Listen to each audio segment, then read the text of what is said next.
Hello and welcome to the Disney Lorcana Challenge in Birmingham, England. My name is Baker. I am joined by my fantastic co-host, Joe Curley, and we are here for Top Cut Day. Joe, are you feeling excited? Very, very excited, Baker, and we're not far away at all from getting started. The players have walked into our little stage area. We've got a crowd of people in the building watching the games as well. So excited for the second and final day of Lorcana Challenge Birmingham, the final Lorcana Challenge in Europe this year. The final one. It's a little bit sad, but we do get to look forward to the European Championships towards the end of the year. But it's been an incredible season for Disney Lorcana. You see, over in North America, we started off in Atlanta. We had Lille, Chicago, Bochum, Fort Worth, Bologna, Toronto, Las Vegas. We are Las Vegas happening right now as it happens. I think they'll start in a few hours for their day two. We are currently in Birmingham, and then just a little bit later on in the year, we have Seattle. I know you've got your eye on that one, Joe.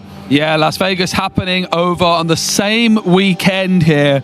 So even after we finished in Birmingham, all sorts of Disney Lorcana action. I was staying up a little bit too late last night, Baker, in my hotel room watching some of the games in America. There's so much excitement.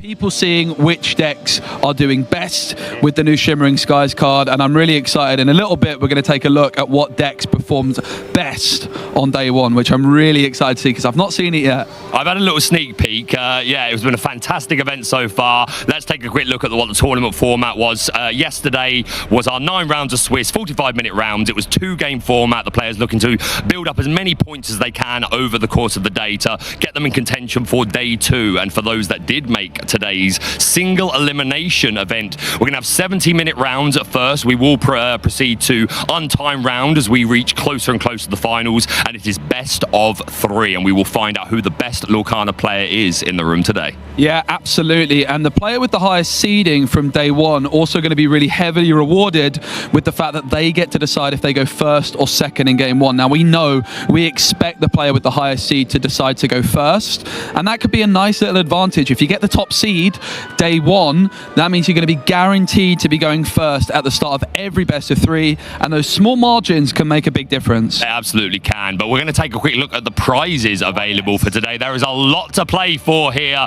If you made the top 64, if you are playing today, day 2, then you get that Cinderella Stout-Hearted foil promo. She's absolutely stunning, and if you go a step further and make top 32, you can walk away with the foil Rapunzel Gifted with Healing. Both of these cards are also, Joe, available on the prize wall, non-foil. They certainly are, and if you get to the top 16, a prize not available on the prize wall in any way, shape or form is this Rapunzel Gifted with Healing foil playmat. That's right, foil playmat. And of course, the top 8 players get their hands on a serialized Mickey Mouse Brave Little Tailor. We've got one in the cabinet behind us. Listen, it looks amazing on the image there, but it looks even better in person. The way the light catches the card is just quite tremendous. It really is. What a unique prize to get to take away. And don't forget, Joe, of course, along with that Rapunzel foil playmat, if you make top 16, the qualification for the European Championship or the North American Championship if you are over in Las Vegas this weekend. But yes, some incredible prizes. And of course, as we make our way to the finals, there are booster boxes on offer. And one of my favorite prizes that they give, it's always my favorite moment of these events, the presentation of that enchanted folder. Every single card from Shimmering Skies set 5, you get a full version of every single one, including every enchanted. Yeah, it is just an incredible prize. I think one of my favorite images in Disney Lorcana history was Frank Carsten, who won the first Disney Lorcana Challenge in Lille, when handed this folder, just pure glee and excitement on their face when they got that copy of every enchanted from the set. That would be pretty impressive, especially going to get your hands on a Robin Hood Sharpshooter enchanted, which is my favorite one. I know you're a big fan of that. Yeah, well, maybe when we look at the breakdown, perhaps maybe there were some Robin Hood fans out there. Maybe not. I don't know much about the meta breakdown, but I do know that not a single Ruby Emerald deck made the top cut, which breaks my heart. But maybe next Lorcana Challenge in Seattle. So you've heard it here first. If you want to impress Joe, run Robin Hood Sharpshooter with Emerald. He will absolutely big you up the entire way, no matter what happens. But Joe, I'm so excited for today. It's our 4th time we've got to be a part of this event, and it's such an honor. Of course, also joined by Ross on the commentary team, and the newest member of the EU commentary team, Ed Templar, who obviously it's such a pleasure to have him on board as well. Yep, and don't forget to get involved as well online on our socials. We've got Disney Lorcana on Facebook, Instagram, and X. Let us know what deck you predict is going to be winning the top 64. If you're not sure which decks are represented, in just a bit we are going to be taking a peek at the meta breakdown. Now that's something we're really excited to see, Baker. I know both of us love Disney Lorcana. We talk about it a lot. We've been speculating over which decks might be best in Shimmering Skies. So this is the first big data point. Of course, next month we have the set championships coming up, and that's going to be an opportunity for you at home to get involved and play some Disney Lorcana at your local game stores.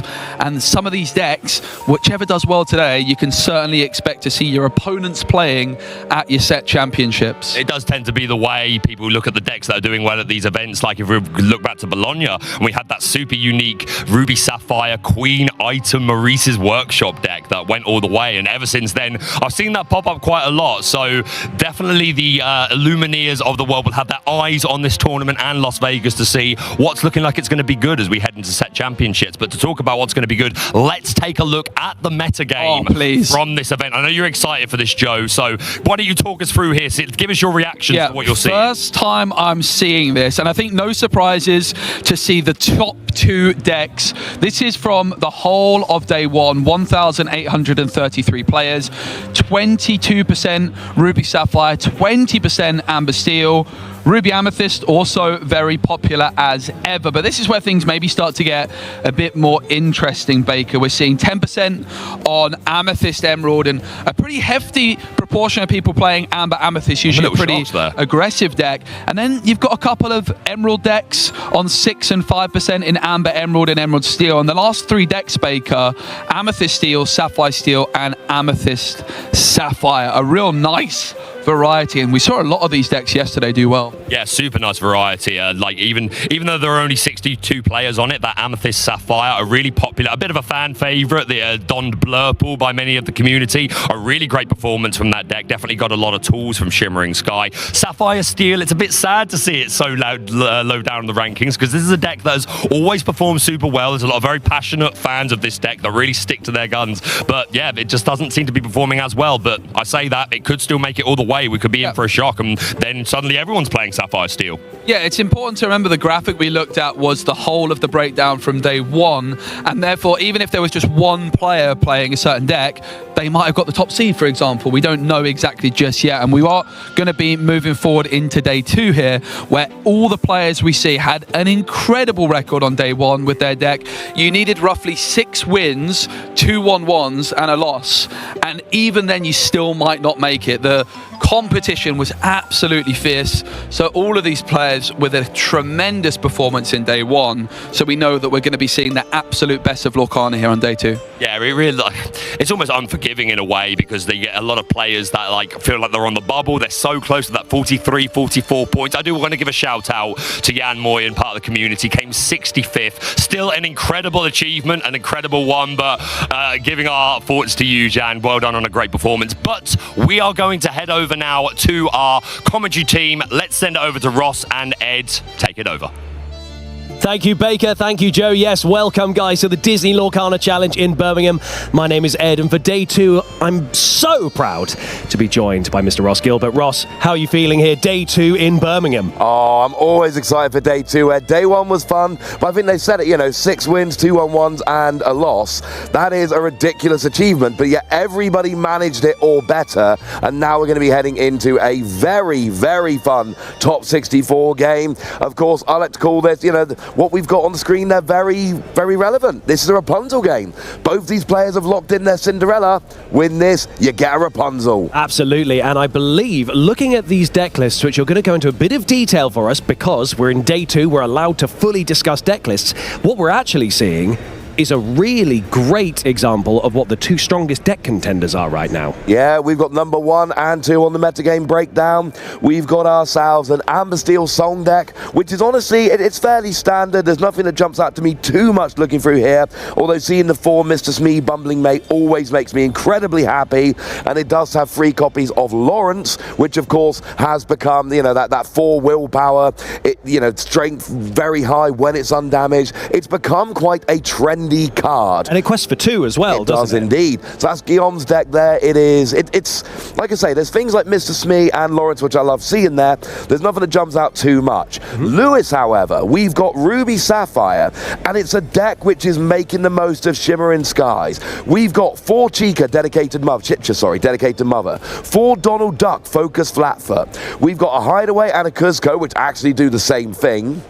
We've got ourselves 4 T-Bow Growing Sun. We've got a lot of cards from Shimmering Skies that have transformed this deck, and it's always interesting seeing which ink acceleration, which ramping cards we see, and what we've got is essentially T-Bow, Fishbone Quill, and Donald Duck. That's how we're ramping up the ink here. That's where Lewis has gone. I think it is also very exciting just to see how different people approach these meta decks. For instance, in this Ruby Sapphire deck, we're seeing 3 Be Prepared. There's a lot of contention between 3 or 4. What would you say, Ross, is the benefit of maybe running 3? I'm assuming because it is quite a high cost and it's uninkable that sometimes it's less desirable to see, but what are your thoughts on it?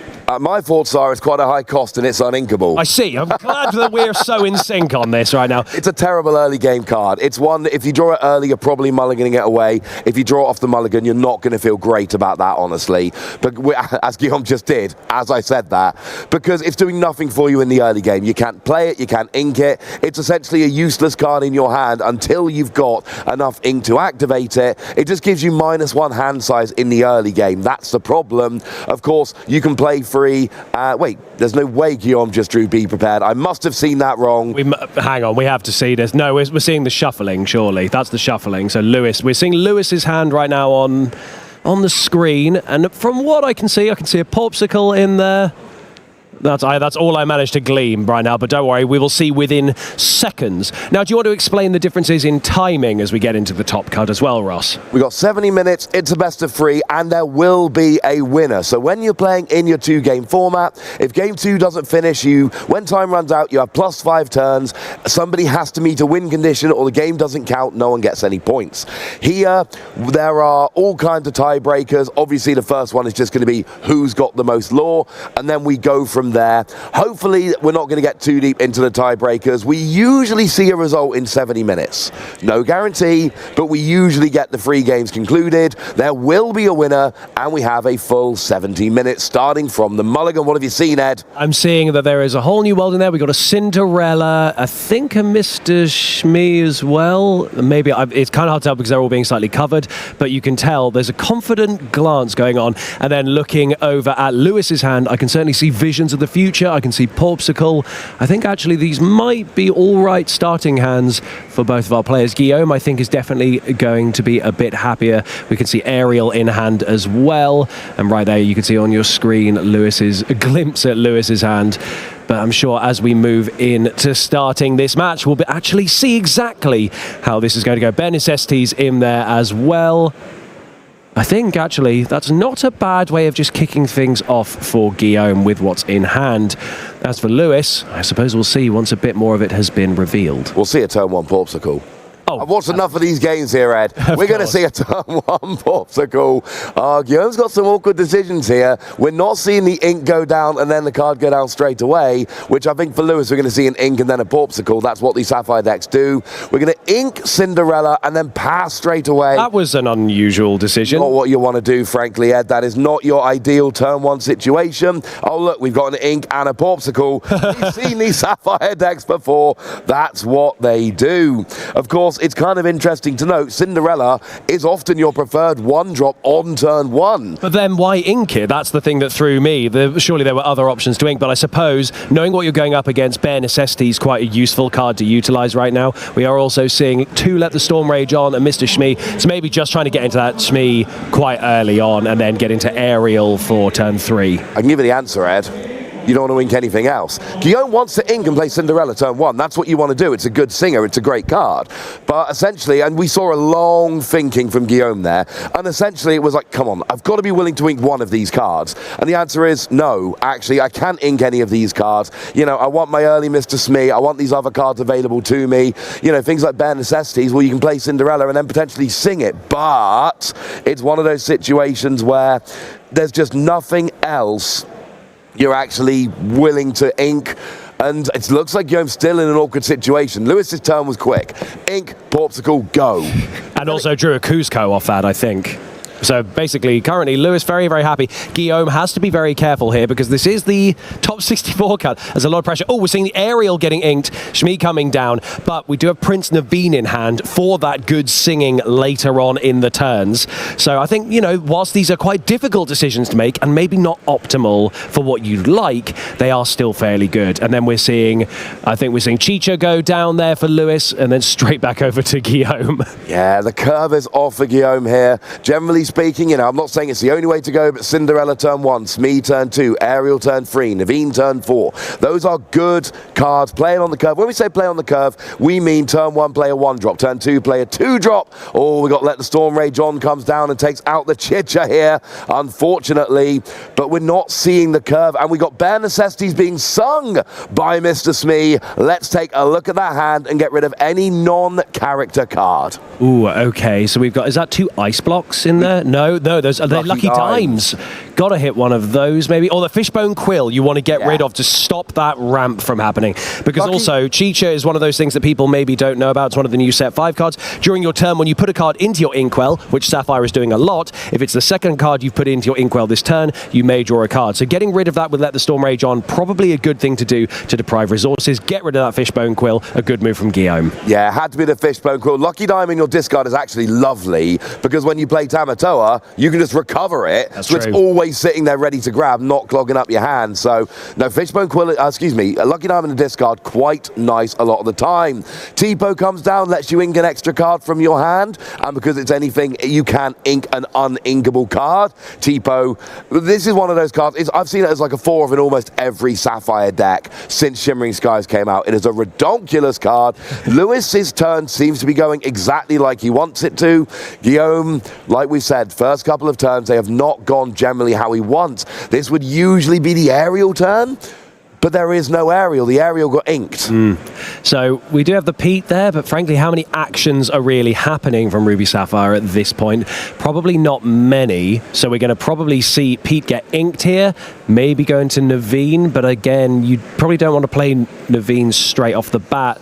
There's a couple of options here, but you can see Guillaume. Guillaume is really trying to think through every single move here, because if you really make mistakes, it can really send some things spiraling. Right now, do you want to try and get rid of anything on the field there? Probably not. So what to do here? That's kind of a difficult hand, so I can understand why there's some hesitation here. Yeah, we got Mr. Smee out there, which, you know, it's sung last turn, took that damage. Really good card. You got good stats. You're questing for 2. You can obviously sing Bare Necessities like we did last turn. If you exert at the end of your turn and you do not have a captain in play, you have to place 1 damage on Mr. Smee. You were right about the Pete getting inked, and here comes Naveen, and then we are playing Let the Storm Rage On. Remember, Naveen is a singer 6, but it also lets you play a 6-cost song when you play it, so you get that free singing, takes that Tipo straight away, and of course, you know, why not? I was wondering, because getting rid of Tipo there doesn't really service a huge amount, and the hand hasn't been the best. Would you not just automatically sing A Whole New World and just get some new cards in hand? Depends on what you think about your hand, depends on what you think about your opponent's hand. It's a card that you want to save for when you can do the maximum amount of damage. Yes, Whole New World was absolutely an option, but if you've got, you know, like there's a Robin Hood in hand there, you might not be willing to drop that one just yet. You might think your opponent's hand, you're not getting the maximum value out of getting rid of it.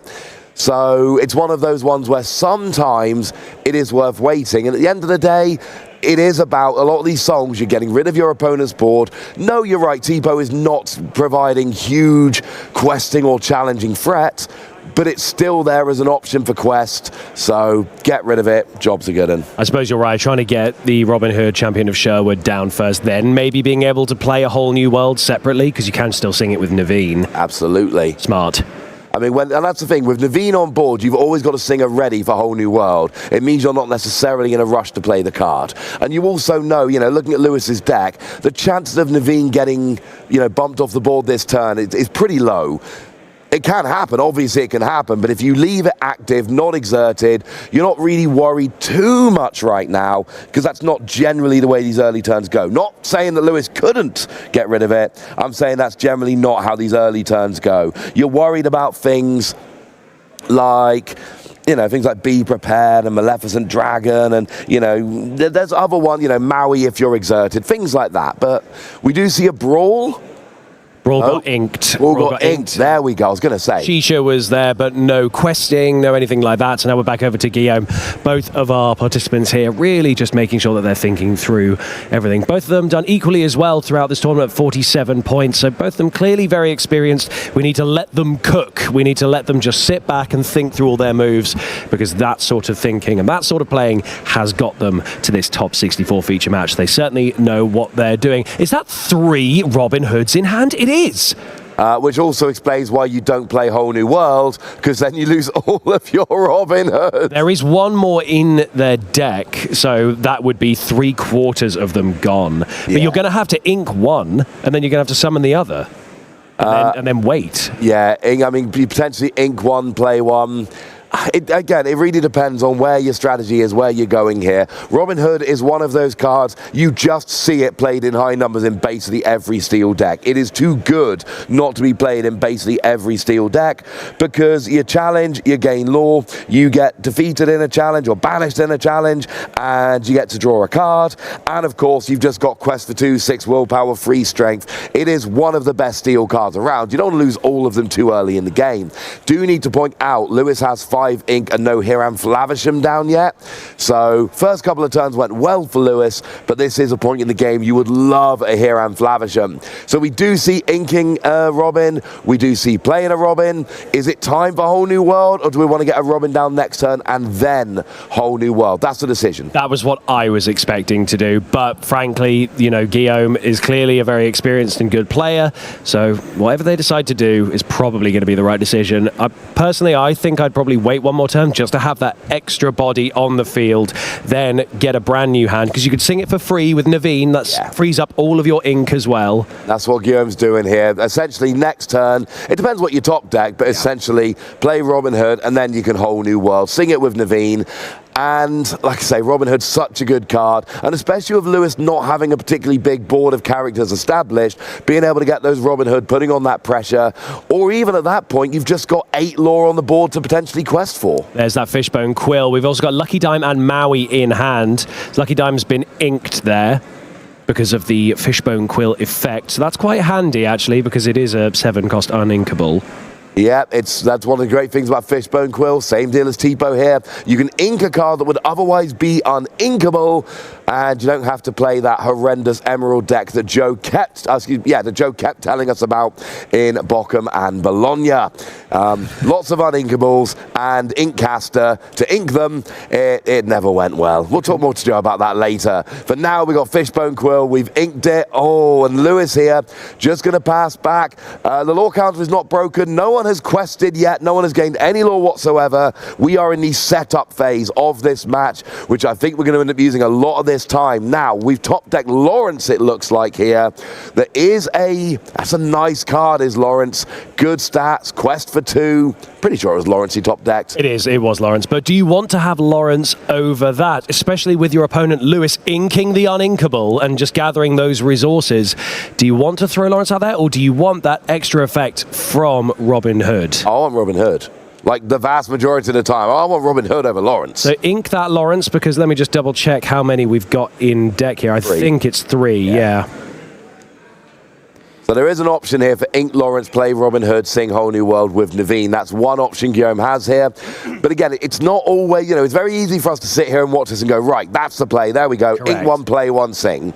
But you're also thinking about your opponent's hand. Is it the right time to play a whole new world? You're only playing so many of these cards. Your goal is play it when you think your opponent's got a good hand, get rid of a bunch of their options, and then really hurt them. Remember, Bare Necessities was played earlier in the game. So Guillaume has some idea. Now, it was a few turns ago. There's been drawing and inking and all of that since. But Guillaume does have some idea here.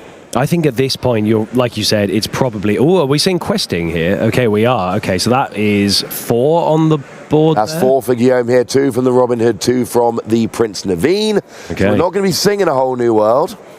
Okay, so that's at least we know what's going on there. Are we going to see another Robin Hood come down, preparing for next turn when something might be exerted if they try to challenge either Naveen or the other Robin Hood? Or you have the option of just paying the ink for Whole New World if you want, or you hold it for a little while. Because Lewis's hand, I don't think Lewis's hand is great right now. And I think that's a lot of the discussion going on. If Lewis has a 1-card hand like it looks like, do you really want to give them a new hand of 7 cards? Absolutely not, no. Like, especially if you look at your board. If you got a potential board of like Mr. Smee, Robin Hood, you know, Prince Naveen, Lawrence, second Robin Hood, if you've got potentially all of these cards and you can sit there questing loads and your opponent's got T-Bow, Fishbone, Chitchard, Fishbone, Quill, Porpsicle, this is what I'm saying. You need to make sure it's the right time for Whole New World. And you can see, you know, Guillaume is not just playing down questing and passing. If it was an I'm not playing Whole New World, I refuse to play it, we would see Guillaume playing the characters, questing if he wanted to, and passing the turn. The fact that Guillaume is thinking is telling us this is not a hard and fast, I'm not playing it, I refuse to play it. The decision is being made here very consciously. There's thinking going on. But I'm not a fan. I don't really play these steel decks. I'm a little bit nervous. I'm not a fan of giving my opponent a new 7-card hand. No. Guillaume there plays the Lawrence, holds a Robin Hood, and we pass over to Lewis. So we're seeing in hand on Lewis. We do have the Maui, and we saw the Lucky Dime get inked off Fishbone Quill. So right now we're going to see that Maui come down. Also worth noting, of course, that Lewis has a lot of ink available. So Maui does take out Robin Hood. Of course, that means Guillaume gets to draw a card. I was trying to quickly glimpse. We only saw it get turned over for a brief second. Is it one of the Sisu? Which one? The non-dragon one. What is what the Sisu? The only card that Lewis currently has in hand. Oh, excellent It's a question. ruby card. It might be Sisu. Yeah, and Guillaume here looks... Daring but here's the downside. We've drawn a second Whole New World. This is, again, and there's so many things. The decision of when to play Whole New World is one of the most awkward in Disney Lorcana. Because now you've drawn a second Whole New World, which means if you play one, that's one less available. This is one of the downsides. You did not want to draw that card. Because now there's another major downside to playing it. You essentially want the option of playing it almost every turn. You now don't have the option of playing one of them, and of course with 2 gone it means you're less likely to draw into the third because your odds of drawing one are a lot lower. So not a nice top deck from Guillaume there. You can only play one Whole New World and the other one will get discarded. Not the top deck you were looking for. I'm imagining Let the Storm Rage. Interesting. I thought maybe Maui would get taken there, but I suppose you could just attack with Shmee and just get rid of it. Well, Chicha also, remember, is a draw engine when you play that second ink for the turn. Now, we do see Maui go down, but if you're not going to play Whole New World, it's because Lewis has a small hand, so you definitely want to take out their draw engine. Chicha's not a great draw engine, but it's still a potential second card a turn, especially with Fishbone Quill down.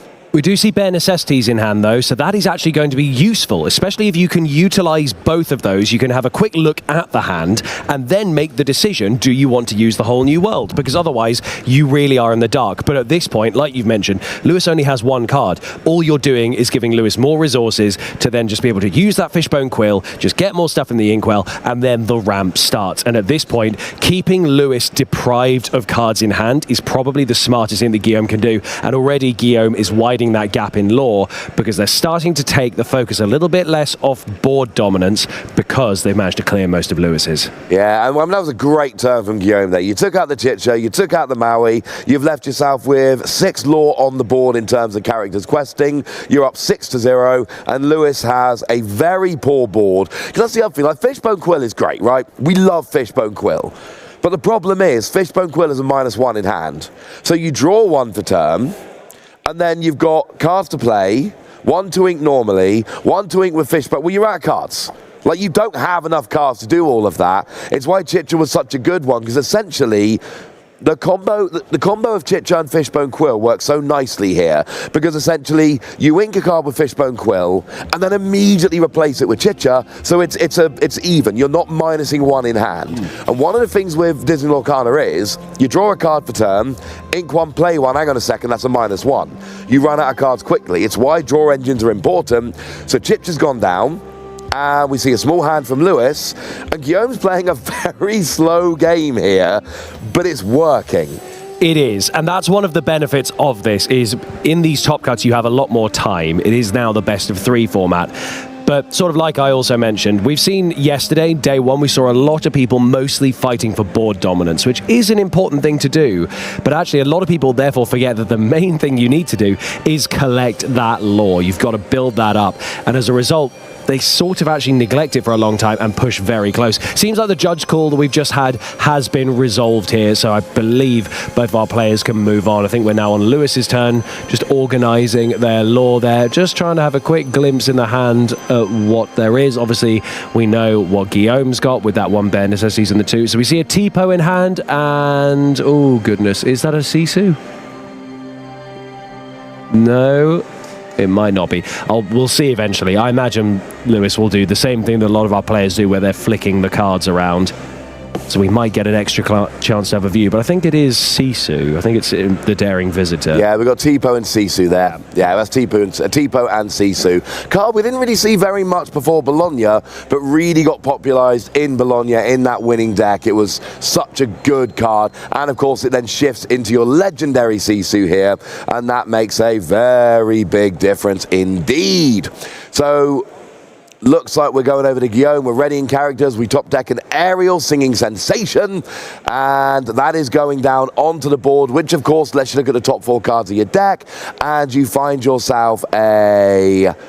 well, or you whiff. I was going to say find yourself a song, but no, ladies and gentlemen, it is a whiff. And just a quick on the judge call there. It was asking if Sisu can target undamaged Lawrence, because Lawrence was in a different language. I see. So just had that resolved, and then we are rolling back into the game. Judge calls, I'm afraid to say, are often not terribly exciting, but I know a lot of you watching at home are going to be wondering, like I was, hang on a second, what was that judge call? So I asked, I got the answer, and we move on. We certainly do. Now, I think what Lewis can do here is relatively clear. Aha, we've seen the bare necessities come down.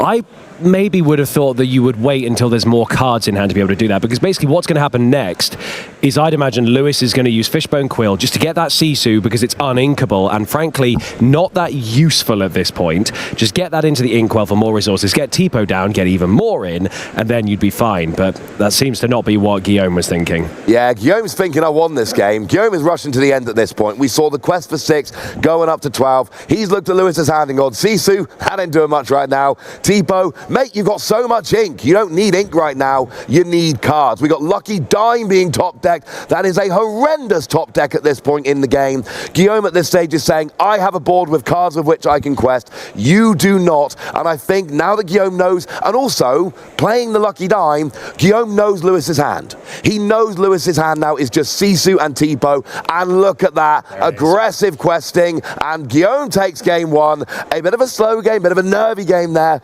Guillaume there had, we had that whole new world in hand, but Guillaume identified fairly early on, I don't think Lewis's hand is good. In fact, I think Lewis's hand is pretty bad. You saw for several turns, it was not an easy decision, because you wait too long, your opponent draws out of it, and then you're in a bad position because you have deliberately slowed your setup by not playing whole new world.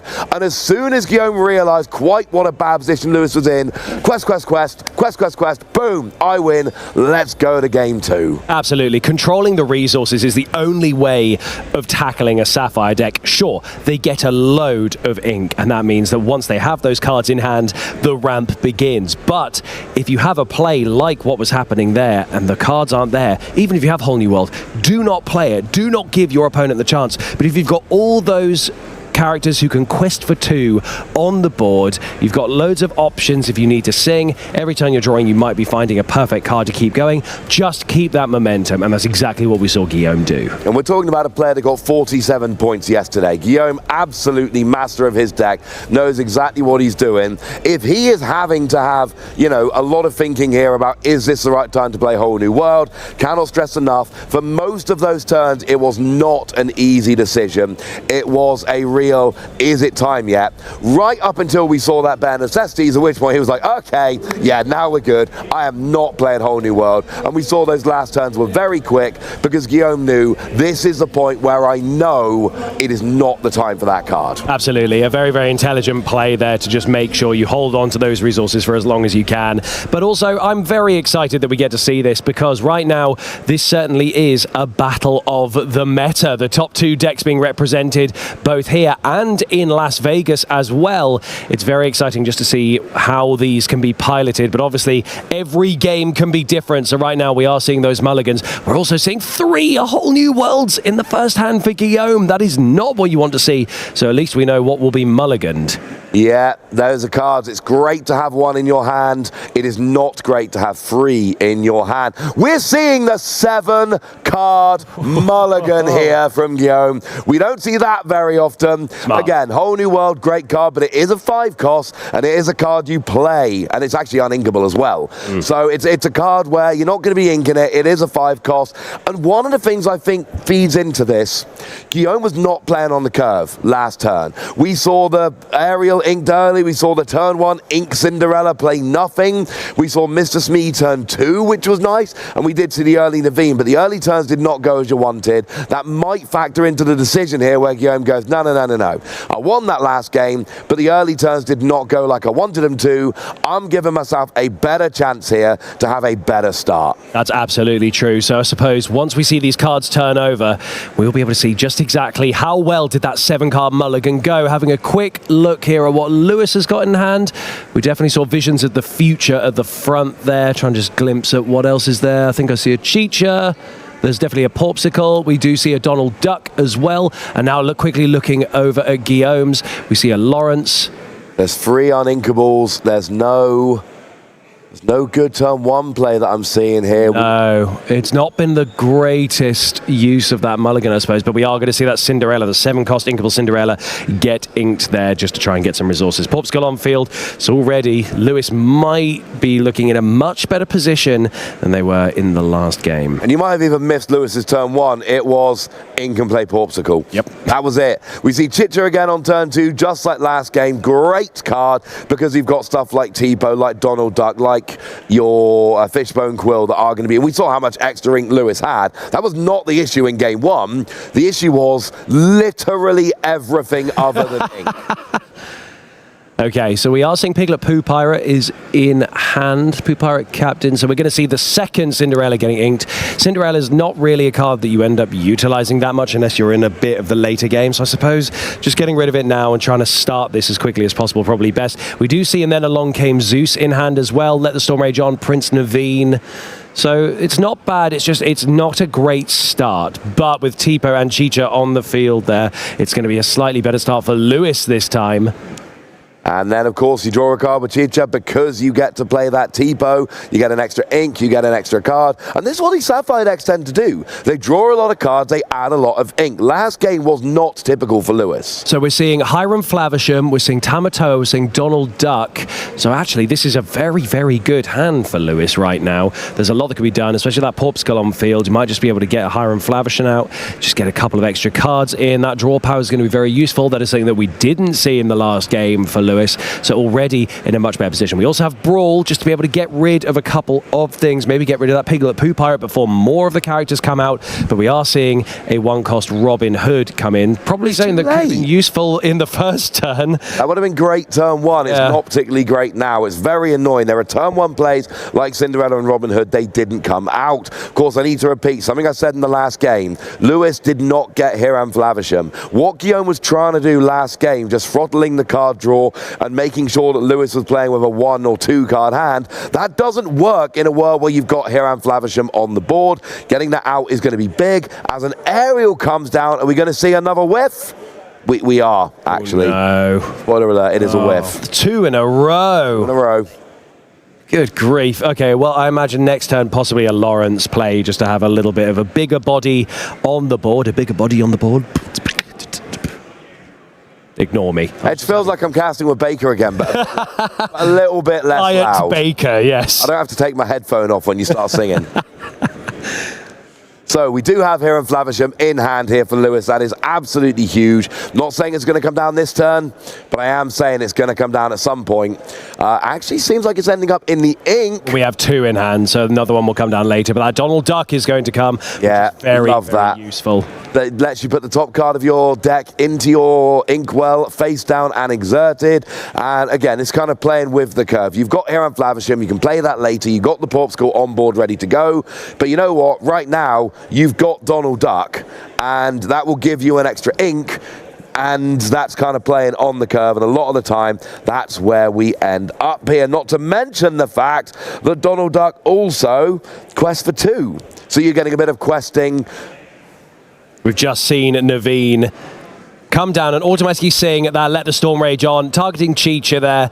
So now Chicha has been removed, which is good because we are now seeing Lewis get into that ramp. We're going to see a lot more go into that inkwell, and you want to stop the draw power. This is the same thing that happened in the first game. Got rid of that Chicha to prevent the drawing. Oh, we're seeing another come down there. Along came Zeus, just getting rid of Donald Duck. So this is all good. Just trying to deprive Lewis of some of those effects that are on the board, and just hope we can get to the same position that Lewis, Guillaume was in last time for Lewis, where there's fewer cards in hand. But we're going to see the draw. That's another Chicha, so actually hasn't done an awful lot. There is a point here, though, that if you've just seen your opponent play those songs, it is a better time to play Hiram Flavisham. Get rid of the Porpskull, draw 2 cards, but you're basically saying, well, look, you just played Along Came Zeus, you just played Let the Storm Rage On.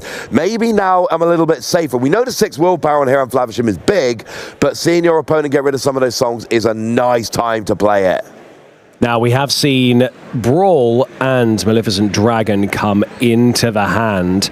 So what we're going to probably see now is that get inked, because it is a 9 cost. That can be utilised not that long from now, but we're going to see Brawl instead come down and Piglet Pooh Pirate Captain, because that is just going to take a little bit of that extra lore away from it, because that is a very lethal card to not take care of, because the longer it stays on there and the more characters that are there, the more that gap in lore points is going to increase. But so far, this is actually reasonably even, despite the fact that unfortunately Guillaume has had some slightly poor fortune, both with hands but also with things like the aerial effects twice in a row. This is still perfectly even, but we are seeing Lewis have the ability to ramp up very soon. Yeah, the Piglet Pooh Pirate Captain, it needs 2 extra characters and it quests for 3. It had 2 extra characters, so when it's on the board, it is going to be taken out immediately. For Guillaume here, we saw him go after Chicha there straight away, both games. We've now got Hiram Flavisham on the board, so right now, Guillaume, has got to be thinking, let's go after it. Speaking of thinking, we're back where we were in game 1. Whole New World is in hand. It could be sung with Prince Naveen, but Lewis is in a much better position to weather it than he was in game 1. There's more cards in hand, which means it's potentially a better time to play it, but Hiram Flavisham is on the board. You got to think, if I play it, Lewis is going to get items, and that could end up being a bad thing. This is very true, and obviously we're still in that position where we've got a Bare Necessities in hand as well as a Whole New World, so those are a good little combo to have there, because you can spend the ink on the Bare Necessities, have a quick look at the hand, and if you really want to get rid of it, you could just Whole New World it, and that might be what we're about to see, because there's definitely some consideration here about playing it. Do you sing it, or do you just play it with the ink? No, not going to do that. Okay, just going to take an extra couple of seconds for Guillaume just to figure out exactly what the right move is here, because there's a lot that you can do. Oh, we are going to see a... Is that questing or is that singing at this point? We have no idea. No. I think singing, but we'll never actually know until a song card hits the discard pile. No. Oh, okay. It's nothing.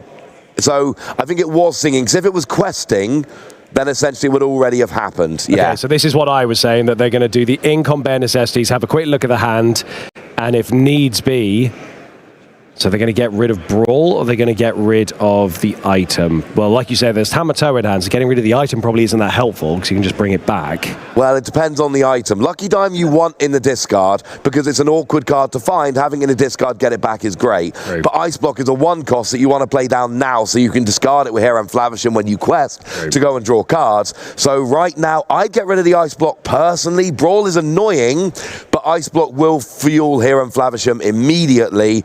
Again, the fact that Guillaume's not deciding immediately means it's not that straightforward a decision. But for me, I look at Here and Flavisham on the board, I look at the 1 cost item, and I'm like, yeah, mate, you ain't having that. Well, there is an opportunity here to do both. Whatever you pick is immaterial if you wanted to utilize the whole new world. But if that's not what you want to do, then who knows. But we have seen Brawl go there, and we've seen Let the Storm Rage On come down onto Hiram Flavisham. So that's only done 2 damage to it, and still has 4 willpower left.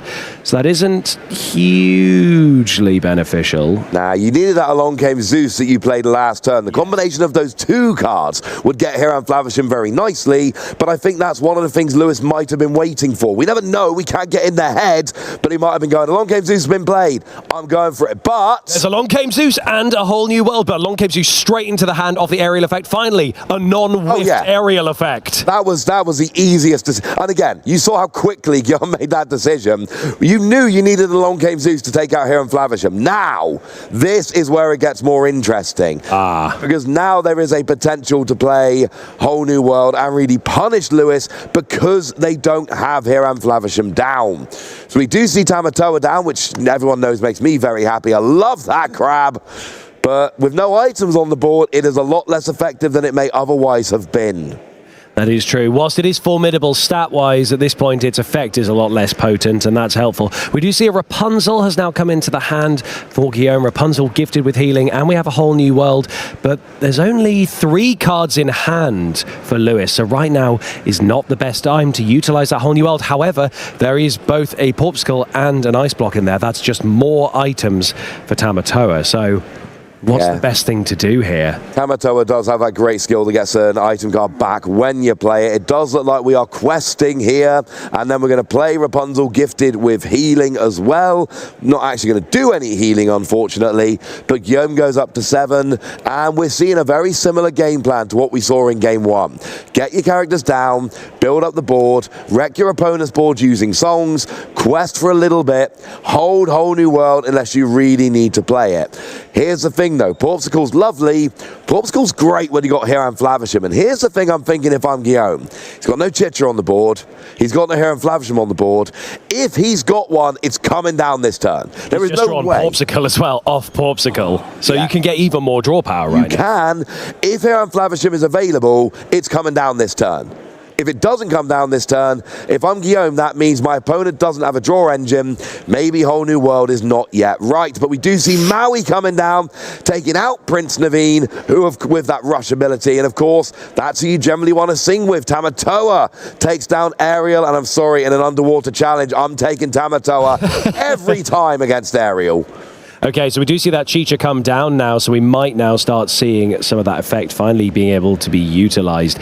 But now the board dominance has completely shifted. Guillaume was doing very well there, and Lewis only really had Tamatoa as a threat. Tipo not really being a huge significance, but right now the scale has shifted far more towards Lewis. Right now we've seen just that single 1-cost Robin Hood in hand. Might be time, because Guillaume's hand is terrible. There we go. Sung for free as well, so right now can refill the hand, still have 6 ink available to utilize with whatever you want. So let's see, we see Let Storm Rage On, we see Ariel, we see another of the 1-cost, we see a Pete there, which actually could be quite useful. Is that another Prince Naveen? Yes, it is. 2 Let the Storm... No, not Let the Storm Rage. I'm sorry. Strength of a Raging Fire. So actually not a bad hand. There's things that can be used right now. To use Strength of a Raging Fire will only do 2 damage to some of the characters that we've got on there. So right now you could possibly get rid of Maui. Well, you could play Naveen and play it so you do 3, but there are ones you could get. And there's the thing, right? We talk about this decision of when to play Whole New World. It's a very difficult decision. Last game it was don't play it, Lewis's hand is terrible. This game it was my board is not well established. It is the only card in my hand. It's a much easier decision at this point. Ink Robin Hood, play it. because maybe it gives my opponent a better hand, but I don't think I'm winning from this position. So I have to play this because I think Lewis is about to start with Tamatoa really taking advantage. Now we're seeing another aerial come down. Is it going to whiff though? No. Well, I mean, we've got strength for Raging Fire, which is fine, but we have seen a Piglet Poo Pirate and a couple of other cards like Pete go straight to the bottom of that deck. But right now, there's a couple of options. We're seeing 3 ink get exerted, so we're going to see... okay, we're going to see Pete come down there. Yeah, not bad. Stops your opponent playing actions for a turn. And then we see strength of a Raging Fire taking out Maui, as you suggested, Ed. Very nice play there, because Maui's super annoying. It's really good at challenging. And with the Reckless skill, it has to challenge. So it would have to challenge either that Rapunzel or that Aerial. Ice Block is going to lower power, and then we get Sisu. Great thing here. Sisu takes out all of your 2 strength or lower characters. Ice Block you can exert to lower power but lower strength by 1.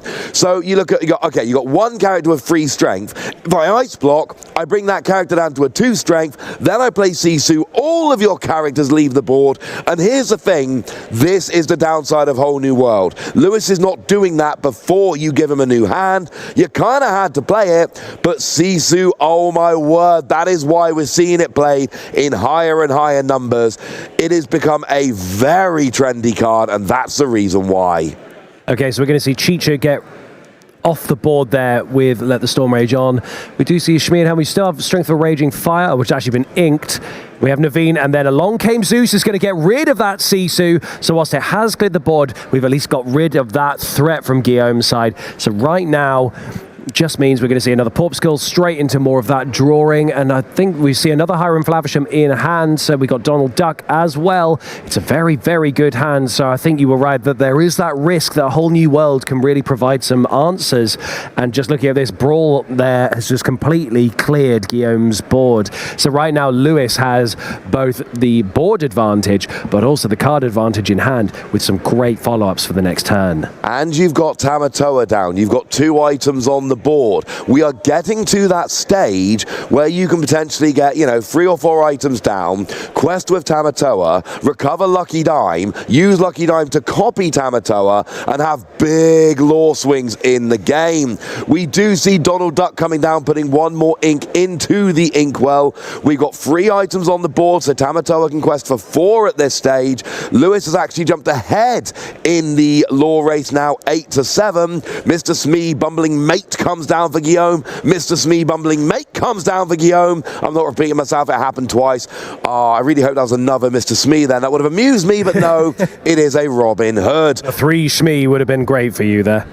I just wanted to keep saying that same phrase over and over again. But this is a point where Tamatoa becomes a bit of a threat. Yes, those items can fuel Hiram Flavisham and the draw, but you can also just keep them on the board and quest for a bunch with Tamatoa. Lewis is getting close to that point where a Lucky Dime would end the game. Absolutely. Right now, this is the ramping that we always talk about with the Sapphire decks. Loads of card advantage, loads of draw option as well with things like Hiram Flavisham, if that wouldn't ever needing to come down. Loads of items you can just pop away. But right now it's helping that Tamatoa as well. Is that the Lucky Dime? That is. 1 more item will end the game. Because 1 more item means quest for 6, and then Lucky Dime to copy Tamatoa to quest for 6. 1 more item will be enough here, and then you can quest for 6 essentially twice with Tamatoa. Oh, well, you don't even need to do that. You've got other characters on the board, so then you quest with Tamatoa, Lucky Dime, and Lewis wins game 2, Ed. We're going to a game 3, and it is one of my favorite game endings in Disney Lorcana. Tamatoa, Lucky Dime, let's roll. You're right, that is a classic end board, a classic end state that you want to see in those item-based Sapphire decks, so that was a very impressive thing there. So now we are at 1 apiece, which is really going to make this next game here in our top 64 feature match very, very exciting, and I, for one, am glad to have this sort of tension first thing in the morning here at the Disney Lorcana Challenge in Birmingham. I got so excited for Tamatoa ending the game. I'm like, 1 more item. Like, there's 2 characters right sitting there that can quest. I wanted Tamatoa to do all the work, but of course, and I was right, another item would have ended the game, but of course, not necessary. You quest for 2 with the other characters, and then your Tamatoa for what was it? Was it 5 for Tam? Yeah, 5 for Tamatoa, yeah. and then a lucky dime for 5 with the 2 from the questing puts you up to 20, and jobs are good. And that Tamatoa lucky dime combination, possibly the most powerful combination of 2 cards in Disney Lorcana. You could argue Bucky Diablo. You could, yeah, obviously, yeah. Those It times defined a meta, yeah. Although, I'm going to have to ask, because I know it is a combo that I know you're a big fan of, so let's compare the two, even if it's hard. Kida and Under the Sea. Oh no, lucky dime Tamatoa. Okay, gotcha. It's iconic. My real one is the Speedway and Tafta Mutton Fudge, but look, I've been here all weekend so far, Ed, and I've not seen a single one of those. Much to your detriment. You've been very sad about it. You've been wanting to see it. We haven't seen it yet, but one day, mate. We still have the rest of the Top Cut to go. No, Who mate, knows? It's not in Top Cut. No, don't talk like that, mate. I feel pretty confident. Yeah, I am confident. I'm confident it's not in Top Cut, Ed. Okay, well that's fine. So we're now going to see how much we're going to mulligan here. So let's have a quick look at the hands that we've got here. Having a look at Guillaume, we do see the 1-cost Cinderella. We see a Prince Naveen. We see the Robin Hood, Champion of Sherwood. We see a Bear Necessity. See a Storm Rage on. Lawrence as well. That's not a terrible hand. You can see the natural path that it would go to. Looking over at Lewis's hand, we do see a Chicha. That's kind of all I can really make out from just the corners. We're going to see, Hiram Flavisham in hand. Ice Block as well. Brawl, possibly. Oh, there's the Maleficent Dragon as well, and the Sisu as well, so those have to go. 2 high cost, not usable at this point. No point. Get them back in the deck. Get some easier ramp cards going. Absolutely. The mulligan, one of my favourite parts about Disney Lorcana, the fact that you really need to have a good old think. And if you mulligan wrong, you lose the game. If you mulligan right, a lot of the time you can win the game. Keeping the right cards, but it's awkward situations. Let's go to my favourite Daisy Duck, right? If you don't open Daisy Duck in your opening hand, you can just mulligan 7 and really improve your odds. But then there's other cards you need, but every card you keep gives you less of an option. We know Lewis wants a turn 1 Porpsicle. We've seen that. We know Guillaume can have a turn 1 Cinderella, which is probably better than Robin Hood, but we've also got Robin Hood. Guillaume's not had a turn 1 play in either of these games so far. Guillaume has not played a card on turn 1 in game 1 or in game 2. Lewis has Porpsicled both games, so you need to be thinking, how can I increase my chances of, drawing the cards I want from my mulligan? How do I marry that? Well, Guillaume only mulligans 1 and draws a Rapunzel. I mean, at least Guillaume isn't getting 2 whole new worlds in hand this time. I'm sure Guillaume is very pleased with that. How many are we seeing from Lewis there? I think that's 4. Kept the Ice Block, kept, I want to say Tipo, and there was 1 other there that got kept, and then shuffled all the rest back. It's a very small thing, but it is worth noting you don't need to mulligan at the same time. The player that goes first, which here is going to be Guillaume as the loser of game 2, the player who goes first does have to mulligan first if the other player kind of, insists that you can mulligan at the same time, obviously. But you can, if you're going second, you do have the chance to wait for your opponent to mulligan, and it's extra information. If you see them mulliganing 7, you're like, oh, they had a bad opening hand and they are chancing it. If you see your opponent mulliganing 1 like Guillaume just did, you're like, oh, mate, they've got a good opening hand, and that will inform your mulligan. The mulligan for Lewis has not turned out so great. We've seen Tamatoa, we've seen Be Prepared come in. I don't know if it's the best thing to have in your hand at this point, but also with all those things available, I think Fishbone Quill is in hand actually, which actually maybe means it's not so bad. Just turn it into something that you could put in your inkwell. It doesn't matter if it's uninkable. Fishbone Quill it away. Yeah, you'd still rather have, more useful cards in your hand, though. But you're right, you make a good point. Fishbone Quill will equalise it nicely. We saw Ice Block rather than Porpsicle, but it's not the end of the world, and here comes Bare Necessities. Huge. Let's take a look at that hand. Oh, and we're going to see maybe the Be Prepared has to go here. Although, like I said, get rid of Fishbone Quill. It's Fishbone Quill. And then you cannot have any more of that ramping happening. Sure, you might get a couple of things like Chicha happening in there, but right now, with all those things in hand, it's not the thing that's going to cause the biggest problem. Yeah. There it is. Had to be Fishbone Quill. That was an easy decision as far as I'm concerned. It's an early game card. Be prepared. Here's the thing. You've got it in hand. You can, I'm going to go for it, add 1 to the tally. You can be prepared. Second one just came into the hand. That's 2 Be Prepareds in one hand. Oh, but you know, Guillaume, knowing Be Prepared's in hand, that could lead to an earlier Whole New World. And if you hit 2 Be Prepared off Whole New World, you gotta feel good about that, Ed. Chicha has just been removed as well. This is great momentum for Guillaume so far. Obviously, Guillaume doesn't know entirely what's in the hand right now, but having removed that Fishbone Quill, what's come to the hand now? That's a Hiram Flavisham, which we're seeing being inked. And then that Chicha comes back down. So far, this is a very, very, very beneficial start for Guillaume because Lewis does not have the cards that they need to be able to instantly ramp. Those 2 in hand, we just want to see at some point a Whole New World just to get rid of those threats because those are going to be the thing that really dominates the board once Guillaume gets that entirely wiped. Yeah, here comes Let the Storm Rage on to get rid of that Chicha, and Guillaume knows, we've seen it in all 3 games so far, he's going after your draw power. Absolutely. If you have a draw card on the board, Guillaume is going after it, as he absolutely should be. Chicha is going down every time. Hiram Flavisham didn't last 2 turns last time. It is going down every time, and we saw the turn 1 Cinderella. We saw the turn 3 Lawrence. This is a better start for Guillaume. Do we have Whole New World available, though? Is it in hand yet? It is not. So currently right now, what is in hand is that Cinderella, and we still have a Cinderella on the board, which I'm imagining means they're going to go for the shift as soon as possible, just to have that very, very strong board presence. It depends if you want it for that or you want it for singing. But to be fair, it's even better when you shift it. Yeah, let's shift it up. Why not? But the point is... Lawrence in hand now. Yeah, we got Lawrence in hand, and we've got Hiram Flavisham down for Lewis. Guillaume's building up a decent board, but you need to remember, Be Prepared is in hand. You know that for a fact. When your opponent gets towards 9 ink, you've got to be ready for that coming down. Whether that's controlling your board and keeping characters in hand, whether that's playing Whole New World to get rid of it and hope your opponent doesn't draw another one off of it. However you do that, you need to make sure that you're ready for that card coming down. As it is, we've got Cinderella, we've got Lawrence, we've got Rapunzel, and we're inking Robin Hood, which is always a little bit sad when that happens.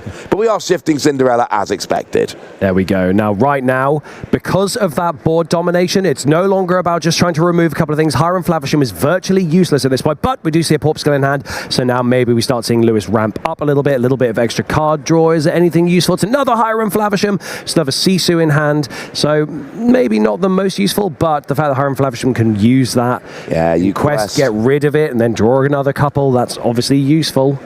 So you're going to get rid of the Porp Skull here, draw another couple cards of Hiram Flavisham. That 1 Porp Skull turns into 3 new cards in hand. It's a +2 overall, and it means that Lewis has a bunch of options here. Ooh. Not a good board, but decent options in hand. What are you oohing about, Ed? Sisu came to hand, which is obviously uninkable, so you need to see a Fishbone Quill or something at this point to get rid of some of those uninkables in hand. I think we're seeing Brawl come down. No, Brawl was maybe going to get inked, but we do have the Maleficent Dragon, which is going to get inked, because right now that is not a useful card. Might as well use it. Use that Sisu. Get rid of Rapunzel. Very good. Okay, right, that's now being able to utilize that, so that's actually come off the draw there. There's still a Brawl in hand, which is going to be quite useful just to try and get rid of some of those smaller things, but at this point, Guillaume has got the momentum. Guillaume is dominating the board, 9 lore points ahead, but on 10 lore right now. That's very good, and right now I think between them, that's he can quest for 5 each time with these. Yeah, Lewis is only on 5 ink. Guillaume knows Lewis's hand. And here's the thing. You know they've got Be Prepared. You also know their hand isn't particularly great. And there's not a huge amount going on. You've not been ramping ink like, there we go, you normally would. Lewis is not that much. I think they've both got 5 ink at this point. They do. Because Guillaume's kind of had an extra turn by virtue of going first. But it means Lewis has not really been ramping ink up like that. So there's no huge advantage in ink. There's no huge advantage in board. It's actually a weaker board overall. So until Lewis gets towards that 9 Be Prepared, if I'm Guillaume, I'm like, I can just quest a bunch here. Maybe I can win before Lewis even gets to 9 ink.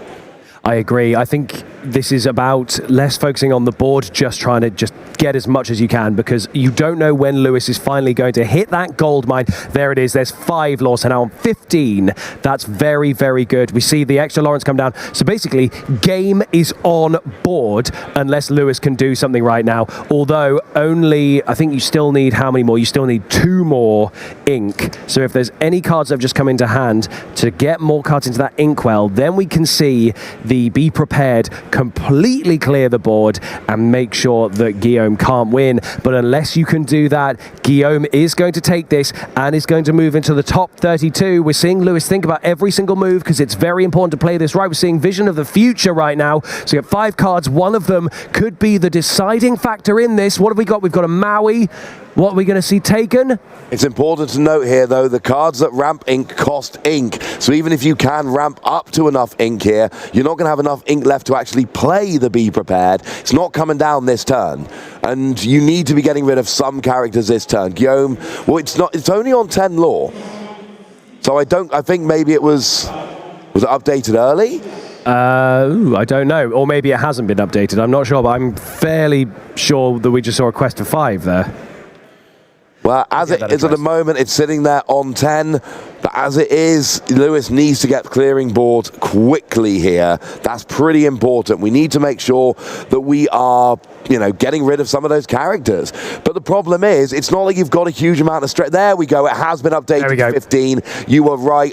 I thought it had, but unless it's been updated, I don't like to guess. Now, we do see that we had, Sisu coming down, taking out Lawrence. Essentially, there was a fun little play there, but it doesn't matter. Guillaume is going on to the top 32 of the Disney Lorcana Challenge in Birmingham. Lewis goes, there's nothing I can do. You've got game on board. I cannot get rid of enough characters. And Guillaume moves on. That might have been the best possible hit with that card earlier. Getting rid of the bare necessities coming out, getting rid of that Fishbone Quill. Yep. If that Fishbone Quill had been in play, this whole thing would have gone so differently. Guillaume played that very, very well. And unfortunately, Lewis just never had any option to get that ramp started in game 3. Really intelligent plays there from Guillaume that has led into that top 32. And I do just want to point out here, we missed right at the end. There was a really clever play from Lewis that ended up being inconsequential. But Lawrence has +4 strength when undamaged. So we saw Tipo attacking into Lawrence. Challenging Lawrence, to damage Lawrence, to put it down to a 0 strength, so that Sisu could come in and get rid of Lawrence because Sisu targets a 1 strength or lower character.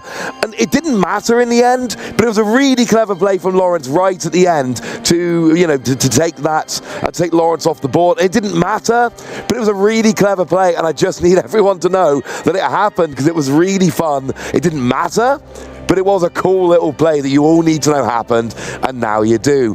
Guillaume, there were 2 games played there. There was game 1 and 3, and then there was game 2. Game 1 and 3, my opponent's not got very much. Game 1, I don't play Whole New World. Game 2, I don't have Whole New World. I'm going to build up my characters. I'm going to build a decent board. And when I get to the point where my opponent's got a bad board and I'm pretty sure a bad hand, I'm just going to quest with everything and not get punished. Game 2, I've got to play Whole New World. My hand is terrible and I don't have a good board. And Lewis goes, yay, Sapphire, and wins. You're absolutely right, and that was a great display actually of both just real exhibiting of patience and making sure that you're analyzing every single moment, because your player, especially in a ramping deck like that, they're going to really play as fast as they can and they're going to get that ramp happening. If they're not doing that, there is something wrong. More often than not, they're not going to hold that back, I don't think. They're not going to try and be tactical about it. They just want as much resource as they can. So very well done to Guillaume there, now making it to the top 32 with Amber Steel. Does this mean that we might start seeing Amber Steel overtaking popularity of Ruby Sapphire? Who knows? I'm a little bit sad because I picked Ruby Sapphire obviously as my pick for the weekend, and we saw it winning a bunch on stream yesterday, but unfortunately game 1 today, round 1, did not work. There's 64 players in the top cut. This was not the final. This was top 64. It's going to be all right. We saw Ruby Sapphire. So what was the number 1 deck in top cut today? Did it win the feature match that we just had? I didn't think so. Actually, that was my deck. Side note, did you see what the number 1 deck in Top Cut was in Las Vegas yesterday? Or certainly the number 1 in day 1, the most played deck. This is all inconsequential. It didn't win the first feature match of day 2 here at the Disney Lorcana Challenge in Birmingham. And as far as I'm concerned, that's the one that I'm focusing on because that's the one I predicted in as one of the casters. I like the Ruby Sapphire deck. Partly it's because my 4-year-old son, Archie, loves Tamatoa, and we listen to Shiny constantly. He's found an official Disney karaoke version of Shiny, which it's not Jermaine Clement. It's a different. Right. It's a weird karaoke version, official Disney version. I didn't find this. He's 4. He found this song, and now we just kind of have to keep flicking between these 2 versions of Shiny in the car, just kind of one after another, and then occasionally the Spanish or Japanese version, which he also found. How my 4-year-old found the Japanese version of Shiny, Ed, I don't know. But I've listened to it many, many times. I love Tamatoa. It makes me love watching these Sapphire decks, and we saw in game 2, when you've got that combination of Lucky Dime and Tamatoa, it gets very quick. You know, we went from 8 lore to 20 in what was not even that big of a turn. Literally a very, very small one. But that's enough of us talking about this. We're going to head over to Baker, who's got an interview with our winner of that Top 64 feature match. Thank you very much, Ed. And yes, I'm indeed joined by the winner of our last match. We have Wafu Tapa. Congratulations on making it through to top 32. How does it feel?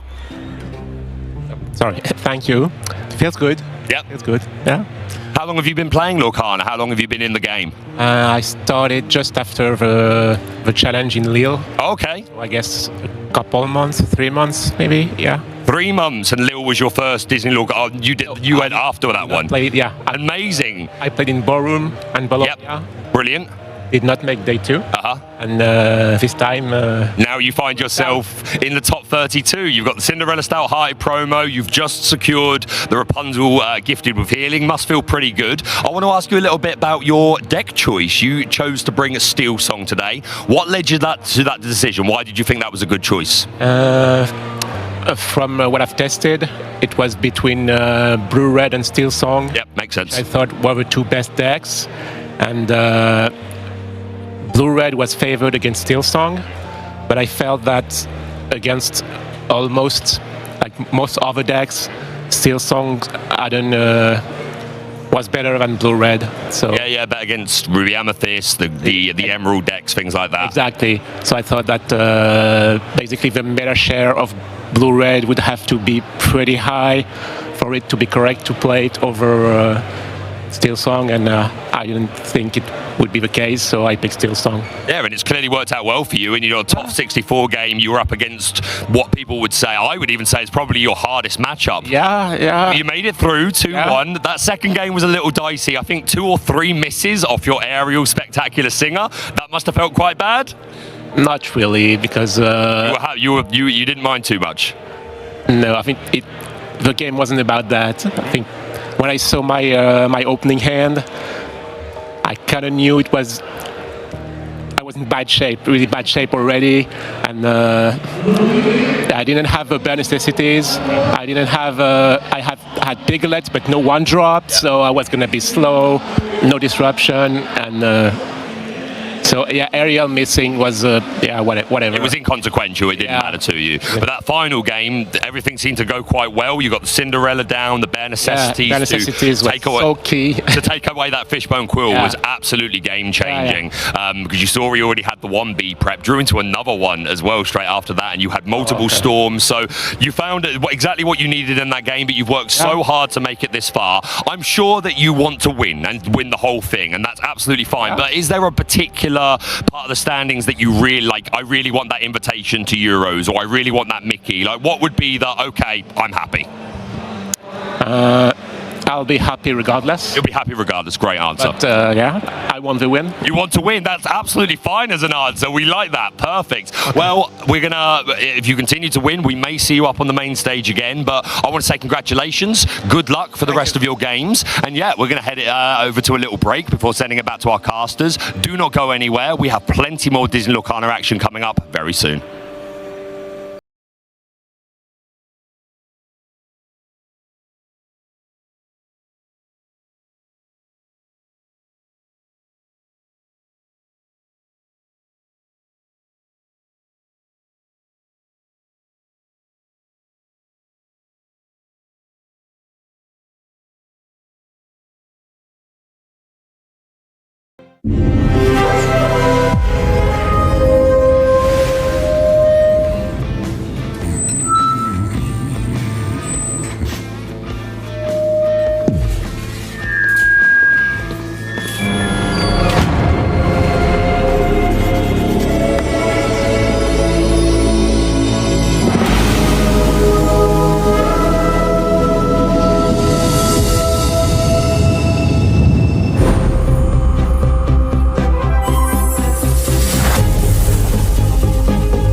Welcome back, ladies and gentlemen, to the Disney Lorcana Challenge in Birmingham. We've just seen singing and crabs. No singing crabs, though. But what we do have is Joe. Hi, Ross. Joe.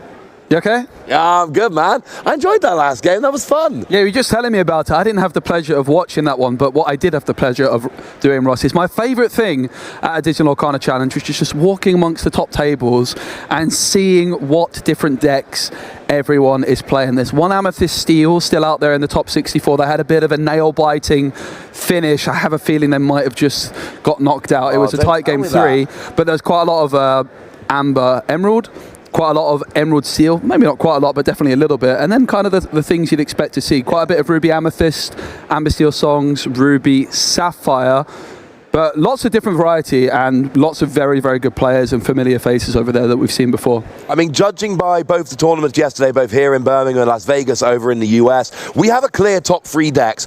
Presumptive coming in. That does not mean that is how these tournaments are going to finish off. But we've got Ruby Sapphire 1, Steel Songs 2, and then a little bit of a gap, Ruby Amethyst number 3. That's your top 3 coming into this weekend. That's what people are playing. That's the numbers. That's the presumption coming in. Going out of this weekend is going to be a different story entirely, but we have the metagame there. Now, if my memory serves correctly, and I don't have the numbers in front of me, but I believe in Las Vegas we had the same top 3, but with a bigger gap between Amber Steel and Ruby Amethyst. That's my memory. I could be wrong. Yeah, it would make sense, actually. I mean, historically, Ruby Amethyst has been more popular in Europe than it has been in America. But interestingly, out of those decks which were on that list, I don't think I saw any Amethyst Sapphire in the top tables just now. And I don't think, Sapphire Amethyst, definitely didn't see any of it. And also, I didn't see any Sapphire Steel. So 2 decks which were on that graphic on the lower end, but I couldn't see any in the top 64. But there was a few deck checks going on and stuff as I was walking past, so I maybe could have missed a deck or 2. Maybe. I mean, Sapphire is a little bit sad. Sapphire Steel in the set 4 meta, real top deck, but it does seem to me, and correct me if I think I'm wrong about this, Joe, it just seems like Ruby Sapphire has kind of knocked it out of the meta game almost. Like it's so much better now that there's almost no point with Sapphire Steel. Yeah, I think Sapphire Steel's always struggled, really, Ross, against Ruby Sapphire as well. And when you've got such a tough matchup being taken up so much of the meta, it's maybe not the most sensible option. Of course, what you could do is you could play Sapphire Steel and just hope to miss the Ruby Sapphire players. But I think a lot of the top players are going to want to just make sure they've got a deck which can beat everything. And trying to avoid the most played deck in the room, not always the best. We have just had a note that the Amethyst Steel did lose, unfortunately. So we've just been told that. A little bit sad, because I'm like you, Joe. I like unusual ink combinations. I like these decks we're not expecting. Even like the Ruby, even the Ruby Sapphire we saw in Bologna, where it's an ink combination with which we're familiar, but the actual build is very different.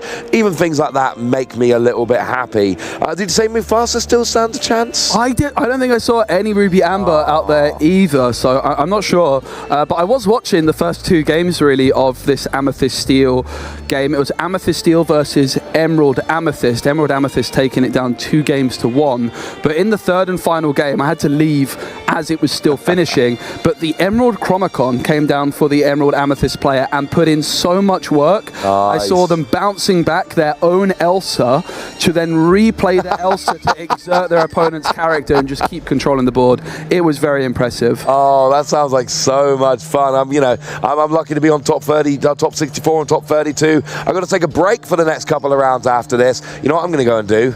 Go and watch some Lorcana? Watch some other Lorcana games out there. It's going to be fun. I'm very excited. One of the coolest things about being a caster at these events is that when you get to especially Top Car, you get to just wander around the tables watching all the other games, and no one tells you off, because it's kind of our job. Yeah, it's really nice. I'm not going to lie. It is the highlight of the trips for me. And another thing I'm really looking forward to later, Ross, is after the final, we've got all the fun of Disney Lorcana Challenge Birmingham, but then later on, we've also got Las Vegas happening as well. well. do. I think we need to try and arrange with the production team and everyone else here to have a bit of a watch party later on once we finish, a bit of an after party watching the Disney Lorcana Challenge in Las Vegas, because really interestingly, talking about some of the decks that have done well there, Emerald Steel not too popular here, but Zach Bivens in Disney Lorcana Challenge Vegas coming out as the top seed going in to day 2 with Emerald Steel. And we haven't seen much Emerald Steel here, but in Vegas, it's pretty popular in the top cut. Oh, I had a look at his list this morning. His list looks very nice. Not the first time he's been top seed at a Disney Lorcana Challenge, but last time he was top seed, I believe he only made it to top 32. I think you could be right, yeah. Was that Steel? That was Song. Well, there, but before Steel Song's the real player in the metagame. That was a bit of an unusual call, Zach. Known for making more unusual calls, and I think you said it really well this morning. It might be you or Baker. Someone said this morning, yeah, I just tend to trust Zach because he really knows what he's doing. Yeah. If he says it, he's right. Yeah, it's a really interesting list that Zach has. Lots of discard cards in there for Emerald. I've been saying it the whole weekend. I've got Amber Emerald as my prediction to win the tournament because I think a discard-heavy Emerald deck can have some really good matchups into Ruby Sapphire. You can discard their whole hand down and then Bruno their big threats away. Yes. Prince John's just historically great against Ruby Amethyst. And also Amber Steel, while Emerald can sometimes struggle against that deck, if you can discard their whole hand, they get left in a position where they're top decking, they might not have enough ink. So it's really interesting to see Zach Bivens take on Emerald Steel with quite a heavy discard focus. 2 copies of Lucifer is in there, some Sudden Chills, and Amber Emerald is another deck which can do lots of heavy discard lines, and that's why I picked it for my tournament prediction. No, I think that's very nice indeed. Very well put there. So, what I want to put is some cards in my hand. I think it's time we open some packs there, Joe. And I think we've got a new box that's just been delivered. Certainly have. So I reckon what we're going to do is we're going to go same box. Yep. And then we're going to decide between. Yeah, they're different in set 5. You just pull it open. That's true. There's no little rip strip there was on previous. So I reckon same box, and then people at home can make the decision as to who is doing better, you or I. I'm not letting you pick my packs for me. Which one should I go for? Should I go for a Donald Duck or a Penelope? Penelope? Vanellope. Vanellope, mate. Go for Vanellope. Okay. Right, I think what we do is we'll open pretty much same time, and then the people at home can decide who is winning this, because it's a different way to do it, and I like it. Why not? All right, I think first that's a Pete, or it might be a Ratigan. That is a Ratigan. Okay. Then I've got Ed. Cogsworth, this is pretty good so far. Fix-It Felix Jr. Chacha, Duck for Cover, Tafita, All Fund Out, The Light. This is a very good pack. Yes, a very good Moana, pack. Ratigan, and Who's it going to be? Merlin. Oh, Merlin Turtle. I'm going to steal those Amethyst cards off you for my aggro deck. If you could open some Chromicon or Gathering Knowledge and Wisdom, that would make me happy. Right, for me... Oh, there you go. Oh, there we go. Right, I've already won. I need that card. Vision of the Future, great card in those Sapphire decks. We got Dopey. We got Robin Hood. Maid Marian going nicely together. There's a lot of Dwarves coming out. Vanellope, Von Schweet, Spell, and the Queen. Both got some decently playable cards in there. Yeah, that is a tough one to pick. I think, do you know what? You can have my cards. Thank you. Then if you get Enchanted, you can give me your pack, I think. No. Okay, fair. Frankly. Ed is my first card here. The Laughing Hyena. I've got a Retrosphere. Vanellope. Lot of... we saw that Donald in the previous game, putting in a lot of work. Okay. I didn't see that the Donald was in there. That was full 4 copies. And look, Daisy Duck right next to him. Not a coincidence. Hey-Hey's in the mixer. Hey. Oh, welcome. Nala. This is a good pack. 7 Dwarfs Mine. Donald Duck, you're welcome. The Great Illuminary. There's a couple more still to go. Got a super rare. Mother Gothel Floodborn, a card we have been seeing a fair bit today. It's a really, really fun card. When you play this character, each opponent chooses one of their characters and returns that card to their hand. Yeah, that's a really... and a foil super. All right, what do you reckon it's going to be? I want it to be Daisy Duck, and I want to steal it off you. I think it's going to be... Let me look at the number. 144. Sounds like it's... Amethyst? No. I don't know. Steel? I'm going to go for Kronk. The Queen. The Queen. Pretty happy with that. Very That's nice. not bad. I do feel like this one, you might have this one. Yeah, I might have this one. I'm going to get Daisy. And I had an Elsa, which is my favourite gateway one to get. Oh, I don't know. I quite like the Mickey. Like, what's going on with Mickey's hat? I don't know. Something's going on. He's inventing something, and I'm a gigantic fan of it. I think, Ross, as well, we have to talk about your pin selection for today. Oh, my pin. So I'm going for the obviously I'm going for the Honey Pooh, the Winnie the Pooh Honey Wizard. All right, it's the greatest pin we've got so far. It is the #1 pin, and shout out to you for hooking me up with it. You're a very kind person, but I'm going to switch out my pin for my last game of the day. I will be switching out the pin because I have a more appropriate pin. There is your Prince John. We got Donald Duck. That dude put in some work in my pack battle yesterday. Speaking of which, we both won our pack battles yesterday. We did. I think we need to have a final at some point today. I think you're right. We need to do a pack battle final between the two of us. Invited to the ball. Oh, this is one of the best cards in the entire set. It is all over today. Stops your opponent playing actions. It's great. We've got Danahi as a rare. We've got Grumpy, which, you know, sometimes me. And oh, hello. I tell you what, I think you might have won it. No, I'm loving that. I got foil, gathering knowledge and wisdom, plus my super rare Grumpy. I got my super rare queen, but honestly, I think a foil, gathering knowledge and wisdom. I've turned into a bit of a foil fiend recently, Ross. I'm really starting to collect those foil cards. Foil cards are beautiful. My first one here, I think it's Defeat a Mutton Fudge. It certainly is. I've got a Banzai. Oh, there you go. Gathering knowledge and wisdom. You want one of those, right? There you go. Oh, thank you very much. Everyone's got my play set. Milo. Vision of the Future. What a tremendous card that is. I've also got Rudy. Rubicromicon. All Fund Out. Bruni. Here we go. What we got? The business end. Yzma. I love this artwork. Yeah. Also the flavor text. What do you mean not on the list? I told you to always put me on the list. Yzma is fuming at poor old Kronk.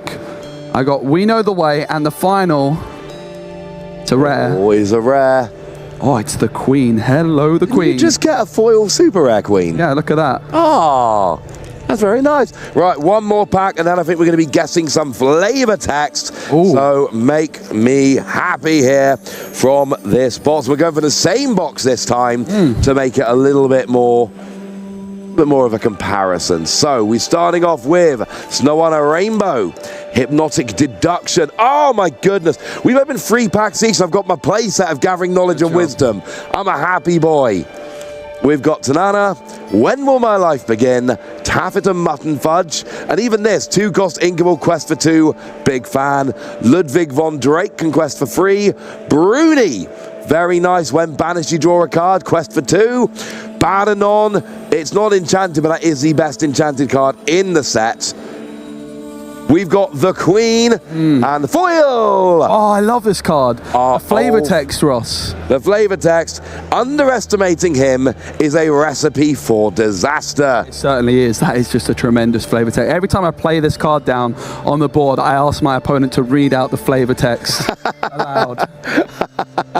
You gotta let them know. This makes me happy, mate. We are going to be doing a guess the flavor text. If we see the Mickey Mouse one, I think we might have an idea. I'm historically not very good at these, Ross. No, Baker's the real star. Amongst our group of casters here, Baker is a star of guess the flavor text.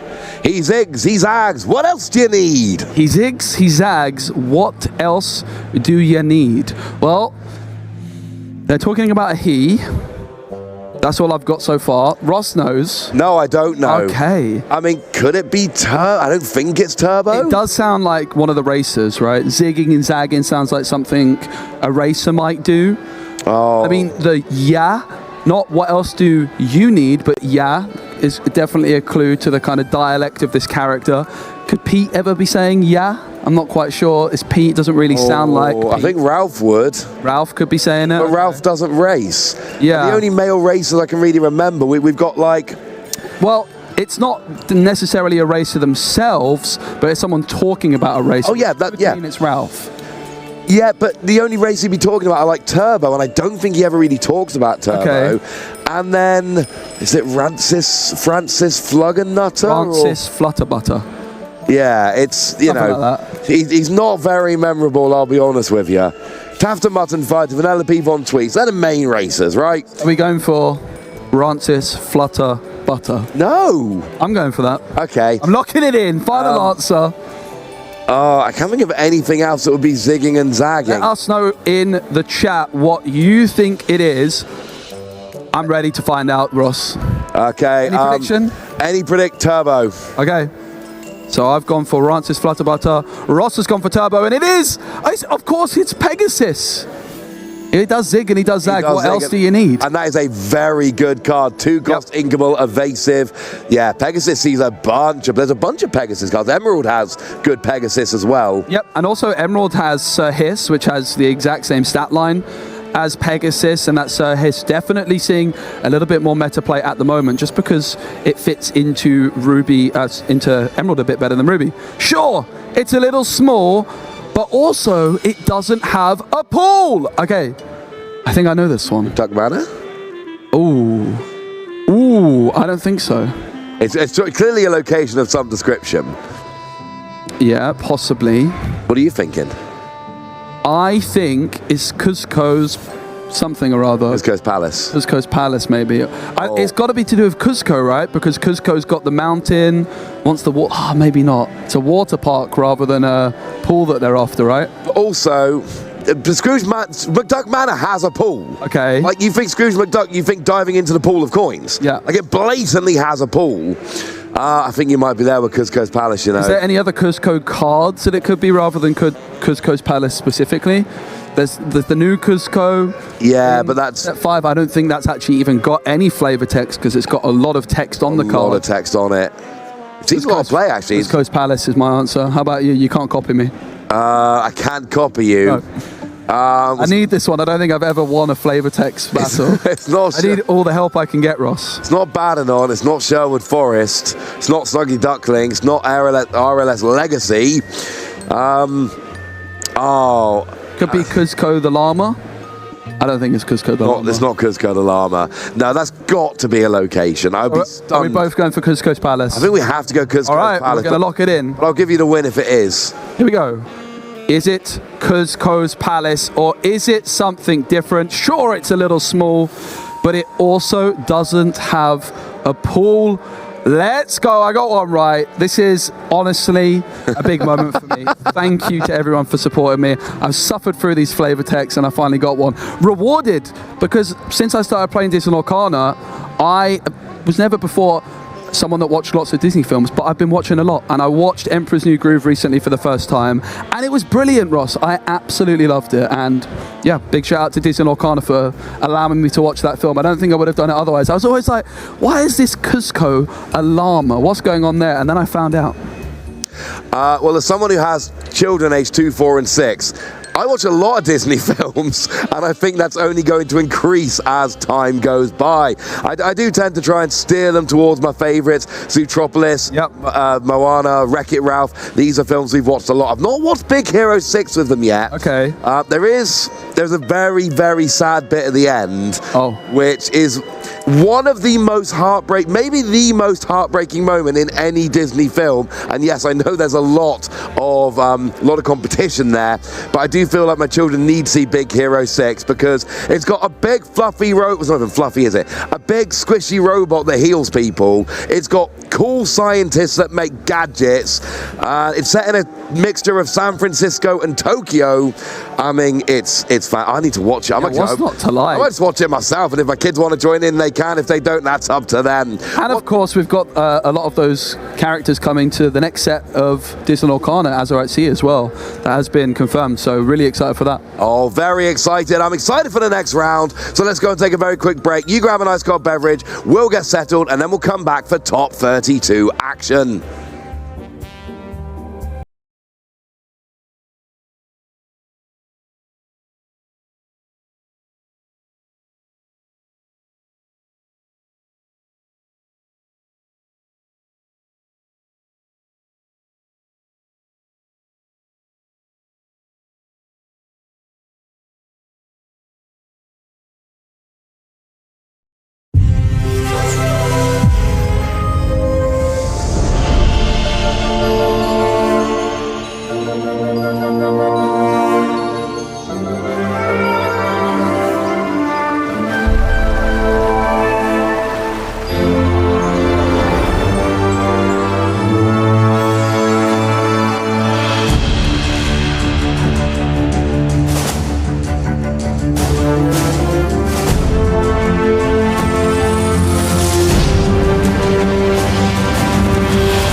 Welcome back, ladies and gentlemen. You are seeing an aerial shot of Birmingham. We are in Birmingham at the Disney Lorcana Challenge. And by we, I of course mean myself, Ross, and my good friend Joe. How you doing, Joe? Doing very well, Ross. Thank you. Really excited to be here in Birmingham in the UK. We finally arrived in the UK after doing a little bit of a tour of Europe.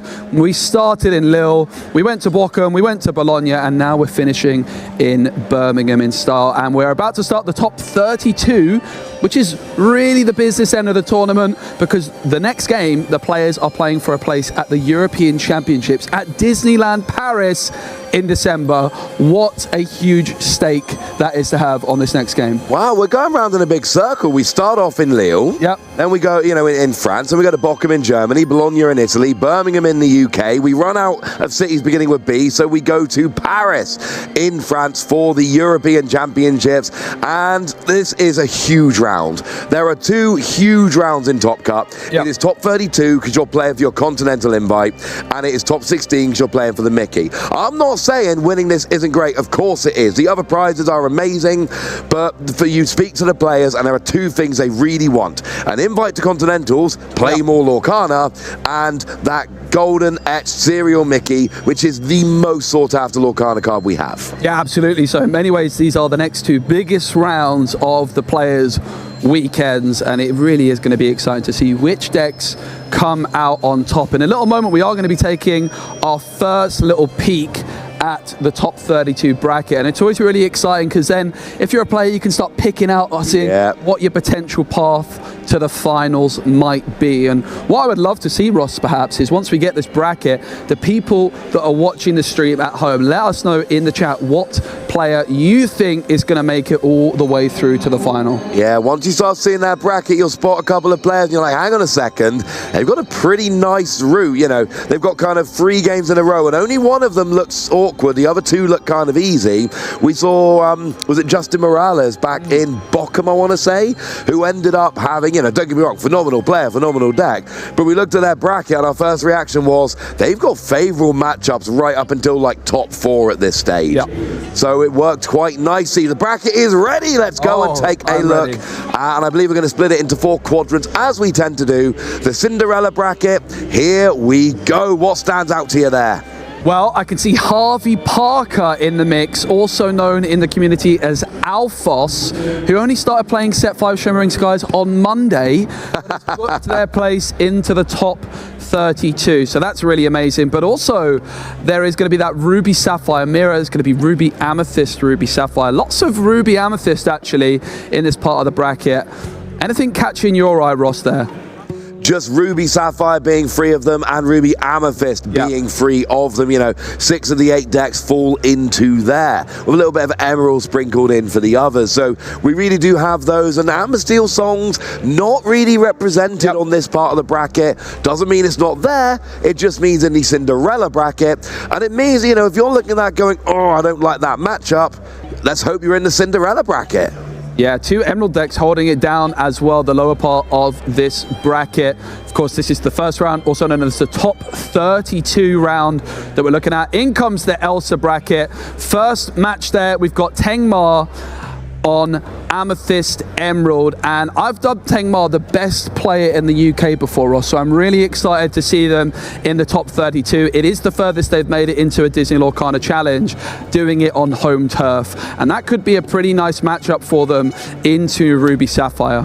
And they've made Top Cut as the 4th seed. You can see all the seedings there from where they finished in Swiss. So that means that they are going to be going first right up until the top 4, right up until the semi-finals there, which, like you keep saying, is a big advantage, and that Amethyst Emerald deck is going to love going first. Once again, we got a couple of Steel songs in this part of the bracket, but not very many. We're still seeing, we got 3 Ruby Sapphire here as well.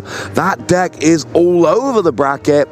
And Emerald, there's a decent amount of, that Amethyst Emerald peeking in here. Is that 3 we've seen so far? Yeah, it certainly is. We also saw that Amber Emerald in the previous bracket as well. So there's definitely quite a few Emerald decks creeping through, despite them being less heavily represented than your Ruby Sapphires, your Ruby Amethyst, and your Amber Steel songs. But yeah, we didn't see any Amber Steel songs in the previous couple there. On to Maleficent bracket. First round, we've got, of course, Ruby Sapphire versus Amber Steel songs. But a very interesting mirror there. We're going to have a Amethyst Emerald mirror. But Dinkan has made it through as well into the top 32. And that is a surprise to me because they were up against Amber Steel songs in the in the top 64 round while going second. So really proving themselves to be a top competitor as they continue to win. Yeah, absolutely. We've still got, and here again, we've got 3 more Amethyst Emerald. So that is a deck, again, it's not in the top 3. It's not what we're expecting to win here, but that's 6 we've seen so far in the top 32. A lot more than I was expecting. And then again, we've got 1 Steel Song deck here. That deck, again, we've got 1 more quadrant to look at, but in that top 32, Amethyst Emerald jumping out as a deck doing better than I was expecting, and Steel Song jumping out as a deck not converting in the numbers I was personally expecting. And I need to double check. Havoye, I think I might recognize them from a different card game, and I need to go and do some, that name looks a bit familiar to me. I need to go and do some research, see if that is who I'm thinking it is. Amazing, but that is not the whole bracket just yet. We've seen the Maleficent, we've seen the Elsa, here is Rapunzel, and another Amethyst Emerald mirror at the top of this bracket. And speaking of mirrors, Ross, the first and only Amber Steel Songs mirror of the first round is taking place in the Rapunzel bracket. There is. No, I'm trying to do some quick maths. I'm doing this on the fly. Was that 13 Amethyst Emerald? That is very quick maths. No, I think it might have been 10. I think I might be counting 3 twice. I think there might be, because I think there were 3 in the first couple of quadrants, and then 4 here as well. I think there's at least 10 Amethyst Emerald. I think there might be 10 in the top 32, which is a huge story. I'm pretty sure it's outpacing Steel Songs here. Yep. That's jumping out to me a lot. And look, we got another couple of, this Emerald, the Ruby Sapphire deck here. But Amethyst Emerald, that is the story for me. Looking at this bracket in top 32, there are way more. We could have 3 of them in the top 4 here. Well, in this part of the bracket, I mean. Yep. That is interesting to me, frankly. Yeah, I think it's a really nice little split of decks we've got there, and I think it really shows you. A lot of people in the community have been talking, oh, Ruby Sapphire, Amber Steel Songs, they're the best decks by far. I think you can quite clearly see from this that the meta is wide open, Ross. So many different decks, so much variety, and I'm sure that there's even some undiscovered decks still out there waiting to be discovered. And if maybe you want to see if you can be the person to discover that deck, don't forget, Set Championships coming up in just over a week's time in the month of October, Ross. The whole of the month, you can go to your local game store and try and get yourself some awesome Disney Lorcana prizes. Oh yes, I've got a couple, and it's always kind of awkward sorting out babysitting when I'm coming to events like this, but I tell you what, I've got some Set Championships circled. I've been running around. I got my play set of Gathering Knowledge and Wisdom a second ago, so don't tell anyone, but I'm probably going to be playing aggro. Don't tell anyone, okay, Joe.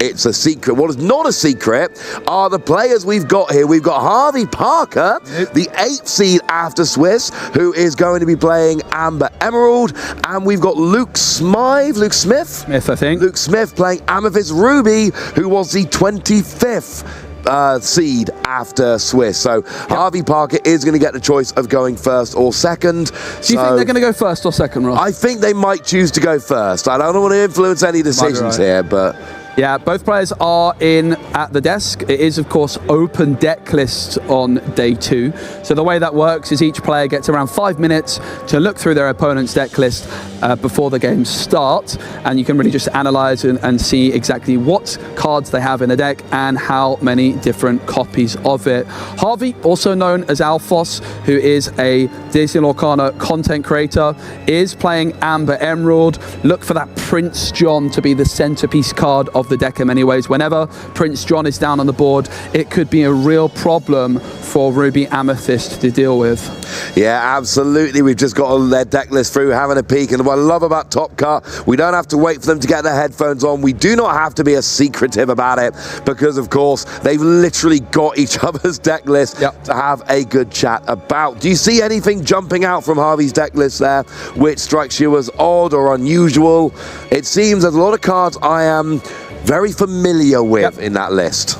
Yeah, these decks are very tight, Ross, the Amber Emerald decks. And as Harvey is someone I know quite well, I was speaking to them in the lead up to the tournament about their deck. They're playing quite a bit. And there was a time I think they were looking at playing just 3 copies, if you have forgotten me, but they have ended up going for 4 copies. That is definitely a centerpiece card for this deck. 2 Hidden Coves as well. That could be something to look out for, with the ability to shift in Diablo, move it into the Cove. Of course, Ruby Amethyst tends to play Brawls, which can remove characters with 2 strength or less. That usually can remove Diablo, but moving it into the Hidden Cove puts it to 3 strength and outside the range of Brawl. And another little play to look out for is the Diablo singing Bare Necessities. Yes. To be able to discard that Brawl. So Diablo could be a real problem in this one. Yeah, we might have said goodbye to Bucky. Bucky got errated, and I've not seen, Bucky's still here, it's just heavily errated. I'm not seeing it, not just here, but in the whole run-up to the tournament, I'm not seeing Bucky decks really being posted anywhere from any little local events or bigger, slightly less local events. I'm not seeing Bucky around. But Diablo has gone nowhere. Diablo is still one of the very best cards in Disney Lorcana. You still see it popping up in the majority of Emerald decks at this point. It's too good of a draw engine. And the only time Diablo doesn't work is because your opponent basically spends a turn using their resources to targetedly get rid of it. Yeah, and I'm just here looking at the Ruby Amethyst deck, Ross. Shimmering Skies, set 5, 204 new cards. Guess how many of them made their way into this Ruby Amethyst deck? I'll give you a clue. It's not many. Any guesses? I mean, the Elsa, the Rush Elsa is very good. It's not in there. See that. If Rush Elsa isn't in there, maybe the library. It's not in there. Let me check the library, double check. It's not in there. Then none. Which is really, really interesting. There is 4 copies of Chernobyls, 4 Magic Brooms, which is the way I personally like to see those Amethyst decks built. Flynn Rider Frenemy as well can actually cause Emerald decks a lot of problems in some situations. If you think about the early cards that Emerald plays, you've got the 1-cost Diablo, you've maybe got like Flynn Riders or Ursulas. The Sir Hiss is going to be really important for Harvey to find early in the game. With that 3 strength, it can stop Flynn Rider getting lore early on in the game. There is also some Lady Tremaines, which is not a card you always see. 2 copies of Lady Tremaines as well as 2 copies of Madame Medusa. There's 1 legendary Sisu, 3 Be Prepareds. It's the kind of set 4 type of deck you'd expect to see, with Maleficent Sorceress in there as a 3-drop draw a card, which is a card that we're both never been a huge fan of. No, warming to a bit more lately. I mean, I'm used to seeing Lady Tremaine as a one-off. Sisu's becoming a lot more popular now. We're seeing that played in higher numbers a lot. And honestly, set 5 Amethyst decks, I'm used to seeing the new Elsa, and I'm used to seeing the library. Nowadays, it seems pretty standard for your 1-drops to be 4 Chernobox followers, 4 Magic Broom, and then you play the library, because both Chernobox followers and Magic Broom can banish Chernobox followers when you quest, Broom when you play another character, and draw a card. But if you banish a character when they're in the library, you draw a card, so you put them in the library and they turn into draw 2 cards when banished, which is phenomenal draw power. So to see both those cards missing, I am interested. And look, they made it to top 32, right? The deck's clearly working for them, but it's not the build I'm expecting coming in. Yeah, it's really interesting. And while there is no library, there are some locations in the deck. To be precise, there's 4 of them, 4 copies of the Queen's Castle, which, Ross, it's kind of almost unthinkable to consider that we haven't talked much about Queen's Castle Mirror Chamber this weekend. It was perhaps the strongest card in previous metagames, but it seemed to have fallen off a little bit, maybe with the library overshadowing it. But hey, our Ruby Amethyst player is sticking strong with 4 copies of the Queen's Castle. Only 3 brawls, which could be a problem when you're up against Diablo. Yeah, absolutely could. In terms of the Queen's Castle, I've been building a bunch of Amethyst decks lately, and I am excluding Queen's Castle from a lot of them. And as my thought process generally goes, the library is so good for draw. Draw is more important, and I'm going to get the draw. My opponent, if I put Queen's Castle Mirror Chamber down, my opponent is going to go after it. Whereas when it comes to library, it sometimes gets a little more ignored, or I can draw cards. Now, I've had too many games where the Queen's Castle Mirror Chamber gets removed and does nothing for me. But we can now go down to the table. We see both the players having a look at the deck list, and essentially what they're doing is what we just did. look at the deck list. Okay, first, what inks are they playing? Okay, secondly, is it a standard list? What is different? What is unusual? What could trip me up? And all the points we've just made about unusual builds, unusual card counts, that is what they're looking at. Harvey's going to look at that and go, hang on a second. 4 copies of Flynn Rider. Yeah. I need my Sir Hiss out quickly. Absolutely. And that is why open deck list is so different to closed deck list. Yeah, and there's a real skill involved here as well, because the players aren't having the deck list and they're just able to look through it throughout the whole of the game.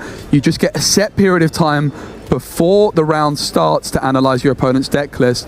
And so I wonder if there's any techniques the players are utilizing here to really try and memorize each of the card count, because that thing can be really important. You know, Harvey, for example, here just playing 2 copies of your welcome. So that means that Luke, if they see 2 copies of your welcome played, if they can remember that there's only 2 copies, then they can really play around that card. And well, they don't have to play around that card anymore. So it's a really crucial period in the game. And I'm sure both players have got some interesting strategies to really take their time.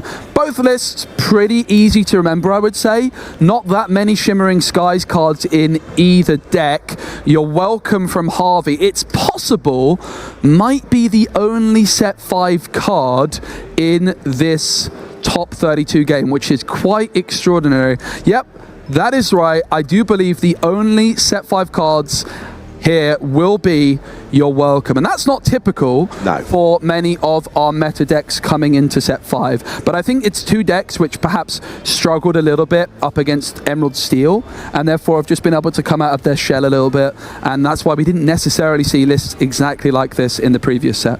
No, agree with that one. We're going to see as we go through, hopefully many years of Disney Lorcana, some sets are going to have less impact than other sets. Some sets it will be 1 or 2 cards that make a serious meta impact.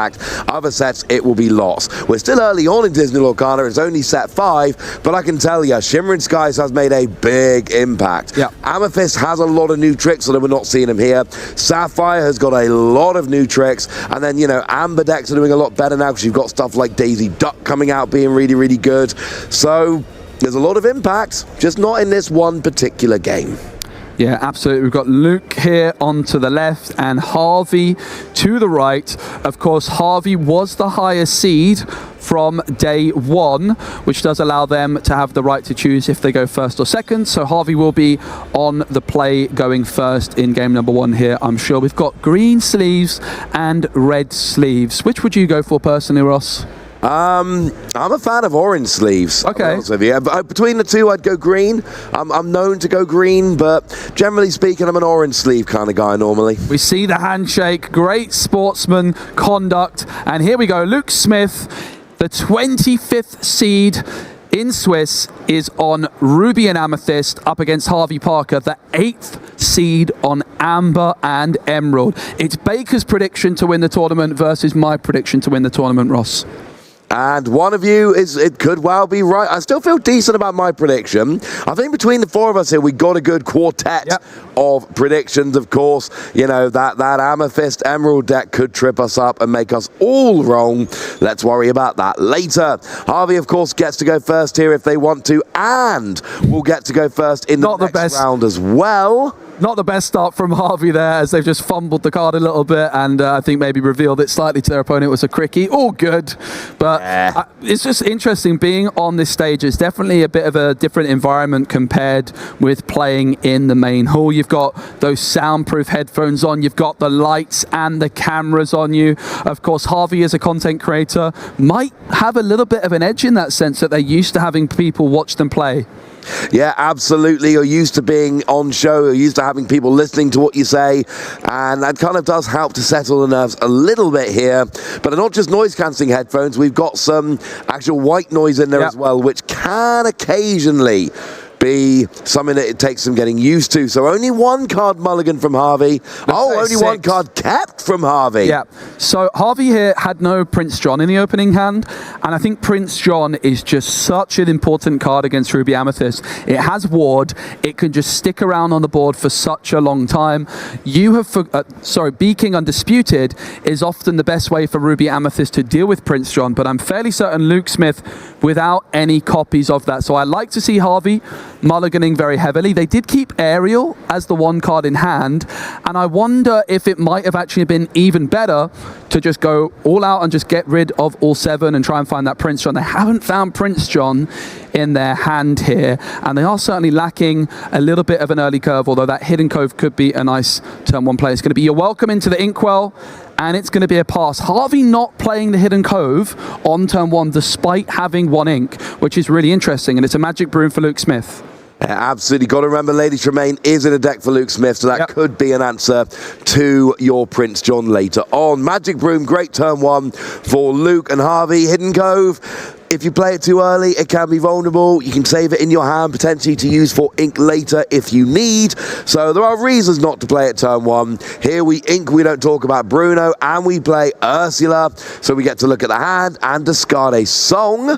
Now, Brawl is not a song card, so Ursula's missed, and it's a really good start for Luke Smith. They're looking pretty happy and content with how this one has started out. No turn 1 play for Harvey, and then the turn 2, while it gets information, does not discard a song. And look at that, Luke Smith, a turn later, draws into that Be Prepared, which I'm sure Harvey would love to have discarded with that Ursula. Would love to have. We see the quest here. Sometimes you quest early with Magic Broom so you can play another character and then banish it and draw a card.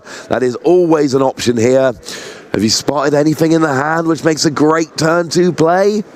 We got a Maui, but that's not going to do it yet. There is a Snake in there, I think, which is often what we might see. Oh, Snake with that 3/3 stat line, 3 strength, pretty important against Harvey's deck with cards like the Muses, as well as Under the Sea as threats later on.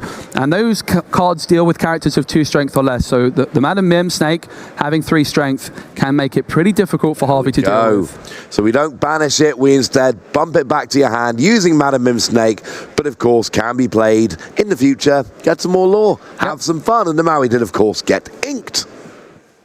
Yep, and we've got here Harvey with the Muses, Diablo, Kida, Under the Sea, Hidden Cove, and Aerial in hand. Of course, that Hidden Cove could have come down on turn 1, but I like Harvey's decision to just hold on to it.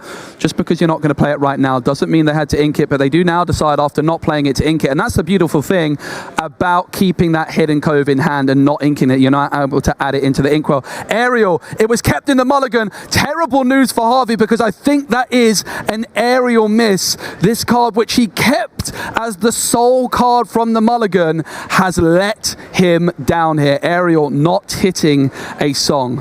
No, you have to look at the top 4 cards, find a song, pop it into your hand, but there is no song, so you miss off the Ursula, you miss off the Aerial. Harvey cannot be feeling great about either of those, so we add some ink, we play a Sisu, Luke playing pretty fast passes straight back to Harvey, but the more cards Harvey's got in hand, the more strength that Sisu's gonna have. Absolutely. Harvey draws here into You Have Forgotten Me, a first chapter amber action which can discard 2 cards from your opponent's hand. Luke Smith, fully aware of the threat of You Have Forgotten Me, and is just going to want to make sure that they keep lots of cards in hand so they have some agency over what gets discarded. You Have Forgotten Me gets inked, and in comes the Muses. Yeah, when you play a song, you get to get rid of a 2 strength or lower character. It is a fantastic card in any deck where you're playing a bunch of songs, and it's why things like Snake and Sisu, assuming there's enough cards in hand, of course, they'll be nice. They can avoid the Muses. Yep. Give your opponent no good targets. Always fun. And another thing about the Muses, it has Ward, so it's very difficult for Luke to remove. They're not going to be able to brawl it, but it's also, with that 4 cost, pretty good at singing Under the Sea. And it is going to be a quest for the Madam Mim Snake and the Sisu. Of course, Harvey's Aerial on the board here has Singer 5. So an Under the Sea Sing Together is online here potentially for Harvey if they so desire. Yeah. At the moment, it is Luke Smith who is at 5 lore, I believe. A little bit of confusion here with the players on just how to track the lore. So we'll get that sorted. And it is Luke Smith in the lead on lore as it stands. Yeah, if anyone's wondering, we've got a little iPad there that you can use to just to track the lore. We have to do it when we do our caster games and our pack battles, and I always forget every single time without fail to track the lore properly, but I always get there in the end. Yeah, and don't panic, everyone. You're not missing anything. We're just making sure that we're all sorted and we can track the lore properly moving forward. And once the players are ready to commence, we will be going back with them. And in fact, the players are ready, Ross. Right now, let's go. Let's do this. Luke's on 5 lore, Harvey's on no lore. I don't think there's any real targets for Under the Sea right now. Nope. Both the Madam Mim Snake and the Sisu have enough strength that Under the Sea won't get them.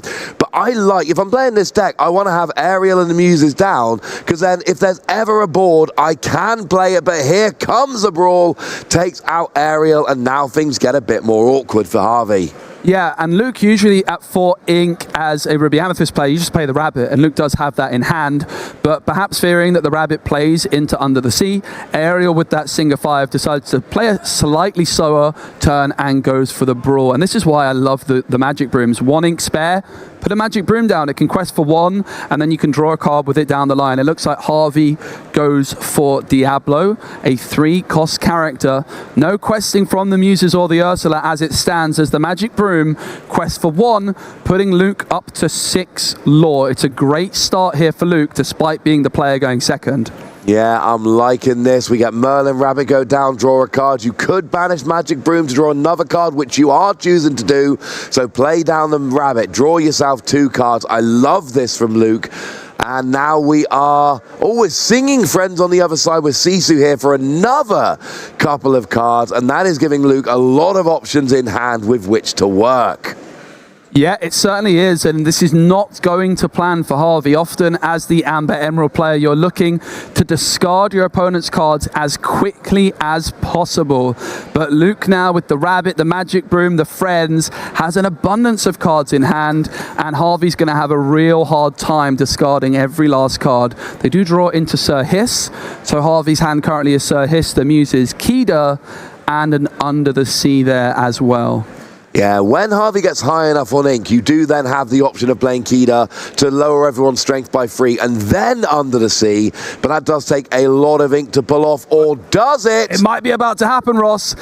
Under the Sea has been sung. Diablo, Ursula, and the Muses. Kida setting everything's strength to 3 less, and they are not going to go into the discard pile. They're going to go Under the Sea at the bottom of the deck. Under the deck.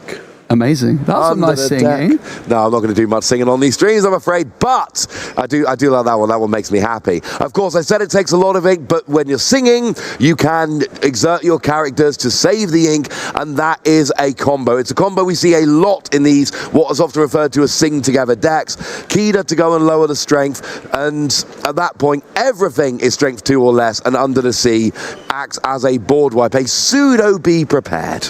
Yep, and I didn't catch if Harvey did take the Diablo trigger. I would assume it did happen. The hand is currently the Muses and Sir Hiss. I actually did see Harvey miss a Diablo trigger in their previous round, so it's definitely something they're going to be wanting to make sure that you don't forget about. It's easier said than done. You think the Diablo trigger is one of the easiest things, but it's very easy to forget when you're focusing on everything else. But Harvey going to be wanting to make sure that Diablo trigger comes through as Medusa does remove it. That's no longer going to be something to consider. Luke at 7 lore, Harvey without a single lore on the board as of yet, Ross. We do see this, though, from these sing-together decks. They can be very slow to get going in terms of the lore race. Their goal is wreck your hand, build up a better board, worry about lore later. A lot of the time, not all the time. Problem is, because Luke's been able to build up a big hand, Harvey has done a good job now getting rid of the cards on the board. Now Harvey needs to try and get rid of the cards in the hand, but there does come a point where you need to start weaving in some of this lore gain. You know, whether it's questing with Kida or whatever, you need to start building up some lore. We do go up to 3 with Harvey now, which is nice. I believe that's Kida and Ursula then questing. But you still need to, you know, keep up in that race, so to speak. Yeah, absolutely. Harvey has in hand the Diablo, so going to be able to peek at their opponent's hand, and they have now seen that Be Prepared. I mentioned they would have loved to have discarded it with Ursula. Well, Luke can ink going to 7 this turn, but that Be Prepared is very much safe in their hand. Harvey, no Bare Necessities, no Ursula Deceiver available to discard it. Madame Medusa's going to quest. A card's going to go into the inkwell, and it's going to be 7 ink spent on the Be Prepared, wiping the board. And it's back on over to Harvey, who needs a big card off the top, finds a Sudden Chill. Yeah, Sudden Chill, that makes nice for a little bit of hand disruption. You make your opponent discard a card. But again, we've not seen that Prince John yet. Prince John's not hit the board. Now, if it had, it would have just been Be Prepared away. But that is when your opponent discards a card, you draw a card. Yep. And you got Diablo, and your opponent draws a card, you draw a card. Right now, Harvey has neither of them, which means they're a little bit behind. We do see that Sir Hiss, which is nice, but it's not the perfect card right now. No, absolutely. And Harvey could have also inked and played the Muses, but they did see Luke's hand a turn or so ago and saw that legendary Sisu, which could, of course, remove the Muses. In comes a goat for Luke, which is going to get them an extra lore. And in comes the Queen's Castle Mirror Chamber, a very strong location, gaining 2 lore per turn. Harvey has now found Ursula Deceiver, but I fear it might be a little later than they would have hoped. Only 2 cards in hand for Luke right now. Harvey could try to discard one of them with that Sudden Chill, but is not going to be able to discard both. No, and that Queen's Castle seems like a very good play right now, because Harvey does not have the board to deal with it as it stands at the moment. We do see free damage going on with Sir Hiss, but we go back to Luke's turn and you gain the 2 lore from that castle. It's going to take Harvey some time to deal with that, and while Harvey's trying to deal with it, that lore is just ticking up very nicely indeed. Yep, it absolutely is. And speaking of lore ticking up, another goat found by Luke, as well as that Madam M. Fox. There's the potential to do some goat bouncing. Sisu, of course, a card Harvey is aware that Luke is holding in their hand and is trying to play around it a little bit. Harvey was hoping to find a song with that Ursula and then would be able to sing Sudden Chill with the Sir Hiss to remove Sisu from the hand. But Sisu, safe and sound, hits the board and Ursula Deceiver is banished. Yeah, it's not the most use I've ever seen for Sisu. You're not getting Sir Hiss because it's a free strength, but you get Ursula and you get a big body on the board. 5/4, quest for free. I will take that, and even moves into the library, because at the beginning of your turn, if you've got a character in the library, hey, draw a card. Well, Prince John has been discovered. 1 card, I believe, in hand for Luke, which I think is a Madam Mim Fox, and being able to play the Prince John for 3, the Sir Hiss could sing the Sudden Chill. Alternatively, Harvey could spend this last 2 ink on it. Of course, Prince John, whenever your opponent discards a card you draw, it's going to be 2 ink spent on the Sudden Chill. Harvey is going to draw a Painting the Roses Red, which could be sung by Sir Hiss, but Sir Hiss may be forced to challenge the Queen's Castle Mirror Chamber. 2 lore going to be gained by the castle, as well as that extra card drawn thanks to having Sisu in the castle. So Luke is going to have 2 cards in hand to work with. It's a Chernobog's Followers and it's a Flynn Rider Frenemy. Probably not what Luke was wanting off the top there, Ross. No, but honestly, at this point, I'm just playing everything. Like, if I keep cards in hand, they're getting discarded. If they get discarded, Prince John's drawing cards. Yep. So if I'm Luke at this point, I'm just emptying my hand. I'm up to 14 lore. I'm feeling all right about this. I'm just going to play every card I get and hope that I'm close enough that it's going to work. And actually, it's looking pretty good. You've got to go, oh, they've all got into the castle here. Castle's obviously going to go down, but if Sisu's there, you win the game. If Flynn Rider's there, you wouldn't win the game because you'd lose a Sisu. So you've got to get rid of Sisu, and you can't get rid of Sisu. Luke wins game 1, and Harvey is now on the back foot, because if there is a game 3, Luke will be going first. It's great if you win game 1. Yeah, absolutely. Amber Emerald, a very strong deck when it all comes together, but you can see a bit of a weakness there.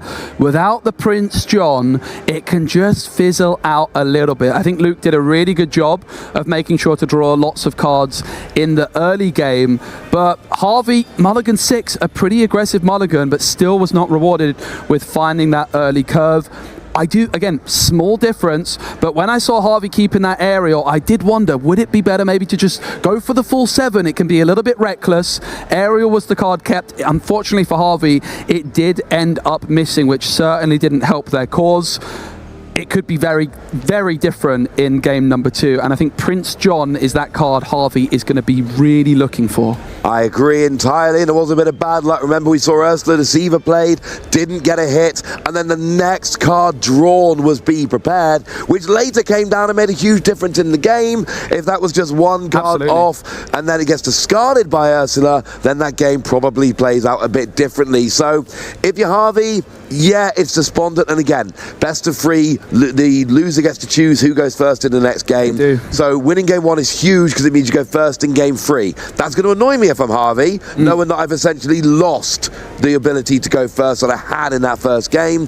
But I'm also thinking I didn't find Prince John. I whiffed the Ursula, I whiffed the Ariel, the Be Prepared wrecked my board. Oh, absolutely. I feel like that was an almost worst case scenario. Game 2's got to go better. Yeah, and it's funny you mentioned the Ursula. I mean, if you think about them, they kind of arrived at the wrong time. The Ursula on turn 2 came through 1 turn before Be Prepared was drawn, and then the Ursula, I think, was drawn on turn 8, 1 turn after Be Prepared was played.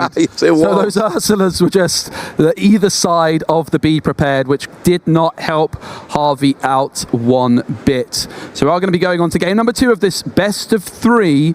Harvey lost game 1, so is going to be able to go first in game number 2. Luke Smith, 1 game away, Ross, from that European Championships qualification. Yeah, it's coming up. It's only a couple of months away at this point. Everybody is, or 2.5 months maybe, but everyone's excited about it regardless. So Prince John's in hand, Ross. Oh, that's very, very nice. We needed that last game, and you know, Luke's not really going after Harvey's hand like Harvey's going after Luke's hand, so that means it is going to be available. So you keep the Prince John, and then it's a case of what else do you need, what else do you keep? Harvey, at the moment, the 3 cards on the table is You Have Forgotten Me, Prince John, and Diablo Legendary. At the moment, they have another Prince John in hand, so they drew 2. Sudden Chill and Ariel might be going back. Harvey also considering getting rid of the Diablo. So at the moment, Harvey looks like they're holding on to the Prince John You Have Forgotten Me, which is probably going to be their turn 3, turn 4. Maybe wanting to find a little bit of an earlier curve. I would be pretty interested in seeing an argument for Harvey to keep the Sudden Chill here. I think being able to get that Sudden Chill and singing it early on could be really interesting. But 5 cards mulligan for Harvey, despite having that Prince John. I think the mulligans with these Emerald decks, Ross, are so tricky. That Legendary Diablo, whether you risk trying to shift it in or not, adds so many questions into the equation. And I find some of these Emerald decks, the mulligans, the most tricky in all of Lorcana. It's awkward. Like, I really want to shift in, so I want to find the 1-cost Diablo early, and I didn't have that, so I want to get that from the mulligan. Yep. But the thing that annoys me, that assuming you don't have Cove changes things, but I play Diablo, I discard an action card, I shift into Diablo, has a lot of cards, and my opponent goes, brawl. Yeah. And then I lose my Diablo. And that's a pain. That kind of puts me off going for Diablo unless I can hide him inside the Cove. Okay, it looks like there is a couple of Prince Johns in the hand for Harvey. There is also a Legendary Diablo. It was quite an aggressive mulligan, but still no turn 1 or turn 2 that obviously stands out here for Harvey. So it might be a little bit of a slow start. They also have a bunch of 3-cost uninkables, 2 Prince Johns and 1 Diablo. So it's an ink and a pass from Harvey. Luke Smith, though, with that magical broom, and it's a magical turn 1 play. Harvey still without a obvious turn 2 play. No Sir Hiss, no Ursula Deceiver. Not ideal at all. Now, that was your argument for keeping the Sudden Chill to give that turn 2 play, but it's not there. So there is actually a Sudden Chill tucked in there, Ross. Oh, there is a What you'd really love to do is play a 2-cost character, then on turn 3 you play the Prince John, and then you can sing Sudden Chill to then draw. But Harvey going to hard cast Sudden Chill again. Not ideal. No, not at all. But not bad. You play 1 card, your opponent discards a card. Yeah, it's not the turn 2 play you want to make. Yep. You have better turn 2 plays, but with the hand, it's the best one you can make. Otherwise, you're just inking until turn 3, and that feels like you're just getting a bit too far behind. Here comes Madam Mim Snake after a quest with the broom. I mean, that's exactly what Luke did back in game 1. Yeah, Luke feeling very confident and comfortable. They've been here before. Painting the roses red into the inkwell. There he is. Prince John has entered the building. The centerpiece card in many ways for Harvey's deck, particularly in this matchup. It has ward, so it can only be targeted by your opponent in challenges.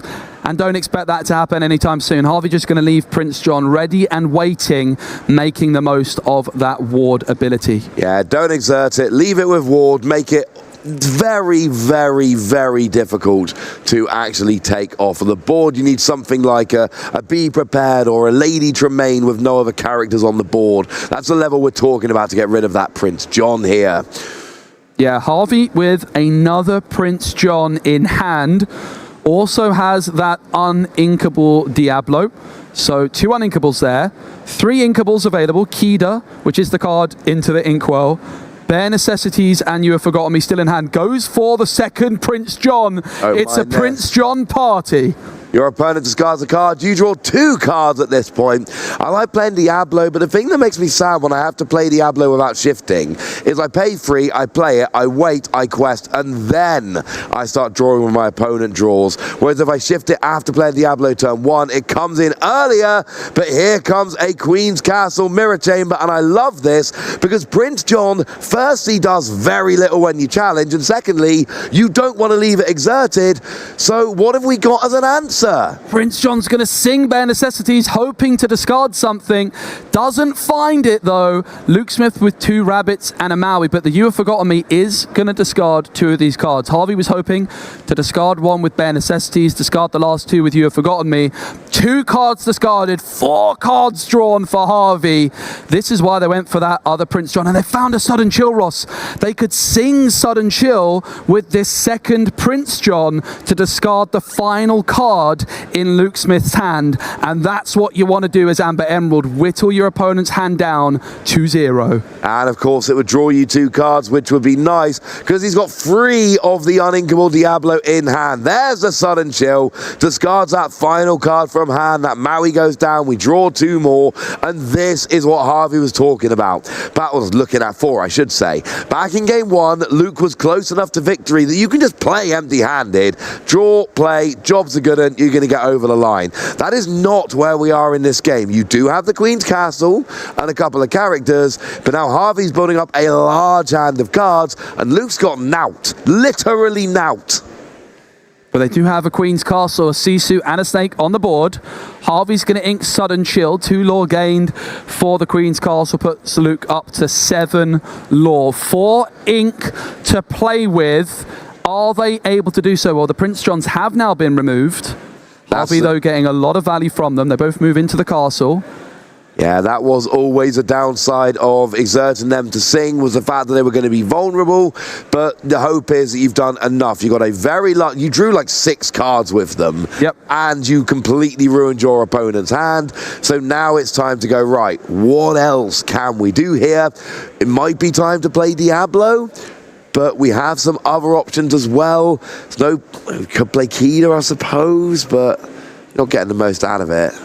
Queen's Castle, really impactful here for Luke. They did draw 1 card, of course, for turn. I can tell you it's a Be Prepared, which is why we didn't see it being inked. Of course, it's uninkable, and it costs 7 ink. But with 2 cards in the Queen's Castle, Luke might be drawing 3 cards at the start of their next turn. In comes the double Diablo for Harvey, but that Queen's Castle is absolutely carrying Luke Smith at this moment in time. It's another 2 lore and 2 cards drawn as well. He's going to be up to 12 lore at the end of this turn if he wants to be.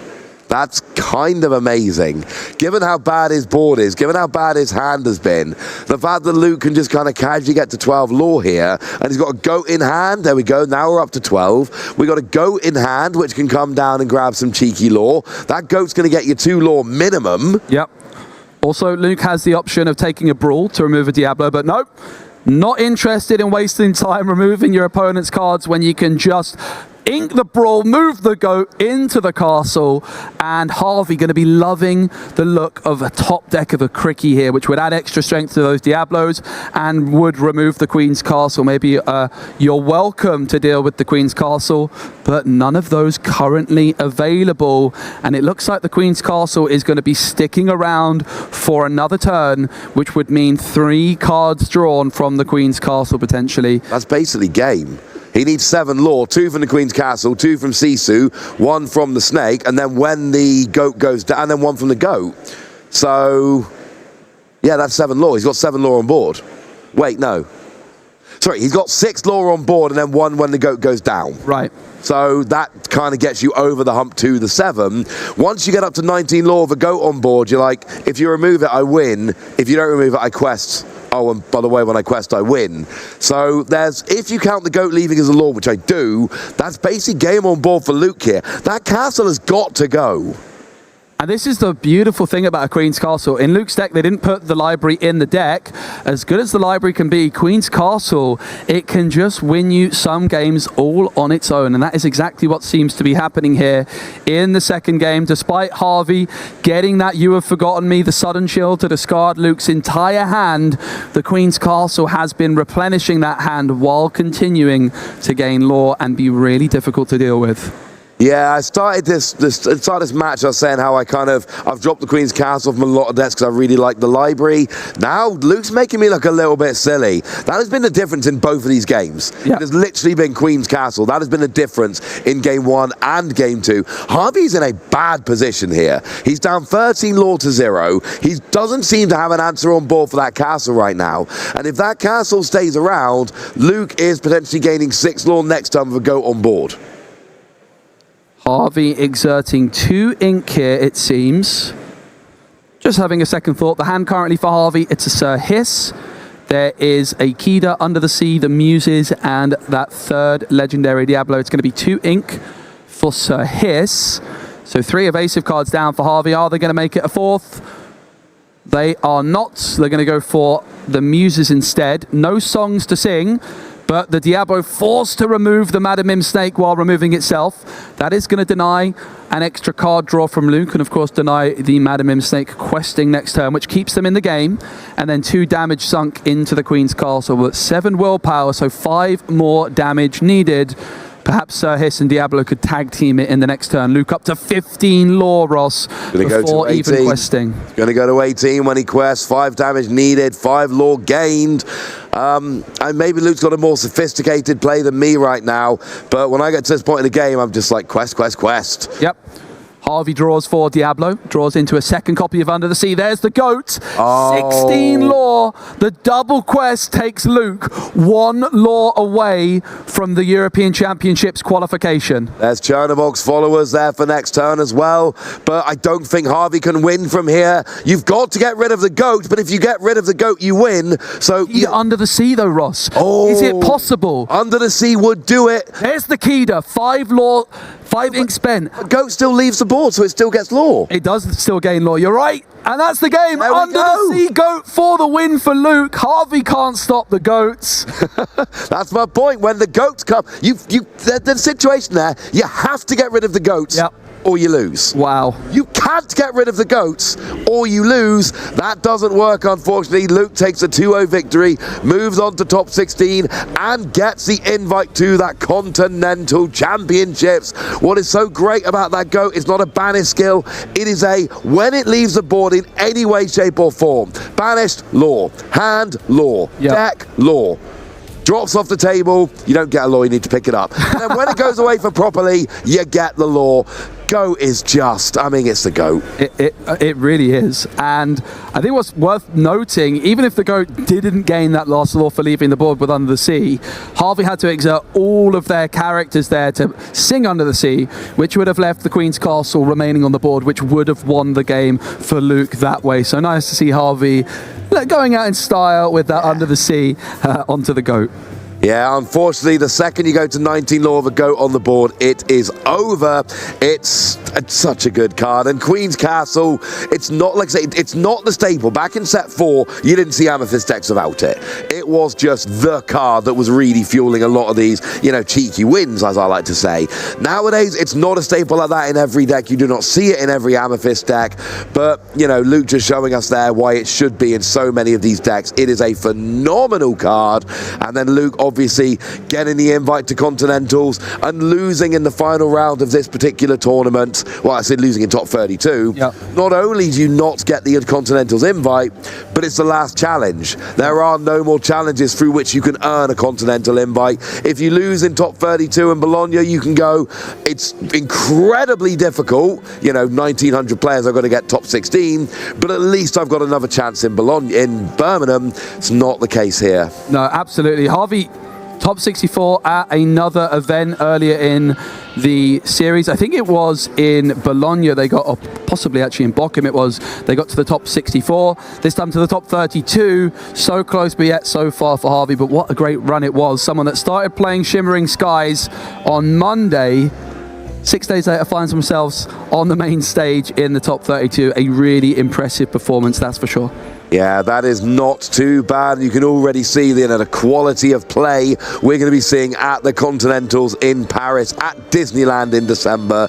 It's going to be, like every player is going to be that good. Now, deck selection is going to be an issue, and not everyone is always going to make the right call, but we are going to have a phenomenal tournament there. But we're in the middle of a phenomenal tournament here, and of course, you win in top 32, you go to top 16, you're playing for...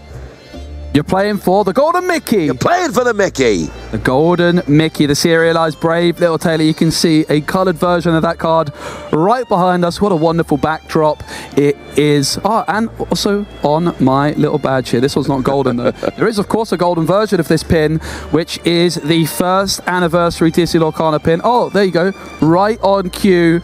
Ross has saving that for my last round of the day, but I didn't have one when I got to when I came to the tournament this weekend. I didn't have the gold brave little tailor pin. I'd missed out, but I went and pulled sad faces at the right people, and now I do have a first anniversary pin. I'll be wearing that for my next round, but we're still rocking with it. Yeah, the poor honey wizard. How would they feel to know that you're going to remove them for the biggest game of them all? I'm just going to be honest with you. 6 rounds out of 7 seems fine to me. There is that golden Mickey we can see there in the cabinet. So yeah, that's what everybody is going to be playing for. That I don't believe an interview is ready yet. So we gave you a little shot of the Mickey. Yeah. It's cool. The pin badge is cool.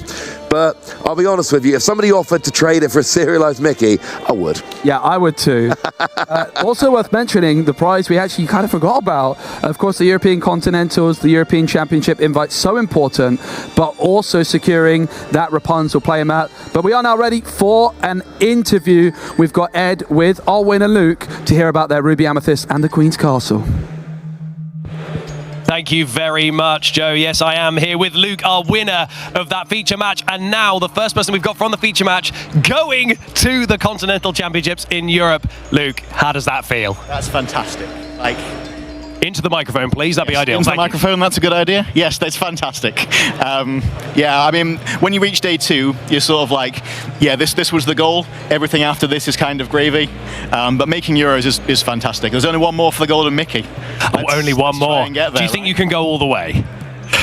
We'll see. We'll see. I'm not going to write it off, but I don't want to count my chickens before they hatch. That's probably brave. It's quite a diverse... I've said this. People watching are going to be sick of this, but it's such a diverse meta at the moment. It really is. It really is, isn't it? I was quite surprised to see Amber Emerald on the this high and this carried on in the event. It's I've played it a bit at locals. I found that it struggled a lot against locations, as we saw in the game that happened there. Yes. And against things that generally play big creatures. But the Kida and Under the Sea combo is incredible, right? Even into decks like Blue-Red, where it kills Tamatoa.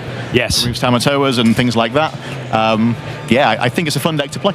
It certainly is, and you did an expert job there navigating what is frankly just a very hard discard deck. And like you mentioned, location, it was Queen's Castle, and also right near the end you had the 2 characters on it, and then you got 2 goats on there as well. Basically you had that entire coverage for the Kida Under the Sea combo, which did come out at the end and basically secured it. There, right? Yeah. I was a bit lucky at the end there because I drew my 2 cards for the castle and they were both goats, and I'm looking at this like I'm on 13 lore with a castle in play, and my next play is a goat. Do I even need this brawl? Like the Diablos are there. Do I even care if the Diablos, if he draws like 6 cards from Diablo? Should that was the question that I was looking at in my draw step for the previous game was, do I actually need to draw the cards for the Queen's Castle? Do I need to find a snake to win right now? or do I even care about the adverts? And you saw that I inked the Brawl on the turn before, Yes. just valuing putting the goat in the castle instead, because at this point I'm the rush deck, I'm the beatdown. He can draw as many cards as he wants, it doesn't matter if I have 20 lore.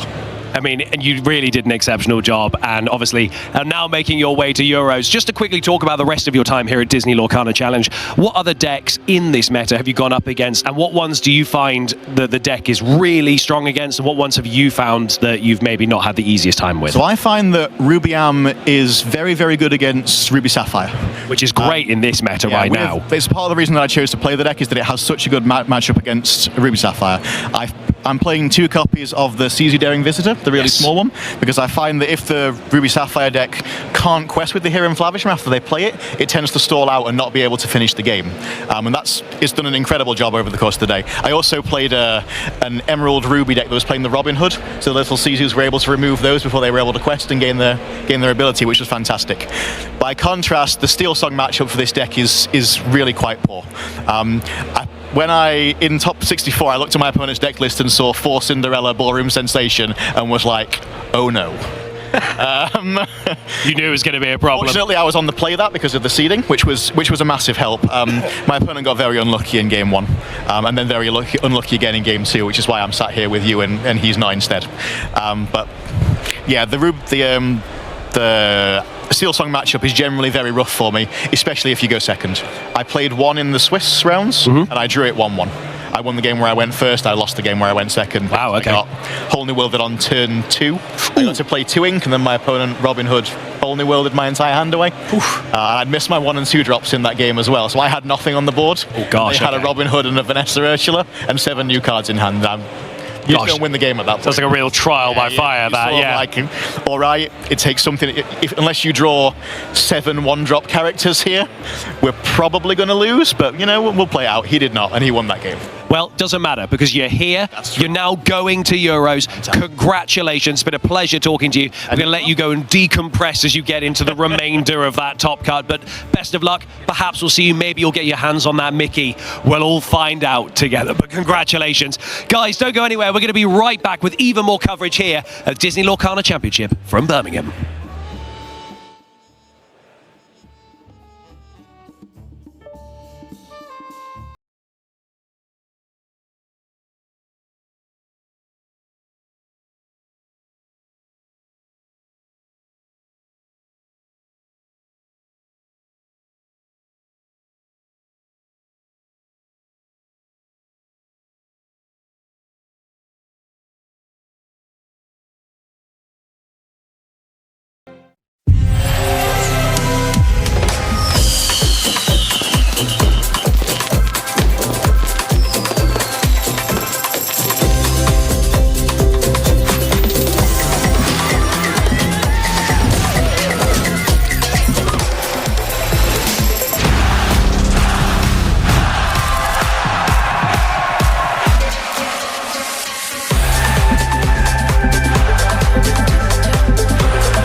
Welcome back to your coverage here at the Disney Lorcana Challenge, live from Birmingham. So we've obviously just had our top 32 match, and as you guys saw, it was quite a speedy one, which means we've got a little bit of time to fill before we get into our amazing top 16 cut. But I am not doing that alone. I'm joined by the amazing Baker. Baker, how are you doing? The amazing Baker. Oh, yes. Can I pay you to just follow me around and say that all Call you the time? amazing The amazing Baker. It does sound like you make stunning pies. I sound like a magician. Yeah, welcome to the stage. I'm going to make these Lorcana packs disappear. But it's great to be here, Ed. Yeah, that last game, certainly a nail-biter. A lot on the line there to hopefully progress into the top 16 to not only secure that Rapunzel full playmat, but arguably the bigger prize, the qualification for the European Championships. What an achievement. What an achievement. The first ever European Championship for Disney Lorcana, and that is very exciting to be representing in that. And also, it was a really interesting, because I know it was a deck that you love. I do. And it's also a deck that I play, Ruby Amethyst. It was an expert display of how to navigate a discard deck like Emerald Amber, with utilizing Queen's Castle and having the characters on it for the extra draw and things. It just, having those goats as well that got past the Kida and the Under the Sea, really just made for a very exciting game, but also a speedy game, which means we now have to try and fill a little bit of that time. And what better to do? How are we going to do that, Ed? That's a good question, Let's the ponder. amazing Baker. We shall Let's stroke ponder. our chins and ponder. I've got an idea. Go on. What about Pack Rush? No, I hate it. Okay. I'm joking. I love it. We'll be Let's right do that. back. Okay. Oh, and here you can see our... What is this? You can see two of our casters just catching up on a little bit of shut-eye here at the Disney Lorcana Challenge. This is indeed a long weekend for us. I think we all need to try and wake them up. So anyone that might be watching in the viewing area, on three, can we all please scream and see if we can wake them up? 1, 2, 3, wake up! Okay, that player appeared to not do anything. The deepest slumber. Those headphones really are noise cancelling. Doesn't Joe look beautiful in his full-on sleepy phase? Oh, he's with us. He's awake. Is Ross also with us? I certainly hope so, because the plan is these two gentlemen will be going one-on-one in a pack rush, because they were the winners of yesterday's pack rush battles, weren't they, Eds? They were, much to my chagrin, I'm afraid, because I really enjoyed this format. I thought pack rush is the first time I'd done a pack rush. I had the most fun. But unfortunately, Ross managed to just take it by a couple of laws. So these two have advanced to their own version of the top cut. But Ed, I'm quite new to Lorcana. What's a pack rush? That's a great question, the amazing Baker, and I'm glad you've asked. So, Pack Rush requires opening 2 packs of Disney Lorcana. Okay, I'm with which you. we're doing Shimmering Skies, the latest set to be released. Yep. You open those upside down.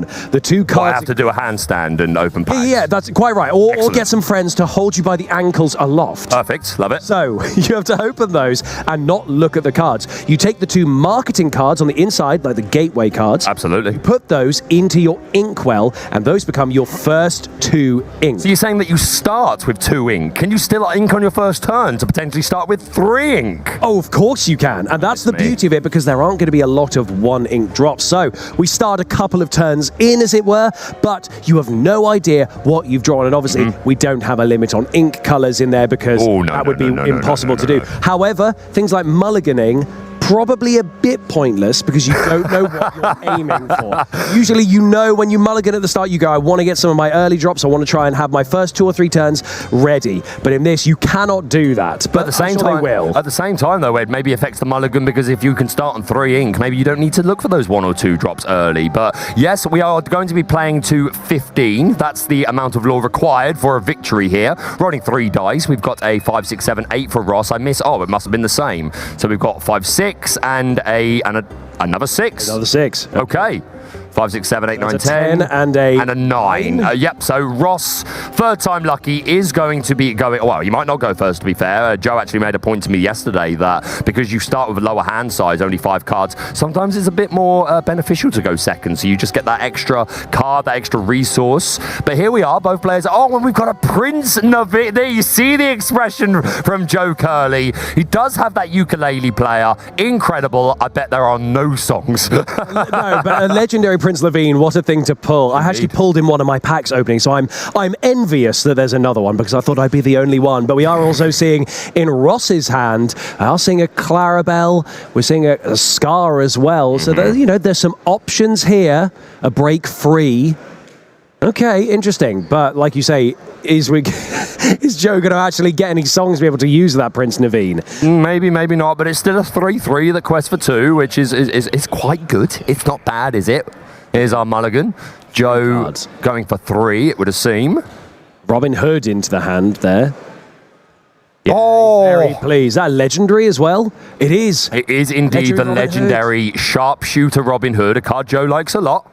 Hang on, so this is like the same packs I opened. I got a legendary Robin Hood and I got a legendary Prince Naveen. Have they just stolen my packs and pretended? I think they have, Ed. I'm sorry, they need them more than you. This is for content. What will be interesting is this Robin Hood has the ability on Exert. You send the top 4 cards of your deck to the discard pile, and if you find an action, you can play it for free. Free is cheap.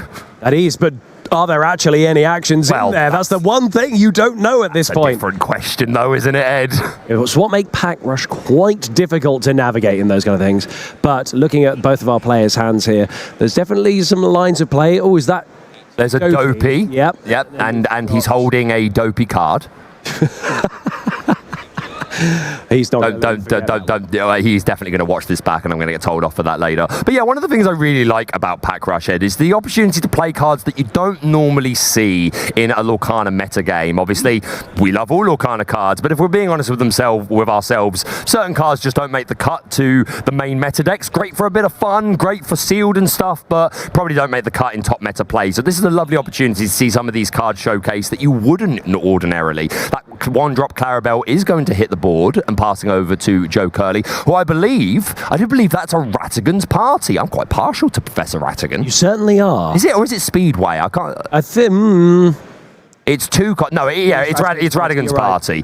It's a 2-cost inkable location, 1/7, and if you have a damaged character there, gets a +2 lore on the card as well. And the Amethyst Chromicon as well is in Joe's hand, which I know is a card that Ross really wants. So I'm sure he's just angry that that's there. But he is going to play that. Both get to draw off that effect, and we see another Scar come into hand. A ruby Scar this time. That Scar worked wonders for Joe yesterday. He's got an Emerald Scar and a Ruby Scar in the same hand. All of the Scars, I love it. That's a perfect hand. Oh, and that's that 7-cost uninkable super rare Ana, exerting all opposing characters on play. Certainly an interesting card, and maybe Ross has the shift line in here. There is a baby Ana in this set. Oh, we've now seen the Robin Hood come down, the brand new legendary Robin Hood, freshly pulled. Joe's like, you're using me own tools against me, mate. You're mugging me off, fella. What is this? I'm the Robin Hood guy. I know Joe was certainly hoping that someone would be rocking the Sharpshooter Ruby Emerald deck at this tournament. Absolutely. Color combination that Joe likes a lot. He's going to play that Vanellope von Schweetz, the glitch. Passing over to Ross, who looks like he's going to turn that Clarabelle sideways, gaining a lore. Oh, yes, we're going to now, luckily it's on the screen there because we've got people standing by who are making sure that the lore is being counted properly so that we can actually see. We certainly do. Joe just having a little discussion with the judge, saying something on the lines of, what on earth is this? I asked for the pack with all the enchanteds. I think I read his lips. I think he just said the words, do you know who I am? Oh, he's shocked. He's in awe. No, I think he's bluffing. He's bluffing. A mind game. See that huge reaction? And look what he's drawn. I mean, she's right. Okay, so we've still got Scar, Ana, and another Scar in hand for Ross. It's going to be quite a Scar-heavy pack rush. Scar-heavy pack rush suits me just fine. Joe, considering his options, is going to exert that Amethyst Chromicon, allow both players to draw a card. This is a card that sees some meta play as well, Ed, in some Amethyst Steel aggro decks. Shout out to Vonderland, American player, who's very much popularized that, along with Doc. And of course, you can play it in Jafar for some extra draw and extra lore. Down goes the Rattigan's party. Rattigan, the greatest criminal mind, the world's greatest criminal mind. Rattigan, Rattigan. Okay, so now you're happy because that's on there. Vanellope. I'm very happy, and Vanellope is damaged at the party. So that Rattigan's party will now be gaining 2 lore at the beginning of Joe's turns and 7 willpower. That's quite a lot, Ed. That's a really, really good card to be having on the board there. Oh no! Dopey goes down into the inkwell. I wanted to see Dopey in play. Never mind. Next time. Now, what is the Sapphire card in hand there? I can't quite read it. Not that one. That's the Chromicon. Yeah, that's the Sapphire Chromicon. The plate armor is Exert, and it's a resist 2 into the start of your next turn. And I'm not sure about the other Sapphire one. It's 2 cost. I'm not sure if there's ability. It may just be a vanilla. There's also a Hey that's just come into the hand there as well. Oh, hey. Oh, hey. There's a wonderful card there as well. The Hypnotic Deduction. Great bit of Lorcana storytelling going on through that. Oh, no, not Hypnotic Deduction. The Jafar Staff one. Not called Hypnotic something? You're right, I'm confusing it with the Basil the Great. The Amethyst or the Emerald one? Amethyst. So, yeah, that's the start. The staff, yeah, which is Challenger and draw a card. Yes. But also part of that story with Jafar hypnotizing Basil to do his evil deeds. I'm a fan. I do like that. That's one of my favourite bits about Disney Lorcana is the extra little... The narratives. The narrative of it is very, very enjoyable. Absolutely. Okay, we're just staring at the hand. Oh, here we go. Is that coming? Oh, he's playing the hideaway to send the Ratigan's Party or the Amethyst Chromicon straight into Joe's Inkwell. Is going to pick that Ratigan's Party. A good decision. Of course, the Amethyst Chromicon benefits Ross as well. And like we said, that Ratigan's Party is currently gaining 2 lore, and 7 willpower is a lot to deal with. So I like the decision. Gives Joe a little bit more ink, but hey. I think the ink, the resources is a way bigger trade-off than what the lore gap are being. Absolutely. And now seeing that Elsa in hand as well. There it comes down, being slapped down onto the board by Joe. Going to exert that scar. Oh, no, it's Ward Joe. It's Ward Joe. Can he do it? He can't hear us, Joe. No, Joe. I mean, that's a good thing. We wouldn't want that. We don't want the players hearing us while they've got. Oh, with those headphones on, you can't hear anything. You really can't. You couldn't even hear a party happening with that. The Elsa going to be going into the Robin Hood along with the Vanellope von Schweetz to get rid of that. Robin Hood, of course, questing for 2. But yeah, this Scar has Ward. And whenever one of your characters challenges a damaged character, you can draw a card. Oh, we've got another Dwarf coming into the hand there. And then we've got another Robin Hood coming in to... It's another Dopey. It's meant to be, Ed. Joe, just play the Dopey. He wanted it to happen. There it is. He's even got a smile on his face because he probably knows. Is it being inked? No! Again! Justice for Dopey. Justice for Dopey. Okay, so what are we going to see? We're going to see the Prince Naveen come down? I have to say, every time I've said Prince Naveen in this stream over this weekend, I've had to resist the urge to sing Prince it. Ali, exactly. I've had to resist the urge to sing I'm Prince right Naveen. there with you, man. I'm right there with you. Prince Naveen, Amber is he. He is a singer. Sing your Zeus, then sit on the field to sing a whole new world. There you go. It's there you go, everyone. We've now made Disney Lorcana songs to the tune of existing Disney tunes. Excellent. That Merlin back from Bermuda has hit the board. Big fan of that artwork. Yes, lovely. And of course, there is a Floodborn Merlin in this set. Intellectual Visionary. If you shift him, you can search your deck for any card, Ed, and put it into your hand. Which is wonderful at this point, because you'd have to guess what that card would be. There's the plate armor that could come in useful for some challenges. I do think he's considering throwing it down. There we go. The plate armor. There it is. Joe with that heavy item build. We've also got a Basil in hand now for Joe. That Basil pretty cool, having this, it's like the cheapest character with support. And some people are combining it with things like the Queen of Hearts to deal with the Daisy Duck on turn 2, which is pretty good. Elsa Spirit of Winter going to challenge that Scar and finish him off. Back to the Elephant Graveyard with you, Scar. I've got to say, I'm a big fan of any Hey card. Oh, absolutely. That one is lovely. I like the lovely sort of view going on, and then just Hay's face with a hat. It just makes me laugh. Did you see these weird comments people were making yesterday saying that Hey was on stream? I don't know what stream they were watching. I was a little confused. I mean, I'd love it if Hey was here. I'm a big fan. We all would, but yeah, I think people... What on earth has just happened to that card, Joe? This is already... Yeah, we're kind of hearing in our ears from production. We're going to have to disqualify. We're going to have to disqualify him. This is just as heinous. This is not respecting the Disney Lorcana trading card game. Goodness me, get that in a top loader, straighten it out. Yeah, exactly. At least it's not an enchanted. You're going to have to stick that between 2 heavy books for a while. Okay, Fix It Felix coming down there for Ross. Yep. Fix It Felix Jr. on the board. Both of them got quite formidable boards at the moment. However, Ross is still ahead with that 4 lore. We're going to need Joe to start ramping here. And there's that 7 Dwarves mine, which is super cool. When you move a character there for the first time, you can do 1 damage to opposing character. But if it's a knight, you can do 2 damage. Super cool. And a nice bit of narrative concerning the 7 Dwarf Knights on the Lorcana website. For those of you that are interested in the narrative, I highly recommend checking out the Lorcana website. They've got tons of short stories that really put a focus on the narrative throughout Lorcana, and if you're interested in that, absolutely check it out. Disney Lorcana is the place to go if you want to go and check out some of that Disney Lorcana lore. We're going to turn a couple of characters sideways, questing up to 6-8, I believe. So Ross with a heavy head start here. Joe has got some catching up to do, but he does have a bit of a board established, and of course a couple of items that are nice and useful. Was that? It was the discard. It was the discard. Oh, okay. I was going to say, I thought he drew another Prince Naveen there. Yeah, no. I was like, did you have one in each pack? Because I also saw Ross going through his discard and saw the Robin Hood and instantly went, okay, we're looking at discards at this point. There's no way they've drawn both of those multiple times. And we were right. We were right. I mean, it could happen.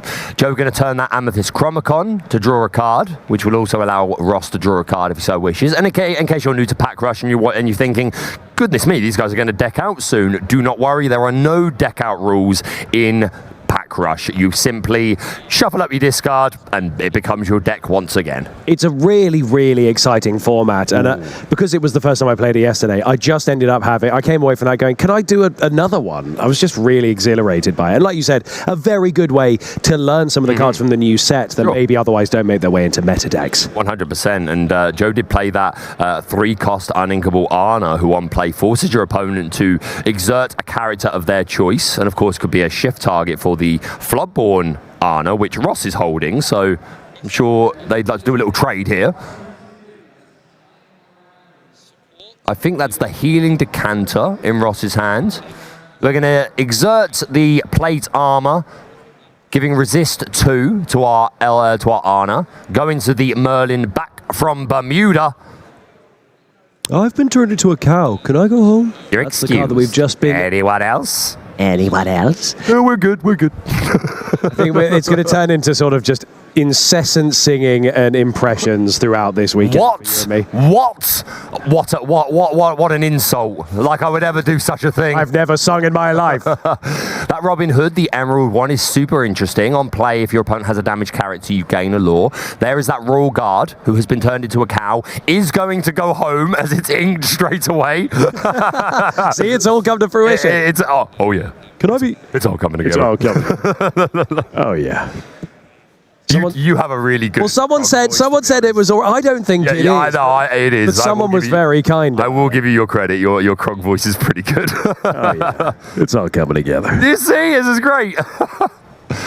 Up to 11 lore now for Ross, only 4 away from becoming the champion of the broadcaster Rush tournament. A whole 4 of us. And then I believe, if there's time, Ed, me and you will be playing off for 3rd and 4th place. Oh, we certainly will, because I just want an excuse to play. I don't even mind not even being on the podium. I don't mind getting 4th. I just want to play again. Excellent. It's really exciting, and I want to be the one who draws the Enchanted in the pack. Oh, I wonder why. Wouldn't that be amazing? Still got this Prince Naveen in Joe's hand. Hasn't found a chance to play it yet. And I do believe, is that Doc of the 7 Dwarves? It may be... It could be one of 6 of them, because we know it's not Dopey. It could be another Dopey. You never know. Yeah, I do think that's Happy, which I believe is the one that gains evasive during your turn. You must forgive me. Some of these cards that are less playable in meta decks, I'm still coming to terms with and trying to remember what they all do. I will get there. But yeah, I'm pretty sure Happy is the one where you gain evasive during your turn. We find a Taffeta Mutton. There you go, Ross. You've been wanting to see Taffeta Mutton Fudge all weekend. I know this isn't the one he wants.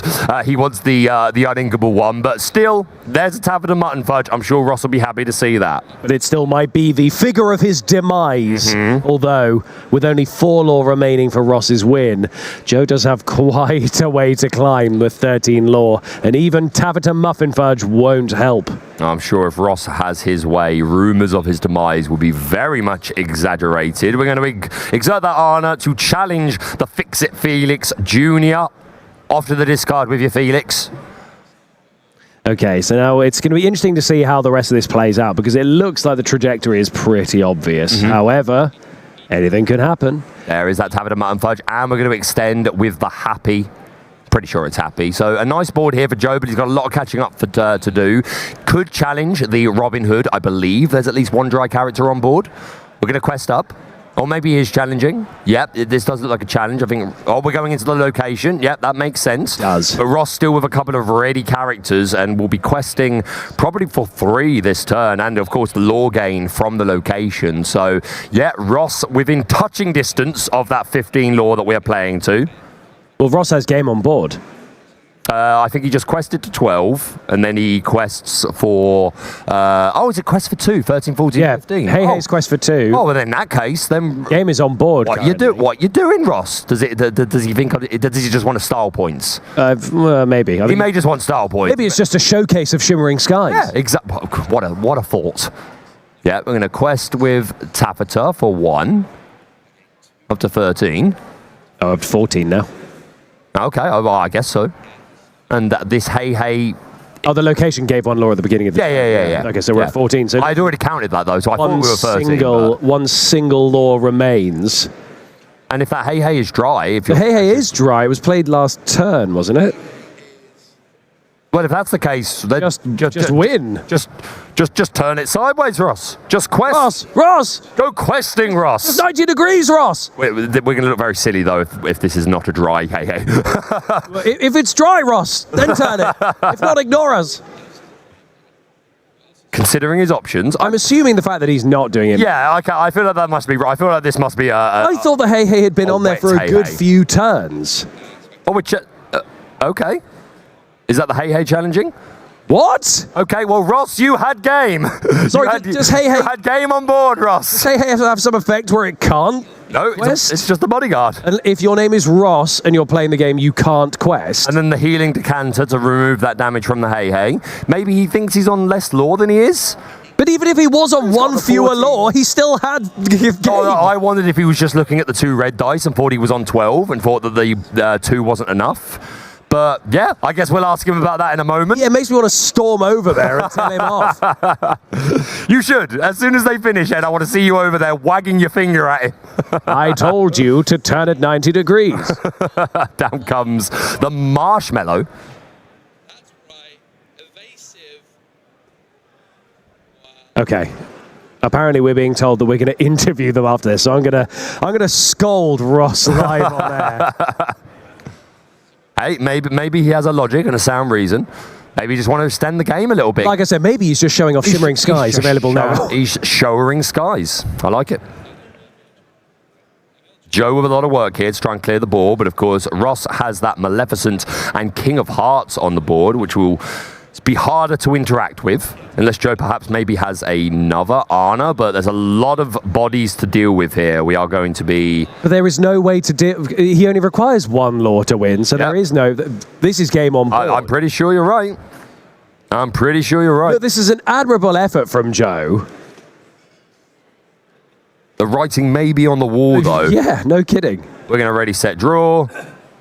Just turn them. So that's it. You go. Okay, right. Okay. I'm going to storm over there now. Please do storm over there, Ed.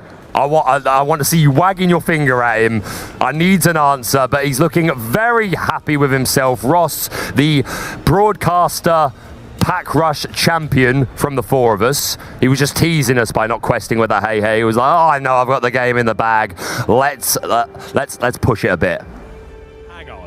You were 1 lore away from winning for like 3 turns, and you chose to attack with Hey or challenge with Hey instead of just winning the game. What do you mean you were reckless? He gave me reckless. Yeah. Oh, he gave you... Okay, right. So we were wondering what was going on. We go, there must be an effect happening. There's no way he's missed is it Night that. Howler Okay, Rage? right. Because I've been told to come over here and wag my finger for missing that. But it's fine. Did you guys... do you have a good time playing, Ross? Because you absolutely stomped that one. I mean, I'm 2-0 and I pulled a legendary in both pack rush so far. So I feel like pack rush is my game. You know, you guys actually pulled the 2 legendaries I pulled yesterday from just opening packs, and I can't find those packs. So we were wondering if you guys just made up, you know, opened a pack upside down, took it off the table, and just brought out the other ones. Joe, how did that go for you? I have a lot to say, all right? Ross had no cards in deck, and for some reason, he then shuffled his discard back into his deck to start drawing from the discard pile. Well, that's how what you do in Pack Rush, is it not? Allegedly. Allegedly. Okay. If that wasn't the rule, I would have not drawn off Amethyst Chromicon and I would have won when it went to my next turn. But it is the rule, so Joe lost because of the rules of the game. I mean, that's so unfair. I can't believe you do that. Okay, right. Well, we're going to be right back very, very soon. We're going to have another one of our top feature matches very soon, but obviously we're waiting for the top 32 cut to be finished. But don't go anywhere. We're going to go through you straight back over to Baker, who's going to just carry this for a little bit longer. Over to you, mate. Absolutely, yes. Sorry about that. We certainly missed that Night Howler Rage, which does give Reckless, so that would explain why Ross didn't quest with that card at that time. We have plenty more Lorcana action coming up very, very soon. Do not go anywhere. We're just waiting for the 32 to finish. We'll see you very soon.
Welcome back, ladies and gentlemen, with me, your Pack Rush champion, and some guy called Joe. We are back with the Disney Lorcana Challenge from Birmingham. I definitely didn't run back and get here with 1 second to spare.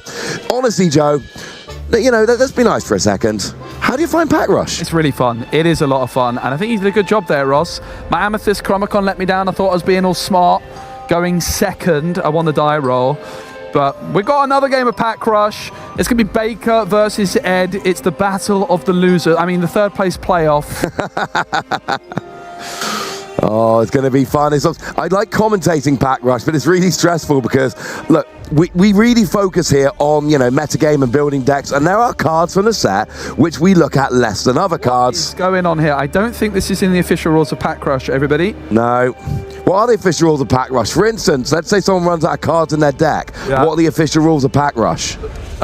I believe that person loses the game automatically. That is actually incorrect. That person shuffles up and then wins with skill and valor. So it looks like Baker will be going first. What is going on? Ed might have... looks like Ed might have to forfeit because his hands no longer work. And I will say one thing I really enjoyed about this table, the tablecloth, very, very comfortable to get underneath, pretty cozy. Do you have a nice little nap there? I had a lovely little nap. I never get enough sleep on show days, so it's always nice to have a little nap before some pack rush. My favourite thing about pack rush is, like, every time you start your turn, you draw a card and you're like, what's it going to be? Yeah, absolutely. And you can see those two QR codes or the marketing cards going into the ink, and then the rest of the cards are being shuffled without looking. No peeking allowed. If anybody peeks, I will be calling a judge. It's actually really nice, kind of starting with 2 ink and then inking. You get rolling in the game a little bit faster. You know, your free cost are turn 1 options now. Yeah.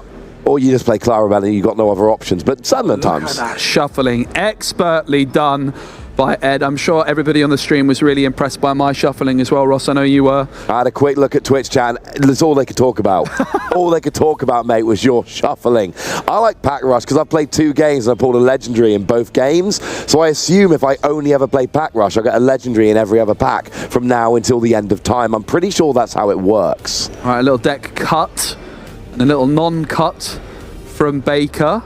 Baker with the green and blue today. Ed going for the white, and would you say that's navy? I'm colourblind. Don't ask me colours, mate. I don't know anything. That's fair enough. All right, here we're going to go. It's, of course, going to be Baker on your left, Ed to your right. Each player draws 5 cards to begin, and unlike a traditional game of Lorcana, not racing to 20, but racing to 15 instead. Ed has Elsa's Ice Palace in hand. Yeah, that was really good against you, shutting down your Daisy Duck when you played Baker yesterday. Yeah, it certainly was. That Archimedes, that 5-cost Archimedes is actually really, really nice in a pack rush format. You can shift it up if you so wish, but also it's just really good. There's a 3-cost and a 5-cost. I can't see the 5-cost. There we go. It's got shift free, and it's got evasive and challenger plus 3, and it quests for 2, and it's inkable to boot. So both the Archimedes very nice in a pack rush format. Yep, Ed has a few emerald cards in the mixer. Going to start things off by inking this 4-cost steel card. You had it in your deck. Do you remember what it's called? Is it called Bovine something? Bovine Protector, maybe? Oh, just Bodyguard. Okay, Bodyguard. Or not Bodyguard. Or just Guard. Oil Guard, is it? It's going to be Hypnotic Deduction. It's a 1/7 anyway. Ed's going to draw 3 cards. Finds, I think it made Miriam, Robin Hood, and then the Mickey Mouse, who you should never underestimate. And then you're allowed to put 1 card to the top of your deck. Royal Guard. It's Royal Guard, that's the one. So I like that 4-cost Scar in this particular format. It's got Ward, and it's just a decent stats there as well. Yeah, so Ed draws those 3 cards, adds them to the hand, and then can put any 2 cards into the hand.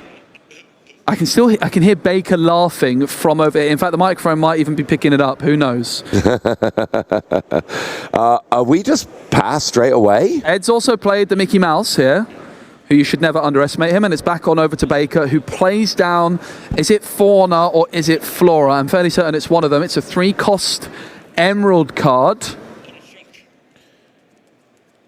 And it's going to be back on over to Ed here, who's going to ready.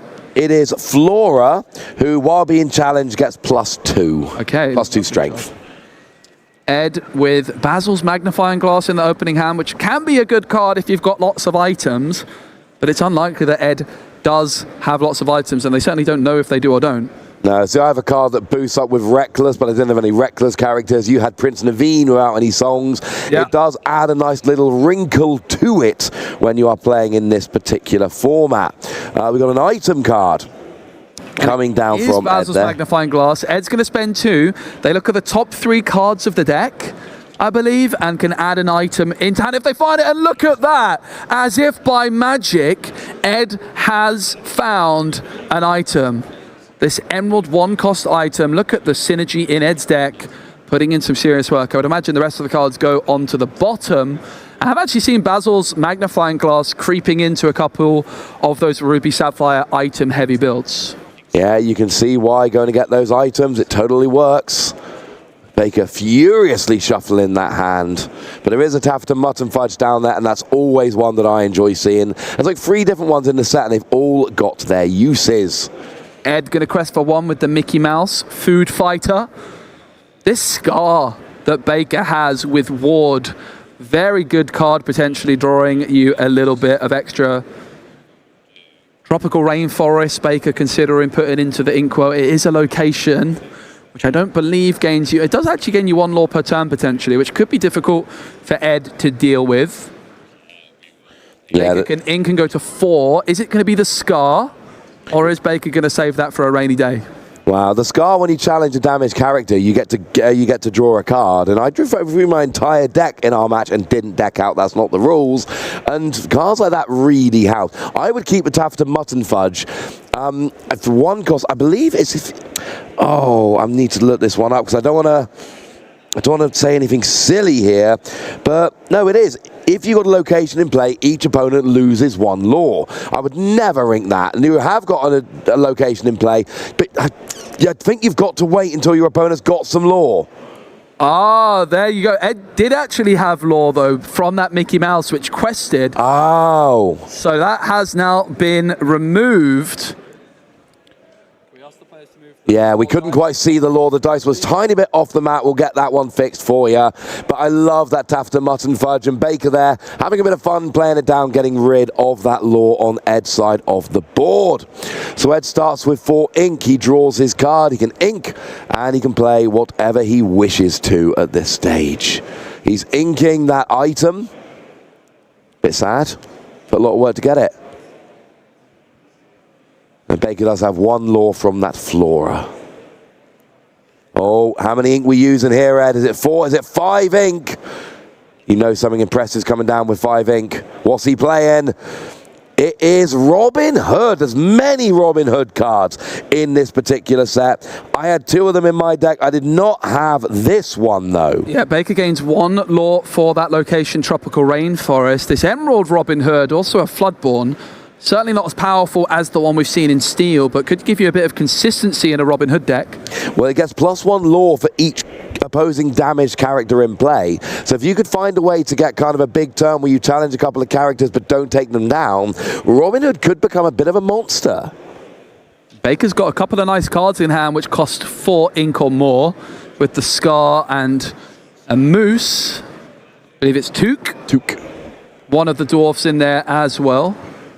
Of course, 7 different dwarfs available. I want the dwarf deck to be good in this format. I really like it. You've got the super rare Snow White, and then you've got all of the dwarves, including Doc, who lets you discard your hand and draw 2. So you've got a draw engine on the board. Big fan of that deck. And you've got the Dwarven Mine as well. A card I've not played, but I know that Tim, the game designer, has been playing with that a little bit recently, which is really cool. So both players getting their lore sorted. Ed on 1 lore after that Mickey Mouse quest, and Baker on 2. It is going to be Took for 4 ink, played by Baker, holding on to that Scar. Now, what's interesting about the Scar, Baker could play the Scar down and maybe catch Ed off guard, as you can draw a card off Scar the turn you play it. Potentially, if it's set up. It's going to be a quest for Baker, up to 4 lore now. Baker in the lead. Indeed he is. So we got a lot of ink there for Ed. I think that's 5. You can add another one to get up to 6. Last time we saw the Robin Hood. Really, if you want to make the most of Robin Hood, you really need to start damaging some characters. That is the goal here. Yeah, and both players struggling for card draw. I think in our game, Ross, the fact that I had the... Oh, gathering knowledge and wisdom gets Ed just 2 lore for nothing. Absolutely. Big play. And Gazelle comes down for 3 as well. A card which can quest for 2. But yeah, in our game, we had that Amethyst Chromicon, which just meant each of us was drawing an abundance of cards. That is not in play here. And both players struggling to draw some cards. So that Scar for Baker could be a real difference maker. Mickey Mouse is going to challenge Taffeta Mutton Fudge, dealing 1 damage, but taking nothing back thanks to the Mickey Mouse Resist. Yeah, he's got Resist, doesn't take damage, but that's really good, because now we've got your Robin Hood that can quest for 2. And I like this very much. And I mean, that could be a way for Ed to potentially get towards victory here, is just try and use that Robin Hood for damage a bunch of characters, and then just keep using Robin Hood to quest for more and more every turn. If I'm Baker, I'm actually seeing it as a threat, and I'm trying to get rid of it. It's got 5 willpower. Yeah, 4 ink for Baker. Has the Scar, but the card drawn off the top is not bad at all. It's that wonderful, wonderful Archimedes, who we were talking about earlier. Ed's very happy about the card they've got, that's for sure. 1 damage on the Robin Hood. Tafita is going to remove it. Is it time for Scar? Baker set it up. Scar enters the board. Robin Hood is damaged, and it's going to be taken out by Baker. And whenever you remove a damaged character, you can... No, just challenge. Just challenge. Don't even need to remove it. As long as you challenge, whether you remove it or not, you do get to draw a card. Scar is in... It's kind of... I love it, because in Pack Rush, there are cards like Scar, which no one's really playing in Standard, but in Pack Rush, Scar's a beast. Yeah. Both of them, in fact. The Ruby Scar with 6 strength is also very nice card. You used that yesterday, take down Alsa's Ice Palace. I did, yeah. Came in very handy for you. Baker, of course, Scar played this turn, is not able to quest, but this fairy here is still able to, or potentially challenge that Mickey Mouse.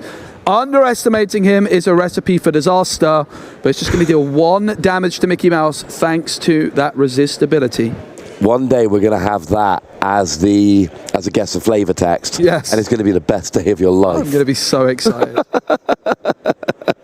Oh, Olaf back in the building. When I found it against you, Ross, it was a bit too late to save me, but I was able to play it for 6. But for Ed here, it's a bit of a disastrous draw because it's going to cost so much, and it's very uninkable indeed. So Ed's not going to be able to play that Olaf anytime soon. No, unfortunately not. It is a 7. It's a 9 cost uninkable. You can reduce it. Is it by each your damage? No, each of your opponent's exerted characters. Exactly. So it'd be an 8 cost right now, which is just, it's too much. So Ed hoping for Basil's magnifying glass to come up trumps again. Is that Doc? 2 ink spent on it, but no items found. So all of the cards are going to have to go to the bottom of the deck. Not the end of the world, though. It means you get to see your deck. You see the entirety of your deck nice and quickly. I enjoyed that. Like I say, like when you top deck for your turn and it's a Robin Hood Legendary, you're like, wait, I got Robin Hood Legendary? That's a cool feeling. So, and then you get to the end, and if you haven't gone through your deck, you have to then figure it out. So, Alsa's Ice Palace. This was used by Baker against you yesterday. It's now being used by Ed against Baker today. And essentially, when you play it, choose an exerted character, and they don't ready at their start of the turn for as long as it's in play. Yep, pretty strong. Ed is at 7 lore currently, it seems. Baker trailing slightly behind.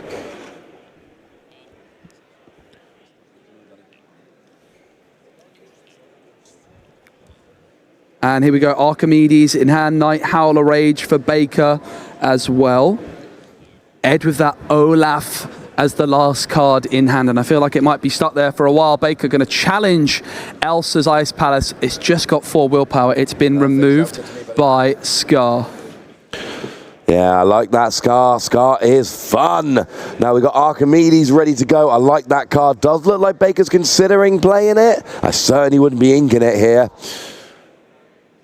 Yeah, what's that? Oh, see, only Olaf. So Ed's empty-handing with Olaf right now. But Baker playing more cards, more characters could play into Ed's hand here with that. Do we know how much ink Ed's got on the board? I believe it's 5. Oh, that's so upsetting because Olaf becomes a 7 cost. If he draws an inkable card, he goes up to essentially 6, but that's not enough. Oh, and the Robin Hood comes down as well. Yeah, really good turn from Baker there. Drawing with the Night Howler Rage. Gazelle is reckless, not going to be able to quest and must challenge if able. It is an inkable card for Ed. It is, I believe, is it Chicha? No, I don't think it's Chicha. I think it's Chicha's daughter, whose name escapes me currently. We've got Tipo, her little brother, who is played quite a lot, but there, this card is, whose name Ross is going to find out for us, I think. Thank you, Ross. I'm looking. Gazelle, of course, cannot quest, but it must challenge and does trade with Scar. Mickey Mouse, never underestimate him. It's a recipe for disaster, but it's going to do another 1 damage into the tropical rainforest. It is Chaka. Shaka. Quest for 2, vanilla card, 4-free, 4-cost Inkable. Oh my goodness, Ross. What have we seen? Baker has a 3-cost Archimedes and a Shift Archimedes in their hand. It's meant to be for Baker. It is meant to be. I had both of them in my first game yesterday. Nice combo. Robin Hood there challenging into Mickey Mouse. Takes it down, but takes some damage back. Yes, it should take some damage back. We then see, and of course, with Elsa's Ice Palace gone now, Flora can, I want to say quest. So Baker here up to 8 lore to Ed's 6. No, 7, sorry. 9 to Ed's 7 now. So Baker really in a commanding position here. Better board state, up by 2 lore. And Ed's hand is roundly terrible. But what's he got? How much ink has he got? He's got 2, 4, 6. So if he inks this last card, he can play. Oh, hello. He can play the Olaf here. He's got 7 ink. He only needs 7 ink. He's doing the maths in his head. You're right, Ed. No! Don't do it, Ed! Ed going instead for Basil's I think he's only got magnifying glass and doesn't find an item. I think he might only have 6 ink, you know. Yeah. I think he's only got 6, so he wouldn't have been able to play Olaf. And yeah, Olaf costing Ed a little bit. Baker's going to get that 1 lore for the Tropical Rainforest. Just put in a lot of work. Baker was considering inking it. I'm sure they're glad that they decided not to. Robin Hood going to quest, Archimedes going to quest, as does that Emerald Fairy, for a total of 4. Baker is 1 lore away from victory. And he does have a location in play, which will get him over the hump straight away. We got 4 characters. Did he take the ink from the location? The lore from the location, they did. Okay. Looking for that top deck of dreams. Doesn't find it. It's Baker's game. Yeah, Baker comes third. Not entirely sure how much celebrating I do for 3rd place out of 4 players, but congratulations to Baker for winning on stream. It's a fun format. I really, really enjoy the Pack Rush format. I love playing sealed generally. I think it's a lot of fun. I enjoy revealing the cards as you draw them for your turn. That's a lot of fun. And I really like being forced to use cards I wouldn't usually use. And I'm going to be honest with you, I think from now on, I might open most of my cards as Pack Rush. Yeah, it's a really fun thing to do. I think especially after you play at a local event and you get a few participation packs, it's a great way to finish it off. Yeah. Using those and having a bit more fun with it. Of course, it's just fun to open packs, but it's even more fun to open packs and play Lorcana at the same time. Oh, it absolutely is. I like opening packs. I like opening Lorcana. I will say that I am going to sleeve my cards when I Pack Rush at home. Oh. But we've got some fun news and we've got a bracket to look at. Okay. You know what the fun news is? What is the fun news? I don't know if they told you this. Didn't. We're going to... Right, let's get the bracket up. Okay, what's the fun news, Ross? The fun news is we're going to let the people at home pick which game we're watching next round. Oh, wow. There's going to be a community choice vote to decide the game. Before we get to there, we need to have a look at the bracket. So if you have a look at the Octo Finals here, we have got, we've got a mirror match of Ruby Sapphire, and we've got Amethyst Ruby against Amethyst Emerald. Yeah, Luke Smith, who we did see win in the previous round up against Harvey Parker, is going to be up against Camille Albert. I do think that's going to be a pretty tricky matchup for Ruby Amethyst. I think Emerald Amethyst pretty strongly favored in that one, but Luke, we saw them do it masterfully against Harvey, is going to be looking to get back to winning ways. Of course, this is the game for the Golden Mickey. A Ruby Sapphire mirror matchup. If you win it, you get yourself a Golden Mickey. That is quite amazing. That is going to be a high pressure game which might go on for a while. A lot of ink and a lot of control cards going down either side, but that's the Cinderella bracket. We've got 4 more to go. Here is the Elsa bracket. We've got Ruby and Sapphire versus Amber Steel, and then another Ruby Sapphire mirror match. From the 2 brackets so far, that means that 5 of the 8 decks are actually Ruby Sapphire. Here we don't see any, we see another Ruby Sapphire. We've got an Amethyst Emerald, we've got an Amethyst Ruby, and we've got an Amber Emerald as well. So Amber Emerald still clinging on there. And then the final, is this final or third? This is the 4th and final. There we go. We've got Amber Steel Songs up against Amethyst Emerald, and we've also got Andy Hall on Ruby Sapphire up against William Chong on that Amethyst Emerald. William Chong, a player that's actually beaten me at a set championships. So Okay, so nice to see them doing so well. yeah, we had to rush that bracket a little bit. 'Cause you know what's more important right now? What's more important right now is the voting. We want you guys on the Twitch chat to vote for which game you want to watch in the next round in our top 8 bracket. So, do you want to see Johnny against Johan? Do you want to see Gregor against Francis, Andy against William, or Jonathan against Guillaume, who we have already had on stream so far today? What would you choose? I would personally choose William Chong, Andy Hall, but that's maybe because I'm slightly biased, as William Chong's someone that I've watched play before. I would definitely want to see, personally, one of the Emerald Amethyst decks, but of course I would, Ross. I love Emerald. I'll be honest with you, I also was going to say that, and then I looked at the bracket and I'm like, that's literally 3 of the 4 games. Yes. But we're going to let you guys decide. There's going to be a vote on Twitch. Make sure if you're not there, you run there now. Get ready for the vote. Get your vote in, and you guys are going to decide which game we show in the top 8. And while you do that, we're going to have a little break and hopefully not fall asleep this time.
Welcome back, everybody, to Birmingham at the Disney Lorcana Challenge. It is heating up. This is the game, Baker, for the golden Mickey Mouse Brave Little Tailor. This is an incredibly important one. Obviously, these guys are going to be thrilled to have secured their Rapunzel playmat and their qualification to the European Championships. But that Mickey Mouse Brave Little Tailor is something else altogether. Absolutely, it is. We've just seen the game for the top 32 to qualify for the top 16 in the Euros. But this is the one for the top 8. 16 players left, but only 8 Mickeys to give out. This is the biggest pressure game of the weekend. Yeah, for sure. An awful lot up for grabs, and I'm sure these players would like to go all the way, maybe get themselves that enchanted, that book with every foil from Shimmering Skies, including the enchanters, and just the pride and all the self-satisfaction of doing so well. There's a lot of players that I've had the pleasure of meeting over the weekend that maybe didn't make day 2, but like they're happy with how they played.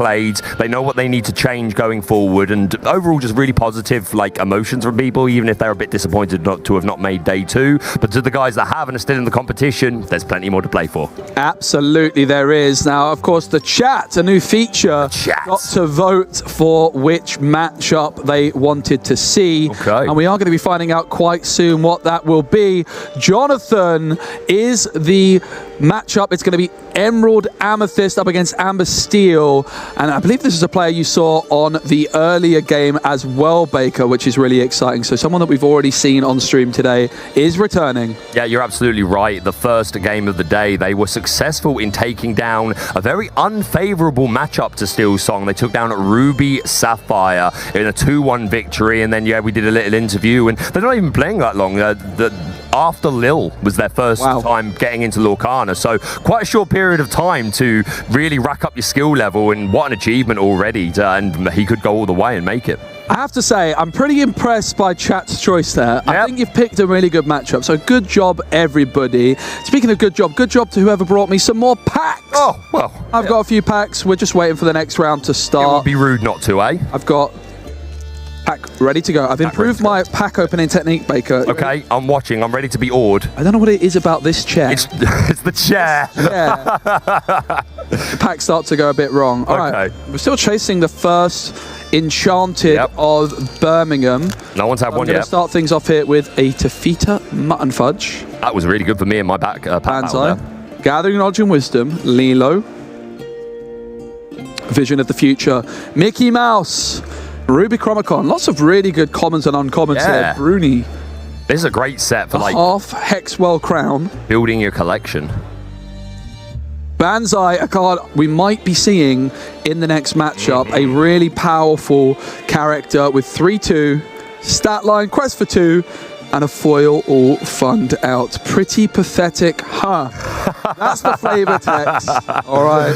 Yeah, that bonsai pretty good. I'm sure we'll see it put to work in this next match featuring EA Tempo. But it's my turn. Let's open a pack of my own. We've got Night Howler Rage. That have actually put in some of your work for me in that pack battle there. We've got the Knock. Can you smell what the Knock is cooking? We've got Fix It Felix Jr. Merlin back from Bermuda. We've got Evil Comes Prepared. What a awesome artwork on that one. We got that Mickey Mouse Food Fight Defender Robin Hood, gains extra lore when your opponent has damaged characters. Another Fix It Felix Jr. This is a Floodborn version. Arthur, 2 cost 2/2/2. The Sheriff of Nottingham, a pretty cool card that's seeing some play in Sapphire Steel decks because they already play a lot of items, so a great big body to add to that deck. Maximus, who I know some Ruby Amber Mufasa players are certainly jamming and seeing if they can get him to work. And our foil is going to be Prince John. I'll take it. Lovely job. I actually wanted to collect on my first set of packs, Baker, all the villains standing in the line in foil. So that Prince John, thank you, mate. It's going to go right into my collection. The players are getting ready, just starting to walk in and get prepped. So we're not too far off the start of the next round. But while we wait, another pack. Of course. Starting off with a Banzai. And while you're doing that, of course, do not forget that they will get to look at the opponent's deck lists before they begin. They certainly will. Open deck lists. It is 2 players we've had on stream, one today and one yesterday in Swiss. So players that our audience might be familiar with. Ed, Alan Adale, got the 7 Dwarfs Mine. 3 cards left to go. Christoph. Now, Christoph, Baker, a foil promo version of this is the promo card, which every player, I believe, got if you signed up early in the registration. If you pre-registered early enough, you got your hands on that. Lovely. I've got a super rare before the foil. It's Scroop. Not a card I've played yet, but one I'm pretty interested in. And the foil is going to be a common. It's going to be Archimedes. Do you know what? I like Archimedes quite a bit. Yeah, Tim, the game designer, was playing some games last night, and he was rocking that in his aggro deck. Just good statted character. Yep. But yeah, we're waiting for. It won't be too long before we're into the game. Again, it is open deck list, so our players will take a moment to look through their lists. So in the meantime, let's open some packs. We've got Flora here. This put in a lot of work for me in that pack rush battle. We've got Donald Duck trying to win a teddy bear for his Daisy Donald's date. What a sweetheart. We've got Hypnotic Strength. I need to. I will admit I haven't seen Brother Bear. I need to sort my life out. We've got Donald Duck, Focus Flatfoot. When will my life begin? The Ruby Chromicon. That's seeing a lot of play. Pacha. I know this is a card you're interested in trying out. Definitely has some potential. I've got the Floodborn to go with that 3-drop that you just pulled. We've got Olaf and that's not the full yet. I also got a Christoph, and our foil is going to be Taffeta Mutton Fudge. I will give this to Ross, and he'll be very happy, I'm sure. Yes, certainly will. The players are getting sat down, just getting their headsets on and getting ready. Not far away at all. I'm starting this pack off with a Night Howler Rage into the Knock. Fix-It Felix Jr. Merlin back from Bermuda. Evil comes prepared. Rudy the Groove Disruptor. Shenzi. Invited to the Ball. Stitch Team Underdog. Super Rare.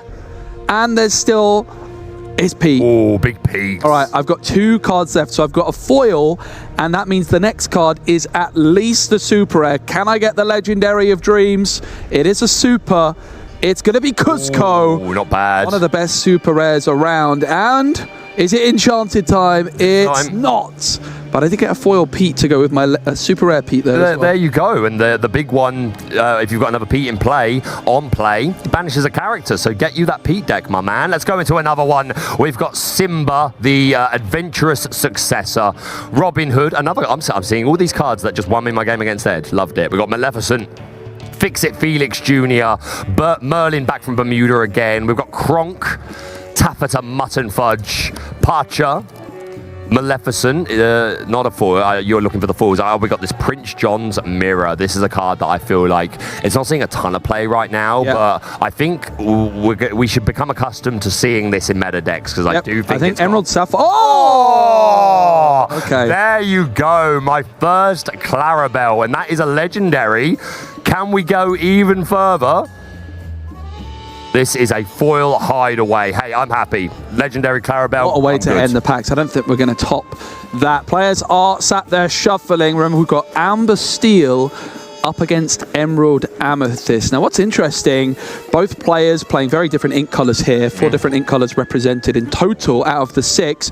But one player on Amber Songs who has access to Bare Necessities, which can discard non-character cards. And on the other side, for Emerald, the Ursa the Deceiver, which can discard songs. So both players have that kind of 2-cost card, which could disrupt the opponent's hand with some discard, which could make for some interesting mind games with the Mulligan in particular. Yeah, 100%. It'd be interesting to get confirmation on which of these players is going first. Once again, it is 2 out of 3. So whoever's going first will, as long as it goes 1-1, we'll get to go first twice. Absolutely. I just peeked at my pack because I have one prepped. It's pretty good. I'm going to have to show you guys. Show him in a minute. In a minute. That's not bad at all. I peeked it. All right. I couldn't resist. It was sat in front of me. Here we go, though. Both players ready to go. We have seen both of them on stream already this weekend. Here we have, I believe, I'm going to say Jonathan, but I don't want to mess it up. I've just said it, so I have messed it up if I'm wrong. He's committed. But we've got Emerald Amethyst up against Amber Steel. It's going to be the Amber Steel player to the left and the Emerald Amethyst player to the right. It is Jonathan to the right. And I'm not certain how to pronounce his name. And I'm going to double check. It's going to be Guillaume to the left. So Guillaume versus Jonathan. Guillaume playing Amber Steel Songs. Jonathan playing Emerald and Amethyst. So Guillaume, 19th seed from Swiss, Jonathan the 35th, which does mean that Guillaume is going to have the license here to go first, which when you're playing Daisy Ducks could be a very big advantage indeed. Of course, the mulligan in Lorcana, you start with 7 cards, you can get rid of as many as you wish and then draw that many new cards as well. So you've got a lot of agency over what you have in your opening hand. And I can see Jonathan actually with a Cursed Merfolk in the opening hand. Now, while they're going second, Baker, against Amber Steel, Jonathan, you could be tempted to mulligan the Merfolk away, which seems unthinkable, but Guillaume could open with a Cinderella, for example, and then Let the Storm Rage on, remove the Merfolk. So Jonathan, of course, with the Merfolk being uninkable, could consider mulliganing it away. I know I would be tempted to do so. And it's interesting because if Jonathan was going first, it could be a very different situation, because if Jonathan was going first, he would potentially have the ability to play the Ursa Deceiver on turn 2 before the Steel Song player gets the chance to potentially sing Storm Rage on or something with the Ballroom Sensation Cinderella to remove the Merfolk. So there's our first example of the play draw really influencing the way you're going to play and potentially how you mulligan as well. Yeah, absolutely. And of course, Guillaume being the player going first is going to mulligan first, and Jonathan therefore is allowed to wait for Guillaume to mulligan before they commit to how many cards they wish to mulligan themselves. It does look like Guillaume is going to be holding on to that Cinderella. No surprises there. Bare Necessities, Pete, and even considering holding on to that Cinderella, Stout-Hearted as well. 2 Rapunzel gifted with healing and a Zeus seem like the favourites to be getting rid of. But Guillaume also decides to get rid of that Cinderella Stout-Hearted. Jonathan now, while he's seen how many cards Guillaume is mulliganing, then commits to theirs to just withhold as much information as possible. If Jonathan goes, I'm going to mulligan 7, Guillaume suddenly might feel a little bit more comfortable about keeping a safe hand. So Jonathan going second, just taking every advantage that they have their right to do so. Yeah, and in that mulligan, potentially being aware of the power of Ursa Deceiver on 2, maybe wanting to be a bit conservative in the mulligan, not only to make sure that you have enough ink, because these Steel Song decks do run quite a few uninkables, but also just lower the chances that you're going to draw into other songs. Doesn't want to get a whole new world or something like that just snapped away for nothing. So definitely something to think about when considering the mulligan. Yeah, so I do believe it was 5 cards mulliganed by Jonathan. I think the cards to the right were kept, and the cards in front are the new ones. It'll be really interesting to see if we can spot whether that Cursed Merfolk was in fact mulliganed away, because I think that's something people will be really surprised to see. You've got a Cursed Merfolk, of course you're going to keep it. Well, in an open deck list, that Cinderella on turn 1 can just get rid of it as soon as possible. The thing is, Baker, you don't want Cinderella to be able to sing a song on turn 1, because on turn 2, you might be able to discard that song with your Ursula Deceiver. So Cursed Merfolk might just be better not on the board at all, and therefore I think it was an interesting option to mulligan away from Jonathan. I am really interested to see if they agree. Yeah, no, you make a really good point. You may want to draw into that later in the game when the Steel Song player has less resources. It's less likely they're going to be able to immediately answer it. So, yeah, it'd be interesting to see if it was kept. We've seen to have the Bare Necessities, the Piglet, the Pete, the Cinderella, the Whole New World, Robin Hood, and a 2-cost card. I think that's a Mr. Smee. That's not a bad opening hand. There is no Cursed Merfolk in the hand for Jonathan, so it was mulliganed away. Nice. Pretty inkable hand. We are just going to be having a short little break in just a moment before we get back on into the action. So the mulligans have been complete, and don't panic, you're not going to be missing any action at all. Just making sure everyone is ready to go for the start of this next round. But yeah, Emerald Amethyst it's great to see it performing well over the course of the weekend. It was a deck that was super strong in set 3. Set 4 very much fell off, unfortunately. I think Bucky had a large part to do with that. An early season, you weren't seeing a lot of EA tempo. I've run the numbers, I've had a look. I think some players were still not sure if it was safe to go back to it yet, but it seems to perform pretty well over the course of the weekend. It's like just the tempo style of the deck, trying to constantly stay ahead, utilizing things like Ursa Deceiver. Lyle to give Reckless is one of my favorite cards over the course of the weekend. So it's going to be super interesting to see how this match goes down. And of course, you mentioned earlier, Joe, that Ursula versus Bare Necessities to snipe those either songs or just non-character cards could be game-changing in this matchup.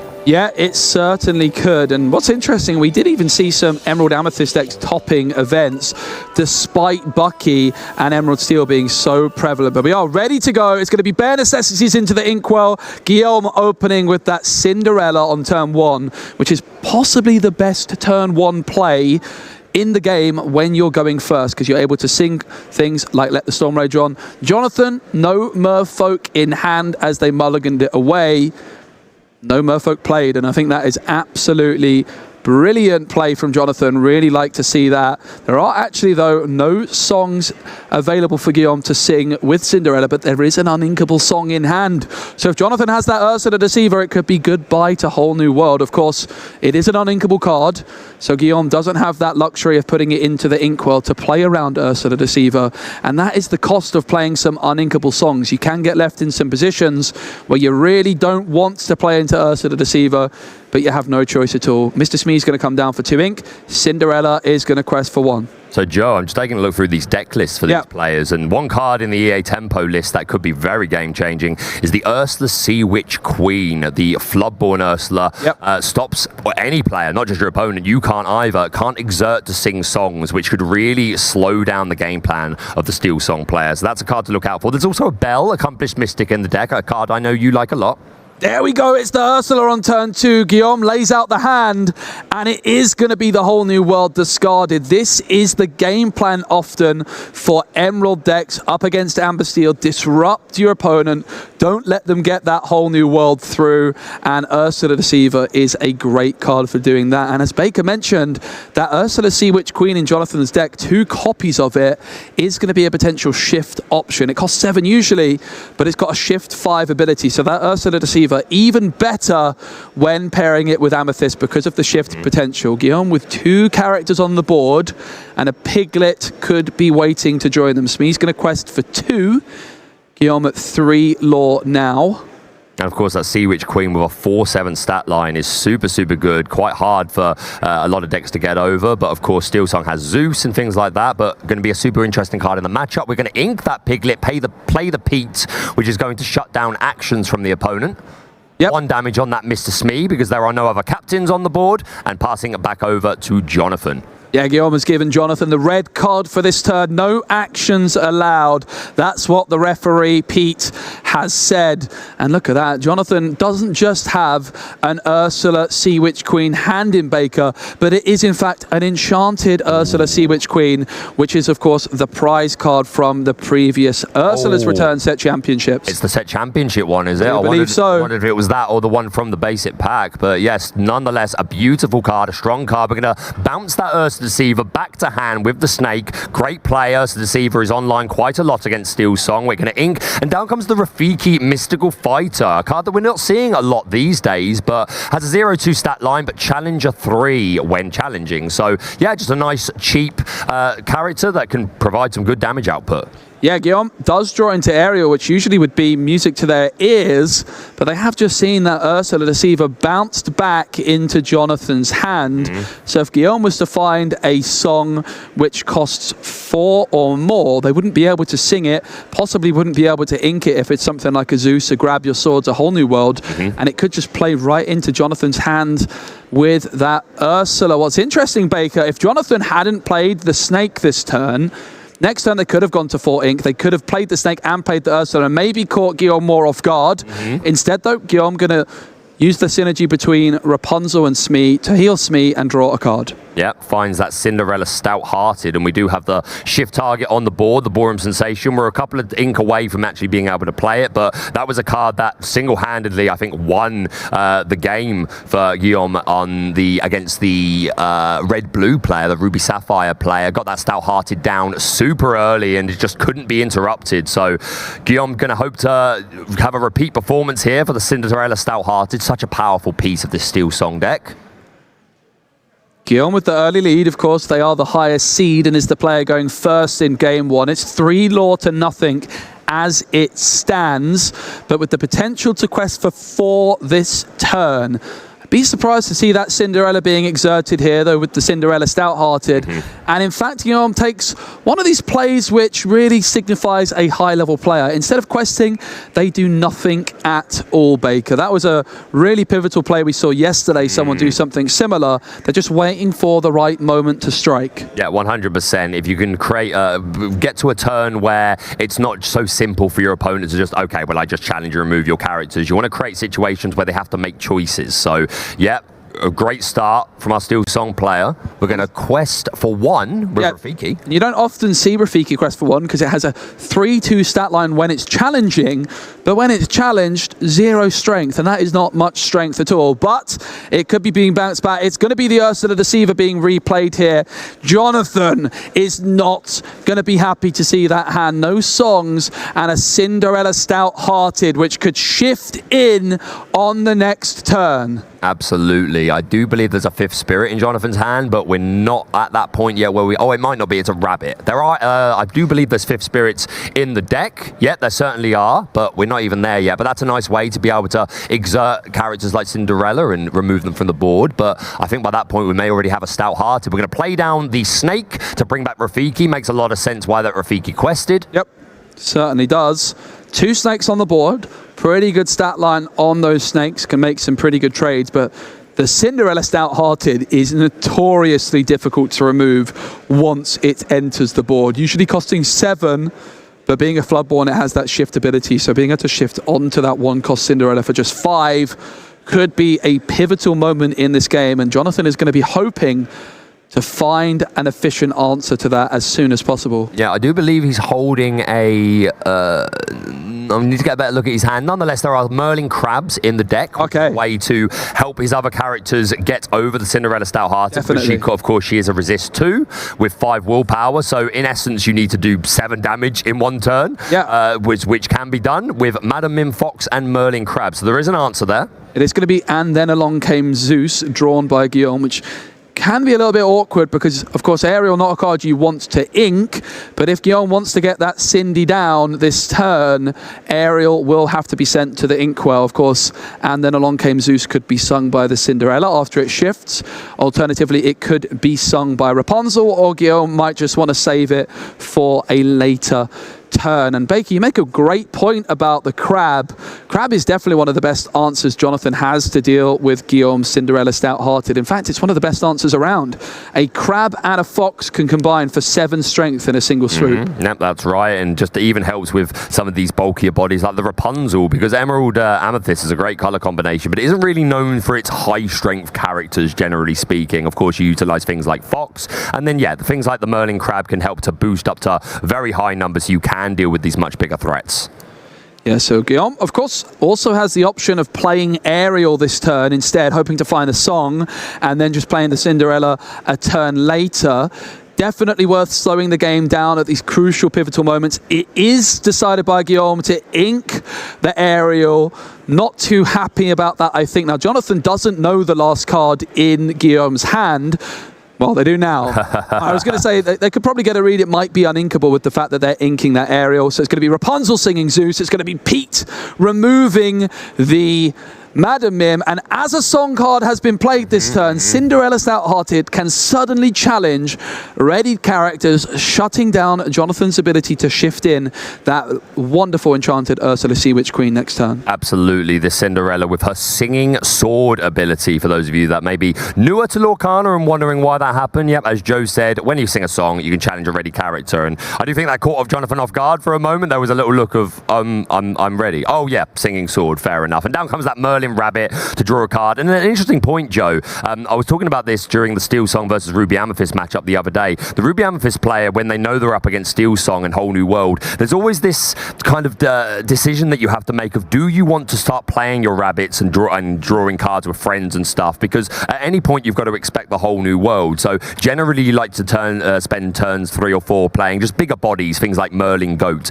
But at this particular moment, Guillaume with a completely empty hand, of course he could top the Whole New World, but maybe since Guillaume has an empty hand, Jonathan will feel a little bit more confident about just gaining resources, just extending that draw. Yeah, I do believe that was Ursula Sea Witch Queen inked, although if it was, there is another in the hand. Jonathan, 1 ink left after spending 4 on the rabbit. Rafiki would be a nice option, but even with the crab in hand, Rafiki plus crab is going to deal 6 damage to Cinderella. But with that resist, it's not going to be enough. 7 is the magic number to deal with that Cinderella, and you really just want to deal with it in a single swoop. Guillaume is on top deck mode. I didn't catch what it was. Something like an aerial would be great right about now, Baker, but of course it was forced to be inked last turn. Yeah, you got to think Guillaume wants to build to that whole new world. He doesn't want to spend the whole game just topping off the top of the deck. Of course, the Cinderella Stout-Hearted is a nice piece to have on the board. It's going to secure him a little bit of control, but Guillaume is going to be aware, again, they've seen each other's deck lists, that Jonathan has things like this Merlin Crab, which could come out of nowhere and deal with it. Not with this Rafiki, as you said, but if we can just go Crab into Fox, then that gets the job done. We're already at 5 ink, so it would only take 1 more ink to be able to open up a play like that. Guillaume with a lead of 5 lore to 3 is going to start things off by going on a quest with Cinderella Stout-Hearted. 3 lore gained by that Cindy. She's such an aggressive quester. No quest from Smee or Rapunzel, and no card played by Guillaume. 1 card in hand, and it remains in hand for now. Jonathan has in hand a Banzai, a Crab, an Ursula Sea Witch Queen, and 1 other card to the left there, which I can't quite make out at this moment in time. It's a goat. Okay, Banzai, of course, uninkable. The rest are inkable. But you really, Jonathan would love a character with 4 strength here to try and deal with that Cinderella. That resist 2 is really problematic. It's not like you can go Crab plus Rafiki to deal 6 and then the Rabbit to finish it off, because the Rabbit will deal 0 damage. It is going to be the Goat. 1 lore gained for Jonathan, who is creeping back up towards Guillaume. Guillaume at 8 lore. It's going to be a quest with the Rabbit.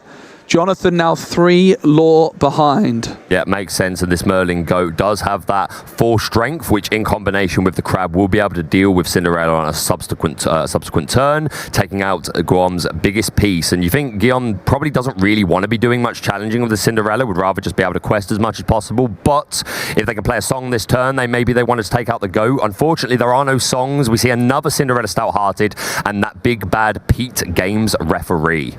Yeah, and I can start to see why Guillaume played nothing at all. They could have, of course, inked the Cinderella Stout-Hearted last turn, as it was Pete that they just drew, but instead deciding to just hold off, see what they draw, and now Guillaume's in an interesting position where they could play Pete. Alternatively, if they want to be a little bit more cheeky, they could ink Pete, hope to find another inkable card off the top, which would allow them to play Cinderella Stout-Hearted next turn. If they decide to play nothing at all, or play the Pete, that Cinderella isn't going to be able to come down for at least another 2 turns. Unless, Baker, you shift Cinderella onto Cinderella, but I don't think that sounds too wise. No, it could be fun, but it's not a play that I am expecting, although maybe we can find another ballroom sensation Cinderella to make that a little easier. But no, I think you make a good read. This Pete could be destined for the Inkwell. We are going to be challenging into that Merlin Rabbit with Cinderella Stout-Hearted. She takes no damage from the challenge due to the resist 2. We are going to be inking that Pete, just as you called, Joe. It does seem that Guillaume is on that same wavelength. Let's try and get to play this second Stout-Hearted, because Emerald Amethyst doesn't have a lot of, doesn't have board wipe or anything like that. So these 2 Cinderella Stout-Hearted are going to take a lot of work, but I imagine 1 is destined for the discard pile now, as there is a Goat and a Crab in hand. Yeah, getting that Goat down on the board in the previous turn. Jonathan now can go for the Crab, the Goat, 7 damage in a single swoop. That's exactly what Jonathan needed. The Goat is banished, but it's job done for the Goat. And moreover, the Merlin Crab, the Merlin cards combining in spectacular fashion. In comes a Hyena, it's Banzai. Yep, now Jonathan's starting to put back some pressure of his own. With the Cinderella Stout-Hearted gone, his board is a little bit safer. There is, of course, a Mr. Smee with that 3-3, but that Smee challenging into anything other than Rafiki's would take itself out. Yep. And Rafiki is going to go on a quest for 1. The other 3 cards were all played this turn. Guillaume off the top finds the whole new world, and that is not the card Guillaume wanted at this moment in time. A huge moment in this series. Cinderella costs 7 ink. Guillaume has 6 ink. Jonathan, having just removed that Cinderella, means Guillaume doesn't have a Singer to play with either. Smee's going to trade into Rafiki. and pass, turn, and look at the reaction from Jonathan. What is going on there? They're trying to make the read. What is happening to Guillaume's hand that they would pass with 2 cards in hand? Yeah, that's going to be running through Jonathan's mind. He is going to play down Lyle, Tiberius, Rock, one of my favorite cards at the moment in the game on play. Give Reckless, which is going to be given to Rapunzel. And of course, Lyle also have the ability that whenever one of your characters is banished at all in any way, your opponent loses a law. The Rafiki going to be trading into that Mr. Smee to take some stats off the board. And now there is simply a Rapunzel on board, which firstly has to challenge next turn, so can't quest for 2, but only has 1 strength. So this Crab and Bonsai feeling pretty safe at the moment to quest up, and then I imagine we're going over to Guillaume. And Joe, is this a position where Guillaume is forced to just play this whole new world just to refresh the hand? Yeah, and look, it's another uninkable Baker. Yep. Having said that, Rapunzel Reckless can't quest, but it can sing. Nice. Let the Storm Rage on, which is exactly what happens. Guillaume going to be hoping for an inkable card this time. Does find it with Rapunzel. So finally, we might see that Cinderella Stout-Hearted hit the board, Baker. There she is. Brilliant. Yeah, brilliant. And this is a much better situation where now Guillaume, if he does really want to sing this whole new world, at least he can sing it with Cinderella and then still have a plethora of ink to make further plays. But worth mentioning, this Crab on Jonathan's board, the Challenger 3 ability is also when you leave play, so it's still a threat. And yes, down comes that set championship Ursula Sea Witch Queen. And this is huge timing. Cinderella Stout-Hearted is able to sing Whole New World usually, but Ursula Sea Witch Queen, she has many abilities, one of which reads, other characters cannot exert to sing songs. Poor Cinderella Stout-Hearted, she's been given the mute button by Ursula Sea Witch Queen. No singing allowed. Lyle and the Crab are going to remove Rapunzel from the board as well. It's all going a little bit wrong for Guillaume at this moment in time. What's the card off the top? It's going to be Lawrence. Lawrence, the butler. We've still got that whole new world, but as Joe just said, this Cinderella cannot sing it anymore. Ursula Sea Witch Queen hates singing, Joe. It's like you when I sing Be Prepared too much. Absolutely hates it. But yeah, this whole new world, I don't know. I mean, Lawrence is not a bad body to put down on the board. Cinderella could take out this Merlin Crab. In fact, that's the move I'm predicting here, because of course, while this Crab sits on the board, all it would take is a Fox in hand, and then that Fox would have 7 strength and take out the Cinderella if exerted. So yeah, that is the play we're going to see. Challenging the Crab, get rid of that Challenger 3, only take 1 damage because of the resist 2, and down comes Lawrence, who quests for 2 and has 0 4-stat line, but while he has no damage, gains 4 strength, which is a pretty nice body. Yeah, and Lyle continues to get its value with that Crab being removed from the board. Good It is going to be 1 lost for Guillaume. Guillaume deciding to go for the Crab over the Lyle. Usually you would prioritize the Lyle there, but wanting to get rid of that Crab to avoid it being bounced back to allow the Cinderella Stout-Hearted to be removed again by a character with 4 strength. Or with the 1 damage counter, even a 3 strength character, given that Crab buff, would remove Cindy. So that's why Guillaume going for the Lyle instead of the Crab. Jonathan with a card drawn for the start of the turn. Guillaume with 1 card in hand, and of course it is that Whole New World. In comes Lyle. Another Reckless given to the... Was it given to the Cinderella Stout-Hearted? It certainly was. Very good. So even if Jonathan doesn't turn and exert or quest anything this turn, then this Cinderella won't be able to quest. It's you must challenge if able, but you still can't quest for the turn. So that's a little bit of pressure off. Guillaume sitting at 6 law at the moment to Jonathan's 10. Yeah, Jonathan really jumping ahead. They've been doing quite a bit of questing recently, but also that Lyle removing law from Guillaume. And another part of Ursula Sea Witch Queen's ability is when this character quests, exert a character of your choice. And Lawrence is decided upon. Joe, I quite like this move. So the Lyle going into the Lawrence takes itself out. Yep. But now that there are damage counters on this Lawrence, its strength goes down to 0, which is going to mean it's going to struggle to take out this Ursula Sea Witch Queen. Oh my goodness, Baker. Oh, what do you do? Double Whole New World in hand for Guillaume. And remember, Cinderella cannot sing songs. We've got Ariel Voiceless in Disney Lorcana. Well, right now, Cinderella Stout-Hearted should be renamed Cinderella Voiceless because she is not allowed to sing. Guillaume's got 2 options. Option 1, they play a Whole New World for 5 ink. Option 2, they play a Whole New World for 5 ink. Which Whole New World will they go for? Of course, it doesn't matter. I mean, it matters to you. You like to be does. specific about which one it is.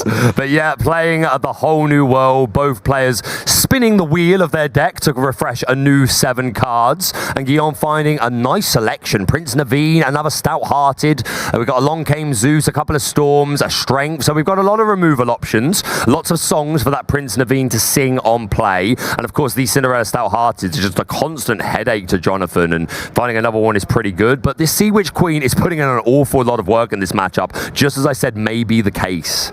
Yeah, it absolutely is. Even though Jonathan didn't get that shift down, I think just paid 7 ink for it in the end. But that was all that they needed to do.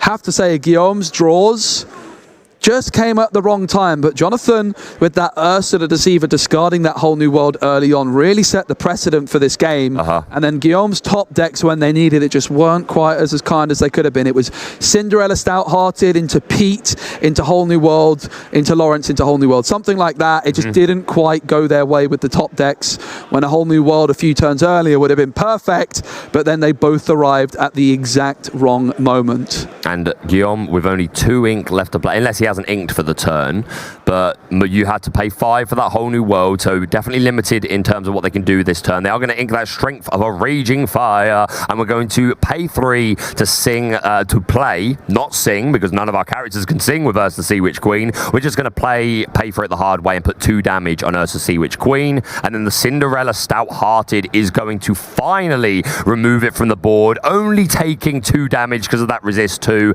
Nice tempo play from Guillaume. Cinderella has found her voice again. Ursula has been defeated, and Guillaume is now able to sing songs again at will. And I do believe we've seen both Ursula Sea Witch Queens now gone from Jonathan, one into the Inkwell, one onto the board. So I don't think we're going to be seeing that again in game number 1 here. And just a quick note, if you too would like to defeat Ursula, pick up the Illumineers quest, Deep Trouble. It's an awful lot of fun. Absolutely, really fun co-op way of playing Disney Lorcana. Ursa was this big bad in many ways of the 4th set. We are into Shimmering Skies, and Ursula Sea Witch Queen didn't really put in that much work in the metagame. As we've mentioned, Emerald Amethyst struggled a bit up against Set 4's Emerald Steel, but now that Bucky is gone, Ursula is very much returned in Shimmering Skies. She's returned again. It seems that we cannot get rid of this Sea Witch Queen, but I'm hoping I'm sure that Jonathan is going to be looking to play another one. I'm actually just going to double check the deck list. Yeah, it's a 2 count of Sea Witch Queen, but did you say that you think he inked one earlier on in the game? Inked, yeah. If that's the case, then there are no more available. Of course, Amethyst Emerald does not have any options to return characters from the discard. You would need Amber cards to be able to do stuff like that, like Hades or Wreck-It Ralph. Yeah, Guillaume at 5 lore. A few turns ago, they were around 7 or 8, but Lyle Tiberius Rourke had other ideas. 1 Lyle has been removed already, but there's another remaining on the board. Jonathan, of course, with a fresh 8 cards after the whole new world and drawing for turn. Quite a lot of options available to them. Often, Baker, if I'm playing Emerald and my opponent plays a whole new world, I'm really hoping to draw into an Ursula Deceiver, because then you can just play it down, see what your opponent's got, discard any song cards. Not an option that Jonathan has available right now, unless a rabbit draws into one. Yeah, no, there is potential for that. Oh, we are looking at this crab, which... Changes mind. Yep. There we are going to go for the rabbit, get that card draw online. Again, Jonathan does have the lore advantage, sitting at 13 to Guillaume's 5, so has a little bit of breathing room. Down comes that Merlin Crab, giving Challenger 3 to Lyle Tiberius Rock, and then challenging into that Cinderella Stout-Hearted, and finally removing her from the board. This Cinderella Stout-Hearted versus Ursa Sea Witch Queen are like the boss monsters of these guys' decks. Absolutely. That Cinderella did have some damage counters on it from earlier on, I think 2 from the Sea Witch Queen. That's right. So Lyle and the Crab dealing a total of 5 damage. With that resist, it was just enough to take down Cindy. Jonathan with 1 ink remaining that is not being spent, and it's back on over to Guillaume. And this is exactly why you want that Ursula Deceiver after a whole new world, because Guillaume now has that Prince Naveen legendary card, which can play a song card from hand for free when it enters the board. 2 cards for the price expensive one. That sounds like a pretty good deal. It is a pretty good deal, and of course, another whole new world in that hand. And again, the Steel Song decks, generally speaking, they like to be able to go nice and wide against decks where they kind of have that privilege. Obviously, you need to be a little bit more cautious if you're against things like Under the Sea or Big Sisu, be prepared. But generally speaking, the power of Steel Song is his ability to use these singers, play these songs super cheap, play out a lot of bodies, play a whole new world, refresh your resources, and just create too much pressure for your opponent to be able to answer. But yeah, Ursa Deceiver, there's probably a couple more in the deck, so I'm sure they'll put in some more work later. Yeah, and let's not forget, Guillaume's Lawrence with those 2 damage counters. It's really a 0-4 character right now, which quests for 2. Lots of ink. Oh, you've got rid of my 2 Cindy's. Well, have another one. And there you go. Have another one. Just for good measure, you can have the Stout-Hearted, you can have the Warrior, and you can have the beautiful Ballroom Sensation. A bit of both. I love it. Now, Jonathan has drawn into that Ursula, and it comes down straight away, and with the potential to bounce it back and replay it multiple times. That is a huge moment in this game. 3 songs to choose from. It's a whole new world, and then along came Zeus, and Let the Storm Rage On. So this is a super interesting decision, depending on what Jonathan's got, because Jonathan's got a couple of rabbits here. So if you can take away that whole new world, then he knows that he's in a situation where, okay, well, I'm going to be able to replenish my draw with these rabbits. You've already lost 3 lost 2, this would be the 3rd, but does opt to take that Along Came Zeus, restricting Guillaume's ability to control the board. Yep, super interesting. I think we might be seeing the Ursula bounce back, though. It's going to be the snake. You're right. Ursula back into the hand, ready to go again. Yep, you're certainly right. This bounce engine works so nicely with Ursa Deceiver. And we do play it for a second time. Goodbye, a whole new world. Leaving Guillaume with just Prince Naveen and Let the Storm Rage On. Of course, Let the Storm Rage On will allow Guillaume to draw another card. But yeah, this is a great start. Jonathan taking away Guillaume's options while knowing that he has rabbits to be able to replenish his own hand. Super strong turn. Yeah, Jonathan currently at 13 lore, 7 lore away, so they're not quite in that position where they can just start questing. They have to still consider trying to get a little bit of board control. You're welcome an option for Jonathan to sing with the rabbit. Could target one of their own cards or could target one of their opponents, but instead, Jonathan going to quest for 2 with that rabbit and crab.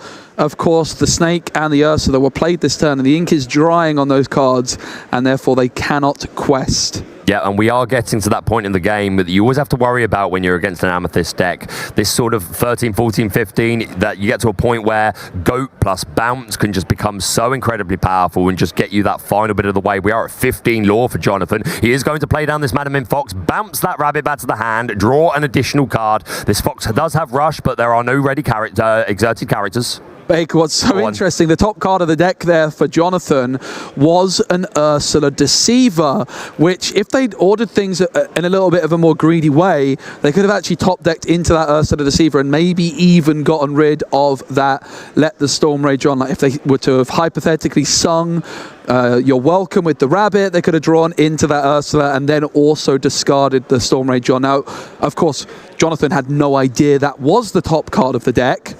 But worth noting, they would have been very heavily rewarded if they did try to draw a card there. Yeah, no, I think it's interesting to look at these different lines that players could have taken and see how that could have resulted in. But yeah, Jonathan doesn't have the information that we have, but sometimes playing greedy is the way to win in Lorcana. Sometimes you just need to. Guillaume is going to exert 4. Play down that Rapunzel gifted with healing. We're going to remove 2 damage from the Lawrence, draw a couple of cards, and then Lawrence, because of his ability and he has no damage counters anymore, is going to go back to that big 4 strength. It absolutely is. 2 Robin Hoods drawn for Guillaume, the 1 cost and the 5 cost. Prince Naveen is itching and waiting to get into the action here. Of course, that Let the Storm Rage On could be played for free if Prince Naveen is played. Alternatively, though, Guillaume might just want to sing Let the Storm Rage On with this Cindy Ballroom Sensation and maybe spend ink elsewhere. Yeah, even if nothing else, just to dig a little bit more. Guillaume doesn't have a lot of options here and nothing too much for this Prince Naveen to do. But don't forget, this Cinderella Stout-Hearted is still on board, has proved a really formidable threat throughout the course of the game. But Jonathan has that Merlin crab down. So Guillaume may be really incentivized to take out the crab this turn, to take away that possibility of bouncing it back with Fox and then challenging a potentially exerted Cinderella Stout-Hearted. Just a little flick through Guillaume's hand, weighing up the options. We've got a Robin Hood there. the Prince Naveen that we've mentioned, the Storm. And then I think that's our champion of Sherwood towards the back. We are indeed going to take that line, challenging into the Crab with the Lawrence, who gets 3 damage and goes back to 0 strength. Down comes the Robin Hood, champion of Sherwood. No shift, we're just playing 5. This is a super strong looking board for Guillaume. And then questing with the Cinderella Stout-Hearted, taking him up to 8. Absolutely. Jonathan, 5 lore away, can quest for 3. So Guillaume is basically saying to Jonathan, if you have a go and you have a bounce, it's going to be your game. But Jonathan does not, as far as I'm aware, currently have a goat available. But that, of course, could all change when they draw a card to start the turn. Cinderella Ballroom Sensation is the final card which Guillaume is considering. Of course, the Robin Hood and the Rapunzel were played this turn. So Cindy is the last action which Guillaume can take and decides to quest for 1 lore up to 9. Yep, and that's interesting because there are 10 lore represented on board through characters. So now that they've gone to 9, they could potentially get to 19. So we are technically on a 2-turn clock if nothing is interrupted. But as you say, Jonathan readying up can go to 18 this turn. Do we have a goat? I'm not seeing it, Joe. I'm seeing rabbits and Ursulas. Yeah, I think another Ursula Deceiver here was just drawn. And that Ursula Deceiver that's just drawn comes straight down, discards the Let the Storm Rage On. Guillaume with Prince Naveen and Robin Hood left in hand. Not a lot of options left, and Jonathan threatening to get closer and closer to game. But of course, even when he does quest with these 3 characters, assuming he does so, the Guillaume's board will be able to potentially deal with it, but not anymore, because Jonathan is going to say, what can I say except you're welcome for the 2 cards that you get to draw, but you do need to shuffle that Cinderella back into your deck. Yep, and then Guillaume is going to draw 2 cards, which the risk of this for Jonathan is if Guillaume draws into a song card, suddenly Prince Naveen's back on. But there's 2 song cards. Jonathan was hoping to counter this by just maybe replaying an Ursa and discarding 1. But look at the face here for Jonathan, seeing 2 song cards drawn. That is not what they were hoping to see. No, 1 would have been just the icing on the cake, but has to make the choice, does opt to take away that strength of a Raging Fire, which of course has a much greater damage output than Let the Storm Rage On. Storm lets you draw, but opting to get rid of that strength, and now a decision to be made on how he wants to go about questing. Is going to do so with 3 characters, taking us up to 18. Guillaume will be able to answer a couple of these characters. The Robin Hood, of course, will be able to deal 3 damage. The Lawrence at the moment has 0 strength, so it would take a Rapunzel to get that back online, which at the moment we're not seeing. We're going to ready up. This is a big top deck, Joe, and what do we see? It's another Prince Naveen. Now, it's not all over just yet, Baker. Guillaume needs to be able to remove the whole board except 1 character. So at least one of these readied Ursulas have to be removed. Guillaume doesn't have enough in hand right now. But of course, Let the Storm Rage On could draw another card. And that's why Jonathan got rid of this Cinderella Stout-Hearted. That can challenge ready characters if a song is played. But with no Cinderella on the board, or at least no Cinderella Stout-Hearted, these Ursulas cannot be challenged while ready. Guillaume has to find some more damage to remove at least 1 of these readied Ursulas, or it will be game 1 to Jonathan while going second. Looks like we're looking at exerting 4. I do think we are considering playing that Prince Naveen to immediately sing Let the Storm Rage On, and then hopefully just find another one, really, because as you say, if we can't interrupt at least 1 of these Ursulas, it is going to be a GG. Down comes the Prince Naveen, going to sing that Let the Storm Rage On, dealing 2 damage. Yeah, so for Guillaume, there is a couple of outs. There's another damage spell, for example, damage song, which could deal some damage to an Ursula. Alternatively, if they've got a 4th Cinderella Stout-Hearted, because I think we've already seen 3, that could perhaps be shifted into play. Guillaume, of course, does and can check which cards are in their discard, but they're not allowed to look at their ink. Well, if they inked a Cinderella earlier on, they might forget. And it looks like there is only 3 Cindies in the deck. Yep. And I think we've seen all 3. It is 2 damage onto the readied Ursula, the exerted Ursula rather, which I'm surprised by. But regardless, Guillaume doesn't find a song or a Cindy off the draw. And I think that means that Jonathan's 2 Ursula Deceivers are safe and sound. Jonathan just 2 lore away. Looks like they're going to be able to quest for 1 with each Ursula, which of course goes from 18 to 20. I don't think Guillaume can stop Jonathan crossing the line here just by the skin of their teeth. No, I think you're absolutely right. I think the writing's on the wall. We are going to still just play it out, though.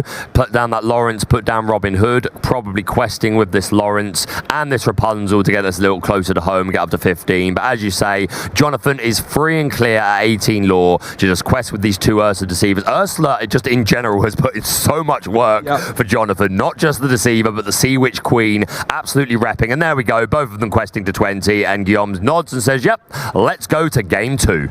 Well, I think we have to say a big congratulations to Jonathan, but also a big congratulations to the people in the chat who picked such an incredible matchup. That was just game 1 of 3 in the game that is the battle for the golden Mickey Mouse. Amethyst Emerald, despite being the lower seed and going second in game 1, just about does the business. What a game that was, Baker. Yeah, super interesting. And like the back and forth, the Cinderella stout-hearted, putting in so much work, not just from a questing perspective, but that singing sword challenging ready characters. I think at first caught Jonathan a little bit off guard. If I get the chance, I'll ask him about that. It was just the look on his face when he originally challenged the ready characters. That put in a lot of work. But on the flip side, the Ursa Sea Witch Queen shutting down the singing songs. And yeah, Guillaume really had a lot to like pull back from there with that turn where they just had the whole new world, drew into another one, had to pay 5 for it. Not the best tempo play. Yeah, both players shuffling their decks, focused and ready for game 2, of course. Day 2 here of Disney Lorcana Challenge in Birmingham. It is best of 3s. The losing player in game 1 can go first in game 2, so Guillaume will be going first yet again.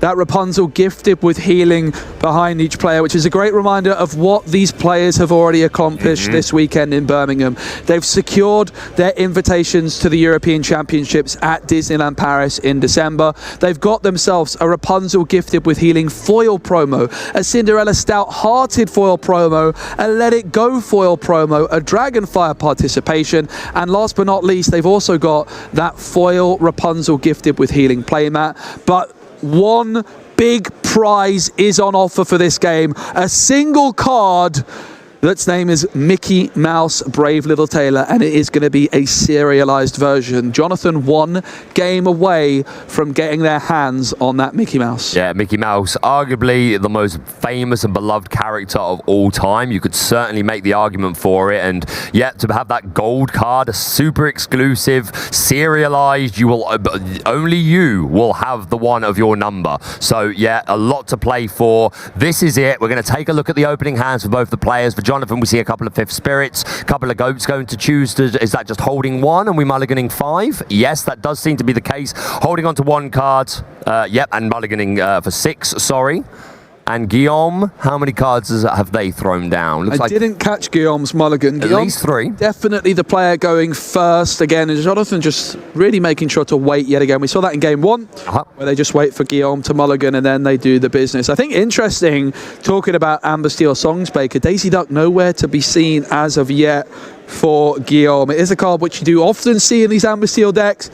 It helps when you go first, but when going second, it can be a little bit detrimental at times. Yeah, Daisy Duck is certainly a card that a lot of Steel Song players are benefiting from, but I've also seen plenty of lists where they opt not to do it purely because they're already playing so many uninkables, especially these decks that are on the higher counter Prince Naveen. But Daisy Duck's certainly a fantastic option for these decks. We're going to ink that bare necessities, forget about your worries and your strife, play down a Cinderella Ballroom Sensation, and passing over to Jonathan, who's going to take his first turn of game 2.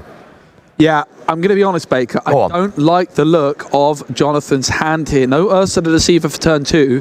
That uninkable Merfolk, of course, could come down this turn. And Jonathan really just considering now at this moment, they started to exert, and now they're having second thoughts. If Jonathan was to top deck into an Ursa the Deceiver here, they might just want to be playing that. And Cinderella, if you put a Merfolk down on the board, you're really just asking for it to be removed. So I like the decision from Jonathan not to play the Merfolk. Cindy's going to quest for 1. Will Jonathan be rewarded with an Ursa the Deceiver top deck? It's not. It's an Amethyst card tucked at the back. Whatever card it is right at the back is what they just drew, but I can't quite... I think it's Belle Accomplished Mystic. Oh no, it's Elsa 5th Spirit. Right. It's Elsa 5th Spirit. Very heavy curve here for Jonathan. No 2-drop. Does still have that Merfolk available if they want to play it, but might just want to try and hold on to it. It's a tricky position to be in. Guillaume, if they're paying attention to what Jonathan's doing with the ink, might just get the read. It's there anyway. It does now hit the board, and look at that, Jonathan not too happy about that. We saw the mulligan this Merfolk Baker in game number 1. I'm fairly sure they drew into this after the mulligan here in game number 2. Yeah, you're absolutely right. Merfolk's such a strong card, but as you say, while facing down a Boreum Sensation Cinderella with that Singer 3 and access to Storm Rage on, it is not the safest play. Guillaume also with Mr. Smee on the board from the previous turn, who will be free to quest this turn if they so wish. A couple of Petes to shut down those actions. Nice body of characters, hand of characters, should I say, for Guillaume here to really apply some pressure. And you're right, Jonathan's curve seems super late, but could get there. We certainly will. Could still pull it out. Yeah, Cinderella and Smee, the cards from turn 1 and turn 2 for Guillaume. Of course, this turn can go to 3 ink and play a 3-cost character if they desire. Lawrence is in there. There's a couple of Petes as well. A whole hand of inkable options here for Guillaume, and they're really taking their time, making sure they make the right decision on what to ink. Smee's going to quest for 2. Of course, the concern for Guillaume, if they quest with this Cindy here, Baker, is a Madam M. Fox could rush in, bounce that Merfolk back, and remove the Cindy in a single swoop. I think Jonathan Baker going to be super relieved to see that this Cinderella doesn't have a song to sing right now. Yeah, absolutely.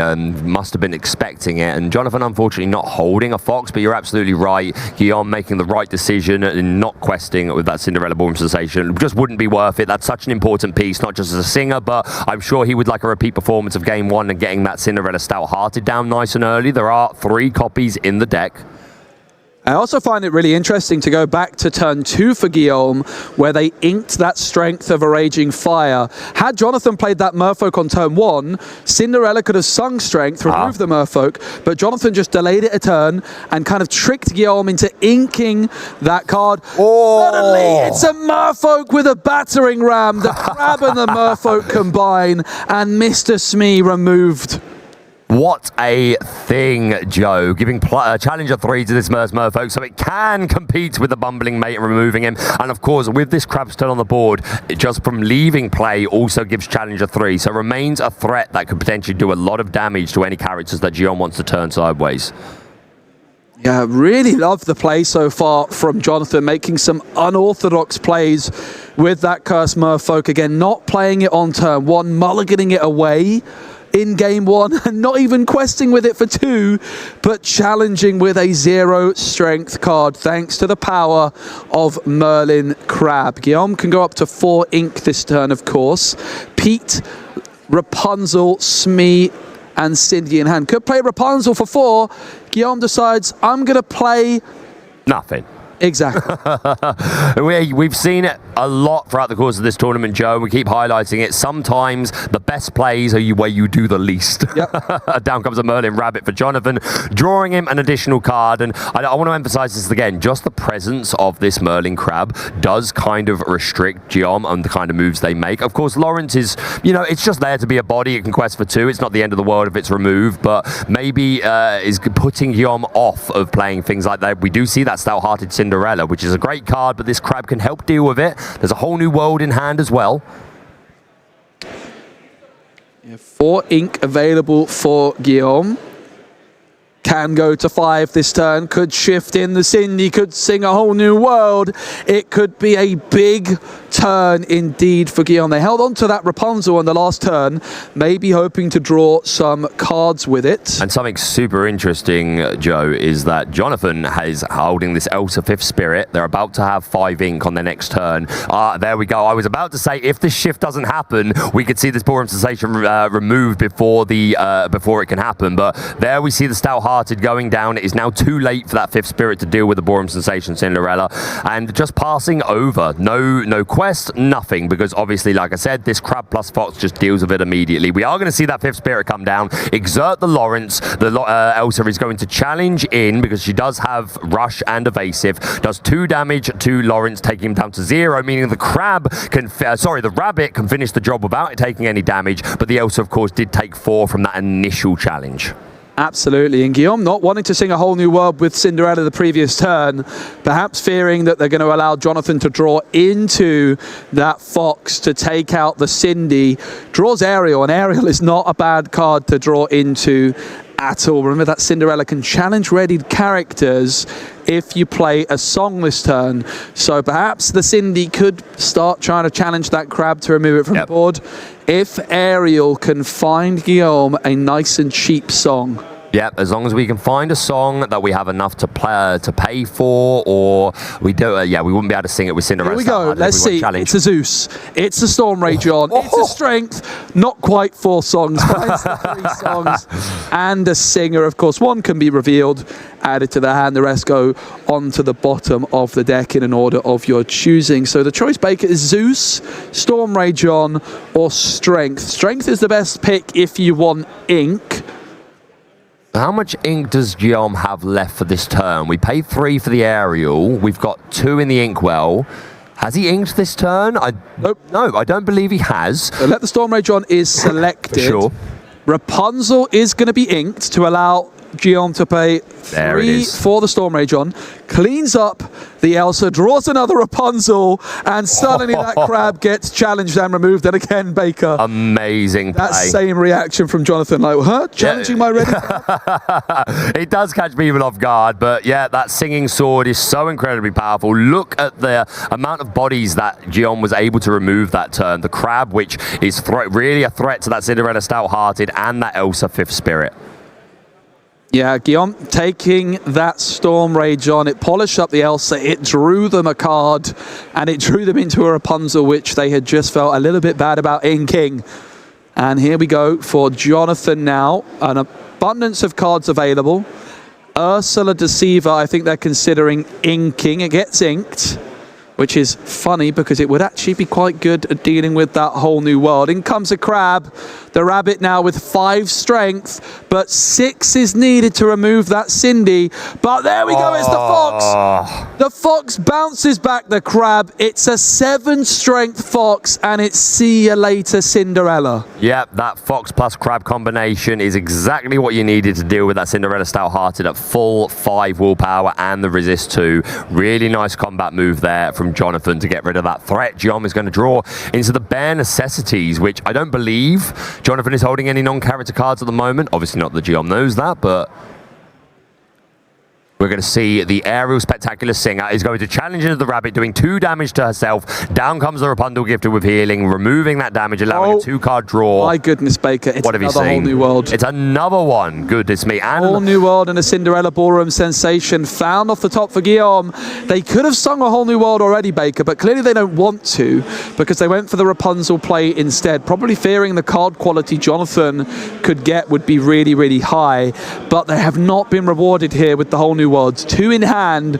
It happened in game 1. It's happened again in game 2. And it's only 3 lore on the board here, despite being very far into this game. It is a nail biter. You're absolutely right. And yeah, you got to think Guillaume would much prefer the idea of singing this Whole New World with Ariel on a subsequent turn, but I don't think he's going to get the chance as the rabbit is returned to the hand due to the Madam Mim Fox. We are going to challenge in. The Fox does survive that challenge. So yeah, if Guillaume wants to play this Whole New World next turn, they either need to just pay for it or top a Cinderella Stout-Hearted to do it that way. Absolutely. I mean, the Crab Baker really has been the star of the show in many ways for Jonathan. I think so. Helping them deal with those Cinderella Stout-Hearteds. Guillaume could have sung A Whole New World with that Aerial, went for the Rapunzel heal instead, and is now left in a position with 2 Whole New Worlds in their hand and no Singer 5 available. Having said that, Baker, a Cinderella Stout-Hearted off the top would provide them with an opportunity to shift in and sing A Whole New World instantly. Jonathan, lots of ink exerted. It's 4 ink for the rabbit. Another card drawn. And it's back on over to Guillaume. Surely not a 3rd Whole New World. It's not. It's a Storm Rage on. It's a Storm Rage on, which this Cinderella Ballroom sensation could either sing or you could just pay for it with ink to remove this Fox or put a couple of damage on the rabbit, try and find ourselves another card. And as you say, only two, player 1 on 3 lore, player 2, Jonathan, on 2 lore. A very different story to the first game, Joe. By this point in that game, both players were around the 8 to 10 mark. So a much more conservative game. That Ballroom Sensation Cinderella is going to be exerted. Singing Let the Storm Rage On, doing 2 damage to the Madam Mim Fox. To remove it, we find a Piglet Pooh Pirate Captain, which is a great way to start applying pressure to the board. If we can play that down this turn, and if we can keep 2 characters on board or extend again next turn, and it will quest for 3. Piglet's great, but when you've got this much ink available, something like a Robin Hood, something like a Cindy would have been considerably better. You're right. Guillaume with a couple of options. They could play the Piglet. Alternatively, is it time to just go for the whole new world? Jonathan does have a lot of cards in hand after drawing off the rabbit. The problem is you want to sing a whole new world. You don't want to spend 5 ink to do it. It's going to be Piglet onto the board. Guillaume not wanting to spend 5 for that whole new world, but does go for it, in fact. Plays the Piglet and the whole new world, and then it's most likely just going to be inking one of the new 7 cards they draw into. Yeah, I expect so, and hey, they could ink, and then if they've drawn into another Cinderella or a Robin Hood, they could continue to extend. A couple of Prince Naveen's, there's a Ballroom Sensation Cinderella, a Robin Hood, and we saw once again the star of the show for Guillaume, that Cinderella Stout-Hearted, back on the hand. We're going to flick a Long Came Zeus to the top of the hand. It looks like Rapunzel is going to be singing this to take out that Merlin rabbit. It is important to remove these rabbits if you can. You don't want them constantly bouncing back to the hand and drawing even more resources. Yep, Jonathan, of course, draws a card when the rabbit is banished, which means that Jonathan's now going to be at 8 cards, ready to go to 9 cards at the start of their turn, thanks to that whole new world from Guillaume. Guillaume yet to ink this turn. Remember, that Piglet was played onto the board, which allows them to ink one of their fresh cards. And they also do have a 1-cost Cindy, which could come down instead. Cindy going to be inked, and no card is going to be played, it seems. Both players just having a little chat about something, making sure everything's all good and ready to go. I just want to take another quick look through this list while our players are having a little conversation. Our Steel Song player, not playing any copies of Grab Your Swords, in case anyone at home was wondering. As we said, the 3 copies of Cinderella, Stout-Hearted, the full 4 copies of Pete, 3 Piglet.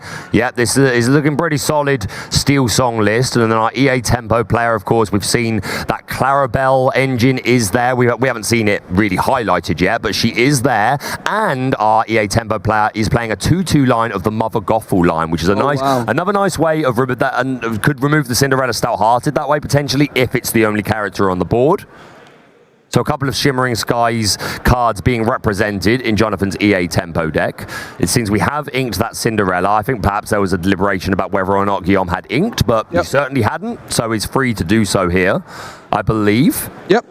And it's definitely right for Jonathan just to make sure that everything there is right. It's easily done. These turns can take a long time. No cards on the board for Jonathan, but it's going to be 9 cards in hand once they draw for turn. You are right. Plenty of cards, but no board presence for Jonathan. And Guillaume with quite a few cards of his own and a few threats down with that Ursula's there, Baker. That's great to see. It's definitely the card I'm looking for the most after a whole new world. Jonathan agrees. Straight down onto the board and is rewarded. Let the Storm Rage on Naveen was ready and waiting for Guillaume, but it's been disrupted by the menacing Ursula Deceiver. Well, what a card that has been in this matchup. And I think we're really seeing some of the value here, Baker, of Amethyst paired with Emerald. We've seen the Crab putting in some serious work for Amethyst, and then on the flip side, Ursula Deceiver for Emerald, really just combining well to give you control on the board, but also disrupting your opponent's game plan at the same time. You're absolutely right, and Jonathan not only removing the Storm Rage on, but getting a glimpse of the hand and seeing that Stout-Hearted is in the hand is something that Jonathan now has to respect, because there's a Ballroom Sensation on the board,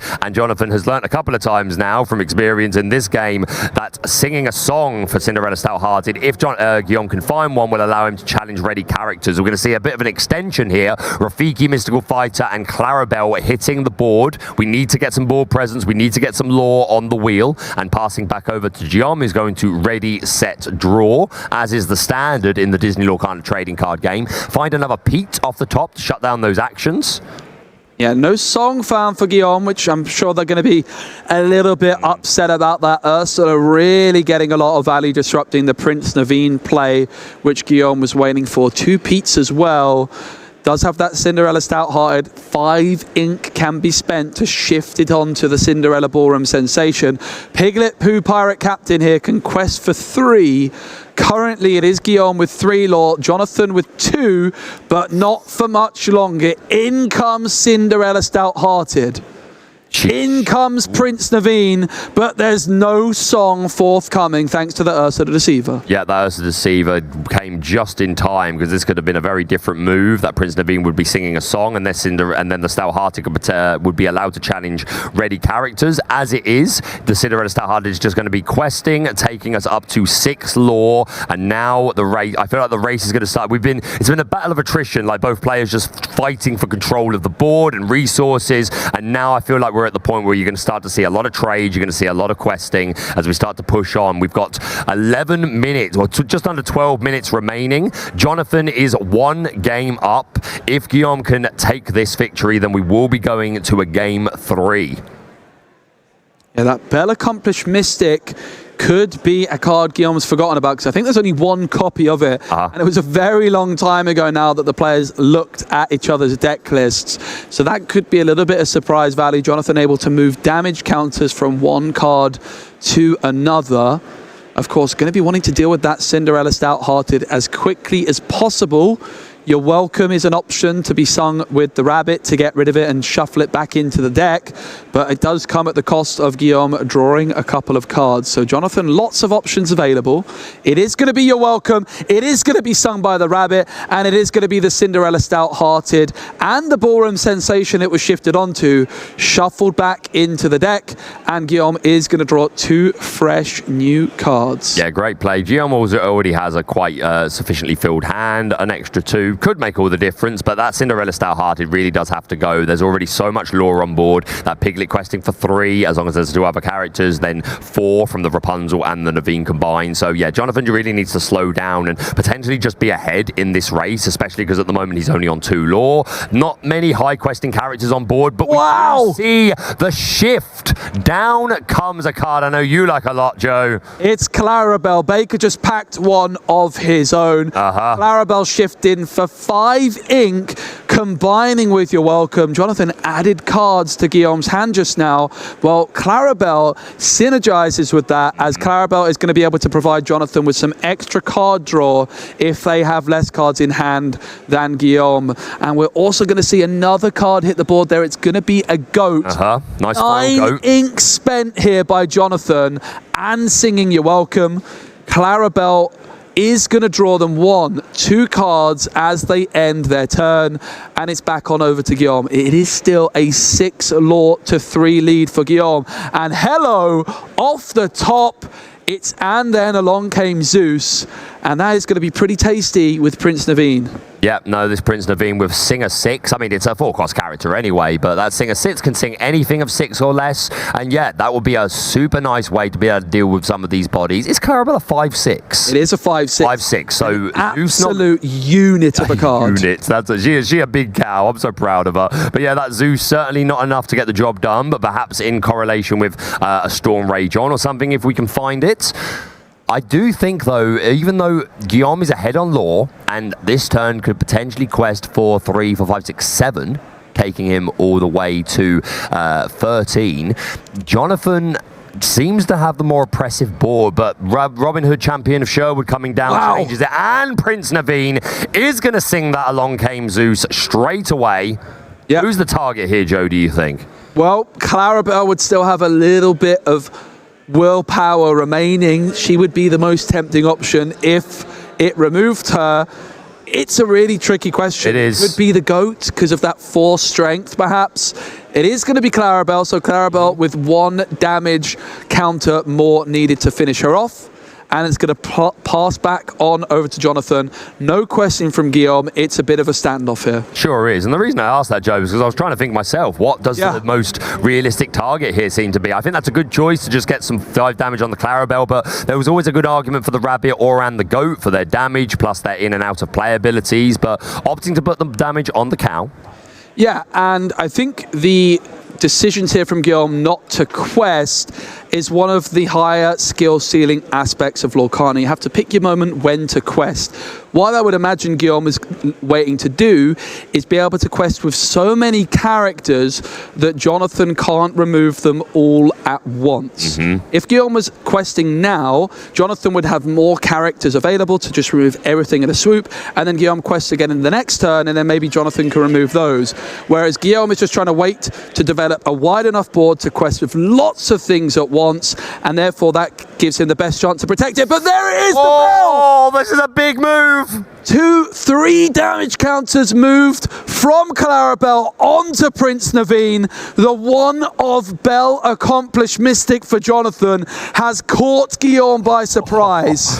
What a move, Joe, and certainly something that I don't think Guillaume saw coming. Otherwise, perhaps would have reconsidered that Long Came Zeus on the Clarabelle. What a play this Bell accomplished mystic has been putting in some work. I think I blame you, to be honest, Joe.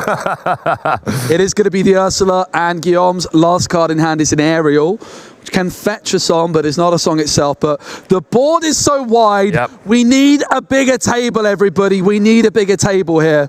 Banzai comes in as well. I've never seen so many characters on the board all at once with so little lore on the score.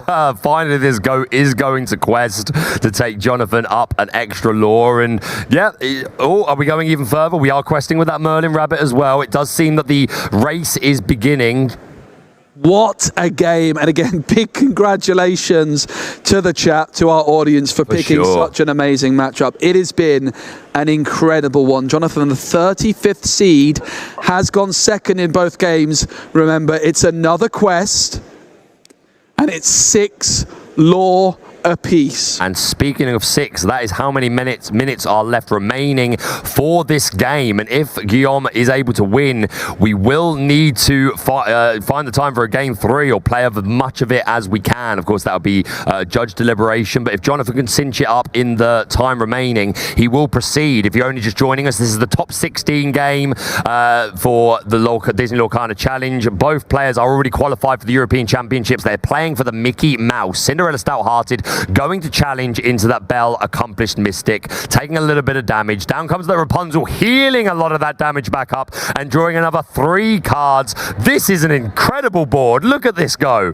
It absolutely is. It is a Robin Hood, not that Cinderella. So Robin Hood gaining a couple of lore as well, Baker, when taking that challenge. So really nice synergy, gaining lore while challenging, healing with Rapunzel, drawing a bunch of new cards. It's a Cinderella, it's a Rapunzel, it's a Zeus, and an Aerial. That is an incredible little play from Guillaume. Sure is. Yes, my apologies. The Robin Hood champion of Sherwood, not the Stout-Hearted, but there is one now in Guillaume's hand, so that could be coming down before too long. We're at 6 to 8 lore. We have just under 5 minutes remaining. What an incredible game. Both these players have certainly earned their place in this top 16 game. Yeah, and Guillaume at 8 lore currently on the board. I think with characters that are able to quest still, they could gain another 7 this turn. 2 for each Rapunzel, 2 for Naveen. In fact, 9 lore would be available for Guillaume to quest with everything up to 17. So they're getting very, very close indeed to that margin. I think 1 Rapunzel actually was played this turn.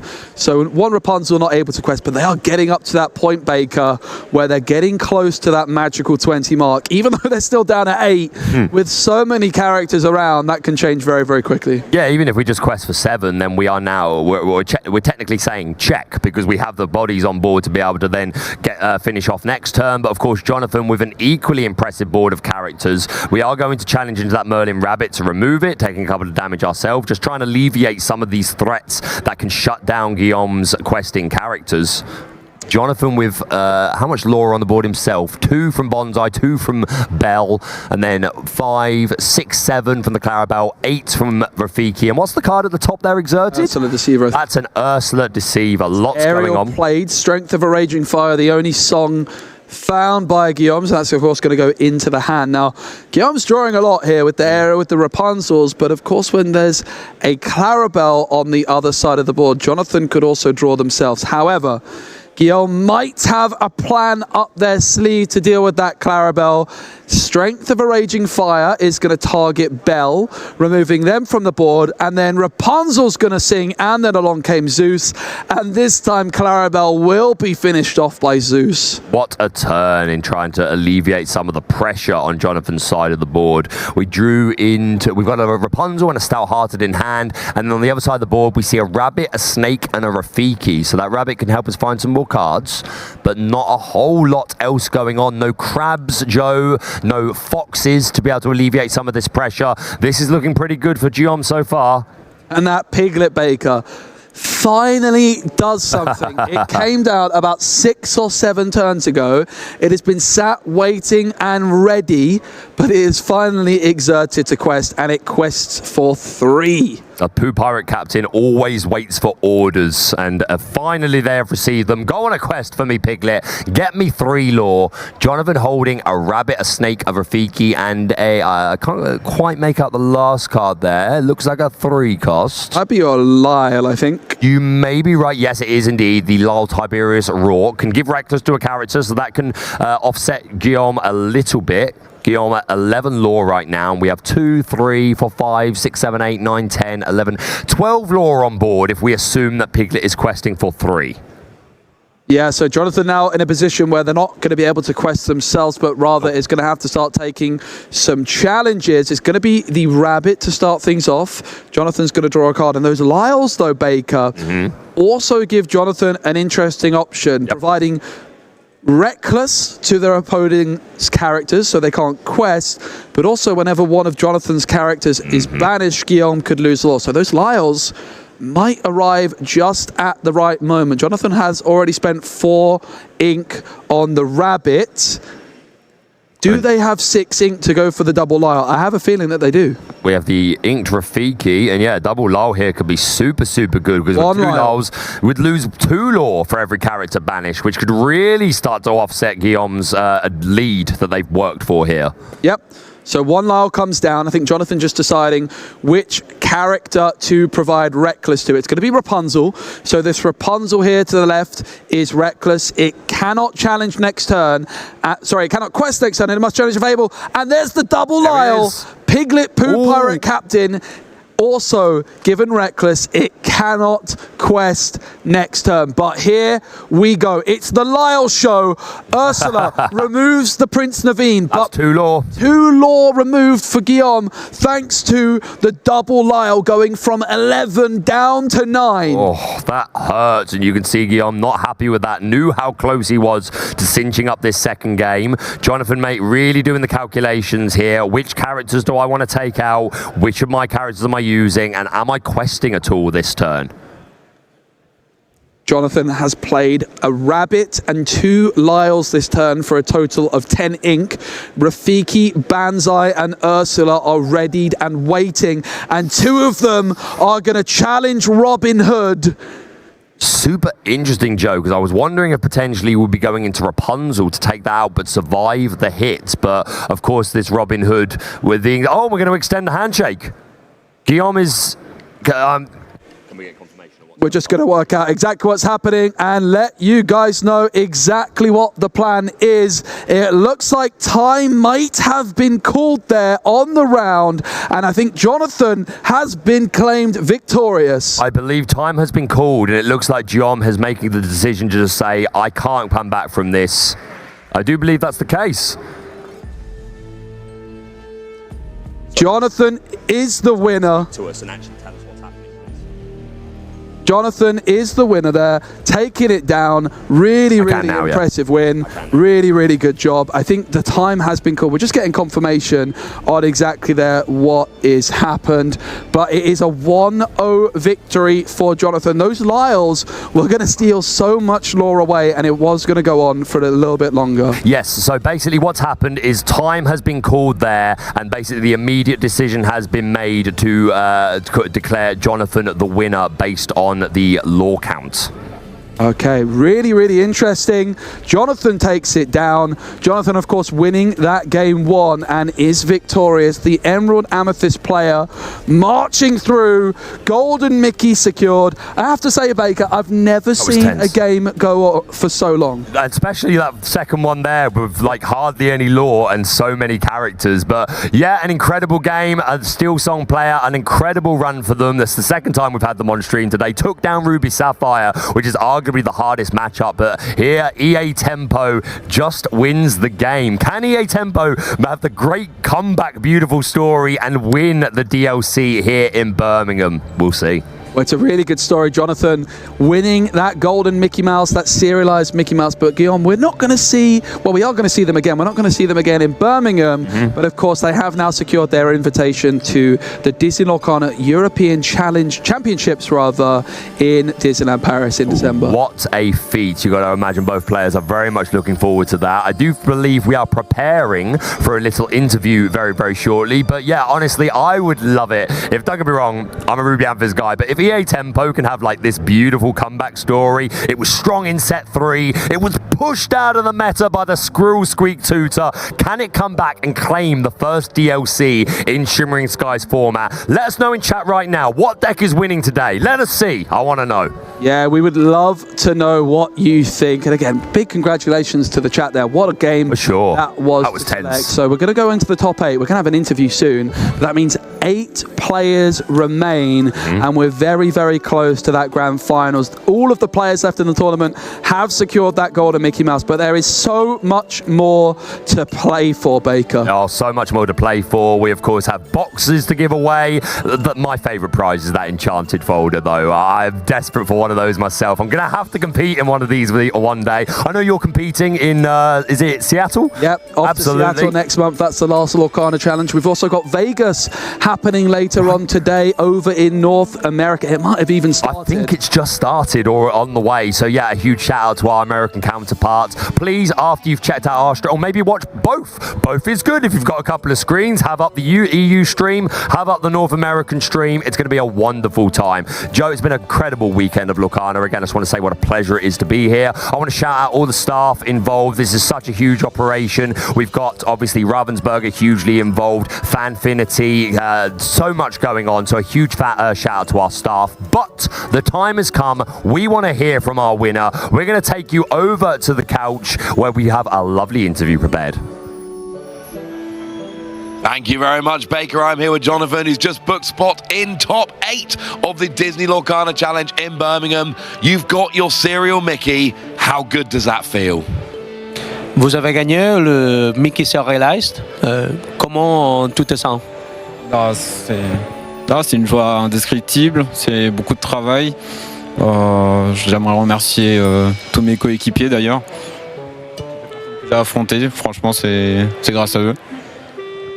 So he cannot describe how he feels. It's great. All the hard work has paid off, and he wants to thank everybody that helped him and everybody he's played against.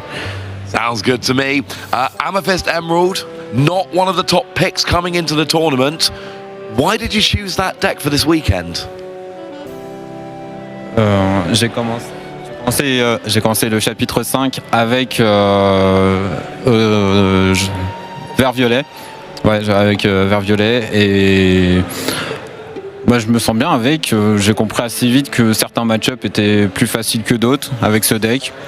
Voilà. So he started playing in set 5 and he used that color combination, Emerald Steel. So he feels Emerald Amethyst, and he feels comfortable with it. He understands that some matchups are going to be harder than others, some others are going to be easy, and he just feels comfortable with the deck. Sounds good to me. So last question. There were some interesting cards in your list. The Belle, the Ursula. Is there one card in your list that has been really good for you this weekend? Belle is MVP on the tournament. Oh, we like Belle. That sounds good to me. Well, congratulations. Thank you. Good luck for your top 8 game. Thanks. And we'll see you in a little bit. So, yeah, that sounds fun to me. And I think we're going to be going to a short break now, but then we're going to come back and then we're going to have top 4 action. And the only thing better than top 8 is top 4.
And welcome back to your coverage here at the Disney Lorcana Challenge in Birmingham. Now, I'm not doing this alone once again as we wait for our top 8 feature match. I'm joined again. I need to come up with a new superlative this time with the illustrious Baker. The amazing Baker, the illustrious Baker. I am your tribal villain. Acknowledge me. That was you're my rank 9 Baker, you know, having a costing Rank 9? How many other Bakers have you got in your life? Well, you've got, you know, the amazing Baker. That's probably your cost. That's your cost right. 1. Fine. Then there's going to be rank 9. That's all the way up at the top. So we need to find the middle one with a different descriptor. Do I have a Floodborn? Floodborn Baker. What does Floodborn Baker do? Floodborn Baker. Oh. Well, you can sing for free. Okay. What sing or what though? Oh, you can sing anything. I can sing anything. You any sing song one for free. Any song for free. Ravensburger Design Team. I hope you're listening. I want to see this one day. You could always you could sing "Be Prepared" at any point. You could search "Be Prepared" from your deck. I mean, it hasn't happened yet today, but I haven't seen a Be Prepared played. No, that's true. Ooh. When it happens, I would love it if the viewing area would join me. I mean, if we can imagine we get this whole hall singing "Be Prepared," wouldn't that be cool? Imagine the cacophony of people all singing that in chorus. That would be amazing. But while we're just waiting for our top 8 feature match to get underway and get decided, because there's still a couple of those top 16 matches still going, we are going to do a little bit of Guess the Flavor text. Ooh, very nice. You feel confident with these, Ed? No, this is the first time I've done it. No, I don't. So I'm actually slightly anxious because I've been playing backstage watching these guys do it, and I have currently a score of 0. I see. So we're going to change that here and now, okay? Well, we're going to certainly try. So let's have a look. I'm going to put this wire behind me so I can really get ready. Ahoy, there's lore out there, and I'm gonna find it. Oh, goodness me. Okay, do you know this? Because you're looking at me like you know it. Yes. I'm just gonna go for Mr. Shmee then. So, chat, we'll give chat a minute to try and guess. What have I told you that this is in a lot of meta decks? Mr. Shmee. No. But the same ink combination.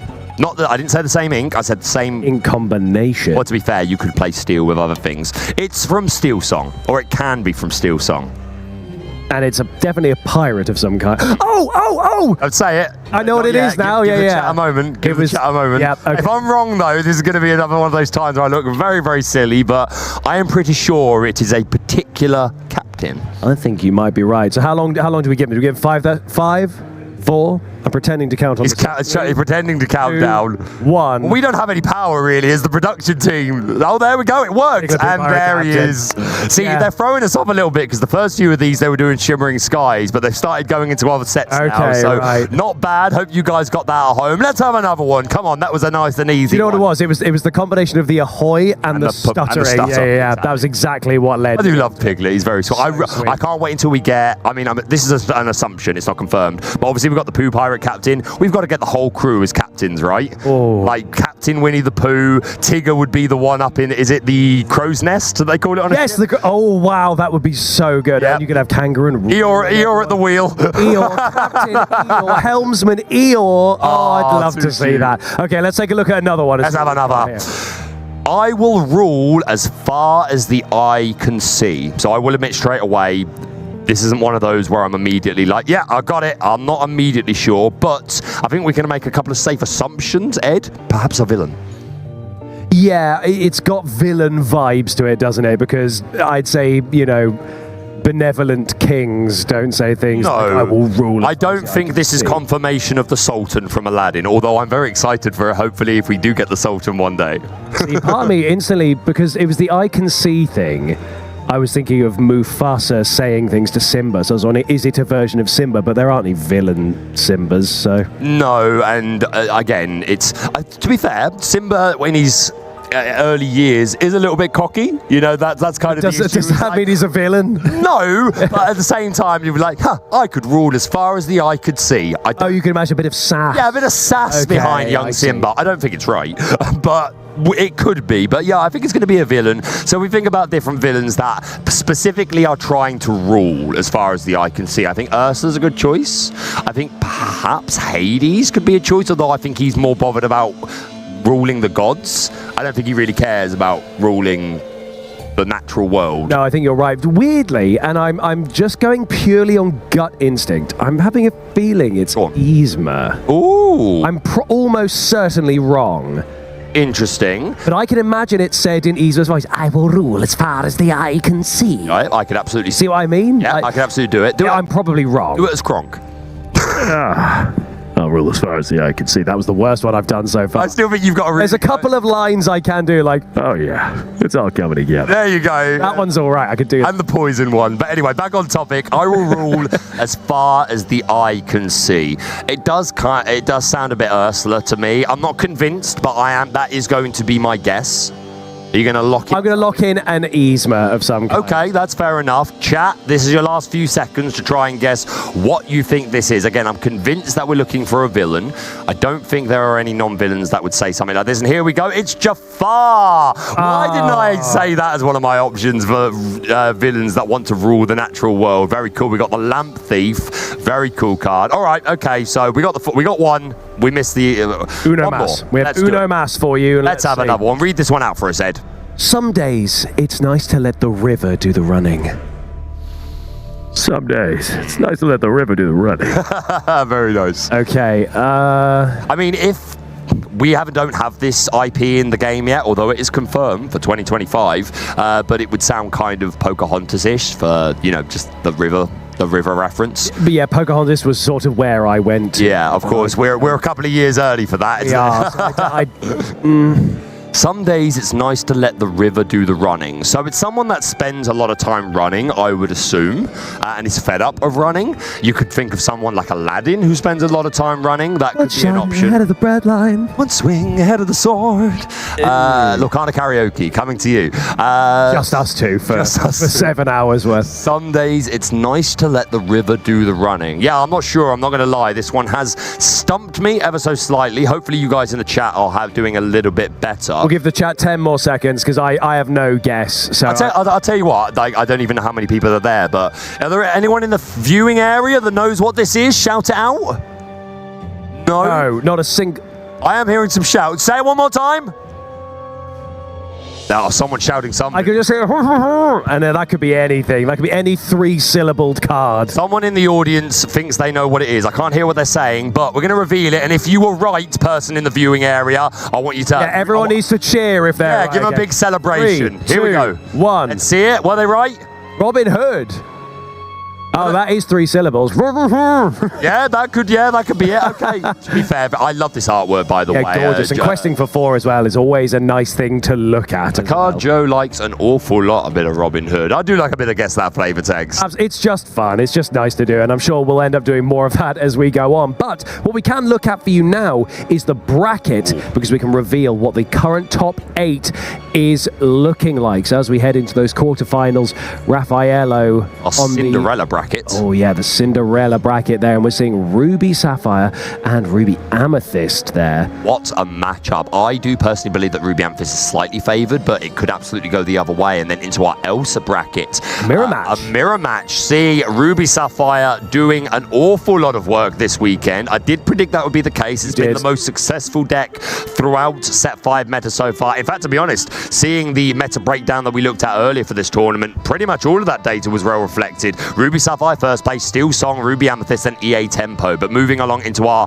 Maleficent bracket, tell us what we've got going on here, Ed. We have Ruby Sapphire and Ruby Amethyst. So basically exactly the same thing that we're seeing in another bracket. So are you telling me that there is hope yet for my prediction to come true in Ruby Amethyst? But this one looking particularly interesting. In the Rapunzel bracket, Jonathan and William both on that EA Tempo. Just win the game. A really fantastic in combination that is thriving in this set so far. I do think it would be quite a beautiful Cinderella story if EA Tempo could snatch a win today. Don't get me wrong, I want it to be Ruby Amethyst so that I can be like, well, of course I was right. But EA Tempo is such a fun deck. It's such a strong deck. Shout outs to people in the community that really popularized it. Artabax, the godfather of EA Tempo. I know content creator Earl Meister as well has been putting a lot of work into this in combination this season as well. Amount, yes. So a lot of players picking this in combination back up, and it does seem that set 5 is a lot kinder on the EA Tempo combination. So can it come out the first DLC of Shimmering Skies and take a dub?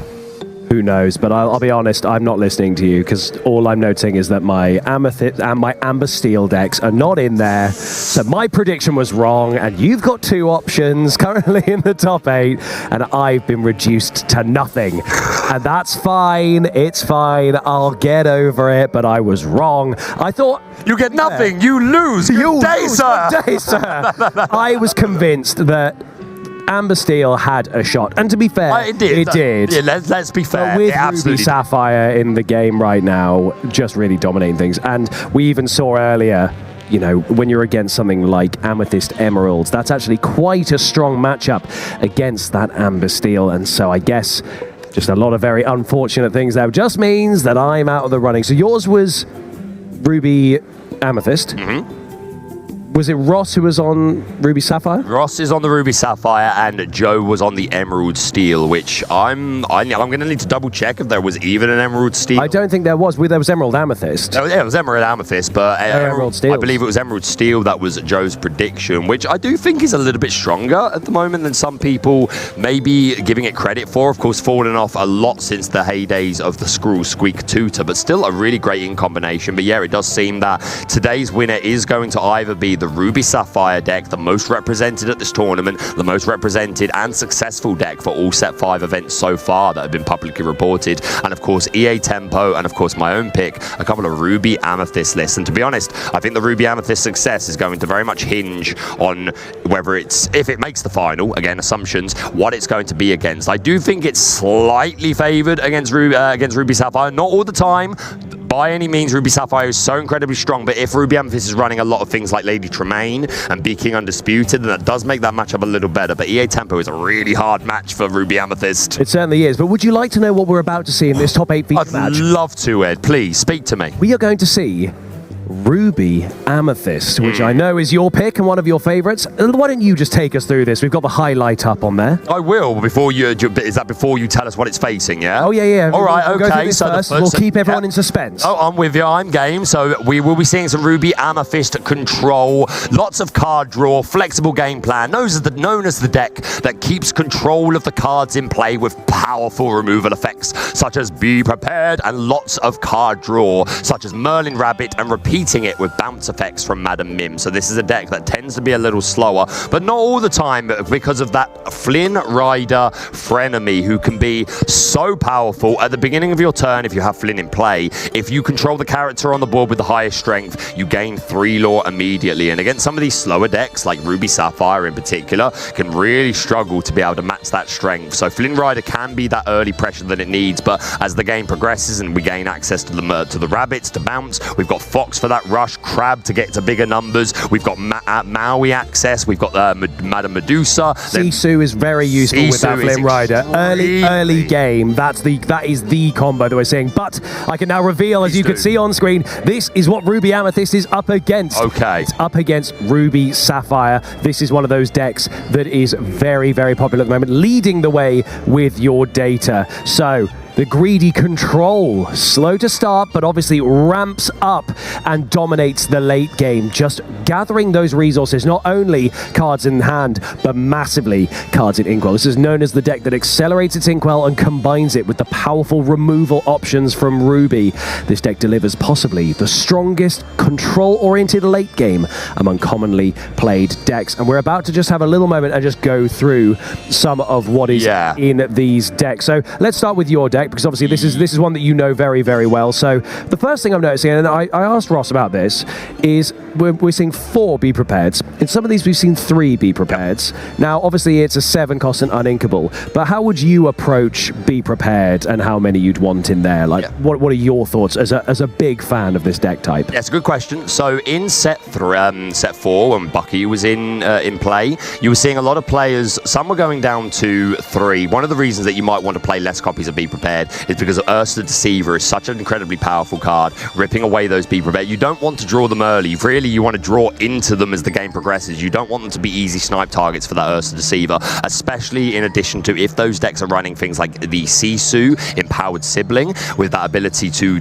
basically do a half board wipe to any characters of 2 strength or less. That can also help you with your board control. So some players opting to play a lower count of Be Prepared. However, these days, because we're not seeing Squirrel Squeak Tutor anymore, it's far more more common for the 2-drop in Emerald to be that Ursa Deceiver as opposed to the Bucky. So Be Prepared may be a little less safe, but it's still such an incredibly powerful card. It's one of the, it has been the meta setter since the beginning of the game. So 4 copies here, but I do want, if you don't mind, Ed, to point out a couple of these specific counts and cards in this Ruby Amethyst list. That's super interesting. First of all, seeing 2 copies of Pegasus Flying Steed. I was just looking at that. Feel free to talk about that one if you'd like. Well, it's just an interesting one because I don't think that's much that we've seen. Obviously, it's an evasive 2-cost, so for early, that's very good. And there aren't a lot of evasive choices, especially when you're against some of the other decks like the Emerald ones. They tend to run the smaller Pegasus, the 1-cost, which is also evasive. So actually, this is very handy against some of those matchups, which I imagine is why this is being run.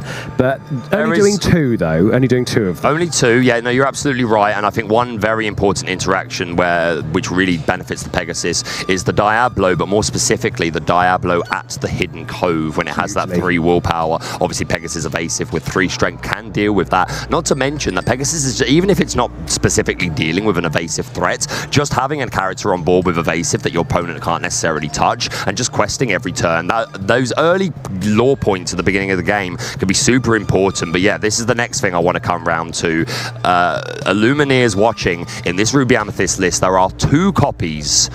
I do want to make sure that our players are headphoned up before I say too much. One of them is on a bathroom break, which is why we're currently just filling a little bit of time. Well, in which case, I'll just sort of speak at a moderate tone. We can do it like this. Speak at a moderate tone. We are seeing 2 copies of Super Goof in the deck, which could absolutely come out of nowhere and surprise. Well, it's not going to surprise the opponent because it is open deck list, but Good still. point. And also they get to check just before. Exactly. So both players will be aware of these counts. Nonetheless, this Super Goof, the potential for it to come down, immediately rush in, and the Super Peanut powers gaining 2 lore could be something that puts the Ruby Sapphire player off questing or just turning sideways in general throughout the game, especially if the Ruby Amethyst player is that close to game. So those are 2 cards that are super interesting. And one more thing I'd like to point out, Ed, if you don't mind, in the Ruby Amethyst list, is we are seeing 2 copies of Lady Tremaine. I was going to ask about. Yeah, so no copies of Be King Undisputed in this particular deck. Not that I'm seeing, if you just want to scroll down. No, it doesn't seem there's any in there. But we are seeing 2 copies of Lady Tremaine, which is super important for this Ruby Sapphire matchup, predominantly because Ruby Sapphire quite often can reach this point where it's only able to play 1 big character a turn. You put down the big Tamatoa, sometimes the Mufasa. I need to look through the list properly, but commonly things like Mufasa, Tamatoa. Some people play the Aerial with Ward, that quest for 5 if you've got more items. So Lady Tremaine can be a super important piece in being able to keep that deck at bay, because if they can play a Tamatoa and make it stick and they've got some items on the board, all it takes the next turn is to, hey, here's I can have a couple of items. One of them's a lucky dime. I'm going to quest with my Tamatoa. I'm going to exert my lucky dime, and that jump can be absolutely incredible. Huge. And looking at some of the, because obviously we've talked mostly about the Ruby Amethyst deck there, just get a little bit of the Ruby Sapphire. Please do. We are seeing 2 Be Prepared, which is, one of those things. Gaston Arrogant Hunter. Love it. We don't always see that in this deck. So that is a good addition. You know why I like this though, Ed? You like Gaston. Well, that as well, but one of the great, as well as being able to one-shot the Daisy Duck, it's a great response play to Flynn Riders, because as I said, Ruby Sapphire is quite a slow deck a lot of the time. So it's against Ruby Sapphire, as a Ruby Amethyst player, I am always looking for that early Flynn Rider line, and the Gaston Arrogant Hunter can really help to circumvent that. So yeah, a really nice addition to the deck. It is certainly an interesting one. I'm glad to see that one in there compared to some of the other builds that we've had throughout the Is there a weekend. Floodborn in there, Ed, as well, of the Gaston by any chance? Because there is a Floodborn Gaston intellectual powerhouse. It's normally played in Sapphire Steel. No, we're not seeing it here. No. Okay. Now, I'm seeing 1 Vitalis Sphere. I'm also seeing 2 Shield of Virtue. Interesting. Which I guess if you're going for the item build of this, it actually makes sense to have those. But I haven't seen anyone else play that this weekend so far. It's a strong card. There's one card there to highlight in particular, Ed, the Maurice's Workshop. 3 of them as well. 3 Maurice's copies. Workshop. I was wondering if there was a Queen Diviner in here. There after is, I think. Is there? Down at the bottom. Do we have a Queen Diviner? Yeah, 4 of them. Okay, everything has just changed, Illumineers. We are seeing the Queen Diviner Maurice's Workshop build of Ruby Sapphire, akin to the deck that won DLC in Bologna. The Queen Diviner being a 3-cost inkable character. She's a 3/3, and on Exert, you look at the top 4 cards of your deck. You may choose any item there that you find and put it into your hand, but that if it is a 3 cost or lower, you can play it for free. And the thing is, Maurice's Workshop is a 3 cost uninkable item. Whenever you play another item, you can pay 1 to draw a card. So if we can play this Queen on 3, exert, find this Maurice's Workshop to cheat it into play, because Maurice's Workshop can be very, very slow if you're just playing it on 3, but if we can cheat it in and then immediately play some more items to go along with it, that is an incredible card resource. In fact, the player that won that event with that deck said that they believe that Maurice's Workshop is the most powerful draw engine in the game, and that's compared against things like Flavisham, who, in my opinion, is the most powerful draw engine in the game, of course, other than things like Merlin Rabbit. So this is going to be a super interesting matchup, the slightly rarer version of Ruby Sapphire. I was going to say, from the other ones that we've seen throughout the weekend, this is an interesting take on it. Obviously, this is one of the versions of the build that we've seen out in the community, but not one that we've yet seen on the stream. So I am interested to see how this one does when it compares to some of the other decks. It's super strong, Ed. It really is. And it's a lot of fun to watch as well. This Maurice's Workshop can really, really get going. And of course, this Shield of Virtue that you mentioned, just another item that we can play to trigger the Maurice's Workshop. I'm just doing a check to see if there are any copies of Scuttle here, which sometimes is an option, but it doesn't seem there are any. There are not, but then we're seeing again 3 of Sisu, Daring Visitor, another one that seems to just sort of pop in and out of a couple of these deck builds. I'm actually quite excited to see this. I think it's a very interesting matchup with very interesting deck choices. I agree completely. I think that we're in store for a super good match. Just to talk you through some of these other counts. In the Ruby Sapphire deck, 2 B-Prep, 2 Brawl, 3 Grand Martala, 2 copies of that Hideaway. No Kuzco in here, opting for the Hideaway to get rid of those locations or items. We are seeing the 2 Dime, the 2 Madame Medusa, only 1 copy of Maleficent Monstrous Dragon, which makes sense in this item variant. A lot of the more standard versions do tend to play 3 or 4, but just 1 copy here.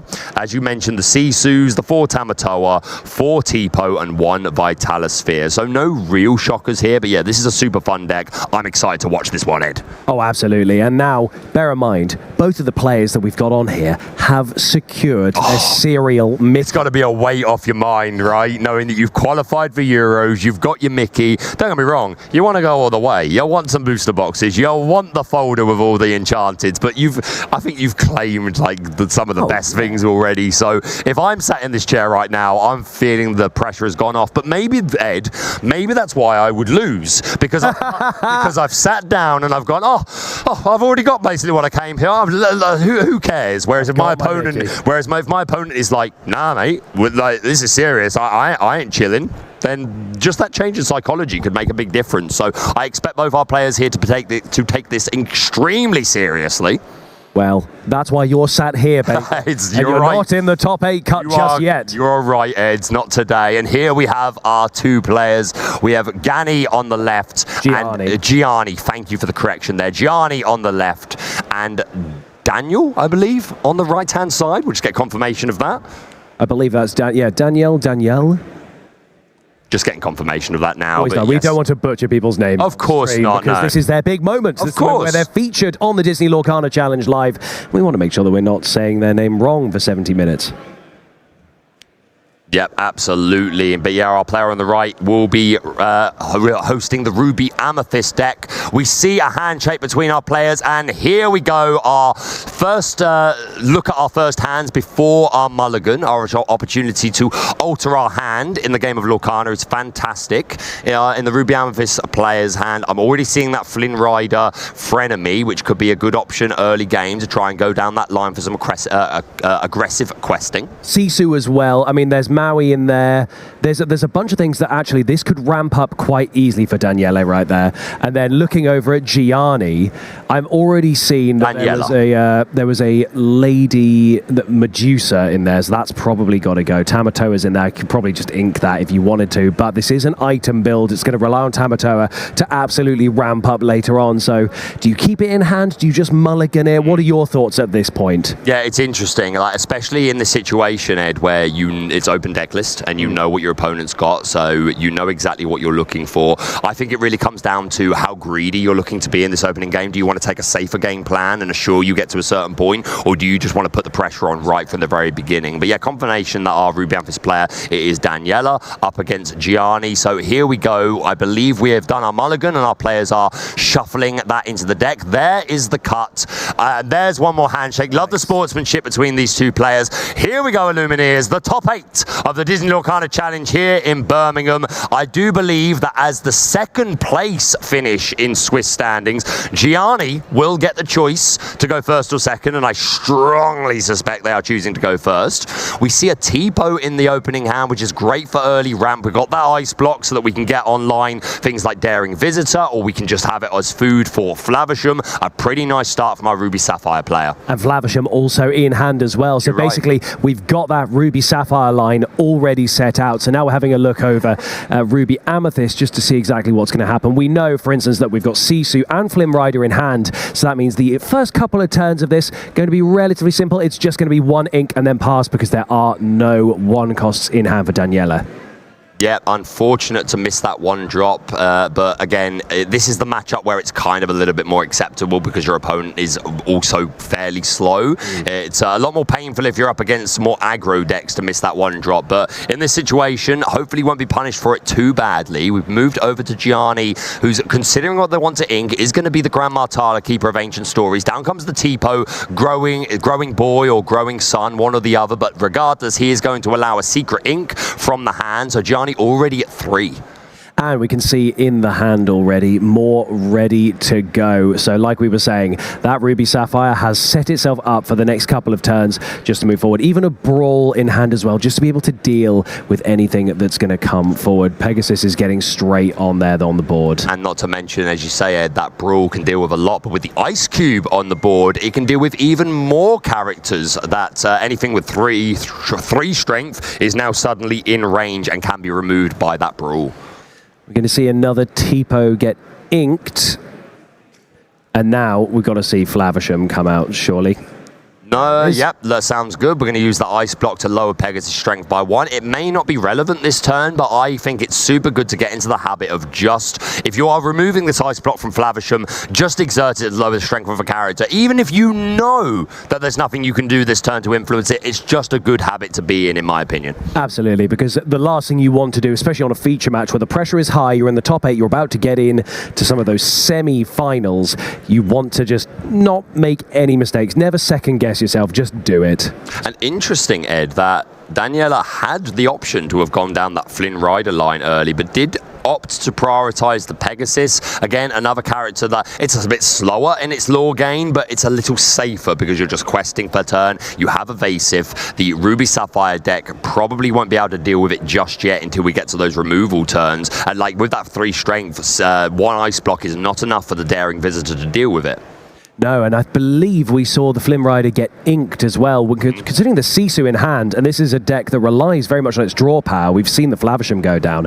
I thought it probably would have been the line to travel down with the Sisu and the Flim Rider, but I suppose having an evasive on the board is still relatively useful. Yep, no, absolutely. And hey, Daniela has made it to the top 8 of the Disney Lorcana Challenge for a reason. They know what they're doing, they know their game plan, they know their particular version of their deck better than anyone else. Down comes the Gaston Arrogant Hunter, just some nice stats on the board. Won't be able to challenge into that Pegasus because Gaston is lacking evasive. Instead, he has the Reckless keyword, meaning that he does have to challenge if able. But still nice to develop another body to help have some board control once Daniela does extend onto the board. Now, this is a comment I'm going to make about people who are high level of any trading card game. There's 2 behaviors I notice about people who are very good at these games and play a lot. One is this particular slapping sound of cards being placed on a table or on a playmat. But the other thing that we see in all of these close-ups that we're looking at of the players' hands is this constant flicking of the cards, which is, it's very notable. But I will say, it certainly makes our job harder trying to see what cards are in hand. Oh, Ed, you'd hate me. I'm not saying that I'm the highest level of players, but I am absolutely a card shuffler, and there is no sound more satisfying than as a card hits the board. There's a particular like clicky slap to placing a sleeved card down on one of those playmats. Satisfying. It's what can I say? Satisfying.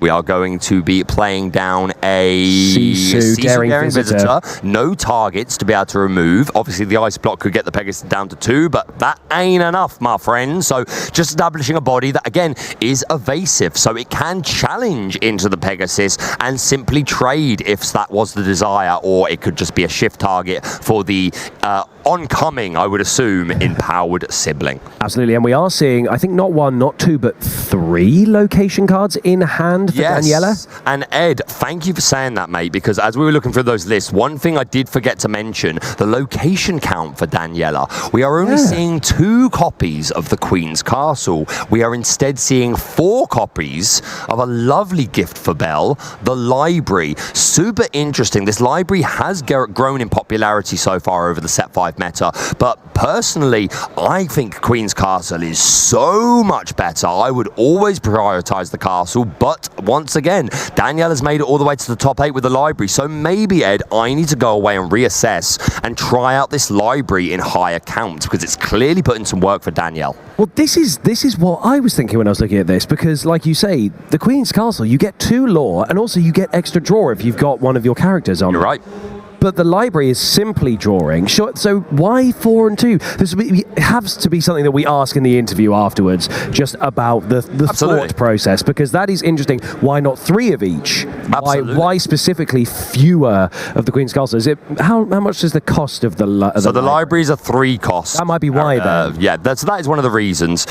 We do see Daniela is, as we're talking about locations, going to play that Queen's Castle on their turn 5, because they have 5 ink, going to move Pegasus into that castle with the last ink remaining. And this is an interesting decision, because obviously the Gaston and the Sisu and the Tipo equals 6 strength, which is not enough to break the walls down of this Queen's Castle. Plus, while the Pegasus is there, if both survive, Daniela will draw an additional card next turn. But can Gianni find something to remove this Queen's Castle? We know that he's playing 2 copies of Hide Away.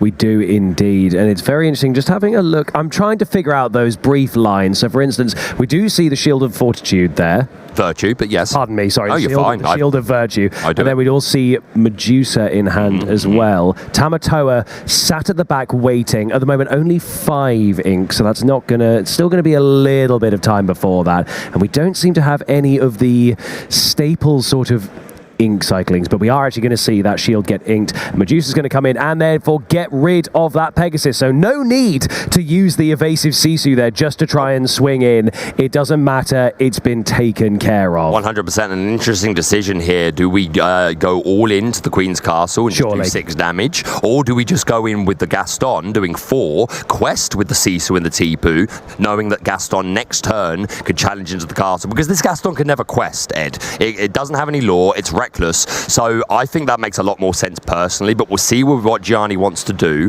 We are going to opt to go into the castle with the Gaston and the Tipo doing 5 damage.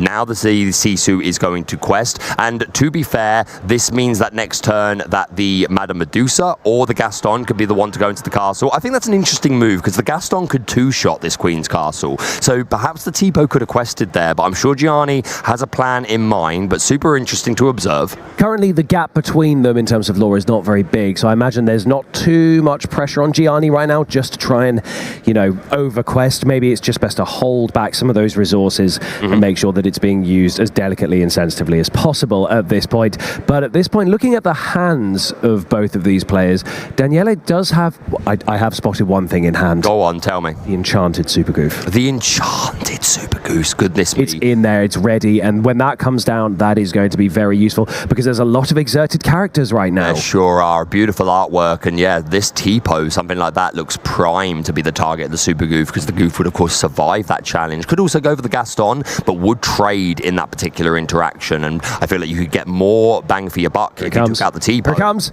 There it is. The Super Goof. And moved in. Who is going to be the target of this challenge? It could just go into the castle, to be fair, Edge, and make a fine point. It could I saw the arrangement of it and thought that the character had been put in there, but actually no, there was a distinct separation to show that they weren't a part of each other. Yep, no, absolutely. We do choose to take out that Super Goof, which does trade with the Super Goof. Take out the Gaston, should I say, but we do gain 2 lore as a result of that interaction, and to be fair, that means that Gaston is now not here to take out the castle. castle. Instead, it would require either the Tipo and the Sisu to double in, or for the Medusa to go in, which does technically save a lore. It certainly does. Now, we've just seen the card, the Baker card, has just come into the hand. Goodness me. But there's only 6 ink currently in Gianni's Inkwell. And I don't think this would be the best No, value it be prepared certainly I've would ever not. seen in my life. So that is going to stay in that hand. But a great just for a little observation. bit. Yeah, it's there for when it's necessary. Tamatoa also ready and waiting, but still needs a couple more ink to be able to do that. However, we are now going to see the Queen's Castle disappear there, which is very, very useful because it stops Daniela just being able to just, you know, turn by turn, just start ticking up that gap between lore. Chernobog's followers still just sat there, but obviously is not a very useful card by itself. But with a little bit of a quest, you can get that card by banishing, and I think we've just drawn into another one. Yeah, absolutely right. And this Medusa choosing not to quest on this turn, which is super interesting, wanting to keep it safe, potentially worried about this Chernobog, who was on the board at the time, maybe being combined with a Merlin Crab to be immediately take out the Medusa. Super interesting play. But we do see the Chernobog questing, taking that option to draw a card by banishing it, and down comes another, well, our only other Queen's Castle in the deck. Once again, a situation where it can't be dealt with on this one turn as the board stands. We have 6 damage accounted for the Medusa, Tipo, and Sisu. Now, this is the kind of moment that in the top cut, being able to read your opponent's deck list gives you a distinct advantage. Because like you say, this is the second of this, and it's almost gone already. And it's such a devastating card to keep on the board that at this point, if you get rid of it, you now have the guarantee that the only locations that are going to come up are just going to be cards, which obviously, whilst that's still bad for you and you don't want your opponent getting cards, it's certainly better than the option to get cards, but gaining 2 lore at the start of every turn. No, you're absolutely right. The additional card draw has got what really breaks this castle, but it's kind of broken enough just from the 2 lore. But down comes the Sisu empowered sibling, going to remove the opposing Sisu and Tipo. Not the most value I've ever seen, but not bad at all. An immediate -2 from Gianni, and of course this Sisu now established where it can be a quester. Absolutely, and we still have obviously the Medusa on the board there because it's unaffected there by the effect, and then we're going to see Grammatala come down as well. Just sort of taking the time just to rebuild that up. Is that Donald? No, that's the Queen. That's the Queen Diviner that you were talking about there in hand. There is no Donald Duck in this deck list, so I don't know why I even said well, to be fair, there is a Sapphire Donald Duck that we've seen over the course of the weekend. Yes, I've seen that. So the last time I commentated over a Sapphire deck, there was a bunch of them. The focus Flatfoot, so it makes sense. The Medusa is going to choose to take out that Queen's Castle. Our Lady in Red, not Lady in Chair, that's a desk. We also still have Grandma Tala on the board, who is a 3/3 and can quest for 1. Potentially an option just to quest this turn and maybe tempt the Sisu into challenging as opposed to questing, although the Medusa is still another prime target. And interesting to say, Ed, that Gianni so far, we've not seen any signs of this Diviner Workshop build of it. I mean, I say we haven't seen signs. We've seen the cards. Yes, we haven't seen any of them actually played. So far, this is looking like a quite traditional Ruby Sapphire matchup. We're seeing the second ice block onto the board. It's getting awfully cold in here. It certainly is, and I'm wondering, I need to double check how many Fishbone Quills are. There are 4. It's just been an unfortunate amount of draws because that early game Fishbone Quill is supremely useful. Just helps you get that ramp up, and especially if you're aiming for Tamatoa, you just want the constant inking of those uninkables, or even if it is an inkable card, who cares? Use the Fishbone Quill every turn and absolutely speed ramp into it. We are going to see the library come down though, so now we're almost 3/4 of the way through all of these. That's certainly 1/3 of the way through all the location cards that Danielle has been playing, but we're going to see both of those characters attach themselves to it. Merlin Rabbit also coming down just to guarantee an extra card in hand, and we are seeing, I think in hand was Maui and obviously something else, and I didn't, is it?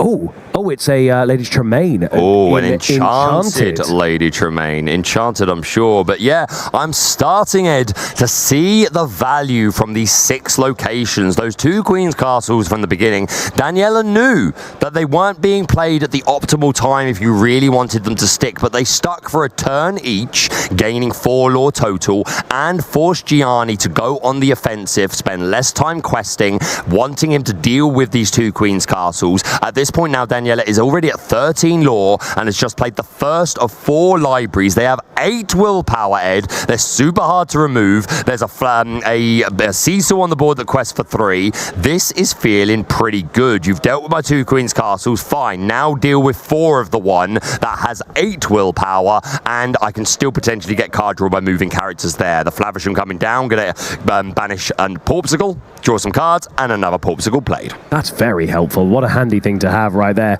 There it goes in that other one, which means another card draw. That is a very good card advantage, and another Flavisham to hand, as well as Maui, which can help deal with some more of the library later on, especially if we start challenging some of these characters just to get rid of it. But so far, again, it's been very good draws, and at the moment you just get to keep seeing the lines that this player is likely to go down. Now, if we have a quick look at Daniele's hand, a lot of cards... Oh, that was the discard. I was going to say, hang on, I don't remember there being that many cards in hand. Yeah, no cards in hand for Daniela right now. Oh, and we have seen that the Sisu empowered sibling is going to be removed.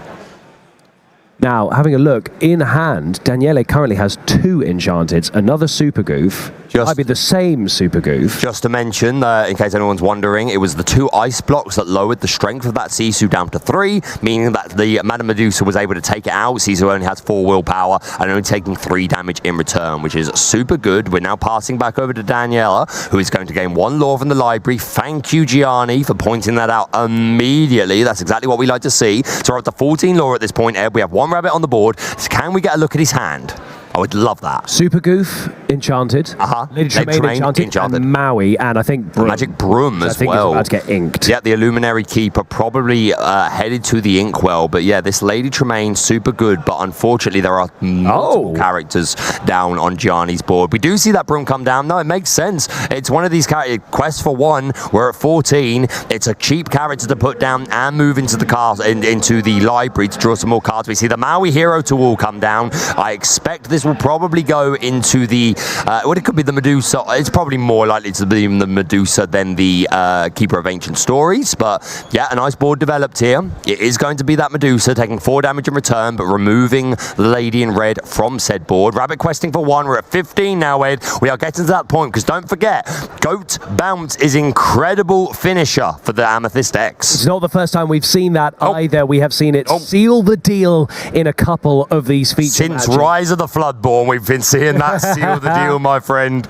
Indeed. And then also during some of these feature matches, did I see 2 copies of Be Prepared in hand for Daniele? I think it might have just been 1, but 1 caught my eye, caught the light in such a way that it looked like 2, which means both of these players have Be Prepared in hand for each other. So again, not that this is the optimal time to use it for either player really, but knowing that the lead has been softly taken there by Daniele, probably is the time to maybe consider some more extreme action from Gianni to see if they can close that gap. But the thing here is, Ed, we do have access to that Maui Hero of All, which would be a way that we could either immediately deal with a character or probably more importantly one-shot that library, which is currently at 5 willpower. The Maui Hero Tool is going to come down, immediately challenges the library, get that out of here, so no more card draw from the characters that are going to be banished, the first of which being the Merlin Rabbit by the Grandma Tala, Keeper of Ancient Stories. Daniela going to draw a card, and now suddenly this board is looking much more favorable on Gianni's side of the field. And Ed, maybe this particular board with a Flavisham, a Maui, and a Grandma Tala, while it doesn't represent a lot of lore, Flavisham represents a lot of draw, Maui has a lot of strength, so can one-shot things, so maybe this is a temptation to start thinking about, is this a Be Prepared turn? Maybe not. Daniela may choose to be patient, but it's the Flavisham that's really causing me issues, because I never like to see the opponent get too many Flavisham plays. He's got 3 copies of it in his hand, so he could just play this turn after turn after turn and take away a lot of the options. Again, don't know if you'd actually do that, but there are currently 3 Be Prepareds in hand for Daniela, and at this point when you've got nothing on board, is it worth just throwing one of those down? There is high potential for that, absolutely. I'm sure he would love to have a location to be able to follow that up with. Instead, we're going to go for paying 6 and putting down the Lady Tremaine. Daniela saying, no, now is not the time to be prepared. I'm going to push a little bit further. I don't need to play it. I can establish a character that's immediately going to make you remove one. On a subsequent turn, I can challenge with the Tremaine. So even though there are multiple Be Prepared, Ed, and I think your suggestion would have been a perfectly fine move and just, hey, I've got others, let's deal with this board. I also really respect this play, dealing with it in another way and recognizing that Gianni is only at 4 lore. Keeping a hold of those is probably useful. We see the Super Goof come down, taking care of Flavisham, which means we do gain 2 lore there. Even better, this Super Goof coming down. The Flavisham only had 2 willpower remaining, which is exactly what the Super Peanut Powers wants to see, and gaining 2 lore. We're now at 17, Ed, and this Lady Tremaine can quest for 2 if it's still on the board next turn. Even if the Super Goof is removed, which I assume it will be, at least by Maui, then all it's going to take is 1 goat. This is looking super good for our Ruby Amethyst player. I'm excited. I love this. I'm a big fan of watching how these interactions play, and you're right, that was very interesting because mine was just a suggestion. But if of course. 3 Be Prepareds in hand, you sort of go, well, I guess I could use it, but that would be foolish. You could get one of the Tremaines down and the Super Goof, like just happened, and deal with it in a much more sensible way that gets you closer to winning. Oh, we are going to see a Fortisphere there.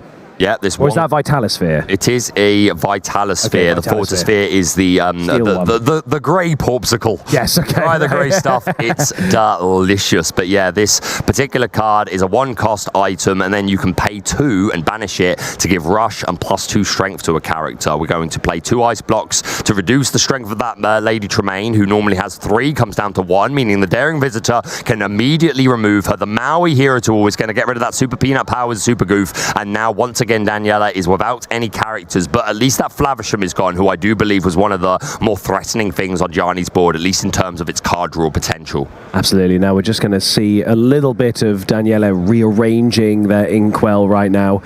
And there we see Merlin come down, so that's going to get the draw. Is anything coming to hand? Please don't be a 4th copy of Be Prepared. We do have Sisu. Okay.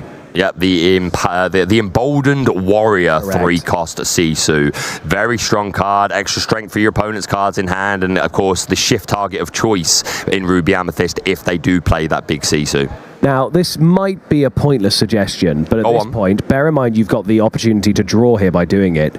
Possibly utilize one of those Be Prepareds, get rid of some of the stuff on their board, also get the bounce off by doing the rabbit. You get 1 extra card and you can see what happens next turn. Yep, it's certainly an option. Whatever they set up, because you have 2 more copies in hand, you could just get rid of it again with a second Be Prepared the next turn. Yep, it's certainly an option, but yeah, it would remove your own rabbit, which isn't the worst, but at the same time, it's 17 lore, Ed, so this rabbit, like, it could get him there if Gianni doesn't want to challenge it, and Gianni may need to extend a bit more to do so, which means that Be Prepared gains even more value.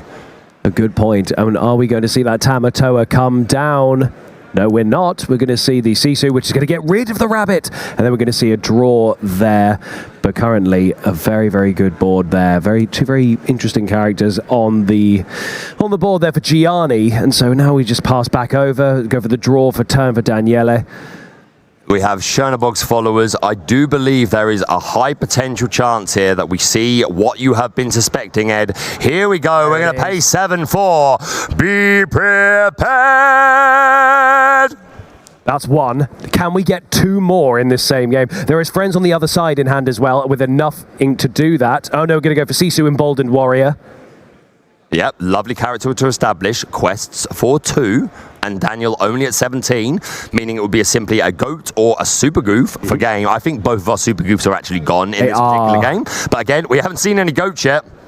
We have not, and anything could happen on the draw. There is a friends on the other side in hand, which means at the start of the next turn, that could easily be played. Still with loads of ink left in the Inkwell, but also on top of that, an option to just draw into something even better. And with the right card, could even just play it and be prepared it yourself and gain 2 lore by doing so. Yeah, that's certainly a way to get there. But yeah, Gianni knows that this Sisu, well, to be fair, it may not be questing for game straight away, but is there a second big Sisu in the Ruby Amethyst player's deck? Because I believe there's only 1. It's just 1, okay, because if there was 2, there would be the option there to shift and then just quest for game, which absolutely is something that you want to answer. We're going to see a Popsicle come down, draw an additional card, thin out that deck, put more items on the board to, of course, complement the Tamatoa that we have on board, and we pass back to Danielle, who will be able to quest for 2 with the Sisu, leaving them just 1 from game. Is there a goat? I don't believe I saw one, but we know there's a couple of Be Prepareds.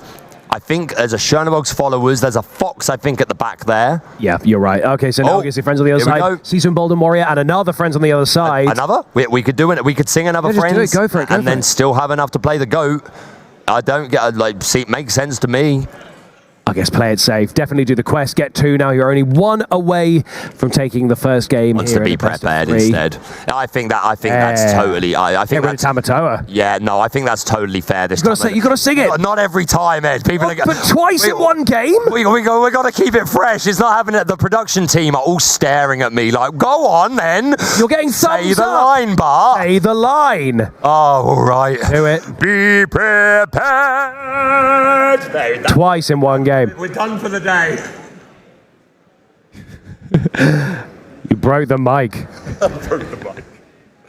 Here we are, Daniela, just 1 away from game. We have a Chernobog's followers on the board. Gianni needs to answer this, otherwise this Chernobog followers will be enough to be able to just get us all the way home.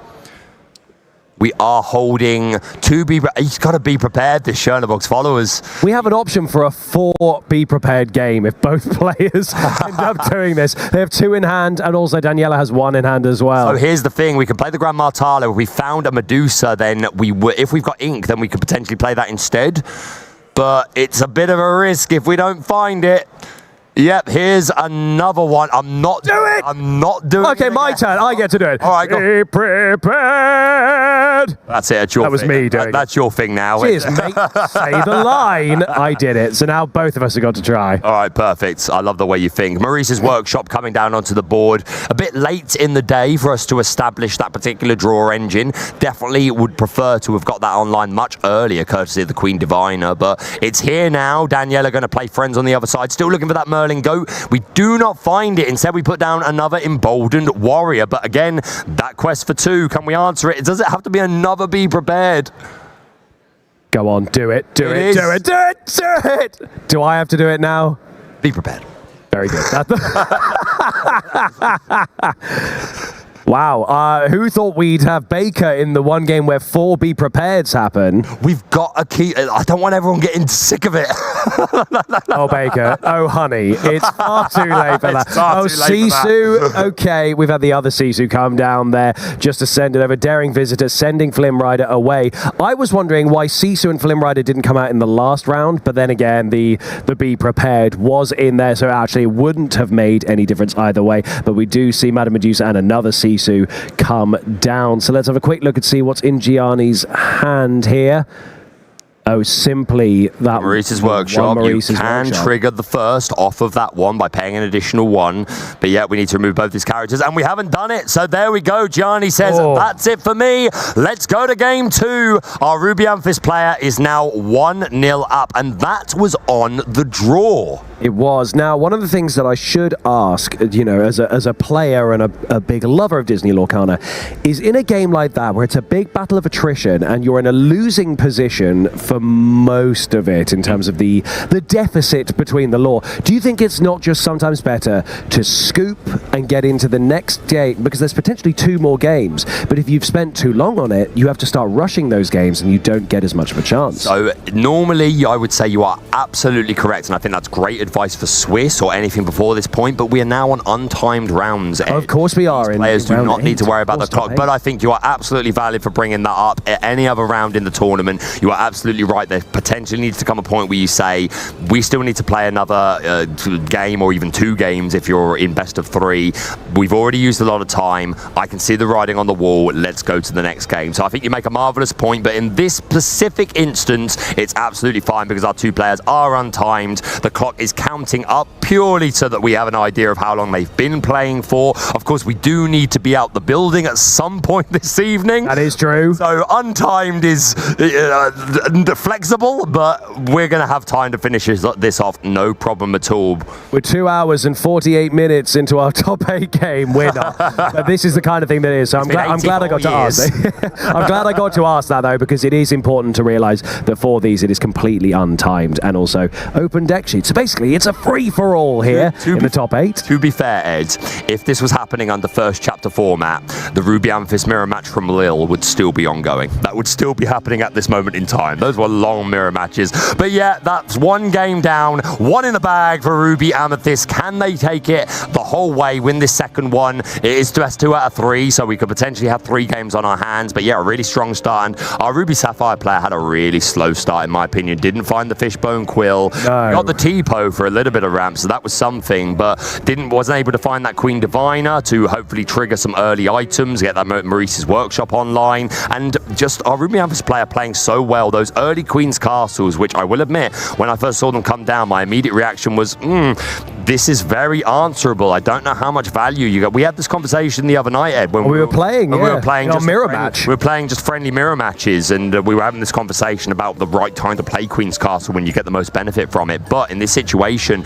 only 2 Queen's Castle, but 4 libraries to back it up. Those early Queen's Castles assured 4 lore over the course of a couple of turns and made our Ruby Sapphire player have to start investing some time into challenging that castle, because the clock that the castle puts on the game with that 2 passive lore is pretty insane. So I actually, as the game went on, I was really rating those early castle plays just to kind of manipulate the opponent into like playing the game you want to play, and then saying, okay, you've now developed tons of resources. I can deal with a bit more of your board now through my foxes, my Mauis, whatever. And now I've got 4 libraries for you still to deal with. So yeah, I actually really rated that. I'm definitely gonna have to rewatch that and see if there's something I can learn from that. I actually think you did teach me a lot about that, and you're right. It is the early game Queen's Castles you can sort of deal with, because Snake is 3, so that's basically depends what you're up against. Yeah. So in that mirror match, for instance, like Snake is 3, Fox is 4, so that's already, if you can get those on. Crab is huge as well. Like a combined of those, you get rid of it. Yeah, all you need is like if you play Crab on 3, or even on 4, you can just play the Fox, bounce the Crab. Crab gives Challenger 3 to the Fox,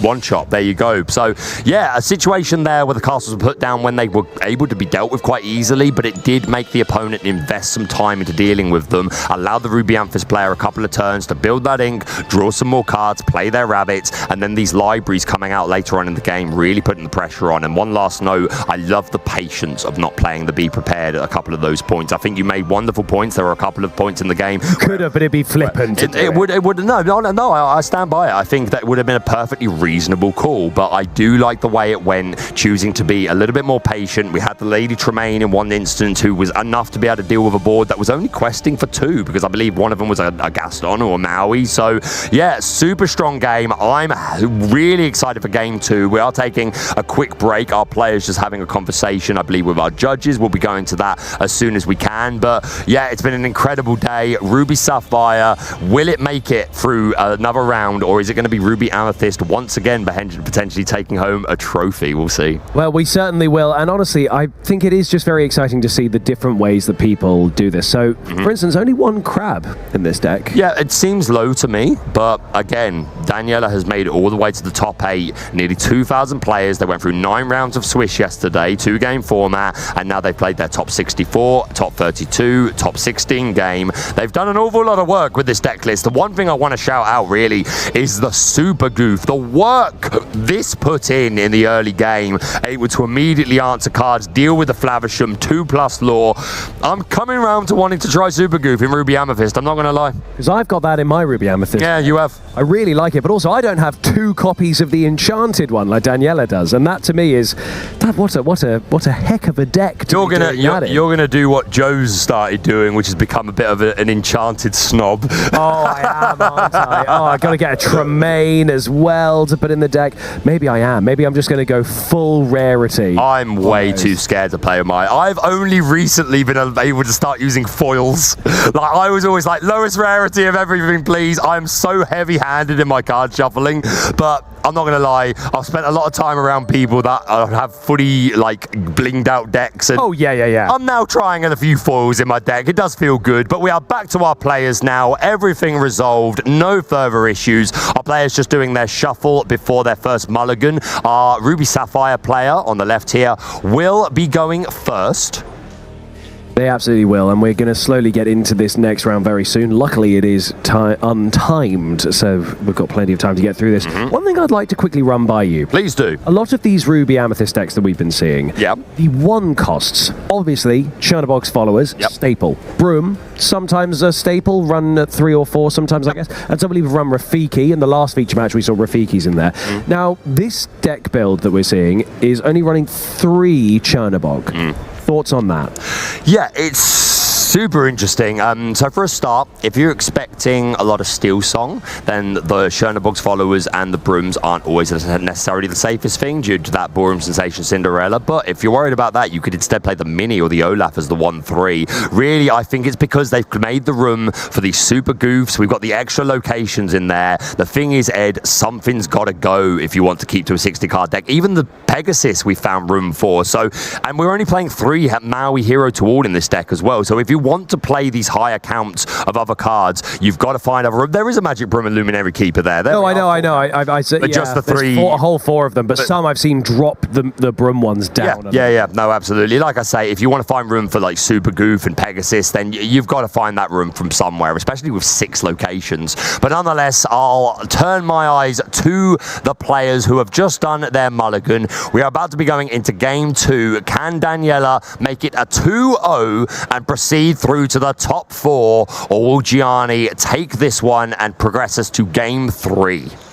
I do think that the longer I stare at this deck list, the more I'm noticing the interesting ratios between things. And then I actually just think both of these are a great example of how sometimes changing what you expect from the norm can lead you into the top 8, along with those sensible and patient plays like you were describing in the first game. Knowing when to use a card, doesn't matter how many you've got, knowing when to use something like Be Prepared. You're right. You've got more in the chamber. You're right. And shout out to Jason, who is here today. I was having a chat with earlier, met them today, and they didn't do as well as they wanted, but they were still super positive. And one of the things they said is just about it being a learning experience and just being able to like think about what went wrong. But we do have our opening hands. We've got a couple of Queen Diviners here, which is certainly going to be something that Gianni's going to want to use. He inks one of them because there is another, and down comes that Ice Block. But yes, this seems like Gianni will have a much better chance of getting this Queen Diviner on the board and then getting that item package going. But yeah, super interesting.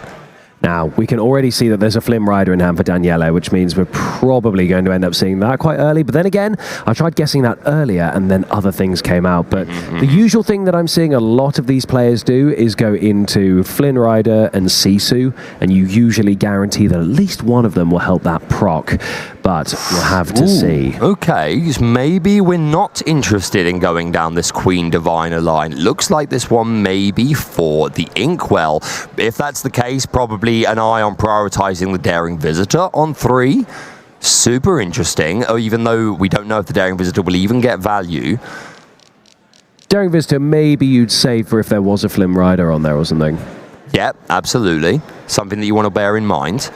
But yeah, to finish the point I was making earlier, talking to someone on the floor, Jason, who was saying the player expression in deck building these days is super good. But with the bigger card pool, there is room to try out these more unique things that you don't see all the time. So yeah, love that. We are going to ink that Queen Diviner. We play down the Tipo, who is going to hidden ink, and we are left with a Maui, a Daring Visitor, and a Grandma Tala in hand. Super interesting. I would have assumed the Queen Diviner would have been a play that we want, a road that we wanted to go down, but Gianni says no. Daniela putting down that Flynn Rider frenemy, so Gianni preferably wanting to find a character with at least 2 strength, which he does have, the Grandma Tala. Look in the top 2 cards of the deck. You can put one into your hand, and the other one goes to the bottom of the deck. Now, which would you pick there? The Sisu? Is that a Sisu and a Hideaway, is it? Yes. Super interesting. Well, we've already got a Sisu in hand, so I'd be more likely to take the Hideaway either because I want to ink it or because I'm scared that Daniela is going to do what they did last game and go for those early Queen's Castle plays. And that's exactly what it looks like Gianni has done. So now in hand are both of those cards that we were talking about, and you're right. But then again, looking at Daniela's hand, quite a lot to go on here. I think we do see a rabbit, we do see a fox, we also see 2 different friends on the other side, so a lot of card draw potential. And is that a Queen's Castle or is that a library? It's a library in hand as well. I do believe so. The Flynn Rider going to quest for 1, putting Daniela's first law of the game onto the board, and then bounce back to the hand by the Madam Mim Fox. which of course has 4 strength. So Daniela on a next turn could try and re-establish that Flynn Rider frenemy to get that +3 lore. Gianni is holding a Maui, which I think they're prioritizing wanting to keep hold of it so that they have the counter to that Fox or Sisu plus Flynn Rider line. Absolutely right. That is the very smart thing to do, especially now that you've seen that Flynn Rider come down. It's been bounced back to the hand by Fox. You know it's there, and with the amount of ink available, you know it has the potential to come back down at any moment. But we are going to see that Maui getting ahead of it, just making sure it's there and ready. Yep, no, makes sense to me. Just pop it down now. Maybe puts Daniela off the idea of going down the Flynn Rider line. We see Super Goof has come into hand. Very nice. That could be a way of... You could go into the Grandma Tala, you wouldn't take her out, but she wouldn't take you out either. We are going to sing Friends on the Other Side with this Madam Mim Fox drawing ourselves a couple of cards. We didn't get another Super Goof, did we? We do ink the Flynn Rider, play down that rabbit to draw another card. Is there another Super Goof, is there? No, I might have just caught the light in a slightly wrong way. Gotcha. But yeah, establishing this rabbit engine to start accumulating card advantage, as Ruby Amethyst likes to do. Passing over to Gianni, who... To be prepared. It is a be prepared, understood. We do see that lucky dime now in the hand of Gianni. Certainly something they want to establish as early as possible. And against Ruby Amethyst, the good thing about playing your lucky dime early is you know that they're not going to be able to do it. No item interact. Well, there are a couple of item interaction cards in Ruby Amethyst, but they don't see play and they don't banish them. They return, like there's a new Maleficent. So there's ways of bouncing items, but not removal. That is very true. So now we need to try and see, with that ever-growing board from Gianni, how does Daniele respond?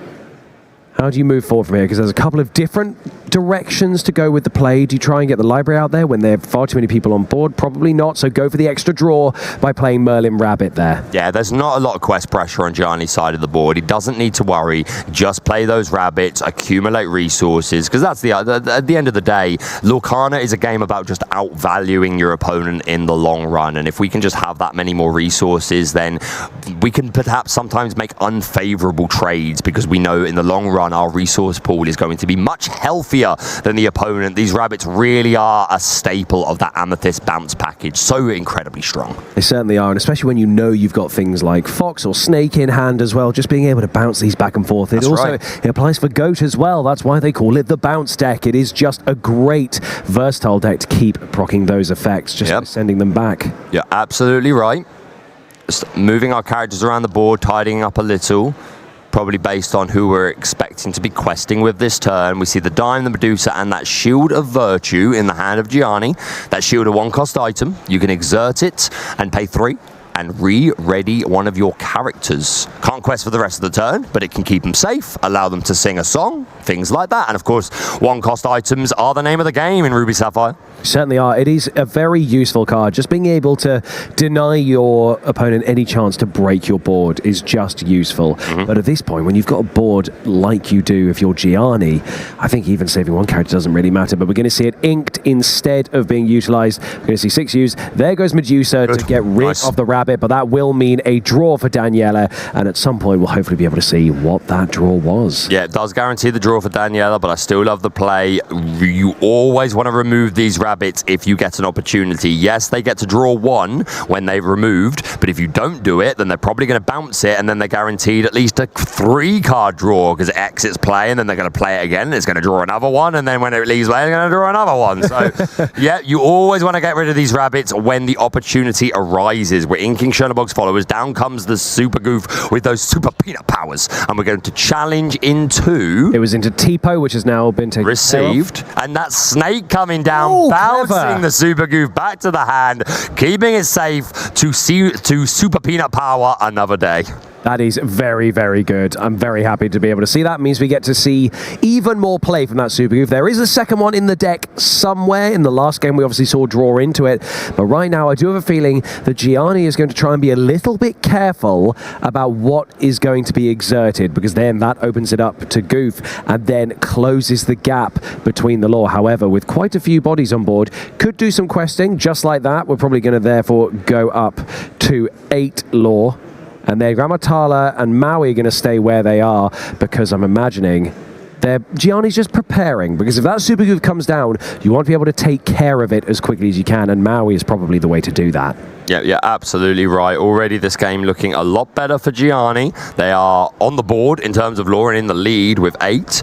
A few characters. Daniela has not been able to establish as much of a board presence as he was on the previous turn. And in this game, he is forced sooner than last game, at least, to play that 7-cost Be Prepared, wipe that board. Can Gianni re-establish with what he has in his hand? I finally see that Fishbone Quill, Ed. Took it long enough. It certainly did. It's taken 2 whole games to get to this point. But this actually could be a really useful time for that to appear. Also, neither of us did it, but be prepared.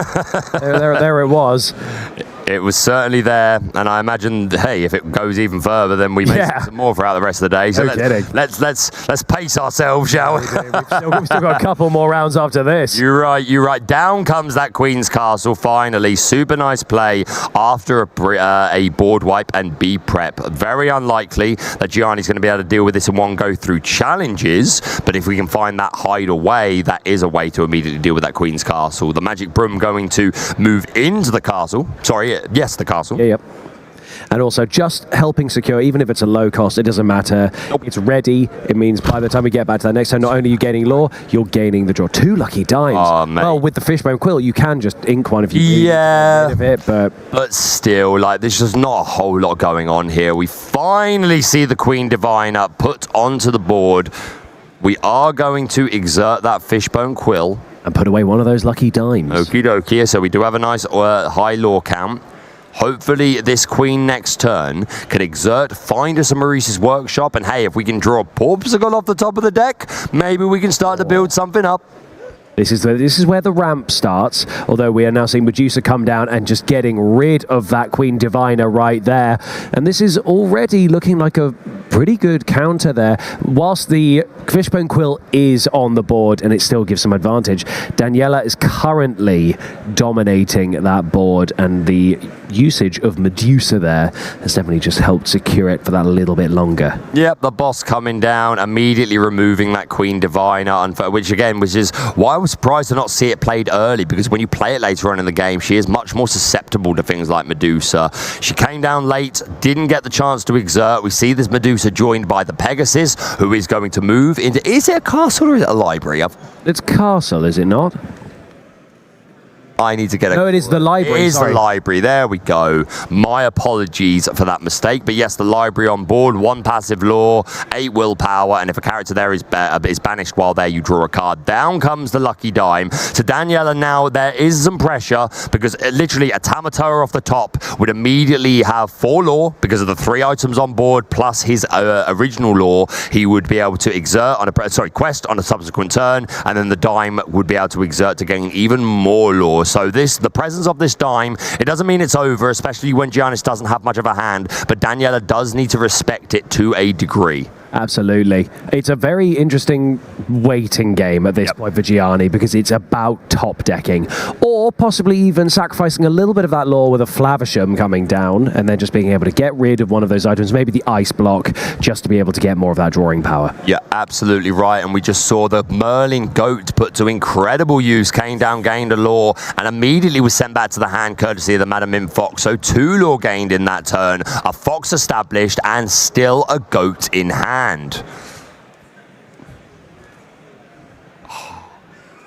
So we're just having a look here at what's going through Gianni's mind, because currently all they have in hand is the Sisu and also a Maui, and right now that is not quite enough. But the Daring Visitor, remind us of the Daring Visitor's effect, because that... Yep, I will remind you of the Daring Visitor's effect. She is a 3-cost uninkable card.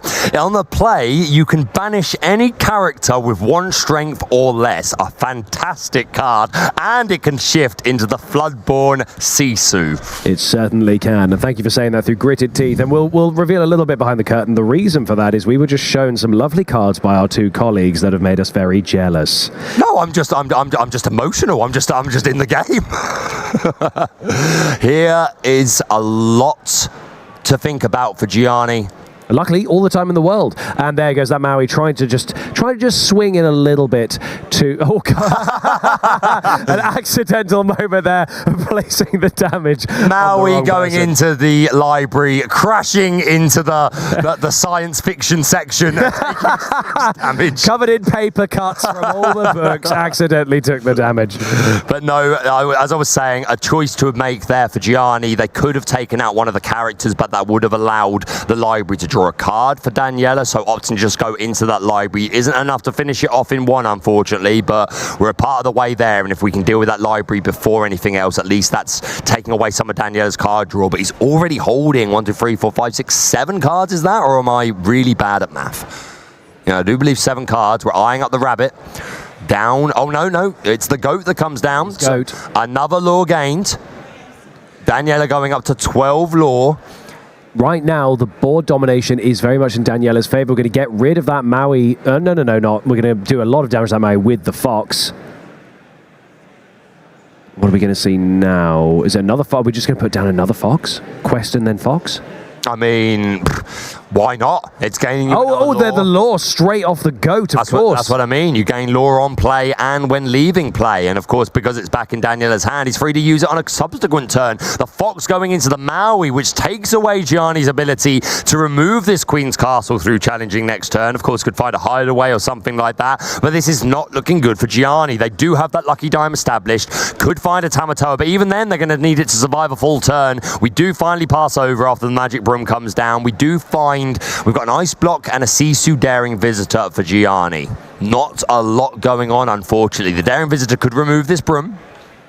It certainly could, but now just thinking about this is exactly what can happen. The point of any Sapphire combined deck is to try and ramp up. But if you don't draw into what you need, such as a Tamatoa while you've got all those items, it's actually virtually useless. You can do a little bit to stall out, and that's certainly what Gianni is trying to do as they keep trying to go for the draws each time. We are going to actually see that Lucky Dime get a play there just to try and help close the gap, but it is probably not going to be enough for now. But right now on board, there is not game currently, I don't think. I think currently we only have 3 lore on board, so it's going to be very close. 2 more turns, so might even be the time to utilize Be Prepared. We're very close, though. Another lore gained from the library takes us up to 16. We're going to quest with both the Pegasus and the Madame Medusa. That takes us to 18.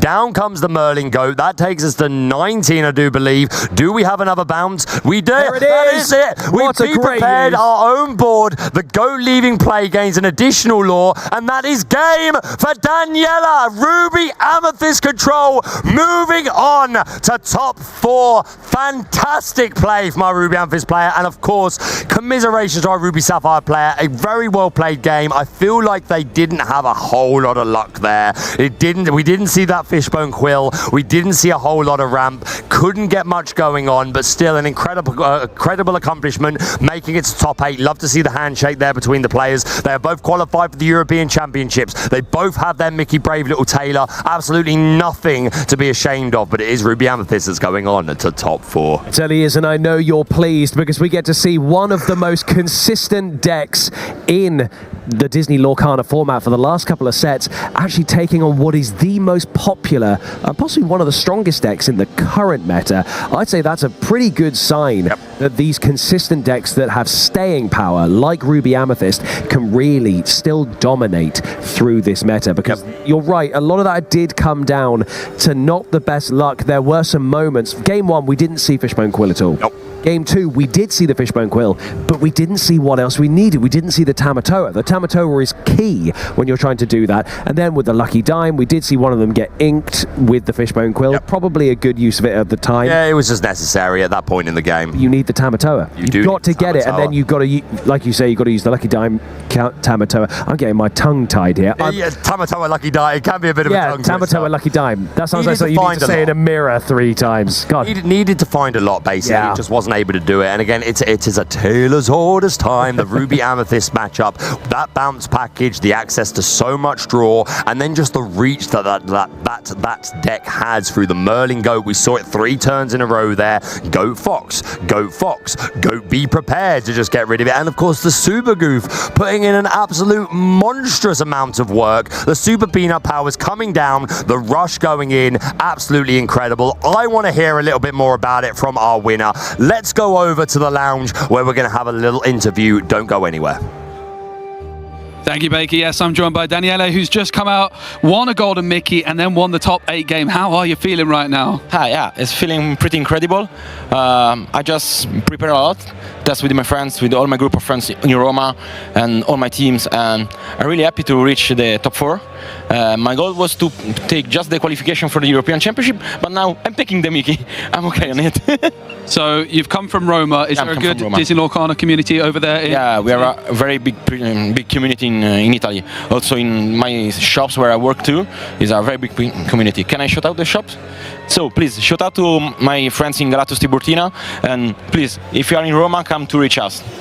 Oh, that is amazing. If I'm in Roma, I'll be certainly sure to do so. So you've come all the way from Italy. Yeah. I assume you might have played at the Bologna Disney Lorcana. Yeah, I play all the 4 challenges. Okay, so this is your 4th one. What was your best Lorcana challenge record in the previous one? Did you have any other one? I give top 64 in Germany, in Bochum, playing Bucky deck, pretty good deck, and I lost in the top 64 against a friend of mine who is currently playing top 8, hoping he's win. So yeah, we are very good in Roma.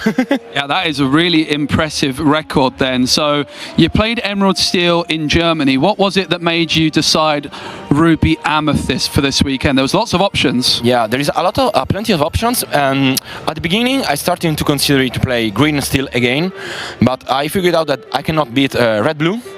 So I think that in this tournament there will be a lot of Red-Blue decks, and so I want to beat Red-Blue. So I made Purple-Red to beat every time Red-Blue, and for now it's working. Amazing. So you really wanted to focus in on that specific matchup. What is it about Ruby Amethyst that does so well against Ruby Sapphire? Basically, if you open with drop 1 Flynn and Sisu, if you are on the play, they cannot take you. If you are on the draw, they can beat you if they ramp a lot, but you can aggro at the beginning, and then at the late game you have the same removal of him because you have pre-prep. And if they need to pre-prep you, you can put just the location and try to steal some lure. And then I put in the deck Goofy, Super Goofy. I was just about to ask you about the Super Goof. Yeah, I put Super Goof and Pegasus to improve the matchup against Steel Song and against Ruby Red Blue. What is it that Super Goof does for you in your deck that makes it better against Ruby Sapphire? Against Ruby Sapphire, he is a threat who can trade the little Tipo, or he can trade Iron with Fox, and he can gain passively 2 lure. So you need to accumulate every lure that you can in the early game, so you can be prep and control the game in the late game with the location and everything. Amazing. So final question, you've said Ruby Sapphire is the matchup you like the most.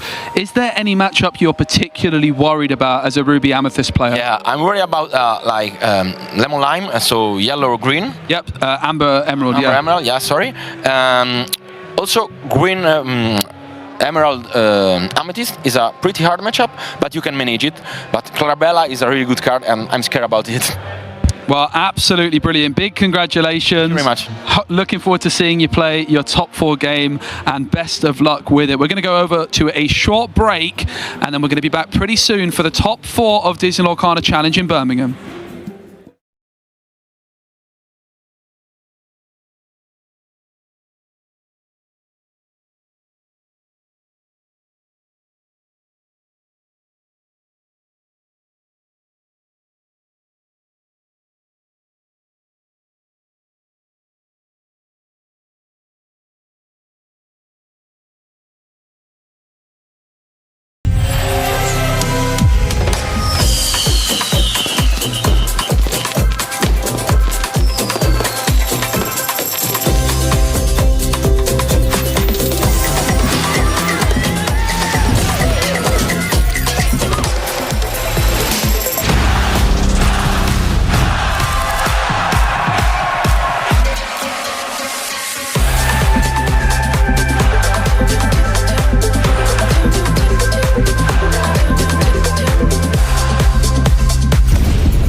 Welcome back to your coverage here at the Disney Lorcana Challenge, live from sunny Birmingham with those bird's eye views. And there are some of the prize cards that people this weekend have got their hands on, including all of our top 8 participants who are taking home those serialized Mickeys. And I am joined now no longer by Baker, but through the magic of editing, I am joined by Joe. Now, this has already been a fairly exciting top 8. Are you excited to see the top 4? I certainly am, and there's still a few games going on. Of course, we've got these untimed rounds. We did just see a 2-0, so it happened pretty quickly. Yes. Some of the other games might take a little bit longer. So while we wait, we are going to be watching Ross Gilbert versus Baker, who I don't think are quite as good at the game as our top 4 players, but I'm interested to watch them, and more interested in particular to see what they get in their packs. Yes, that's probably one of the most exciting things. One of us, statistically one of us, hopefully should draw an Enchanted. There's Ross,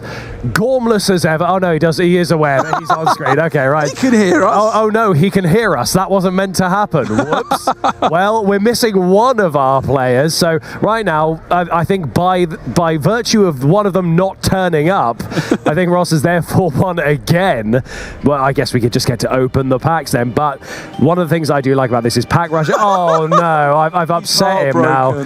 Well, I mean, he's trying to win the trifecta at the moment of beating all of us, which frankly is just displaying that he's the best Disney Lorcana player out of all of us, which, you know, credit where credit's due. You've managed to win the entire time, and not that I'm bitter, I didn't get a single win, but what I did have was fun. Not yet, because if we still have to fill a little bit more time, Joe and I are going to do a pack rush. But for now, we're going to let Joe open up a little pack. I just couldn't resist. I've got a pack in front of me. Baker and Ross get to play pack rush. Yeah, so why don't you get a pack? Exactly. And I've only got 4 left in my box.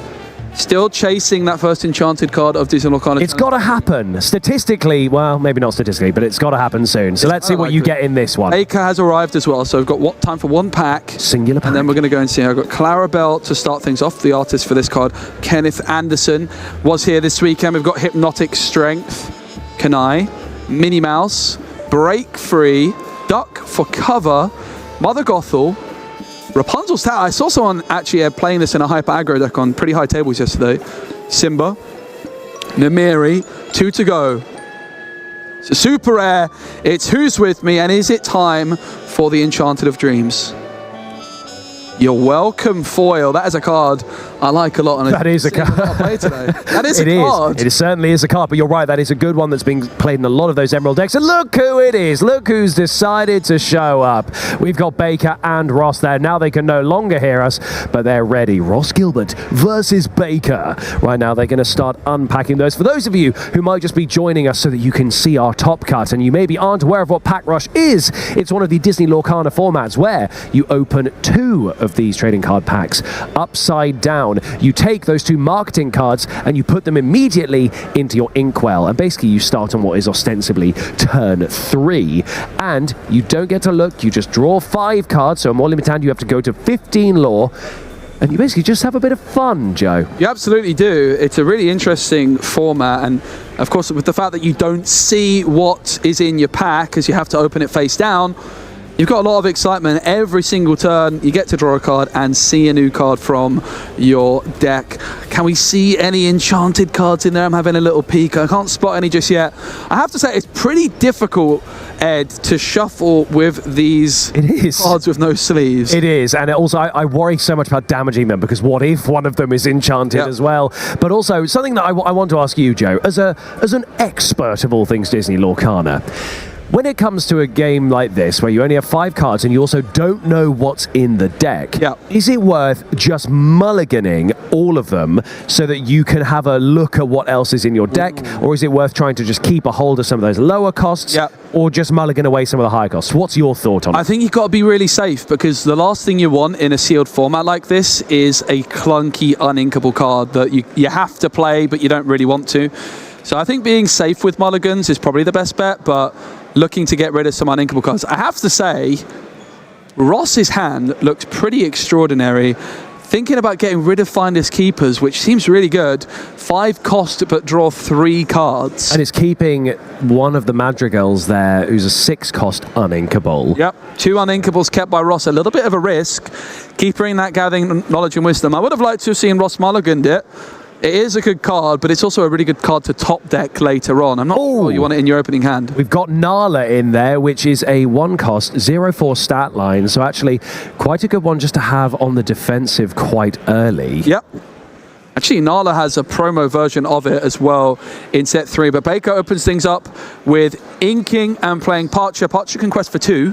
0 strength, 4 willpower. At the start of Baker's turn, if they have a location, they gain 1 lore. If they have an item, they gain 1. So if Baker can get an item and a location down, this Parcher will gain him 2 lore at the start of his turn every single time. So looking at what else is in Baker's hand right there, we definitely see Arthur, the bird Arthur, and then we see Monstro as well. Speaking of Arthur, Ross has an Arthur of his own. Arthur Wart enters the board, which I have to say, Ed, it's a little bit of an unfortunate name, that one. It certainly is, yeah, and I suppose that's all part of the story. But will this be the story where we see it take Ross to a 3rd and final victory in this sort of, you know, contest that he's had with all 3 of us in the coverage team? Yeah, and I will just point out the fact that despite being the reigning pack rush champion, Ross Gilbert did not exert their ink after spending it, which is just terrible manners. Judge? Yes. Judge, I believe that's a disqualification, and I therefore get a prize card. Look, it's your favourite card. Or is your favourite flavour text? Yes. Underestimating him is a recipe for disaster. I'm sure Ross would never put this card into the inkwell with how often I've been repeating it. No! No! Wow.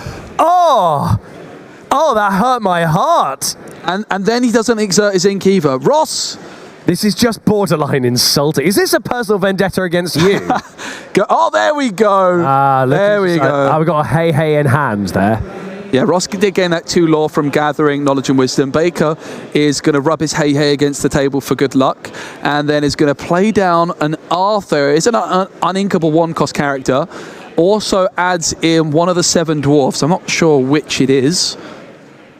Let's have a look. I'm going to see if I can find out simply by looking. Baker now continue to exert the ink and make sure everything is as it should be. It's Doc. Doc comes in. Okay, so Doc is the... Is it? Oh, it's Doc. Yeah, so Doc that is when you explains play this character, you may discard your hand to draw 2 cards. That is extraordinary. Doc, really, really good there. I was wondering why Baker was drawing cards. Well, it is the uninkable dwarf. I think the only uninkable of the 7. It is on over to Ross Gilbert, who draws into, I think, a Fix-It Felix. Pays 5 ink for Finders Keepers, draws 3 cards, which I think Baker was quite impressed by that play. Currently Ross at 5 lore, Baker trailing behind at 4, but Baker has a lot of cards on the board right now. Certainly does. That is a formidable board, and it does look like in hand Ross has some reasonably good cards to be utilizing over the next coming turns. Definitely a Simba in there, one of the Madrigals, and I think is that Banzai as well, one of the Hyenas. So there's a lot going on there. So now we're going to see even more coming down here from Baker. He's really storming ahead. And another card enters the board. It's going to be the Queen from Sapphire. There's many of those queens in this latest set. Baker just doing the maths on what they can quest for. Of course, that Arthur is reckless and is unable to quest and must challenge if able. And is that going to be more than enough to really push into the lead for Baker here? Because now Ross has lost that Nala, that one little defensive piece, and one of the only characters on board. But right now, looking at the hand that Ross has, there are some options coming forward as we move further into this game. The more ink, the more likely you're going to be able to play some of those uninkables. One of the ones that was not mulliganed as well. So we're going to have a look and see what happens here. Banzai is going to get inked there. Yeah, Ross currently undefeated pack rush champion. It's going to be a real damage to his ego if he gets taken out like this by Baker. But Baker in a dominant position with a very wide board. In comes Louisa Madrigal. Ross has been waiting for this moment. He kept her in the mulligan, and he finally gets it down. And look at the Patra synergy. One item on board. So Baker starts the turn by gaining one lore from Patra before even questing with it. Now, this is what we're talking about, a full board. Oh, game! Immediately taken game. There was game on board, a huge board presence there from Baker. So Ross has had that taken away. He could not claim the trifecta of beating the coverage team. Instead, Baker has managed to secure that with what was, frankly, very good. I've just had a look and seen what cards each of them packed. Both of them getting a legendary. I think you're about to see Ross with it. Ross, Gilbert and Baker both pulling a legendary. It was a Merlin. Ooh. In fact, Ross got two. See the Merlin and the Arthur legendaries there for Ross. And I believe Baker getting that Mirabelle Madrigal. All the excitement, the game was over. But with Pack Rush, the excitement doesn't end until you see that last card in your deck. That is very true, and maybe during one of these pack rushes, we'll even have the honour, nay, the privilege of opening up and utilising an enchanted card, because we have already seen a couple of legendaries, but Baker there, very proud of himself. Oh, what's this? What's he been given? What's he been given there? Go on, show us. Oh, it's the D. Oh my goodness, it's the Mickey promo. It's a D23 Mickey. That is quite the prize for Baker. I bet Ross is absolutely gutted. I just saw the light leave his eyes, yeah. That is a man whose soul has been crushed. Baker is very pleased, staring at it like it's a precious item that he's never going to let go. This is going to be kept in a necklace around his neck for the rest of his days, because that man does not want to let it go. It looks like we're having a discussion between them about who really deserves it. Does Ross deserve it because he's beaten three of them, or does Baker deserve it because he beat the champion? Who knows? But all the way, very, very fun to be playing these games. I really enjoy Pack Rush. I don't even mind losing, because frankly, I just think it's a fun format. And I'm not even just trying to blow smoke here. I just think it's really enjoyable. I came away giddy from it because it is fun and anything can happen. Yeah. I have a theory. I feel like Ross has been let down by the fact that they changed their pin badge. They got rid of the Honey Wizard, they went for the BLT Mickey, and then they lost. The Honey Wizard was undefeated in Pack Rush. I think that might be where it all went wrong. It certainly is. Now, there's a reason we're here. It's not just for Pack Rush, as much as I would quite like that, Joe. I think that would be quite fun. But obviously, we're about to get into our top 4 feature match. That is the semi-final here at the Disney Lorcana Challenge in Birmingham. And we can take a look at the brackets so far. And this is one of the things that we get to see. We'll see how far everyone's come. Wow. So look at that.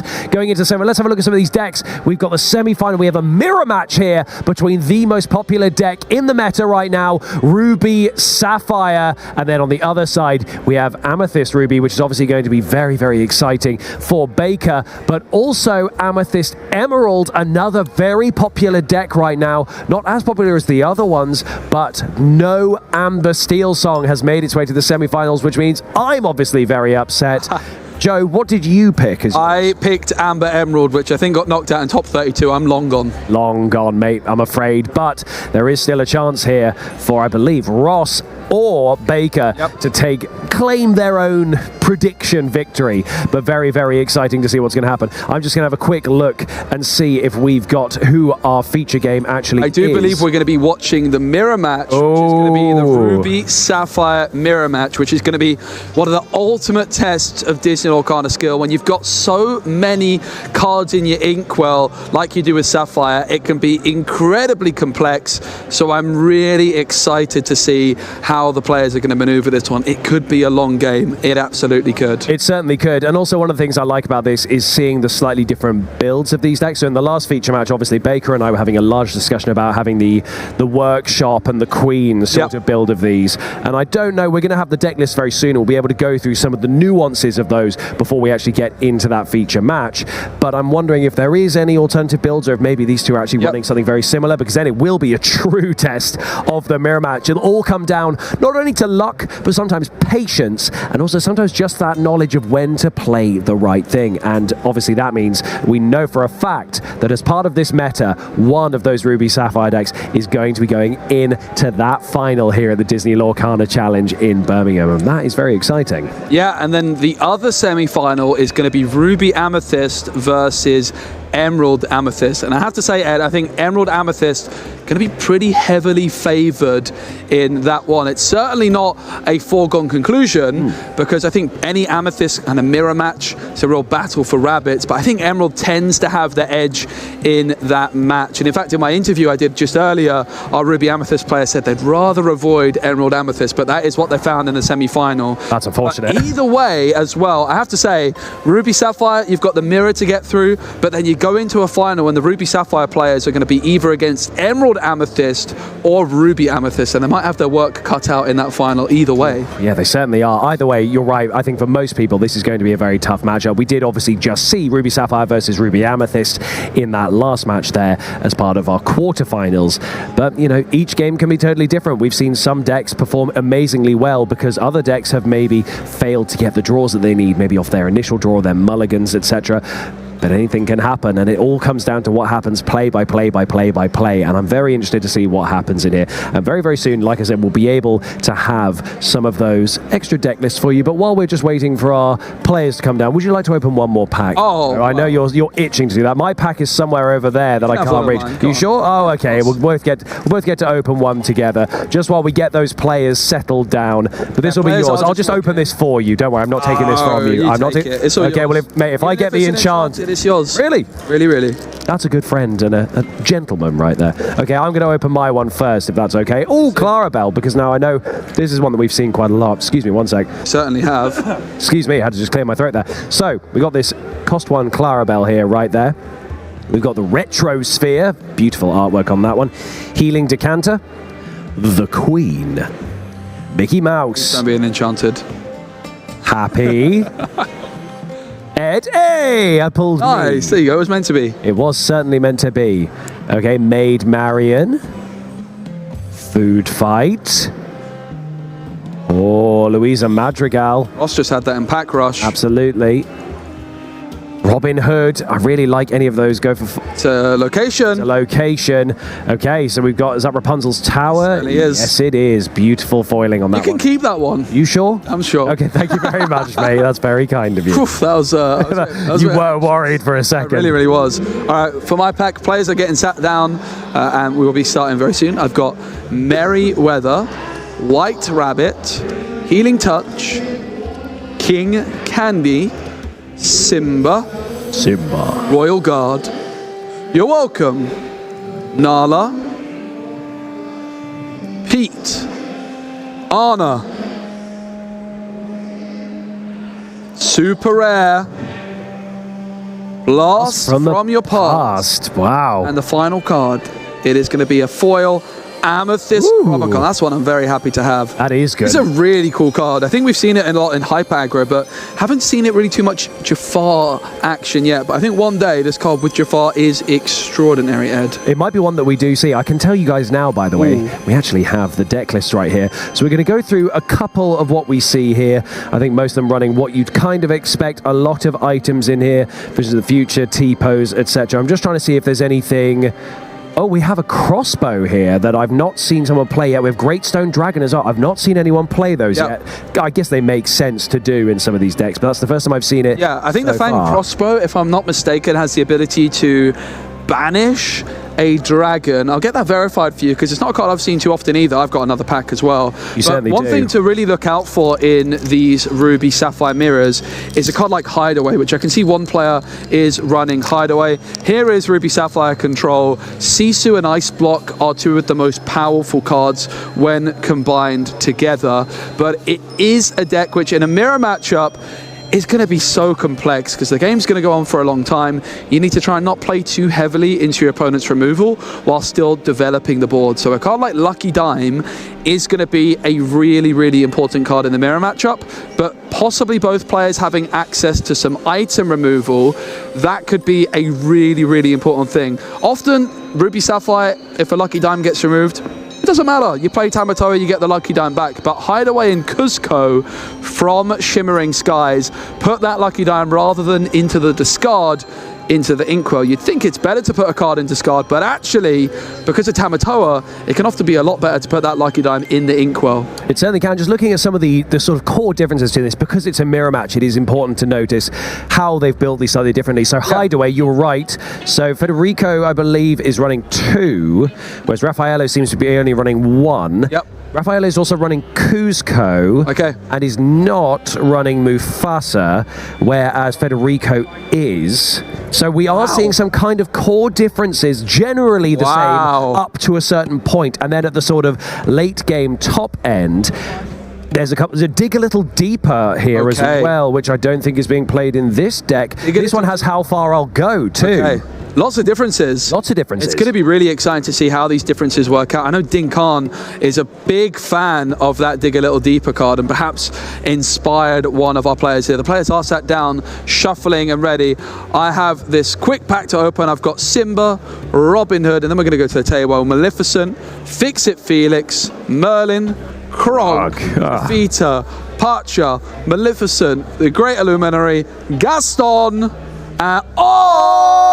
yay! That's the perfect one for you. Underestimating him is a recipe for disaster, but I do believe we're ready to go to the table.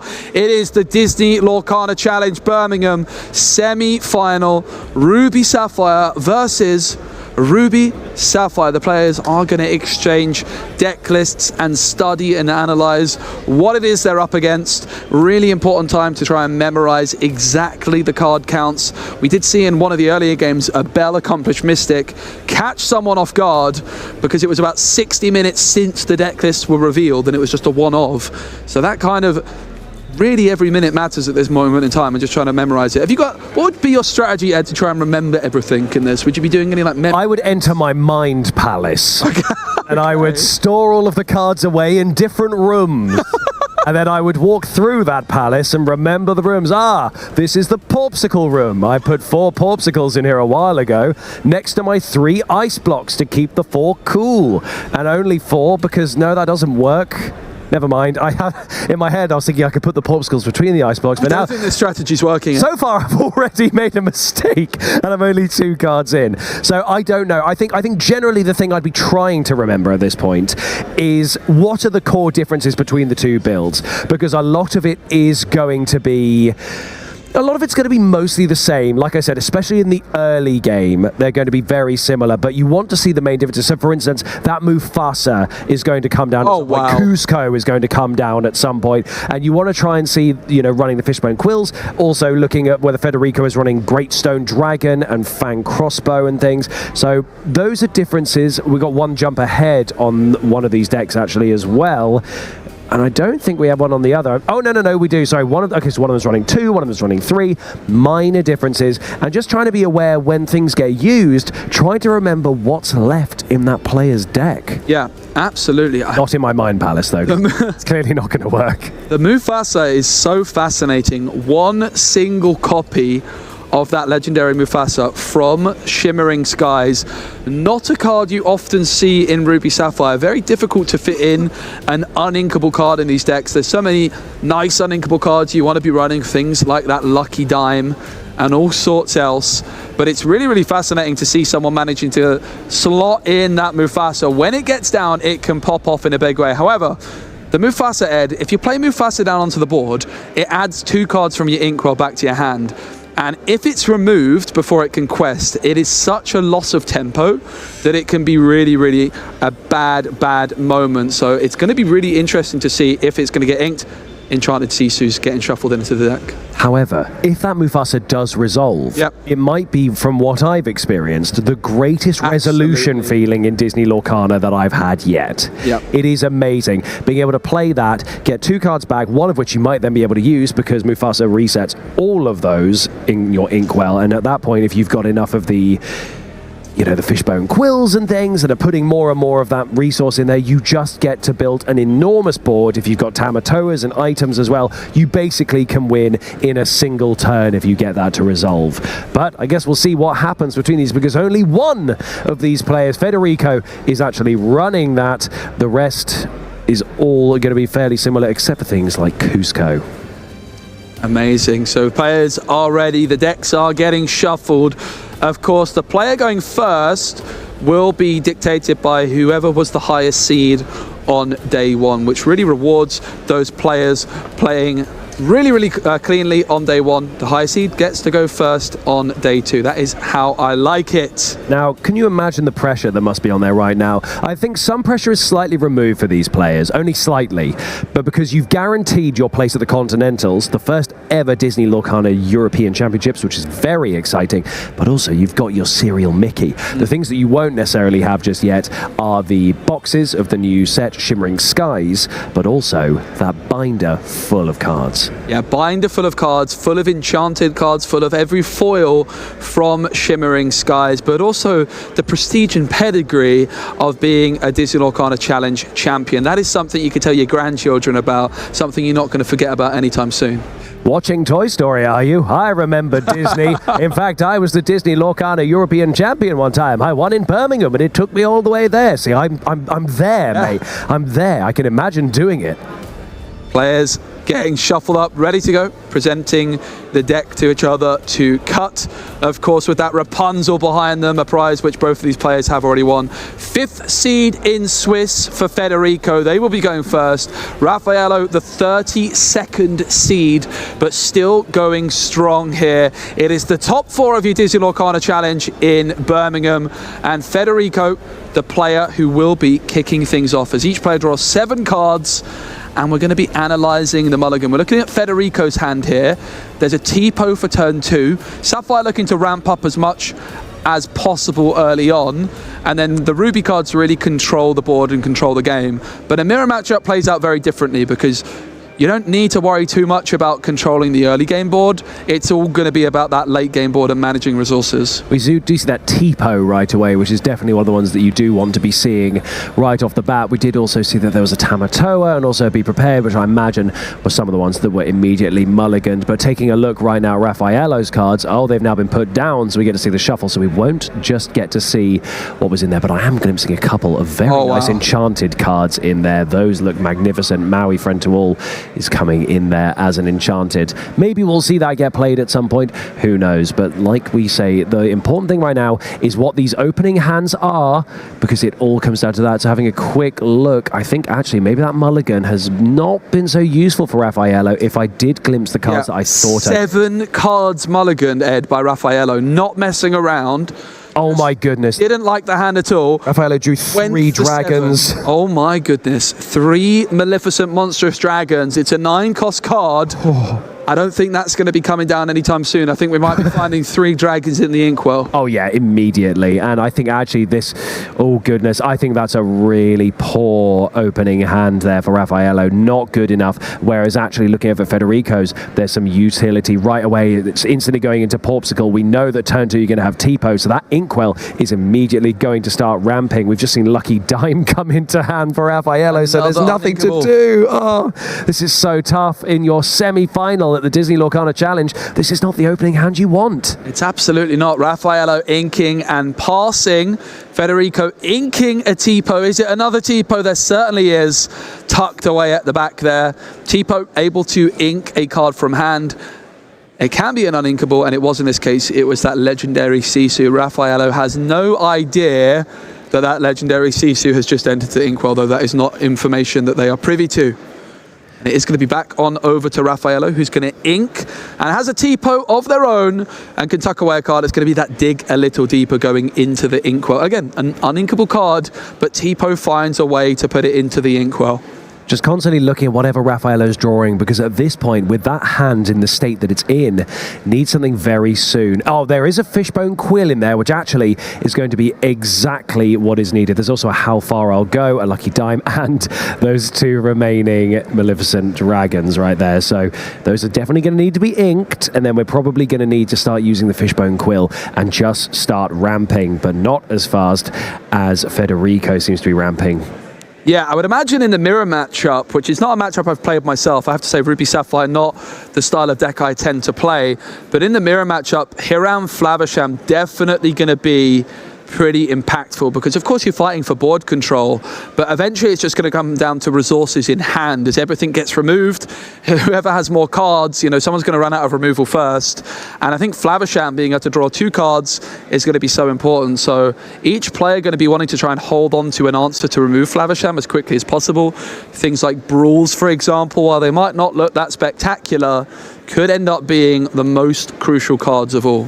That is true. Now, I'm just having a quick look, because there it is. We've got Queen of Hearts Impulsive Ruler in hand as well. I was just checking how many of those were being run by Raffaello, and there's 2. So we're halfway there, but those are those early cost cards. Maybe just to get some more board presence right now. Yep. We're going to see it inked instead, and we're going to go for a 4 cost. So that's going to be Fishbone Quill.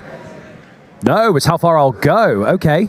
Yeah, really interesting that Raffaello decides not to go for the Fishbone Quill at this moment in time. Of course, Fishbone Quill we're used to seeing come down as early as possible, because it can ink each turn and add extra cards into the inkwell. But How Far I'll Go also ramps for Raffaello while adding a card to hand, and we do know how awkward their hand's been, Ed. So maybe they're just wanting to preserve those dragons and try and do Mission Impossible and not ink the dragons, but instead play them as soon as possible instead. Did you see what was drawn off it as well? Because I didn't catch it. So the card that was drawn, the card that was put in the inkwell, was a Fishbone Quill. Right. The card that was taken to hand was Kuzco, the 1 copy of Kuzco. Wow. It's now in hand for Raffaello. So despite a wobbly start, we might start seeing a change of pace here. Yep.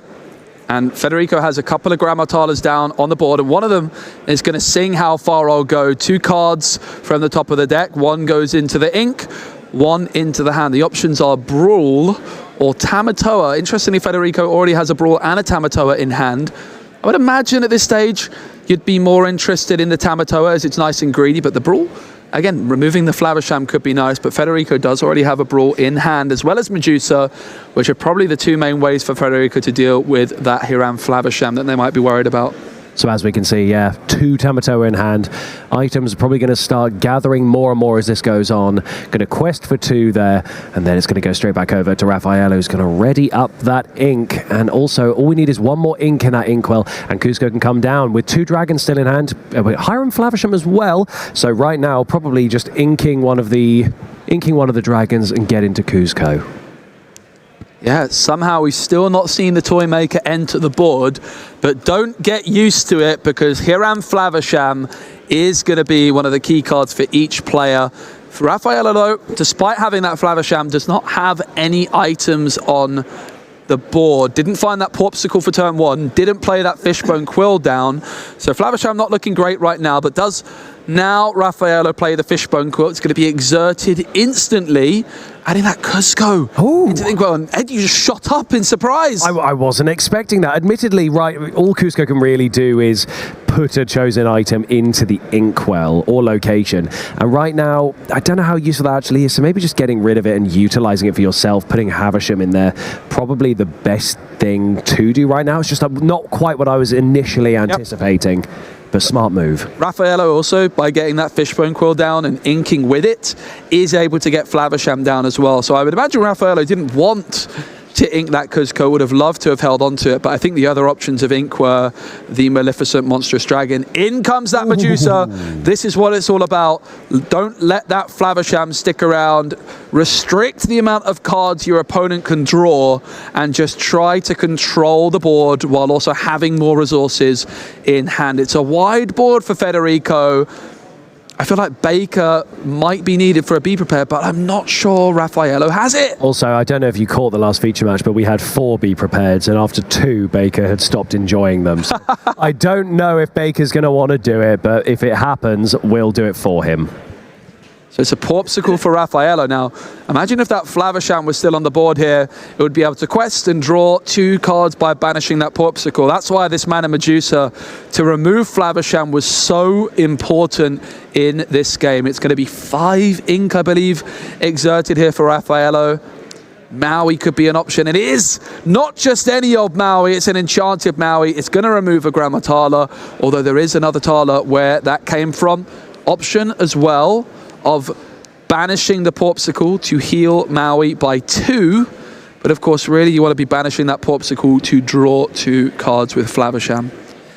That is true. And we're also seeing what else we've got. It's not How Far I'll Go, but we do have couple of other cards in hand that are going to be pretty useful at this point.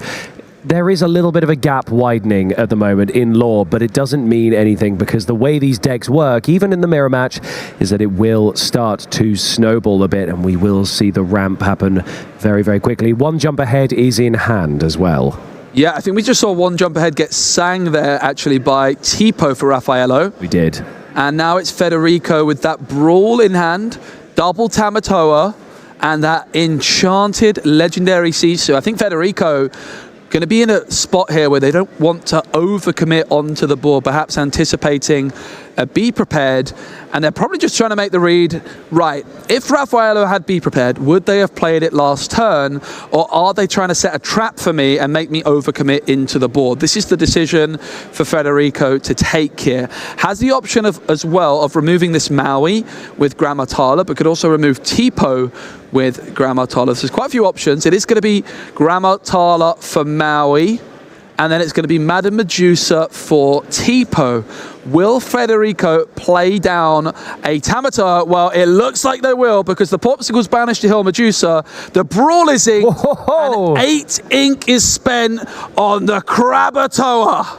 That's right, Krabatoa. Krabatoa, I like it. Now, that was a great play there, just being able to, you know, use that Popsicle just to get rid of some of that damage that was done to Medusa, bring out the Tamatoa, but now we're ready to start really seeing this ramp up. Obviously, it's currently 6 lore to 1 lore for Federico. There it is, the dragon! There it is! Oh, Tamatoa's been instantly dealt with. That was the moment you were waiting for. It wasn't quite a Be Prepared, but it's exactly as you were saying, laying that trap and getting rid of the card that was going for. But we know that Federico has another one in hand still. We do. And this Maleficent Monstrous Dragon, Ed, we said all 3 were going to end up in the inkwell. Well, Raffaello had other ideas, managing to play it perfectly, getting that Fishbone Quill Flaversham down at the right moment, preserving enough cards in hand that they didn't have to ink the 3rd dragon, and it was so impactful here, removing the Tamatoa. However, Tamatoa added that Popsicle back into hand for Federico. It comes down now, and if they can ink, they will be able to play that Tamatoa again. Perhaps look for them to banish the Popsicle so that there is an item in their discard pile that they can grab back again with that Tamatoa. Did they get a hideaway off the draw? I believe so. I would imagine it might go into the ink. I think Federico's at 8 ink still. Yes. And has already spent 1 ink on that Popsicle. So might just be looking to ink that hideaway to play Tamatoa. But Hideaway, a great card, Ed, to deal with that Lucky Dime. Absolutely. So, the best possible way to deal with it right now. Federico, as good as it seems like, yeah, ink the 2-cost action, play that 8-cost crab. But just because the Hideaway is 2 costs, that doesn't mean it's just a card which Federico can throw away willy-nilly. And this is the beautiful thing about Disney Lorcana, but Federico does eventually decide to go for it after much consideration. The Popsicle is going to heal absolutely nothing, but it goes into the discard pile, which allows Tamatoa to grab it back, add it into hand, and Federico will quest for 2. It's 8 lore to 1. Now, there's still a lot of board presence for Federico here, and what we're going to end up having to see is what Raffaello draws here and what is available, because right now in hand is simply a Popsicle, which we're going to see come down there, so that's the second one, and now we've seen Vitalisphere come into the hand. I believe it might be a Grammatala. Yep, and there it comes down. In comes the Tala. Oh, Be Prepared and Tamatoa. Now, which is more sensible? It does have 2 items, and that's helpful for Tamatoa, but do you want the Be Prepared to really get rid of that board? Because we know that there's only 1 Tamatoa. We've already got rid of 1. That was the second one. I'd probably need to double check how many are actually being played, but they would have looked, and they probably would have remembered something like that, because it is such a core part of this. Yeah, Raffaello was not happy to see Be Prepared and Tamatoa with the Tala. Interestingly, if they'd played it before, we're going to see it, we are! It's singing of Be Prepared with Maleficent Monstrous Dragon. Raffaello wanted to clear that board, and they wanted to clear it right now. There was not any ink remaining, certainly not enough to play Be Prepared. Well, Raffaello finds a workaround by singing Be Prepared with Maleficent Monstrous Dragon. Baker's gone! That was a very good move, and it probably was the smarter decision. Get rid of literally half of the Tamatoa available in Federico's deck just by doing that and clearing it a little bit. We still do have those Popsicles on field and, you know, a couple of cards in hand. Or is it a single card in hand? No, 2 cards in hand. Yeah, Federico with a Tamatoa in hand, that legendary Sisu, the Lucky Dime, and the Porpsicle. Lucky Dime's such an important card in this deck. Often though, you want to play the Lucky Dime and be able to exert it for some lore the turn you play it. So Federico might want to try and develop the board first. They banish the Porpsicle, which hints towards the fact they're going to play the Tamatoa again. I think Raffaello just checking with the rules. Are you allowed to use Porpsicle if there's no target? The answer is yes, you are. And the Tamatoa now back down on the board. Raffaello wanting to remove it as soon as possible. Now, this is the third Tamatoa we've seen. Yep. Which, if this can be dealt with as well by Raffaello, pardon, this is actually really bad for Federico, because right now a lot of the items have already gone. Yep. And Tamatoa, if we're going to be 3/4 of them down, that's really going to make things suffer as we go forward. Obviously, we've almost been playing for 15 minutes in game one, and there's still plenty of time left. Sure, things are ramping up with the Inkwell, but we do need to see exactly what's going to happen. And looking at the hand that we've got here, we do see a couple of options available for Raffaello.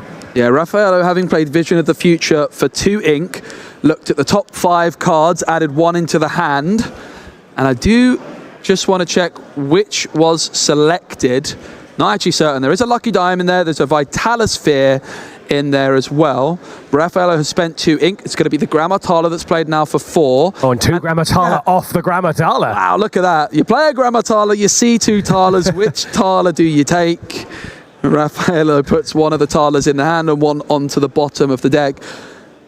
Has spent, I think, 6 ink this turn. Passes playback on over to Federico. Tamatoa has stuck down on the board.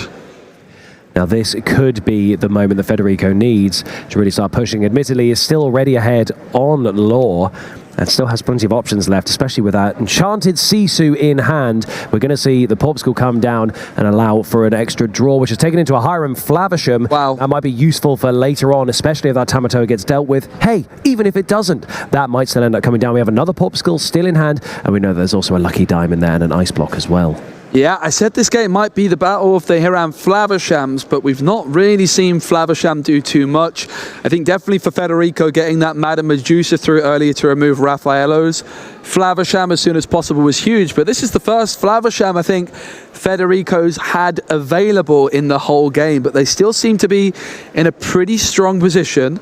Of course, the lore counts in a game like this can jump out so quickly with Tamatoa and Lucky Dime, but not that many items down for either player as it stands. Federico just checking that discard pile, having a look to see if there's any items in there for the Tamatoa perhaps.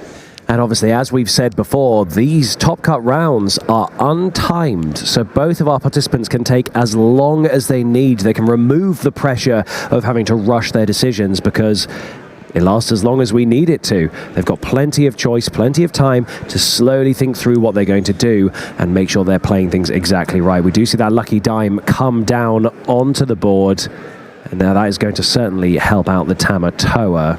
It certainly will, and it's going to be also one, well, not an ink spent on the Porpsicle, but rather Porpsicle sent to the Inkwell. That gives Federico enough ink to exert the Lucky Dime to gain 3 lore off that Tamatoa. And now Federico can banish a Porpsicle, quest with Tamatoa for 2, and then put that Porpsicle that was banished back into their hand. That was an exceptional display of why you want Tamatoa and Lucky Dime and a couple of extra items on the board. Dragon off the top.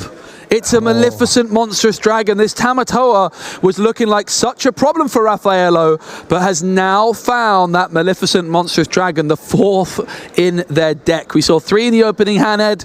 Well, the 4th one has been waiting for this moment, and it is finally time for the monstrous dragon to deal with Tamatoa for the 2nd time this game. I know, and just being able to shut down what is frankly one of the more scary and staple combos in this matchup. Although we're going to see Grammatala first. Oh my goodness. To guarantee a little bit more. Okay, we do see the Hiram Flavisham and a Lucky Dime. The Lucky Dime is going to go to the bottom of the deck. Hiram Flavisham is going to come into the hand there. And I think this might be it. Are we going to see the dragon come down? I don't know if there's enough ink. Oh, you're right, there is. After playing the Tala, not enough ink for the dragon. So Raffaello clearly wanting to hold on to that monstrous dragon for a later turn, and instead going to go for the Flavisham.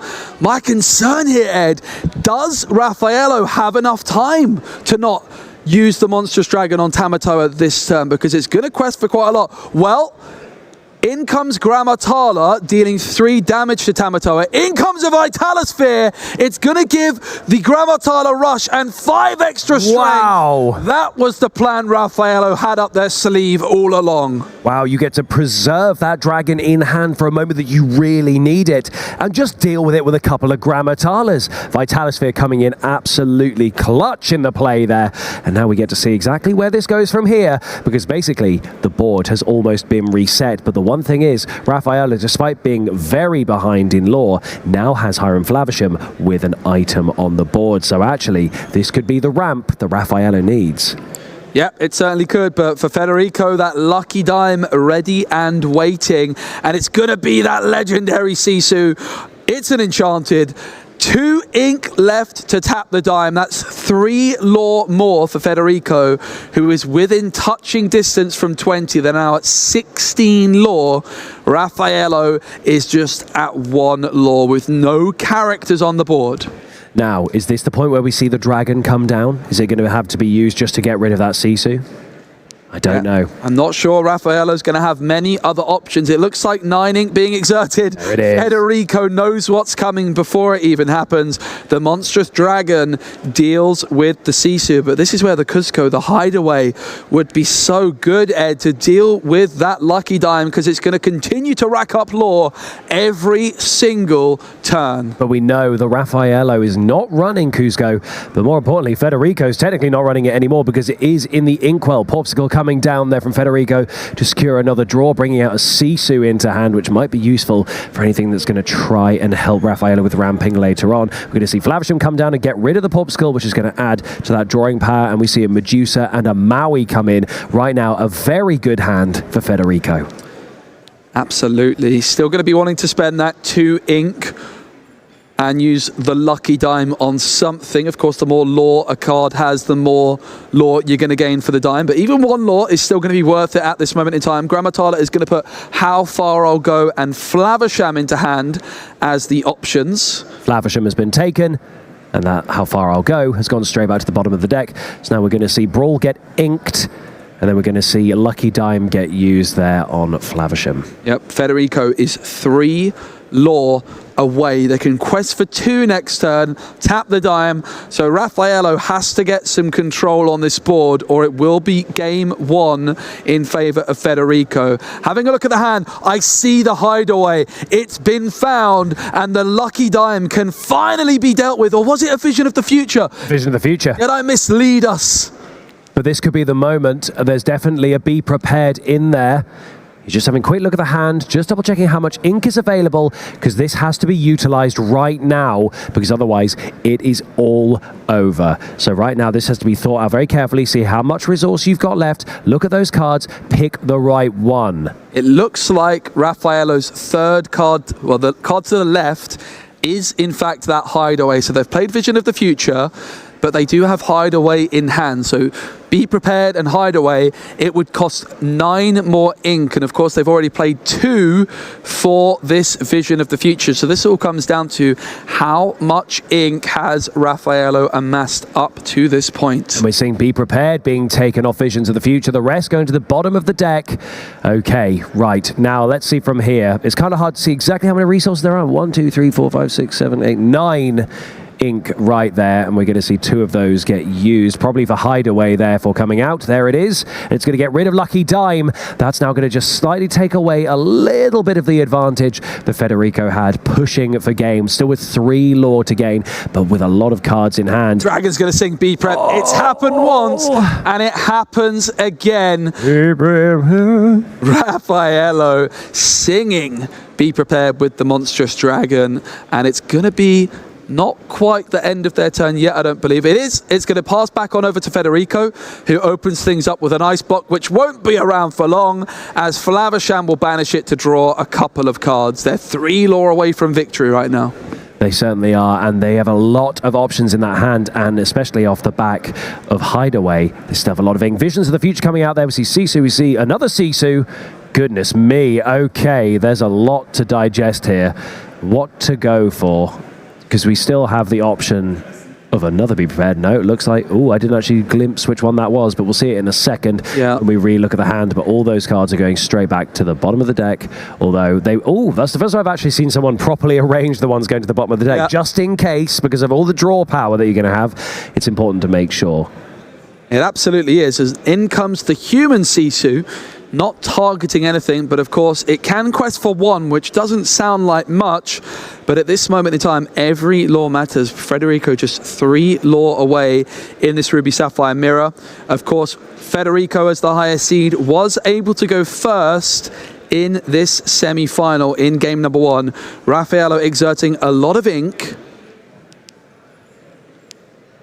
It's going to be a Tamatoa, yeah. Federico can only quest for 2 here. However, Ed, Federico, if they were to able to shift in a legendary Sisu, will be able to quest and have enough lore.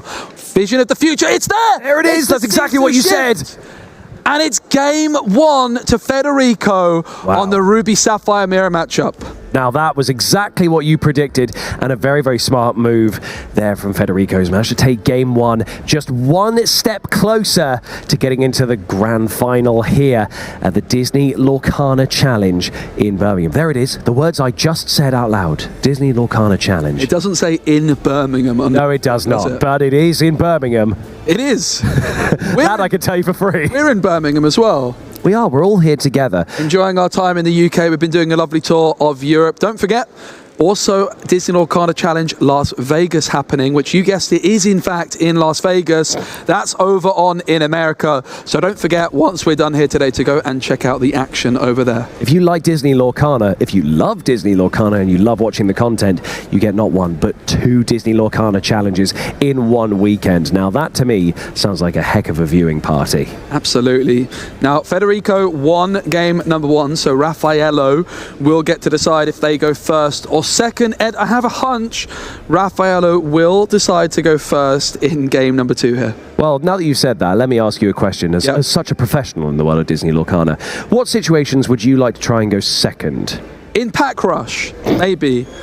That's what I was trying. It didn't really work out for me. But in a sealed format where you have less agency over the cards in your deck, I think the extra card draw you get by going second can be more relevant. But in a constructed format, I don't think there's a single deck in the game right now which is interested in going second. Maybe one day, and I don't think the margins are hugely significant, but at the moment it's always better to have the first card on the board and have that first card in the inkwell.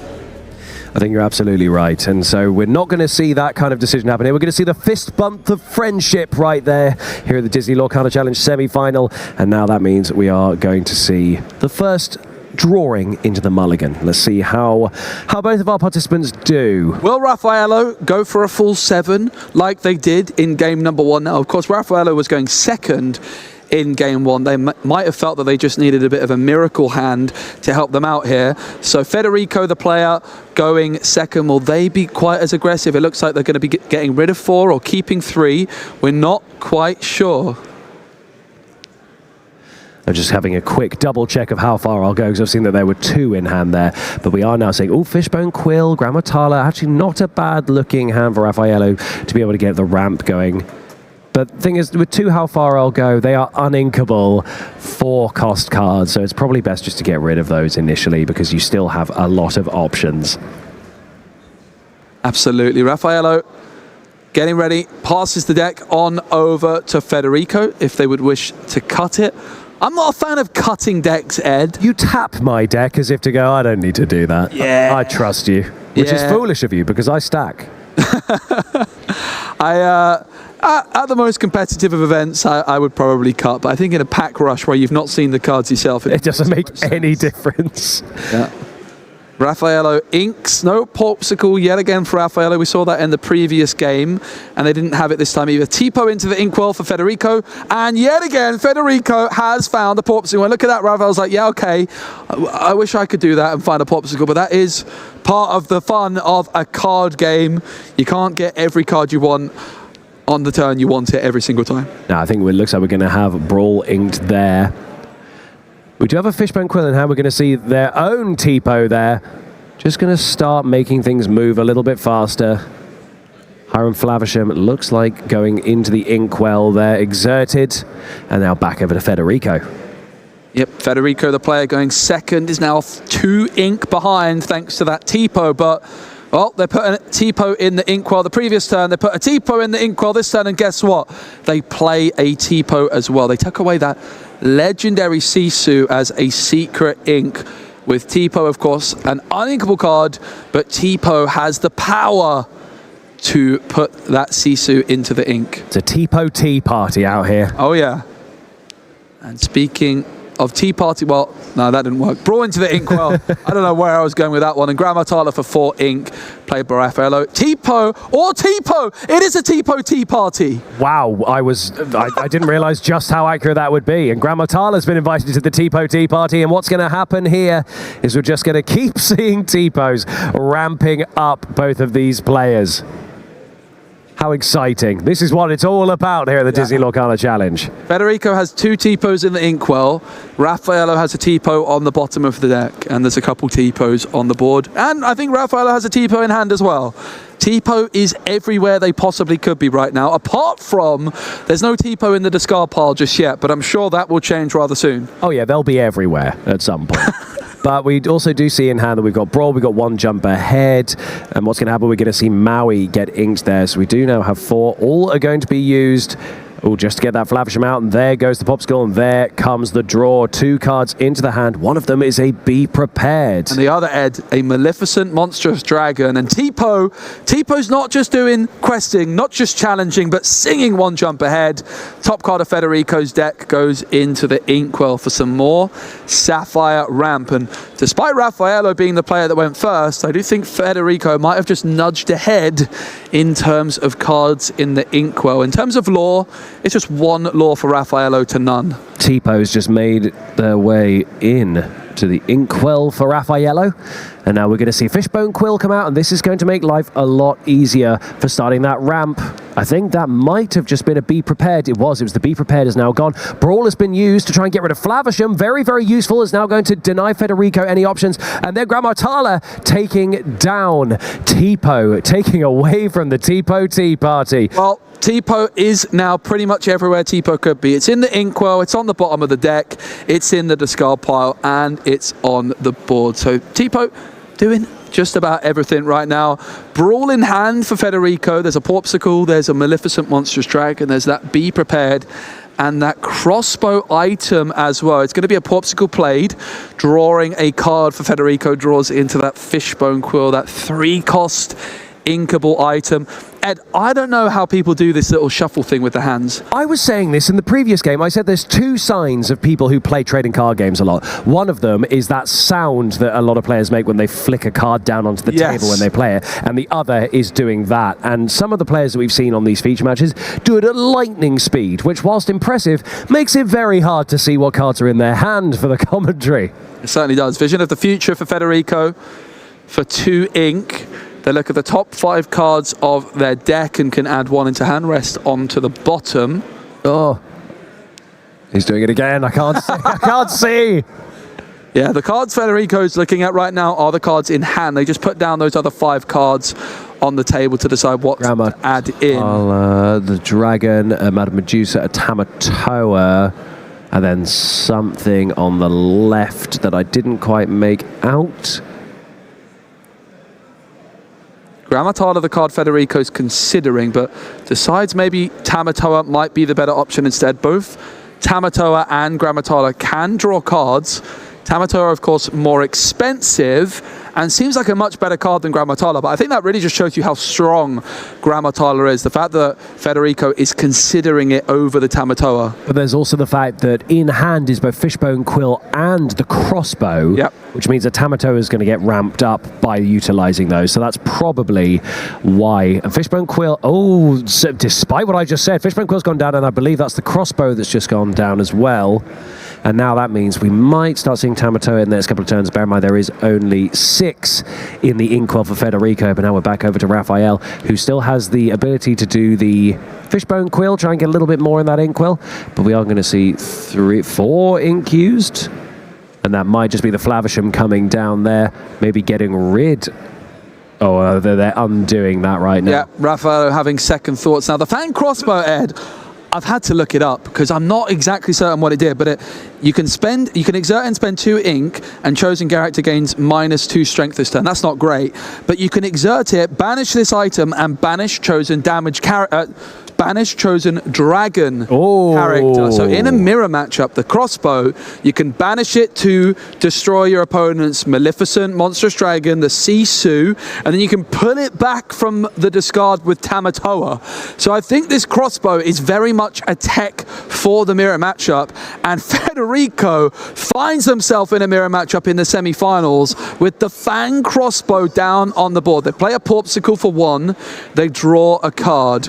Brawl, Tamatoa, Maleficent, Monstrous Dragon, and Be Prepared are the options, as well as 1 other card. It's going to be Brawl, and it's goodbye Flavisham. That is the key thing yet again for Federico, removing those Flavishams as quickly as possible every time. The other Brawl is inked, and it's a pass. Lots of ink left over, but importantly, Ed, they removed the Flavisham. They could have spent like 8 ink on the Tamatoa, but instead just spending 3 ink on that Brawl to deal with Flavisham. That is the power of Hiram Flavisham. It certainly is. That's the long run game. Sure, if you get the Tamatoa out, that's a short turn game that might not actually end up helping if your other characters, well, if your opponent's other characters rather, can ramp. So this was probably the smart thing to do.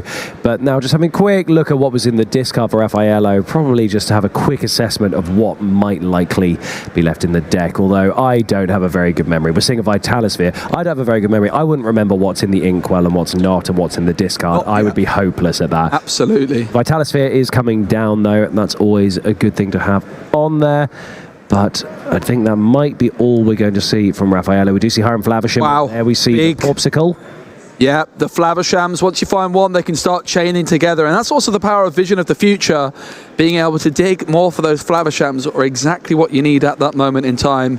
The hand is a Maui, a Be Prepared, a Maleficent, a Vision of the Future, and a Tamatoa. And it is going to be Vision of the Future. Federico looking at 5 cards. Flavisham, Be Prepared, Lucky Dime, Medusa.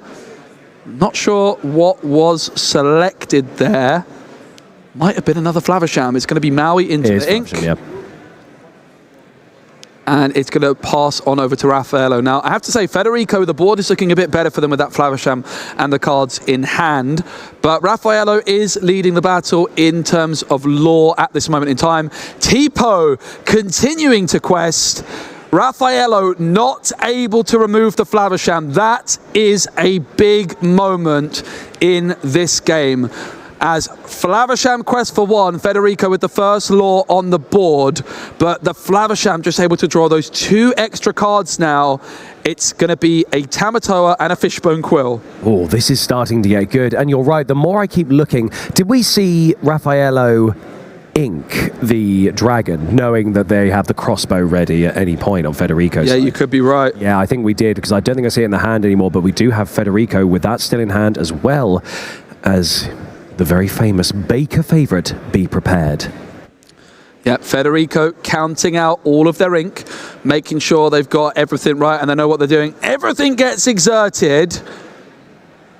And it's going to be a Tamatoa. Not wanting to clear the board at this moment in time. Only a Grammatala and a Tipo down for Raffaello. But the Fishbone Quill into the Inkwell. The Porpsicle played. And a Brawl is drawn by Federico, who's looking to get the 2-0 victory in the semi-final and put their place in the final. Raffaello has to win this game or they are out of Disney Lorcana Challenge Birmingham. Raffaello has drawn into Brawl, which might be a good way of getting rid of Flavisham at this point.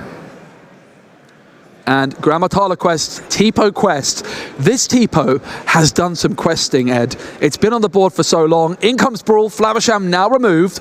Better late than never, but Raffaello passes yet again because the disparity for each player is really with the cards in hand. The Flavisham for Federico has drawn so many cards. Raffaello's have been shut down every single time. And we still have Popsicle in hand as well, which is just going to get even more draws. And at this point, I can't remember how many Flavishams we've seen. I think we've only seen 2. Well, there goes the Popsicle, and we're going to see a draw here. And what's coming to the hand? It's an Ice Block. So this will probably help beef up that Tamatoa.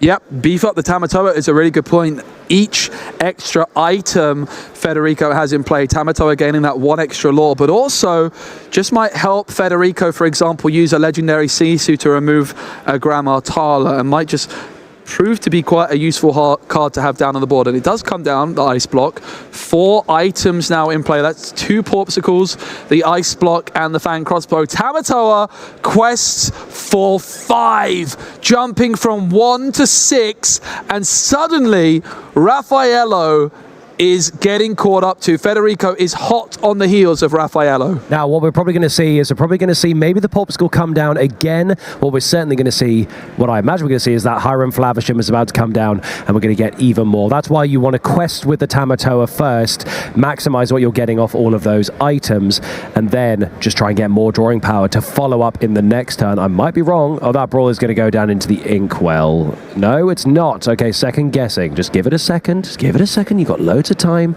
We've had 40 minutes and we are in game 2. Yep. And it is, of course, untimed at this part of the tournament. It is going to be Brawl into the ink. Okay. And rather than Flavisham, it's going to be a bit more of an aggressive play.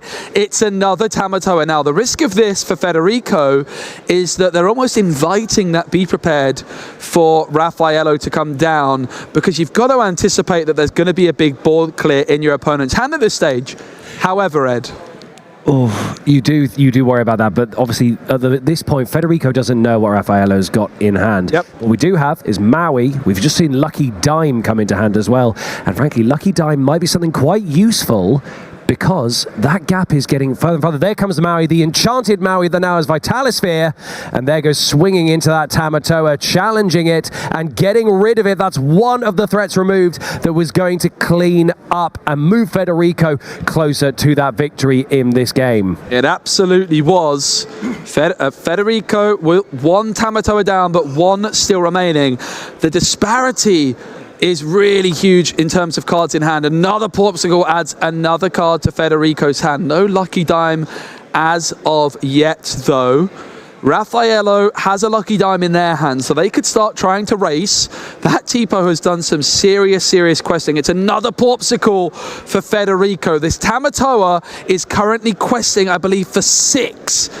That's huge. That's now going to put both of our players equal. And whilst speaking of equal, I can tell you that in our other semi-final, they are now in game 3. Brilliant. So it has come down to that. That was the Amethyst Ruby versus Amethyst Emerald. So right now, we don't know which of those is going to be facing Ruby Sapphire in the final. But that doesn't matter for now. What does matter is this top 4 feature match. And right now, this could go either way, because it looks like they're going to start catching up there. We're going to see the Tamatoa there questing, bringing that total right up to 12.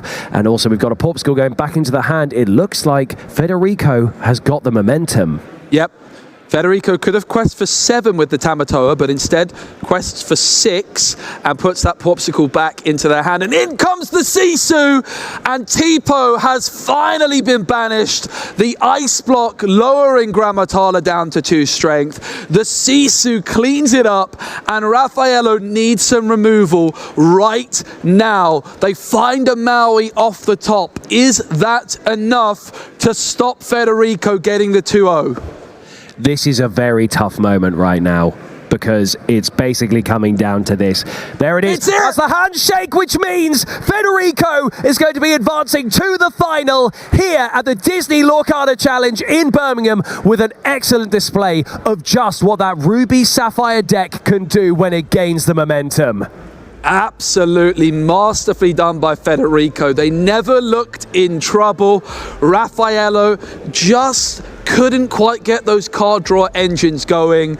Every time Flavisham hit the board, Federico had an answer ready and waiting. And that Fang Crossbow tech card, Ed, is in the finals of the Disney Lorcana Challenge. I've never seen anyone play it before, but it's just a tremendous card in the mirror. I think you mentioned that we might have seen a monstrous dragon get inked because of the fact there's a Fang Crossbow on your opponent's side of the board. There was no point in using it because it would have been dealt with immediately. Sure, it might have been great for that sort of instantaneous spot removal, but it certainly would not have helped in the long run. So having that as a tech is a very interesting choice.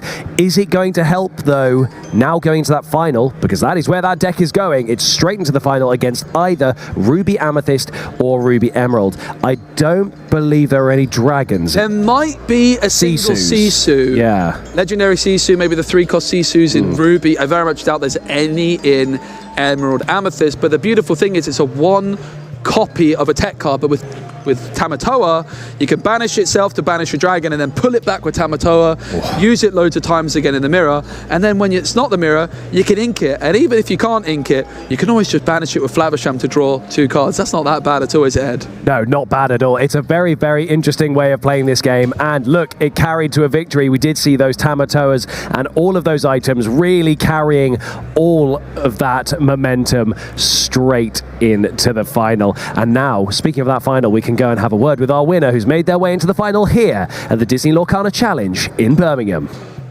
Thank you very much, Ed. I'm here with Federico, who's just booked their place into the final of the Disney Lorcana Challenge in Birmingham. So first question, I suppose, how happy are you feeling right now? Pretty good right now. Kinda just waiting for the finals. So I just try to keep my temperature down, you know, and let's see how it goes, but pretty excited for the finals. I think that sounds good to me. So coming into this tournament, what was your goal? What was your aim coming in? Well, you know, the Mickey Mouse goal is something I was looking for. And yeah, luckily I achieved that and didn't expect it, honestly, because didn't go how I expected to go the tournament on day one. But, you know, somehow I ended up on 5th place on the standings, so yeah, pretty good right now. That's pretty impressive after all those things. So when you say it didn't go how you expected it to go, can you tell us a bit more about that? Yeah, so, you know, I played with my friends and we decided to play Ruby Sapphire. Because, well, obviously it's one of the most dominant deck there is right now and most powerful, actually. And we expected more steel songs to go against, which I only faced one in Swiss. Oh, no. And, you know, by far it was the most dominant deck, Steel Song. And right now there's this conversion rate where Blue Sapphire, Ruby Sapphire is getting more and more dominant because it has a really good matchup against the previous best deck. So yeah, it's just a whole thing of matchups and yeah, but well, pretty good. I went against 2 Steel Song in my top cut in top 64 and 32, so I really can't complain. But yeah. I have some friends who did bring Steel Song to the tournament, and they tell me all they played against was Ruby Sapphire, and they had a very bad day. Yeah, I figure. With it being the best deck then, were you worried about too many people trying to counter it? Were you worried about too many people preparing? Or were you just confident in your ability to pilot this deck? So the deck is really, really, really powerful, and in this kind of format where there is a deck that is better than others, I'm looking forward to play that deck, even if all the other decks try to counter it, because they're not like doing their own game style, their play style. So in the end, the best deck will always be the best deck, and the others will just be, you know, weaker decks that try to do their best to keep up with it. And I really thought that Ruby Sapphire was the best deck, and especially for the best of 2. Because so, you know, when you just open your hand, you start ramping, once you establish and you control the early mid game, the game is always yours. So yeah, that's what I really like about being able to control as much as I can. No, that's a fantastic explanation. I enjoyed that. Thank you very much. Now, you do have one very unusual card in your deck, that Fang Crossbow. Yeah. How useful has that been today? So, honestly, it was a surprise because before the tournament, I never played the card before. Never. So I just trust my friends. They say this card can be good, especially in the mirror match. So in the end, we end up playing a few cards. They're just one-off, and they're there for the mirror match because we expected a lot. Yes. And one of those cards is Fan Crossbow, because in other matchups, you know, you just reduce the attack of one of their characters and then pop with Brawl, see Zoom, and do this. But especially in the mirror match, there's a lot of things to pop, and there are the big dragons. Oh, yes. Which they're there, so you don't really want to waste your preparation, your Maleficent to get rid of their Maleficent. You just, with your own Maleficent, you want to get rid of the Tamatoa. Otherwise, it's just a suboptimal play, let's say. And yeah, Crossbow, we're in clutch actually, because I feel 2 Steel Songs, 2 mirror matches, actually 3 mirror matches in a row. Oh, wow. Yeah, so yeah, it went in clutch because it really needed. And another card that was stashed in for the mirror match is the Dragonstone.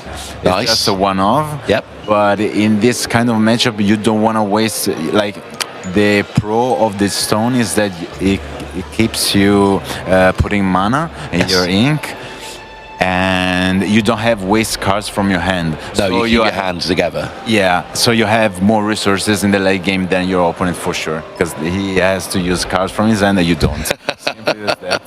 I mean, look, your tech for the mirror, you play it, you say 3 in a row, so top 16, top 8, top 4. Sounds like you made a very good meta call. Well, congratulations. Thank you so much. And we'll let you go and get ready for the final. Very good luck. Yeah, thank you so much. The good news for you, lovely ladies and gentlemen watching at home, that final, the other semi-finaler, they're into game 3. We're not going to be long now, ladies and gentlemen. So grab yourselves a nice cold beverage. Don't go anywhere, because we're going to need to crown a champion pretty gosh darn soon.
Welcome back, ladies and gentlemen, to the Disney Lorcana Challenge in Birmingham. We got a final to get to. I got to speak to one of the lovely people in our final. We have decided the other. It's Amethyst, Emerald, and of course, it's Baker. Oh, thank you. It's so good to be here. I'm so excited for this final, and what a matchup it is going to be. My baby Ruby Amethyst did it again. We're in the finals, but we have a lot of work to do if we want to win. Emerald Amethyst, I do think is one of Ruby Amethyst's hardest matchups.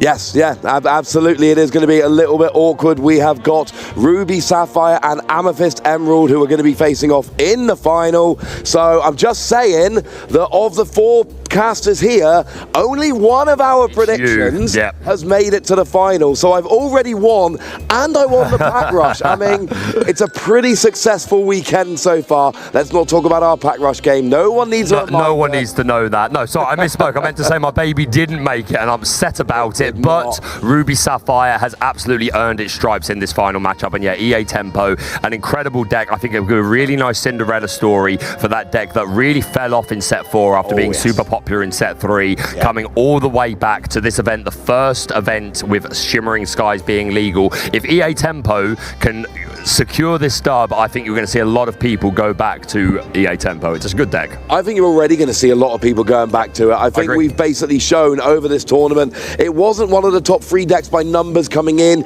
It wasn't one of the big talked about decks coming in. There were 3. We had your Ruby Sapphire, which is in the final, your baby Ruby Amethyst, and then we had your Steel Songs. They were the 3 coming in that everyone was expecting.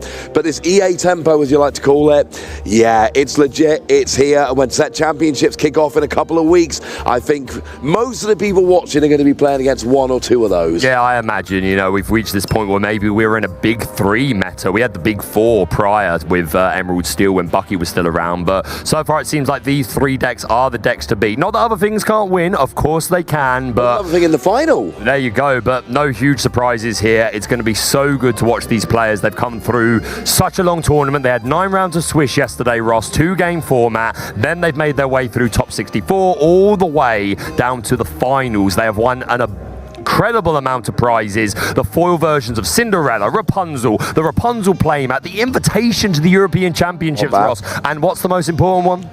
Well, the invitation to the championships. Well, yeah, fair enough. I think you're talking about your cereal Mickey. We love that cereal Mickey. We sure do. And a lot of people, you know, you hear my interview with Federico a minute ago. What was your goal this weekend? I wanted to try and get that Mickey. So a lot of people are going after that. And yeah, it is just the single most sought after card in Disney Lorcana. Maybe at some point in the future there will be something else. But right now, it is that cereal Mickey. It sure is. What a beautiful card. Gold plated and, as you said, completely unique. And yeah, it's all to play for. And not only that, just the pride and the reassurance of, you know, knowing that you competed against the best Lorcana players in the world. You went all the way. So we've got a very exciting matchup. Thank you to everyone that has been joining us, by the way, over the course of this weekend, whether you've been in the building or you've been watching us through Twitch. We super appreciate it. Thank you so much. We've got 1 more to go. You don't go anywhere. You don't want to miss it. It's going to be a heck of a game. I mean, if you've been watching the stream up to now and you turn off when we get to the final,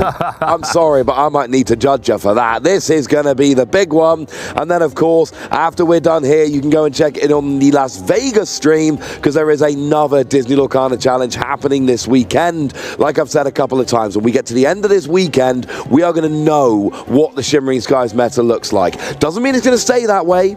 Doesn't mean set championships are going to shake things right up. But it means that we're going to have a good look at right now what the best decks are, because everyone thinks they've got the answer. But right now, it's all conjecture. Yeah, it's at the end of the day, we can speculate all we want, but it's going to come down to who is successful in today's event. And yeah, can we talk a little bit about the Ruby Sapphire player that played the last match? Obviously, you were casting for that. What did you think? I wasn't casting, but I was listening very closely. Yes. So I was on the interview, so I could go and have a chat to Federico. I really liked it. I think there was we talked about this, there was a real focus on the mirror. Playing the Great Stone Dragon, playing the Fang Crossbow, to both be able table, you know, and we heard the explanation. Fang crossbow means you can take out that Maleficent or that Sisu, and then save your own Maleficent to take out Tamatoa, while the Great Stone Dragon means that you are inking characters from your discard rather than, say, Fishbone Quill inking from your hand, so you can make sure you get to the end game with more resources than your opponent. And of course, you can see a reminder of the deck on the screen here. Greedy control, slow to start, dominates the late game, and the deal is you've got the Ruby half, which just wrecks your opponent's board, and the Sapphire half, which builds up ink, builds up cards, and has that big late game with cards like Tamatoa. Yeah, Sapphire very much a support colour with all those ramp options, obviously the ice blocks to contribute nicely to the Sisu Daring Visitor and of course the empowered siblings. So yeah, I think this is a colour combination that works really well. A Flavisham is kind of our primary draw engine, but we've seen many times, Ross, Flavisham is enough, especially if the same Flavisham can stick on the board for a couple of turns, quest a couple of times. So yeah, Ruby Sapphire performing extremely well this weekend. It's no real surprise. I really am glad to see EA Tempo do well. But yeah, this Fang crossbow that you mentioned in this Ruby Sapphire list, super interesting. I don't expect the Banish a Dragon part of it is going to come up in this EA Tempo match in particular. It tends to be specifically for Maleficent and Sisu. However, the -2 strength could absolutely be relevant. There are a few characters in EA Tempo that have strength just above what would fall into Medusa or Sisu range, so we could still see use for it. And as you say, this Great Stone Dragon, it's a really interesting card. It comes in exerted. It's a 3 cost, the same as Fishbone Quill. The advantage of Fishbone Quill obviously being that you are allowed to use that resource the turn you put it down. So you put it down on 3, you can immediately ink. Great Stone Dragon, you can't benefit from it on the turn you put it down, but the benefit of Great Stone Dragon is you don't have to deplete that hand. Of course, it does live or die by how many characters are in your discard, but if you're playing it mid to late game, you've probably got a few in there, right? Absolutely. It's just a really good way to keep more cards in your hand, get extra ink without having to use any extra cards in hand, without minusing cards from hand. And one thing I got to say, we saw the last Digital Lorcana challenge over in Bologna was won by Ruby Sapphire, but it was a very different build, you know, using Queen and Maurice's Workshop for an incredibly item-heavy build. This is more like the old build of Ruby Sapphire. So we can have a look here at your EA Tempo, your Amethyst Emerald deck. And I know that card on the left there, that Lyle Tiberius Rorke, one you're quite fond of. I really am, Ross. I said right at the beginning of Shimmering Skies, I feel like Reckless has been a little bit slept on for a while. It's such a powerful ability. It allows you to get the tempo back in your favor, either by basically forcing your opponent to challenge into a character of yours, or by just making sure they can't challenge at all. Of course, you can get around it by being a singer. That is one way to do it, but Reckless, I think, is so strong, and that ability on Lyle Tiberius Rorke of whenever one of your characters is banished, your opponent loses a law. We saw a couple of games ago 2 Lyle Tiberius Rorke coming down onto the board, and then just a couple of trades, and suddenly our leading player had gone down from 12 to 8, and they were no longer winning that race. So I do love this Lyle. Yeah, back in our top 16 game, and look at there on the screen. According to whoever made this graphic, Ruby Sapphire is a good matchup for this deck, and that just happens to be what it is facing in the final. And I think going into the final, we got to put it as the presumptive favourite. Yeah, I'd say it's going to win. Anything could happen. We've seen lots of happen in the world of Disney Lorcana trading card game, but yeah, I do think you're right. EA Tempo is such an aggressive deck. It has those control sort of options like that Amethyst package, and obviously Emerald's ability to control the song cards, sniping away those things like Be Prepared that can be so important. The flip side of that, of course, is that a lot of the characters in EA Tempo will fall to the Sisu. A lot of them already have 2 strength or less, or even just 3, so you only need 1 ice block, something like that. So as the game goes on, the Ruby Sapphire player does become a little bit more, I'm not going to say favoured, but like they stand more of a chance. But that early game is going to be super tough if EA Tempo can have a really aggressive start. Yeah, I agree. We're going to expect in the early game EA Tempo is going to be absolutely the aggressor, and then Sisu and Be Prepared, we're going to be looking for those 2 cards. And the good news is EA Tempo, they're expecting this. They know Sisu's there, they know Be Prepared is there. So as you get to that point in the game, you might see holding a couple more characters, playing slightly less less aggressively to give them a chance to rebuild their board after a wipe. Yeah, 100%. But we can't just sell short the power of the Ruby Sapphire Lucky Dime. We've seen many times before you could be really, really, like, have zero lore. Like, your opponent could be 17, 18, 19. But we know firsthand, Ross, I know you know particularly well, the power of Tamatoa plus Lucky Dime. We've seen in the past on stream 0 to 20 in one turn. 9 items on board, along with the Tamatoa, gives him 10 lore, quest, tap the dime, or exert the dime, sorry. I bet this is the sort of stuff you dream of, isn't it, Ross? Oh, it makes me so happy when I see stuff like that. And for a lot of the time, for the Ruby Sapphire deck, it is that. It is get to the end game.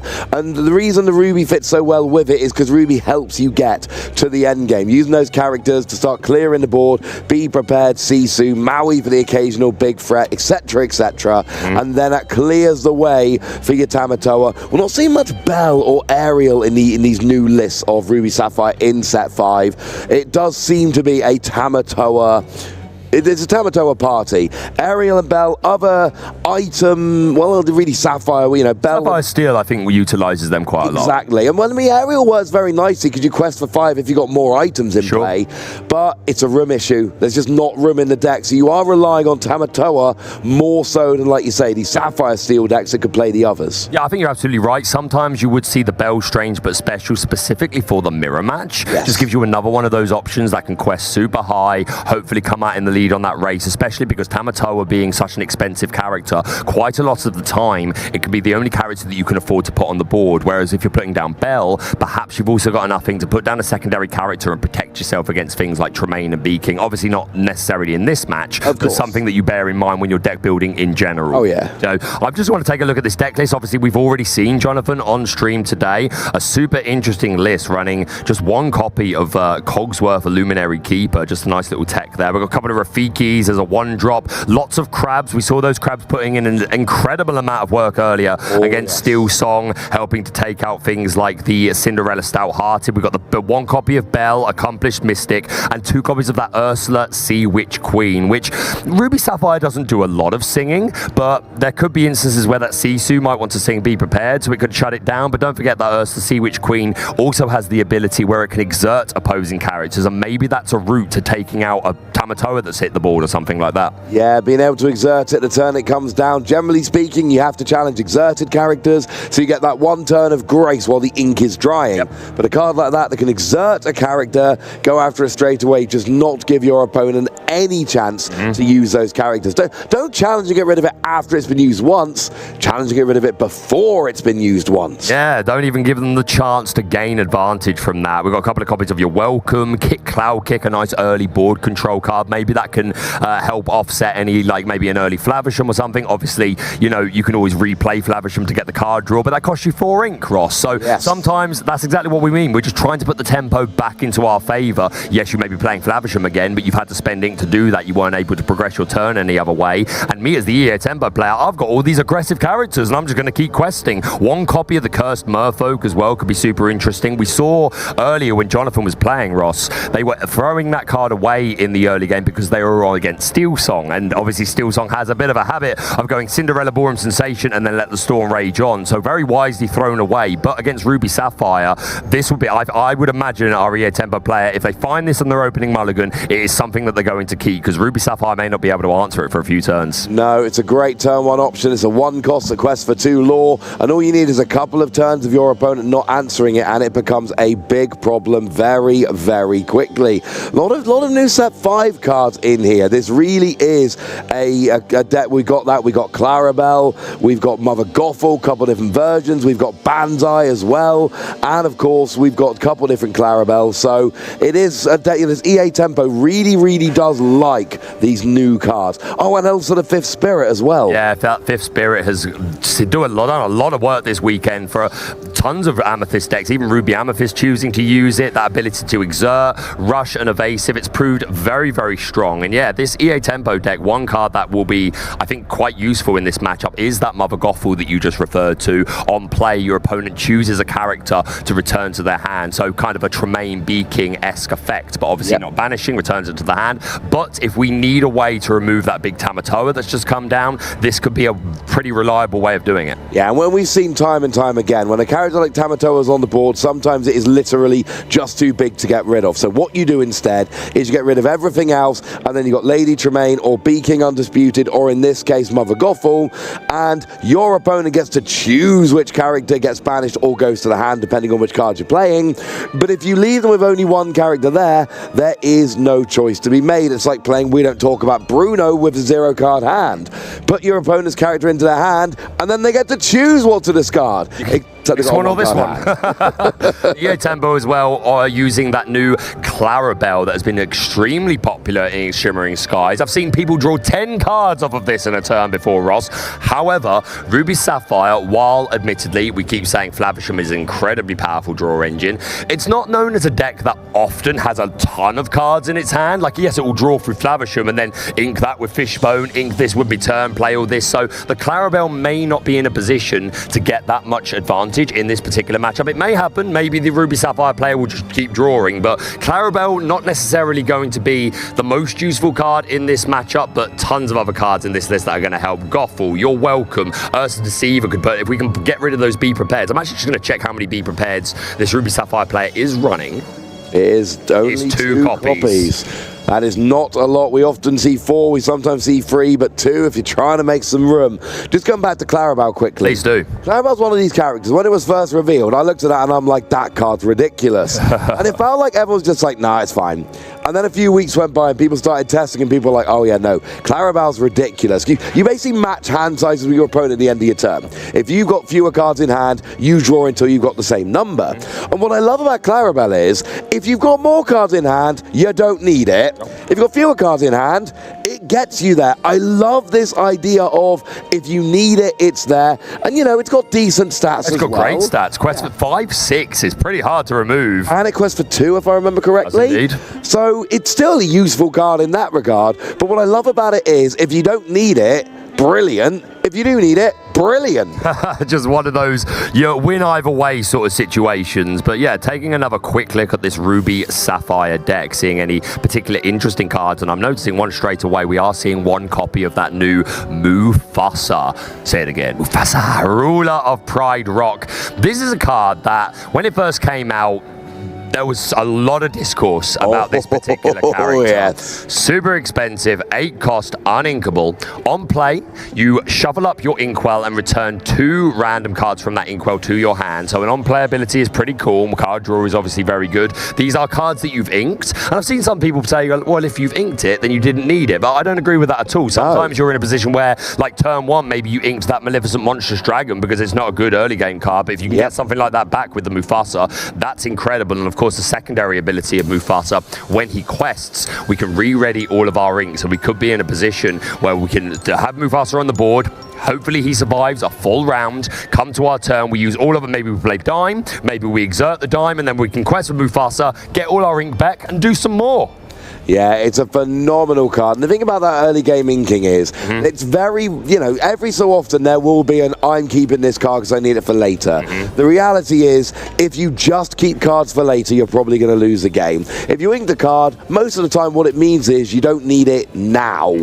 But getting doesn't it back mean late, you don't ever want it. Yeah, and the Mufasa discourse was fascinating to me because we went really quickly from that's the best card I've ever seen to the contrarian, oh no wait, it's overblown, it's not going to be that good. And then of course it just keeps popping up in lists. I've seen it in tons of lists. Yeah, it does. We started Shimmering Skies. No, you're not wrong. It's not all of them, but it is a good amount of them that are finding use for this Mufasa. And yeah, if you can get it to stick, the reach can be absolutely incredible. And we see our 2 players here having a look through the opposing deck list. If you are brand new to Lorcana, perhaps you're just joining into the stream, first of all, welcome. And yes, it is open deck list throughout the entirety of day 2. All players get to know exactly what their opponent is running and see the exact list of every card, every count, and this can make a huge difference. Like, because some people are trying some spicy tech cards because we have incredible surprise value. I think one of the best cards over the course of the weekend, we haven't featured it much actually on stream, but just from talking to people, Scar Vicious Cheetah, putting in an awful lot of work in these Ruby Sapphire decks because no one is expecting it. It can be a one-sided be prepared in some circumstances, especially when combined with ice blocks, Ross, where the Scar might get a little bit more survivability. But this is what I mean. Having open deck lists means that you shouldn't be caught off guard by these sort of things. Yeah, we saw in a previous round that one of Bell... the Accomplished Mystic. Thank you, Accomplished Mystic that moves damage counters when you play it. And we were playing open deck list. And look, it's very easy to say, you know, no, you don't. You have a look at the deck list, but then you don't get to keep them. You give them back and that's it. Yeah. But when you see one-off cards like that, you know, we saw that it was used to great effect, and that's unfortunately a big skill we need to be using here. If your opponent's playing a random one-off, you need to try and remember they're playing this random one-off, because that random one-off could be the thing that loses you the game. Yep, you're absolutely right, and for that reason, these two players are just taking some time to really look over these deck lists, make sure they're absolutely sure that they have a decent idea what the opponent is trying to do. Our left-hand player does appear to be pretty much content with what they're seeing. They've begun shuffling their deck up. Do we have confirmation on who is the highest seed here? I know that Federico is 5th seed, so I'm going to assume it's probably him. We're just getting confirmation from that now, but I have a guess, but let's just be accurate. This is the finals of the Lorcana Challenge. So Federico, I've just had it confirmed, is the highest seed, so we'll get the option of whether they want to go first or second. I highly expect them to choose to go first. Very euphemistic of you that say he gets the choice of whether to go first or second. I'm just trying to be accurate. Federico's highest seed, so he'll be going first. Hey, I've heard in the like some aggro decks like to go second. I've heard it on good authority. What? No. In two-game format for the surprise element is the kind of theory there. But nonetheless, we're not talking about aggro now. That's for another. Aggro. You want to talk about aggro? Okay, you've got until they start the mulligan. Go on, talk about aggro. Okay, the theory very simply is by going second, you get the surprise. Your opponent's not prepared. You win a surprise game. Your opponent isn't playing properly against aggro, and by the time they know what they're playing against, it's game 2. You are going first, and they can't really prepare because you're going first. It's too aggressive. Boom. There's my bit about aggro. That was I'm impressed, Ross. Very good, but of course, very different in this circumstance. 2-game format. You will get to go. One player will go first twice, and vice versa. And we are shuffled up. Our opponents have cut each other's. Well, they've cut their own decks, shuffling over to the opponent. I'm excited, Ross. The finals of the Disney Lorcana Challenge here in Birmingham. A shout out to our American counterparts in Las Vegas, also going through their own Disney Lorcana Challenge. Once we've finished, please make sure you go and show some support to the Las Vegas stream. I'm sure there's going to be some incredible Lorcana going on over there. Shout out to all the players, all the casters, all the staff. What a weekend. And I've just realised I've interviewed both of these lovely people today. So frankly, if you were interviewed by me today, you made the final. You are a good luck charm. But here we go, Ross. Both players drawing their opening cards. This is the final of the Disney Lorcana Challenge here in Birmingham. We've got Federico on Ruby Sapphire. We've got Jonathan on Amethyst Emerald. We're assuming that Federico is going first here. And, I mean, well, an ink and a popsicle would be quite nice. That's what we usually see, right? Yeah, ink and a popsicle. Yeah, that tends to be the way the Ruby Sapphire players like to go. And let's not forget, of course, the player that is going first does have to mulligan first. That is one of your kind of like your silver lining to going second, that you get to make your mulligan decision after you know how many cards your opponent is mulliganing, which maybe gives you an idea of how greedy you want to be with your own mulligan. Yeah, someone I spoke to this weekend told me, well, I saw my opponent mulliganing 7, so I I knew. Oh no, that's right. It's I didn't have to mulligan at all. I just played my opening 7-card hand, so my opponent knew that I had a great opening hand, and that is information to which you can react. Exactly. Now we do see a Fang Crossbow in hand there, which it's inkable, but it's not exactly a great card in this particular game. We don't have a Popsicle yet, I don't believe, but we do have an Ice Block there. So we do have some options. Looks like we are getting a mulligan of 6 here for Jonathan. So a very aggressive mulligan from our EA Tempo player, hoping to get, well, a better opening hand than they had previously. Absolutely, and yeah, you point out that Fang Crossbow, which of course, as we've said, there are no dragons like to be targets in this deck. And I'm just looking at how many characters in EA Tempo actually need that -2 to get into the Sisu/Brawl or Medusa range. You've got Clarabelle and the Floodborn Mother Gothel that both have slightly higher strength and may require something like that, but most other characters, an Ice Block will do, Ross. That would be quite nice. We're going to be looking for those big swings as we go. Looks like we are ready to go. If Jonathan's mulligan, that means both players have mulliganed. Yeah, we're going to ink the crossbow straight away, as expected. Play the Ice Block, exactly what we would have thought for turn 1. And now we are over to Jonathan. Yeah, if it's not an Ice Block, it's going to be a Popsicle. This time we had the Ice Block come down.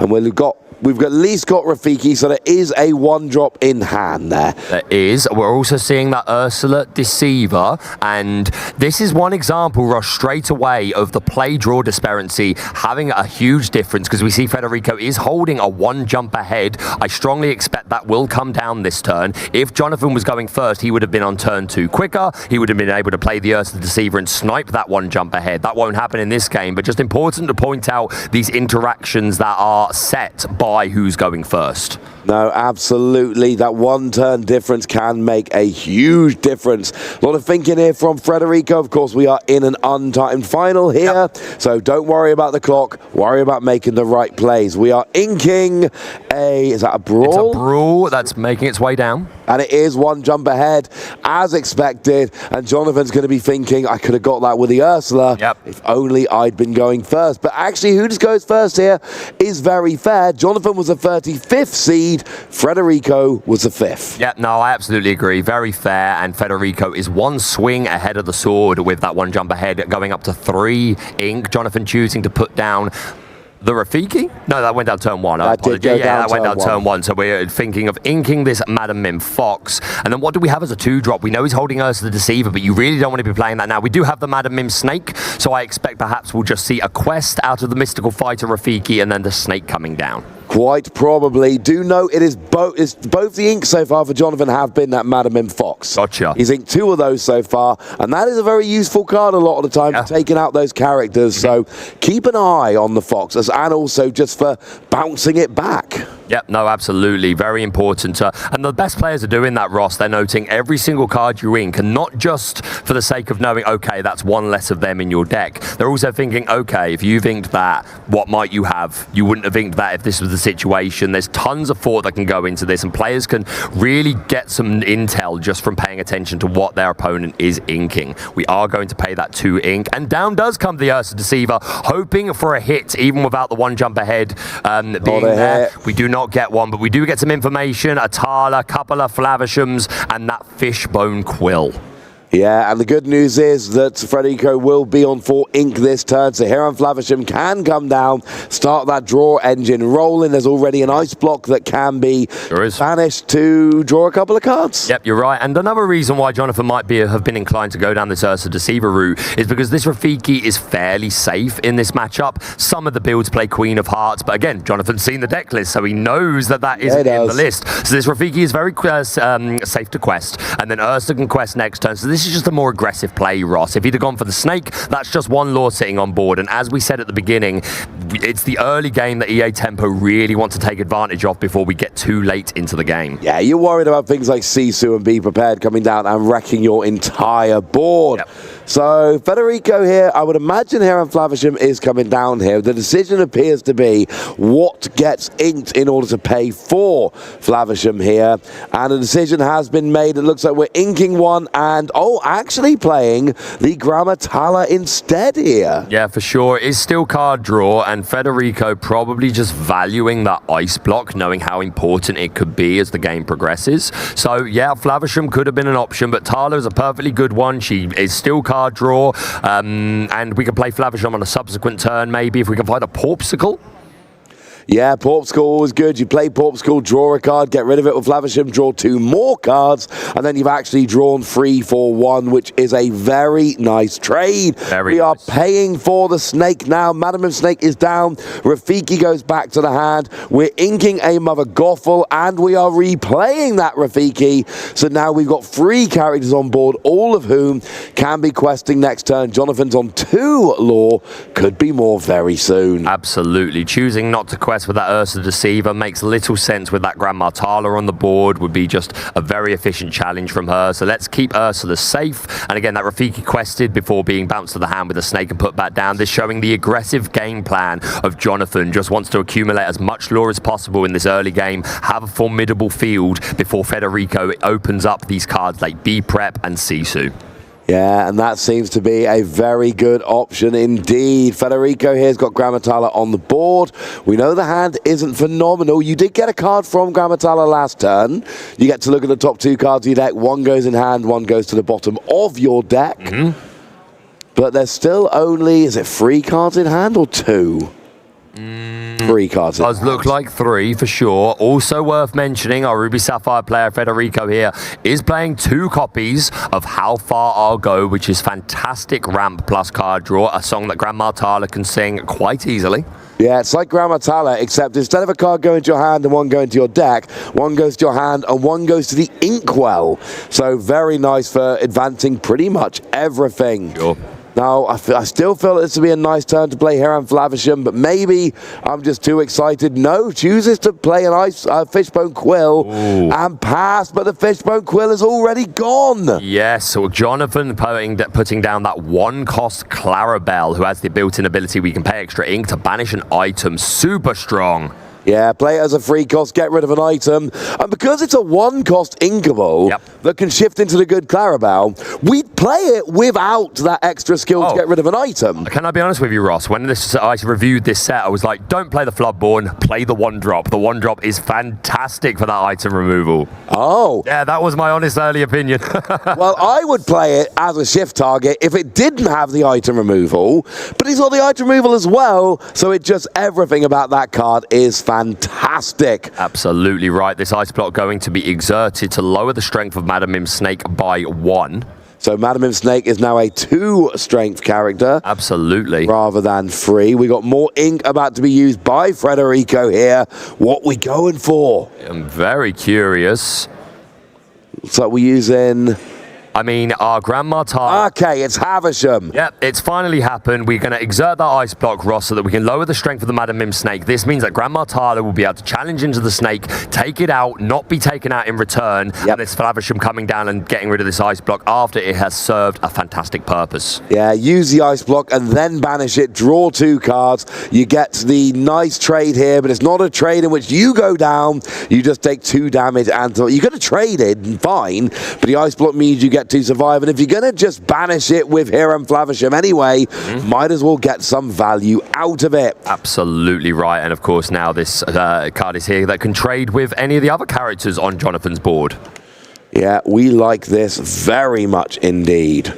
So, Jonathan is holding on to a Clarabelle. We do have that Floodborn in hand. 4 ink at present. Could ink again and shift this Clarabelle. However, Federico not holding a whole bunch of cards. As I said earlier, it's not a deck that tends to be known for holding loads of cards. We also see that Lyle Tiberius Rourke, which sounds pretty cool. Maybe we want to give Reckless to that Flavisham. That could be super interesting. Yeah, Flavisham really wants to quest. It does not really want to challenge. It is not there for challenging. So making it reckless, forcing it to challenge if it's able to, is fun. And of course you can give reckless and set up for a challenge they don't want to do. There is the shift into Clarabelle there. So Jonathan at the end of the turn is going to match hand sizes with Federico here.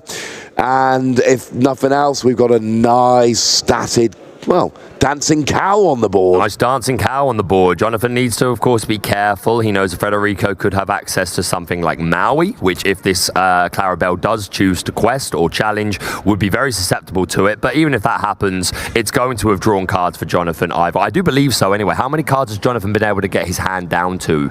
It's 2, and I believe Federico is holding 3 cards. So at least a +1, I would say. Yeah, Clarabelle. That does look like what we've got. +1 from Clarabelle. And again, it's, you know, you're shifting it on, so you're not paying the full cost here. You're questing for 2, you've got a good challenger, and the card draw is a nice little bonus. These Clarabelle cards in Shimmering Skies have got multiple good uses, all of them, and it's why it's such a good pair of cards. Absolutely. I think there's someone in Ravensburger who, with a deep love for Clarabelle, the love that she has received. But hey, the community has shared that love too. And yeah, just playing into that game plan of the EA Tempo player, Jonathan just being super aggressive in the early game, questing as much as possible, trying to keep that card control. And Federico with only 3 cards, but there's a Flavisham on board, but no items to play with, Ross. Yeah, that is upsetting, because Havisham's got that great combo where you play, you get the skill, you quest, you get the skill. It's an every single turn skill, but you need an item in order to do so. There is no item on the board, so you don't get the use of it. So we add another card to, no, we're actually playing Sisu here and getting rid of the Ursula straight away, using that skill to get rid of a 1 strength character. Yeah, nice choice there. Could have also been the Rafiki, but Ursula Deceiver, first of all, could be bounced back to Jonathan's hand and used again, or could shift into that Sea Witch Queen. So definitely the right choice for that daring visitor. We put down a second Flavisham, despite the fact that there are no toys to play with. Yeah, but you've still got 2 down, and how many times have we seen Porpsicle draw a Porpsicle? Oh, you're right. And then Havisham, and then it draws an ice block, and it cascades from there. Yep, you're not wrong. There's a potential for a big draw turn, but you need 1 item to start the cascade. Yep, absolutely. Although Jonathan, not a whole bunch of options at the moment, does have that bell, so we could put that down this turn and take those 3 damage on Clarabelle and put them on one of Federico's characters. Either a little bit of damage on the Flavisham, but I think more realistically or likely is to go for the Sisu to interrupt that shift line, which is exactly what's going to happen. Getting that 3 damage off of the Clarabelle, keeping her nice and safe. She will dance forevermore, and getting rid of that Sisu, breaking that shift line, Ross. Yeah, you can still play the big Sisu, but now you've got to pay the full 8 cost. No discounts for you. Yeah, you don't want to do that, frankly, mate. You want to make sure that you are shifting. So shift line cut off by the dancing cow while also healing off. Love that very much indeed. On this one of accomplished mystics. Working so well. Oh, it's been a fantastic card. Again, I do give Joe a lot of credit for like realizing the potential of this card, but this being a different in combination that's deciding to utilize it, and you can see why. Yeah, absolutely. It came in a game we saw earlier on the stream. It's coming nicely here. Being able to heal while taking out a character, and it makes your opponent be like, I really wish I hadn't challenged them. Because essentially your opponent challenges, and all that happens is they essentially banish their own character. You get no downside, they lose a character. From their own challenge, that is not a good result. We do see a Porpsicle in the hand of Federico. Rossi has been able to find some ice cream. Okay. Very good. And that Porpsicle with Flavisham is so good, because you play it, you draw a card, then you quest with Flavisham, you draw 2 cards, so that 1 Porpsicle turns into a +2 in hand while replacing itself. Yep. So hopefully that'll start getting Federico where he needs to be. Yeah, no, absolutely. Jonathan, of course, with that Clarabelle, will, on at the end of his turns, be able to draw to match Federico. But you'd have got to imagine any drawing Federico's going to do is going to immediately be turned into ink or just another character on the board. Does have the Sisu in hand, but I don't believe... Oh, there is enough ink to play it. So we are going to do that, Ross. Here we go. The full 8 for the empowered sibling removes just the Rafiki, the only character at less than 2 strength or less, but still establishing a very formidable threat. threat. Yeah, high stats, questing for free. Federico's not gotten any lore yet, and you don't need to get lore super early with this deck. You can go for the late game with, your Tamatoa, etc. But we're a few turns in now. We're 14.5 minutes in, and basically Federico doesn't have too much of a board and has no lore, and there is a point where you need to start ramping it up. The clock has stopped, curiously, on the screen, though. Yep, well, I'm sure that will begin again very shortly, but as we know, these are untimed rounds. Of course, we do need to leave the building at some point this evening. Yeah, but I don't want to get back to the hotel. Yeah, but I have every belief that these players will be done well before that becomes a problem. Jonathan holding on to some interesting cards here. We're going to ink what... Did we... so I was about to say he was holding on to the Sea Witch Queen, which does become ink. Instead, we're going to extend. We're going to be exerting 6 ink to play down both the Bonsai and the Merlin Goat. The Merlin Goat is going to be an immediate +1 lore. This is now some pressure.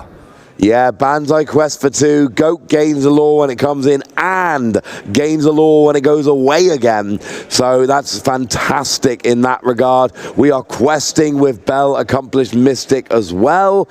So Jonathan here, we've gotten to the point starting to put the pressure on. Doesn't mean it's over for Federico, but it does mean that they need to start building up to that end game. We know they've got a lot of ink because they, played Sisu with no shift discount last term. Yep. But they do need to start getting to that point where they are accelerating, shall we say. Yeah, for sure. And Jonathan is so far ahead here. He knows that Federico has this Sisu to respond to his board, but the Sisu can't take out the Clarabelle in one, can take out the Bell, but again, if Federico is challenging, he's not questing, and Jonathan has got enough characters to stick on the board and just stay in the lead. Of course, Federico could also have access to that Be Prepared, but it would not be the greatest value at all. You'd get rid of your own Sisu and a couple of Flavishams, speaking of which one of them going to play with that Porpsicle and draw an additional 2 cards. That's actually a trio of characters you do not want to lose on your own Be Prepared. Nope. Your giant Sisu and 2 Hiram Flavisham, and you've probably got a slightly better board than your opponent here in terms of,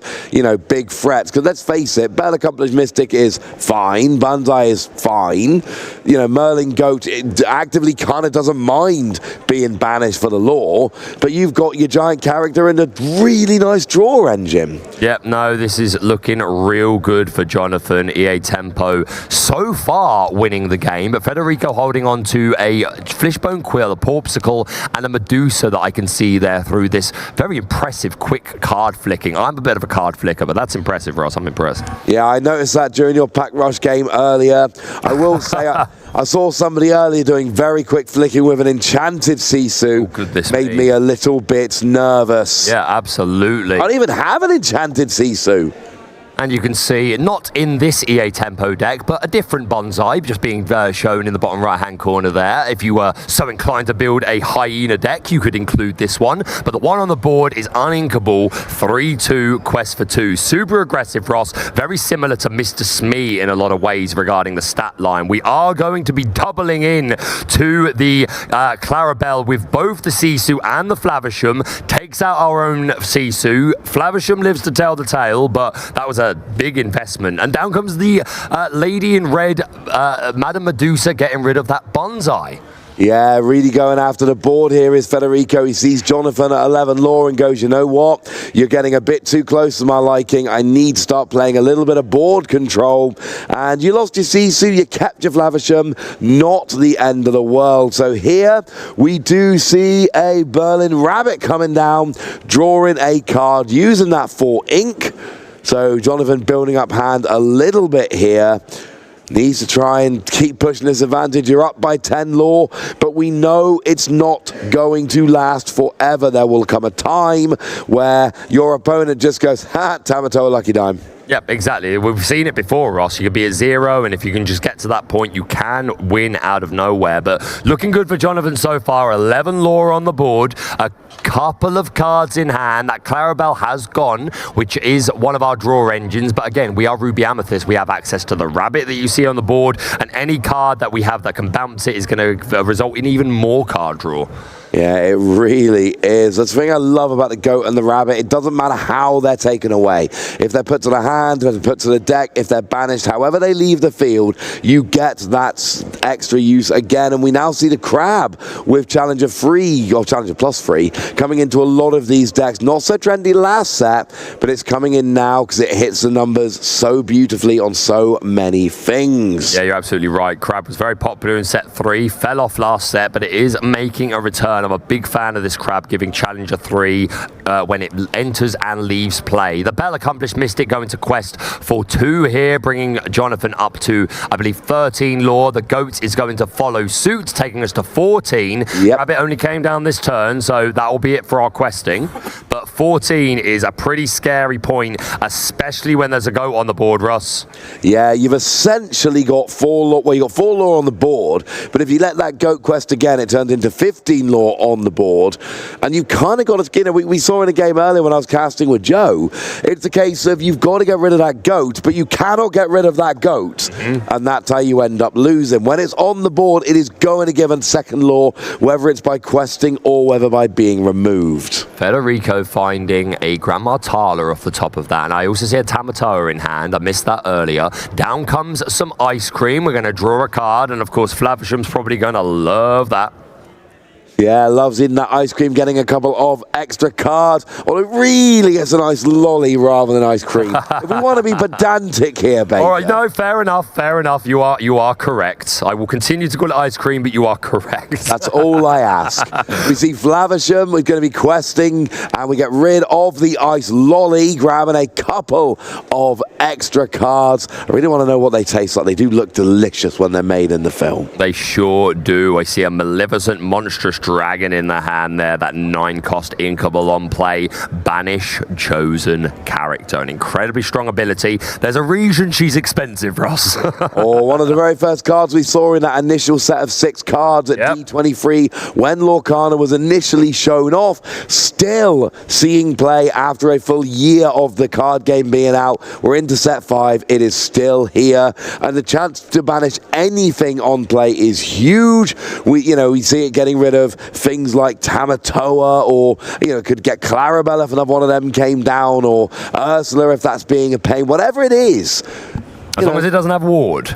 Well, okay, as long as they don't have ward, whatever it is, you've got them. You're absolutely right. And Ruby Sapphire taking advantage of it better than most these days, along with those ramp options. Grandma Tala going to come down and tell an ancient story, which is basically 2 cards. Which of these cards would you like? We've got Brawl, and I believe How Far I'll Go is the card tucked behind there. Yes, it is indeed. One goes to the, one goes to your hand, one goes to the bottom of your deck. So choosing to keep that Brawl, I think. Indeed, yeah, it's the How Far I'll Go that would send 1 to the Inkwell, 1 to your hand, but that will potentially be coming at some point. We're going to send another Grandma Tala into the Inkwell, I do believe. Does look like that is what's happening here.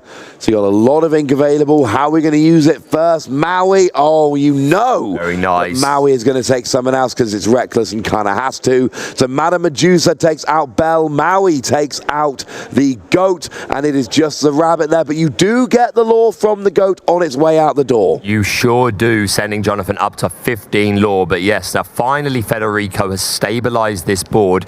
Is it too late? I'm not convinced it is. Like we say, Ruby Sapphire can have incredible reach through the Dime and Tamatoa, but Jonathan is only 5 away from game. He's holding a Lowell Tiberius Rourke, 1 copy of Your Welcome, and I can't quite make out the far left card. Oh, thank you to our wonderful camera team who are trying to assist me in seeing what this is.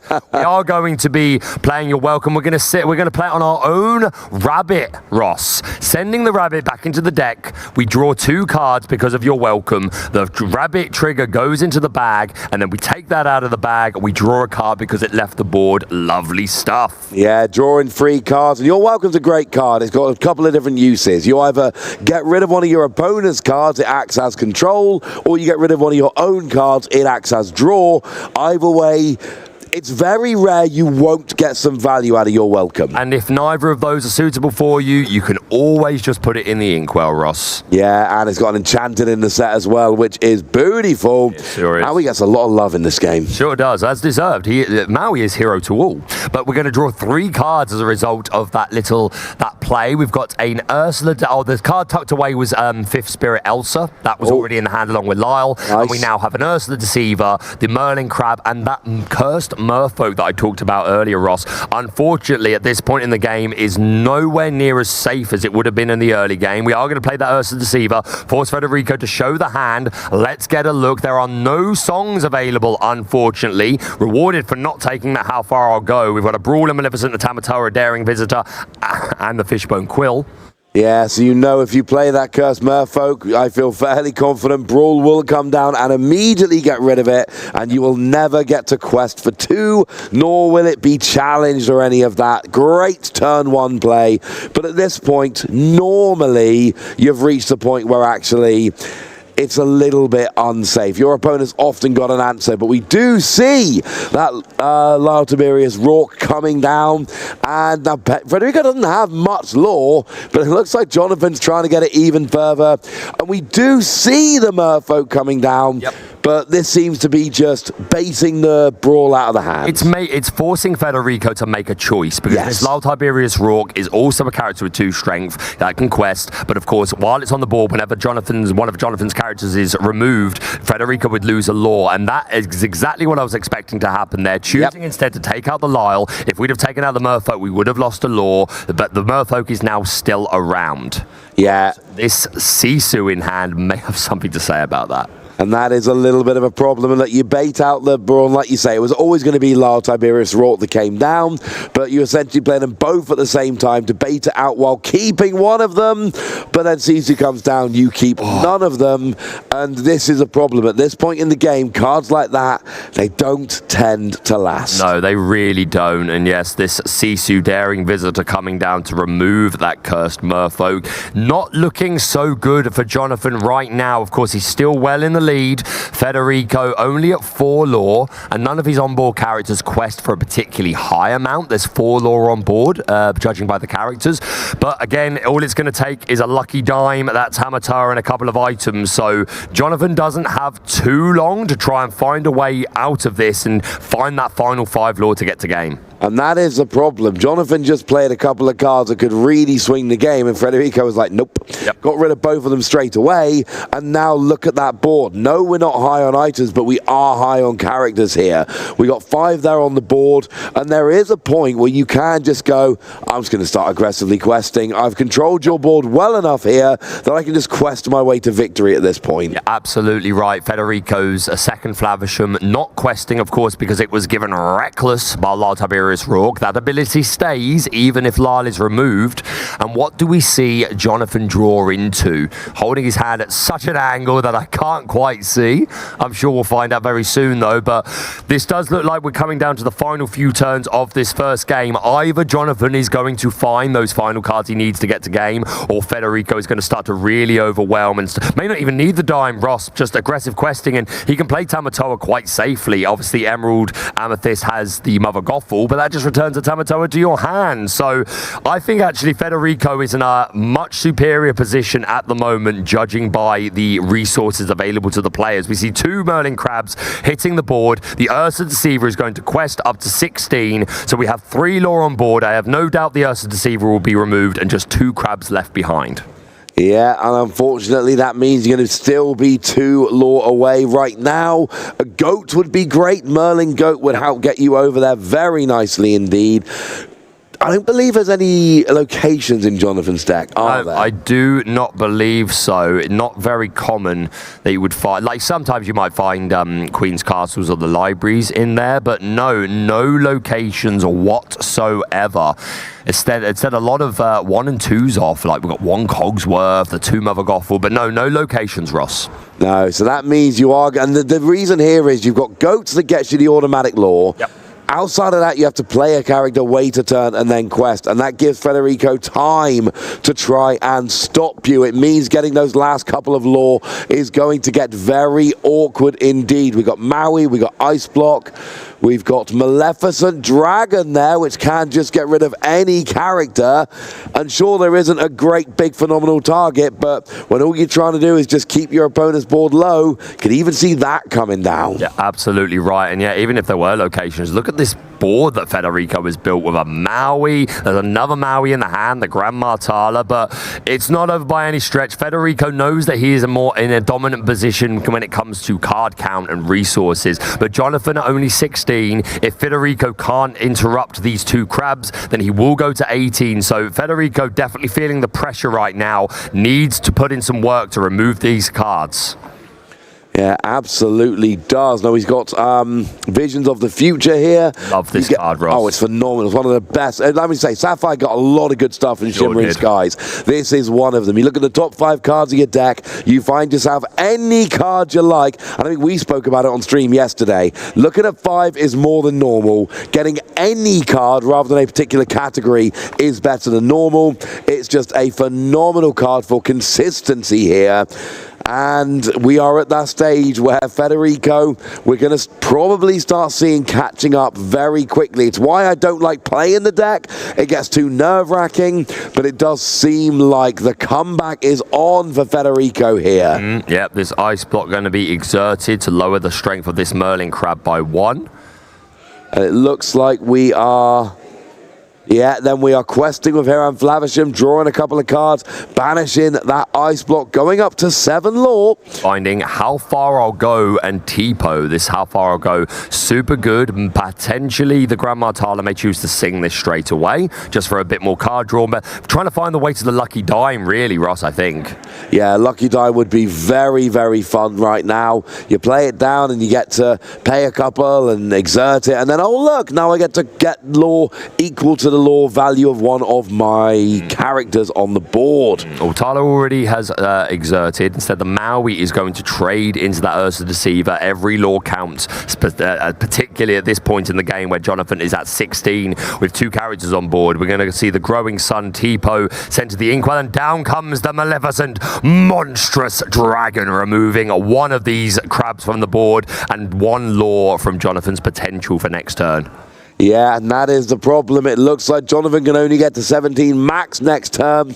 It's actually going to take several turns for Jonathan to get over the hump to 20. What you need is those guaranteed lore cards. Things like Merlin Goat. Yep. But they're just not, unfortunately, coming out right now, and that is a huge problem. Merlin Crab is not here to make a lone stand. He's literally here to give challenger to a character. Yes, I don't think the Merlin Crab doesn't enjoy challenging alone a lot of the time, but still can go on a quest just as well as anyone else, bringing us to 17. And I still can't see those cards in his hand. We've got a Fox, not bad. We're going to return that Crab, give Challenger 3 to the Fox, boosting up to 7. Then the Crab comes down. Are we boosting the Fox up to 10? I mean, yeah, I think we are, but also... Not doing anything, though, because we want a quest, Ross. Sorry to cut you off. No, good cutoff. But I was going to say the same thing. Having the Crab active means it can't be challenged. Forces you to have another card. It's still not enough. Still only puts you on 19. But is there a goat in hand? The answer is no. It would have hit the board if there was. But at least it becomes an out to get you to game.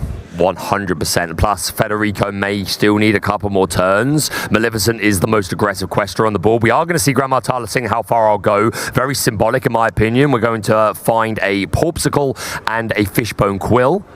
One in the ink, one in the hand. They don't have a big store of items right now to really take advantage of Tamatoa here. Although we are playing is that a Porpsicle coming down? It's a Porpsicle. It does look, we're trying to get to that point, Ross. Questing with the Flavisham. Probably going to be removing the Porpsicle here to draw an additional couple of cards. Definitely looking for that Lucky Dime. We find a Monstrous Dragon and a Madame Medusa. 2 very good cards to pick up. This means that at least as Jonathan continues to extend to the board, Federico hopefully will have more removal options to be able to get rid of it. Do we have enough ink to play the Medusa this turn to remove this Merlin Crab? I do believe we do. I think we do. I don't want to say for certain. No, I believe we do, though. So if so, I expect expect that to happen just because, as you say, Ross, if this Fox and Crab quest next turn to 19, all it's going to take is the Merlin Goat. Do we have enough ink? It looks like it. Yep. 1, 2, 3, 4, 5, 6 at 9 ink. You can never be sure just because you never know if players have finished exerting their ink or not. Actually got Mufasa in hand. That is now an option, playing that Mufasa to potentially get a lot of extra use out of your ink during your turn if you wish to go that route. Yep, certainly an option, and would get back a couple of these cards that have been inked. I would be surprised if I didn't see the Medusa come down, though. But again, sometimes you've got to take a risk, make the riskier play with the better long-term reward, Ross. You absolutely do. We're using Ice Block here to lower the strength of Merlin Crab. And then we are...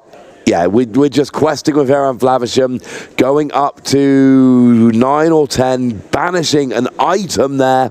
Yep, up it to is 10. Up to 10. Removing that ice block, drawing a couple more cards. We find a Tamatoa and another Tipo, growing boy, growing son. I'm going to have to check that.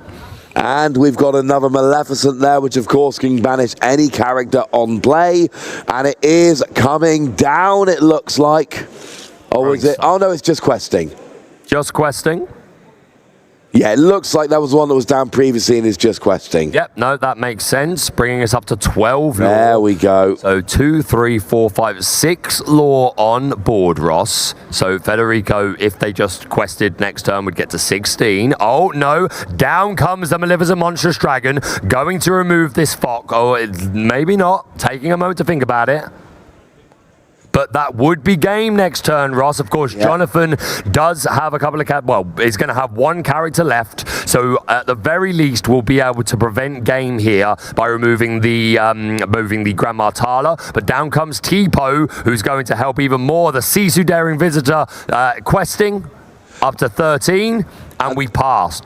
Now that means I think 3 characters have to be removed in order to stop this happening. Go on, 2, 3, 4, 5, 6, it could 7, be just 8, 2, 9. as long as it's a 2 quest and a 1 quest. That would but the 2 work. quests are all Maleficent Dragon. Well, you're right, Ross. I don't know how he's going to do it, but it would work. Okay, fine. You're going to get 3 characters or a Maleficent Dragon. To be fair, and one other. To be fair, another crab would help get this Fox up into the right sort of range. But you are correct. But has he got it in hand? I get your point, though, Ross. Monstrous Dragon is quite the big body. But that's what you got to do. You've got to take 3 lore off the board for Federico, or it's just going to be quest and go. We've not seen the big Tamatoa turn. We haven't needed the big Tamatoa turn. What we've needed here is control the board. It's time. Start questing. Elsa comes down and is actually able to exert the dragon. Is it able to take out the dragon? I mean, we would have to go into the dragon with both of these characters to do so. We are going to go into the Daring Visitor with the Elsa, who of course does have evasive and rush, so that's 1 lore off. This Fox will not be able to trade with a Maleficent Monstrous Dragon. It can take out the Tala, but then 2, 4, 5, 6, 7 lore still on board would get Federico to game. I feel like the dragon needed to go, but even then, not necessarily enough. I think Federico's in a super strong position here, has been for a while. Yeah, I do think game 1 is really rounding up now. It looks like Jonathan is out of options, and if we are going to Federico's turn, that's it. We'll just be able to quest for 7 and go up by 1 game to 0 here. We've got 8 lore on the board, so here we go, questing up. Federico there you go. Game 1. Game 1 to Ruby Sapphire, and you can hear our people out in the viewing area with their round of applause, really appreciating the top level competition here in Lorcana. Ruby Sapphire takes game 1. Are you surprised, Ross?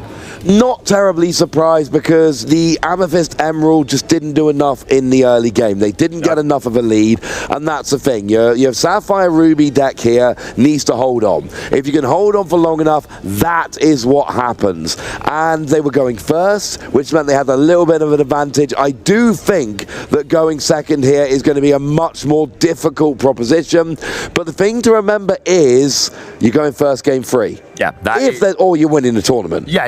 If there's a game 3, then you do get to go first. But yeah, like you say, Ross, the early game for our EA Tempo player wasn't able to find those really aggressive questers. We got down the Rafiki, and then we had to go into Snake. I believe we also played the one-drop Clarabelle. So we weren't finding these cards like Cursed Merfolk and Banzai to get that early advantage when the Ruby Sapphire player is still trying to set up their game plan. And that gave them just enough time to come back. And then we saw towards the end of that game, unfortunately, Jonathan wasn't winning that game. No. Every time we played a character, Federico was just like, gone. Yeah, I guess I'll quest. Yeah, was able to find the answers. Those 2 Flavishams able to put in a lot of work, finding Medusas, finding monstrous dragons, finding basically all the tools needed to keep at bay until he could cross the finish line himself. And that is always the goal. So we're going to be shuffling up here, going into game 2. Both players, of course, have seen the deck list. We are playing open deck list here. We got Federico and the Ruby Sapphire deck up 1-0, but we are in a best of 3, and we are untimed. There's not going to be any running out of time malarkey. We are going to finish this final. 100%. Don't go anywhere. This could be the final game of the weekend. It could not be. We could go to a game 3, but don't go anywhere. This is exciting as it comes.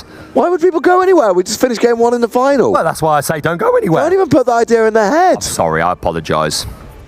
So, going into game 2, how much of an advantage do we think Jonathan has here with the deck and going first, on play, so to speak? Yeah, I mean, if we are able to find that sort of typical package that we want in the early game, the Porpsicle, the 1 jump ahead, all those sort of things, then that's great for the Ruby Sapphire player. But Jonathan, if he can find that aggressive start, then like a Cursed Merfolk would be super good turn 1, finding the Bonsai turn 2. Really, Jonathan just wants to do exactly what he was doing in game 1, but just with bigger questers, characters that are questing for 2. Absolutely. So, looks like we are off here, and Jonathan is going to be able to get to go first, which we assume is happening. I cannot get a great peek at his hand yet, but it doesn't look like it's an obvious decision. Something is getting inked. We don't even have any card to play turn 1 here. No, we're still on the mulligan. Oh, we're on the mulligan. Okay. Yeah, no, we're still on the mulligan. Okay. Both our players still crafting their hands, trying to find exactly what they need. It was a mulligan 6, so I think that might be a case of really digging for the cards like the Merfolk for the early game, knowing you've got to mulligan aggressively to up your chances. Yeah, 100%. And a mulligan 3 for Federico? 4. Yeah, 4 going back in for Federico. 6 for Jonathan.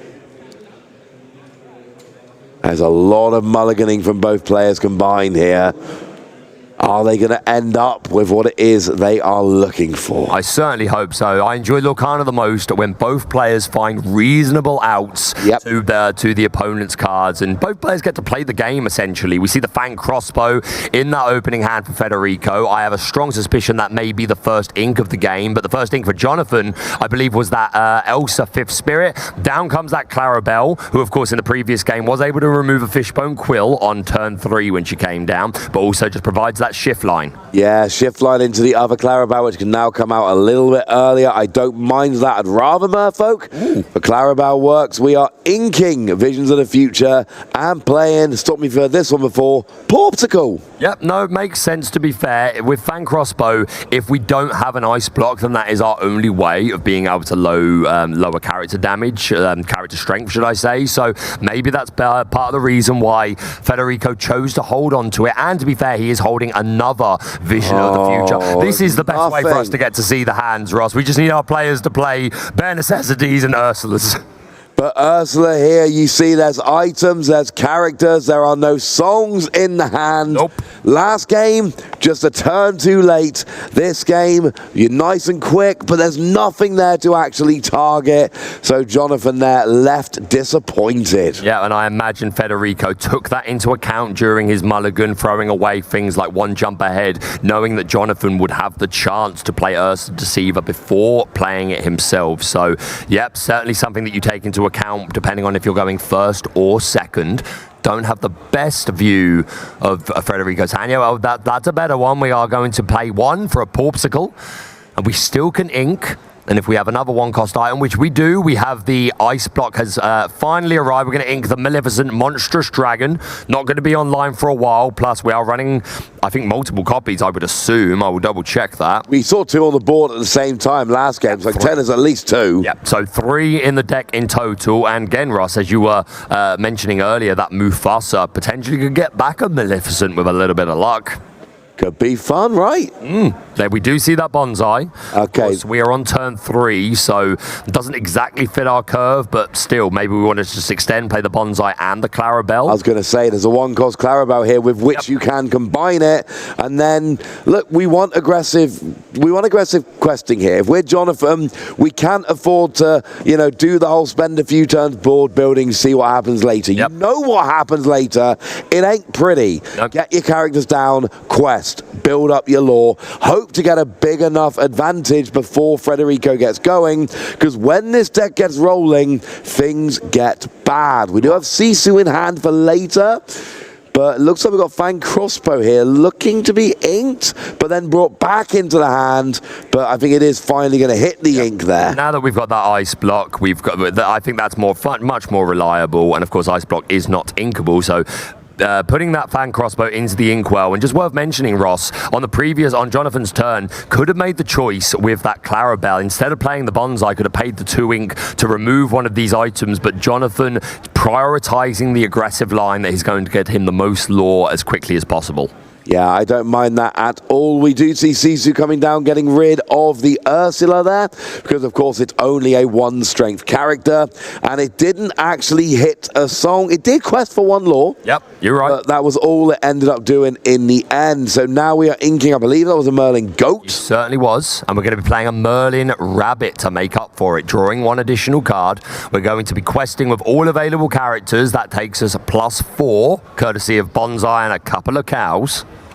Yeah, that means we're going to be going up to 7 in total here.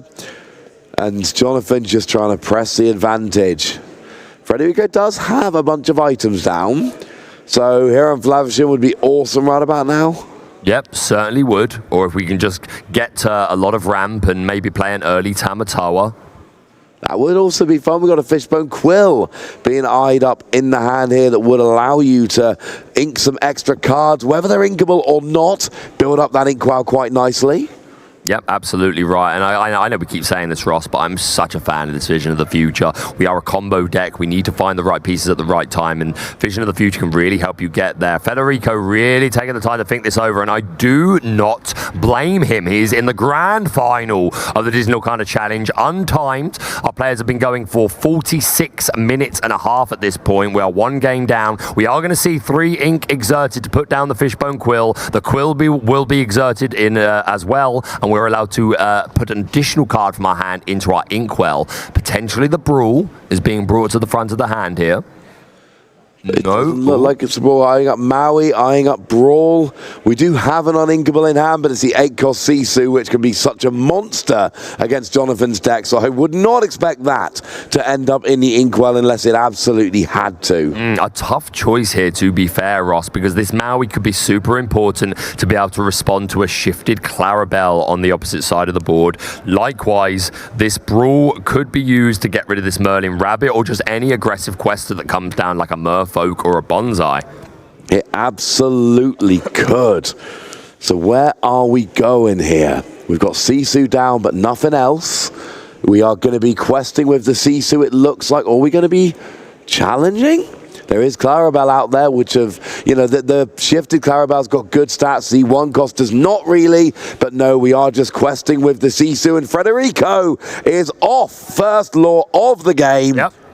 That's quite nice. Yeah, it's quite nice. 1 lore on board, and of course, Sisu being evasive feels pretty safe at the moment, considering Jonathan's current board. Doesn't have any evasive characters. We are re-readying. We are indeed.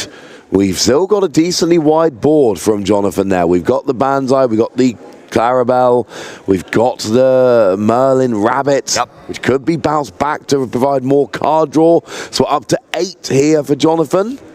just trying to get as far ahead as possible. He knows Federico is... Basically, this game is just Jonathan being given a head start and Federico running to catch him up. Pretty much, to be honest. And you were right, Ross. We do have that option for a bounce. Madam Mim Fox returning the rabbit to hand, drawing an additional card. We see Friends, Rabbit, Belle, and Lyle. That Friends hopefully going to help us find some more resources. Also, similar to last game, like we saw a fantastic play in the last game when that Floodborn Clarabelle had 3 damage. Belle coming down, moving it from her onto the opposing Sisu. Maybe we see something similar in this game. We absolutely could see something a little bit similar this game. We are going aggressive questing, though, with both the Clarabelle and with the Banzai. That's an extra 4 lore coming down. Jonathan goes up to 12, up by 11, and now really putting the pressure on Federico and saying, look, if you're going to win this game, you are going to have to start taking out some of these characters right now, because next turn, I'm going to be up to 17 lore, and you are going to be very, very close to losing this game. So Federico's got to have some pressure being put on to Jonathan's characters. Do we have enough ink for the Sisu? And how many characters would be got? There are only 5 ink on the board at the moment. Of course, we can ink to 6, we can fishbone to 7, but we're not quite there yet, Ross, and it would affect everything but the Madam Mim Fox. Oh no, the Bonsai also at 3, but of course there is an ice block, Ross, so that would be quite easy to get the Bonsai in range. Of course, we would much prefer to shift 1, 2, 3. We can shift onto this Sisu. We don't have to pay the 8 ink, so it is an option. I do like it. I don't love it as your only thing to do, but what you really want to do here is take out a bunch of characters, and that is the tell that it's happening. Very nice. You use the ice block to bring down Banzai to a 2 strength, and the reason you would do that is to play the Sisu to get rid of them. You have to leave the Madam Mim Fox, but you get the other characters, and this is awesome because what you're doing here is saying, look, I know you're trying to aggressively quest, I'm going to stop you, and this is what Federico did brilliantly in game 1, and what they're trying to do here. Keep characters off the board and then make that comeback happen. Absolutely right, and this Sisu in itself representing a 3 lore. Does Jonathan have the cards to try and respond to this? We do see an Elsa 5th Spirit, super strong, could exert the Sisu, but there are no characters to immediately deal with it. I think we're probably going to be forced to just play something like a Rabbit and build our resources. Of course, it could also be Lyle, but I think the Rabbit is likely to be the play here. Yeah, that could absolutely be where we are going. It's awkward when your opponent starts doing what Federico's doing, and you know, this can keep happening. Oh, we do have the Fox on board, to be fair. I missed that. Yeah, so this... The only one on board. Yeah, so 5th Spirit could absolutely come down, exert this Sisu, and then Fox would be able to take it out straight away. Not a bad turn at all, actually. So maybe that would be the better move over the Merlin Rabbit at this point in time and deny that Sisu an extra 3 lore. Yeah, that Sisu is going to start questing well. That is the kind of thing that is going to start helping you make that comeback. Quest for free with Sisu while you start building up your board. Hopefully get your Tamatoa rolling. Right now, we've had a bit of a stalemate in terms of both players just going, right, where am I going to go? And here's the thing. If you're Jonathan, you're down 1 game. You're in the final of the Disney Lorcana Challenge. And yeah, fine. You've got your Continentals in, but that's lovely. You've got your Mickey, that's lovely. What you really want at this point, you want to be crowned champion. You want that binder with the master set. Belle gets popped into the inkwell. Elsa comes down and exerts a Sisu. Brilliant. Fox challenges a Sisu, and you called it exactly, Baker. And now you've got Elsa left on the board. Yeah, this Elsa putting in a ton of work. Yeah, I missed the Fox for a moment. Didn't realize we had a character already rid of that 4 strength that can deal with the Sisu. This 5th Spirit has been a bit of an MVP over the course of the weekend, definitely from Shimmering Skies. So nice response play from Jonathan. Oh, and we do see that big red button. Yeah, you saw Porpsicle come down. We saw also Heron Flavisham come down, banish the Porpsicle to draw 2 cards, one of which was that Be Prepared, and that is fantastic, because if Jonathan starts trying to go wide again, Federico can just slam the door, and that is where we are in the game. Jonathan needs to keep that door closed, make sure that Jonathan does not ever get a big board of characters, because if Jonathan gets to go wide for a turn or 2, that's going to be game. But hopefully at this point there's enough ink and enough cards for Federico that he can stop that ever happening. Yep, absolutely. Jonathan with a Friends in the other side in hand could sing it with this Elsa. Alternatively, we do have the rabbit, to be fair. So, yeah, we could sing Friends on the Other Side with Elsa and play rabbit, or we may prefer the idea of questing. He does go for the former, sings Friends on the Other Side, draws an additional 2 cards, still leaves us with enough ink to play at least the rabbit, if that is what Jonathan's got in mind.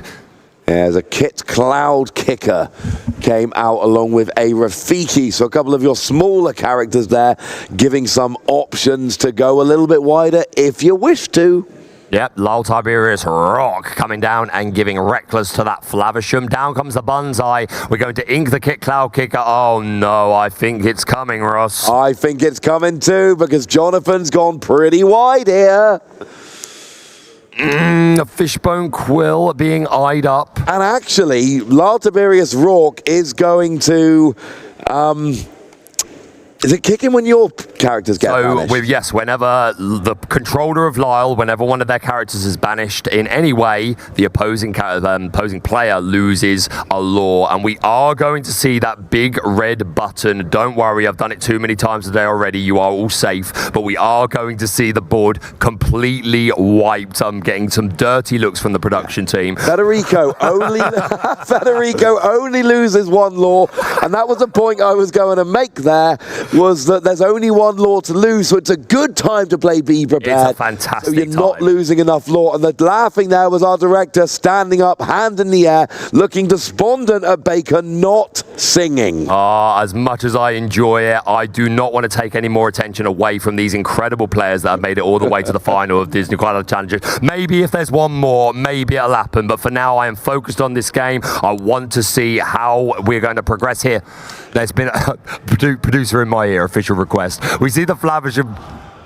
Flavisham comes down. The draw power is real with Hiram Flavisham. When you play, you can banish an item to draw 2. When you quest, you can banish an item to draw 2. It is awesome. Maui comes down here. It's Maui time. It sure is Maui time coming down. We're going to exert that Fishbone Quill, a hidden ink. I'd love to get a count for how much ink we're on now from Federico. But we pass over to Jonathan, who draws a card, puts down a rabbit, draws yet another card. Not ideal for Federico, because Jonathan's hand was very, very low, and you were hoping they stayed low hand, but now we keep replenishing them with rabbit, and we're kind of going a little bit wide again. We got Crab and You're Welcome in hand, and we are playing Ursula here. So do we not need to see Federico's hand? Or did we already do that and I missed it? You make a very good point, Ross. Is there only 1 card left in Federico's hand? Maybe he just quickly flashed it. Yeah, that might have been. That must have been what happened. With only 1 card in hand, you do tend to just quickly flash the card and show it to them. So I expect that is the case. It's Tamatoa. Yeah, we can see it's Tamatoa. So either way, Ursula wouldn't have taken anything away. But Federico, we've left with just this Tamatoa, no removal options. Of course, Maui is a fantastic challenger to take out anything on Jonathan's side of the board that may turn sideways this turn. But no hard removal, no Brawl. Oh, well, there you go. Speak of the devil, and he shall appear. We see Brawl coming, perhaps finding a Medusa or another Sisu or even another B-Prep is exactly what Federico would like to have to just keep Jonathan at bay for a few more turns. Yeah, here we come as Hiram Flavisham getting some draw going on. We see the ice block going down. We see another ice block coming into hand with another Tamatoa. It's not the best hand I've ever seen. Not what Federico is looking for at this moment in time. Now, if he's got 16 ink available, double Tamatoa, get on board with that. Yeah, I'm not sure. I don't think there are 16 ink available. I'd be very surprised if there were 16. Hey, don't get me wrong. Ruby Sapphire can do it. I've seen it happen. But with, I don't think we're quite there yet. We shall see if it happens. We do have a Porpsicle in hand, so we could continue to dig through the deck. Yeah, and what we could do here is build up those items and go with Tamatoa. But what we really need for Federico is to do what he did in the previous game. Get law while you can, while controlling Jonathan's board. It's a risky play, because if you ever falter in controlling the board, Jonathan will get those last few law and run away with the game. But if you don't control his board, he's just going to quest anyway. Yep. So you need to focus on controlling the board and then gain cheeky law wherever you can. Quest when you can, and just make the the most of it. Absolutely correct. Maybe a consideration for Federico is to want to play this brawl to remove one of these Merlin Rabbits, not only to remove one of the lore from Jonathan's side, well, the potential lore on Jonathan's side of the board, but again, these rabbits, the more you bounce them, the more cards you're going to draw. We're going to ink the so shiny Tamatoa, Ross, so it's all right with as a spare. Don't worry. I'm not that worried, but it's interesting. Brawl is going to come down and take out the Ursula here. So there's just a 2-rabbit. A 2-rabbit have remained on the board. Yeah, a good choice, actually, because, of course, Federico is aware of those 2 copies of Ursula Sea Witch Queen in Jonathan's deck, which could be a shift option, and then a lot more lore out of nowhere and a much more difficult body to deal with. Even Maui cannot one-shot the Sea Witch Queen. No, that is an issue. We see You're Welcome getting rid of a rabbit, just like we saw back in game 1 for Jonathan. So you're going to get 2 cards for You're Welcome and 1 card for a rabbit having left the board. Absolutely. So that's quite nice. Now, did we quest with it first? I would certainly hope so. That would, but we're only at 12 lore at the moment. I was going to say... Oh, no, I believe, no, the rabbit sang You're Welcome. Oh, okay, that's where we're going. That makes a lot more sense, because otherwise, cool. Yeah, no, absolutely. The rabbit is a 4-cost character, so it is able to sing this song and target itself for the effect. So, yeah, very nice, very lovely. Sings You're Welcome and runs straight away.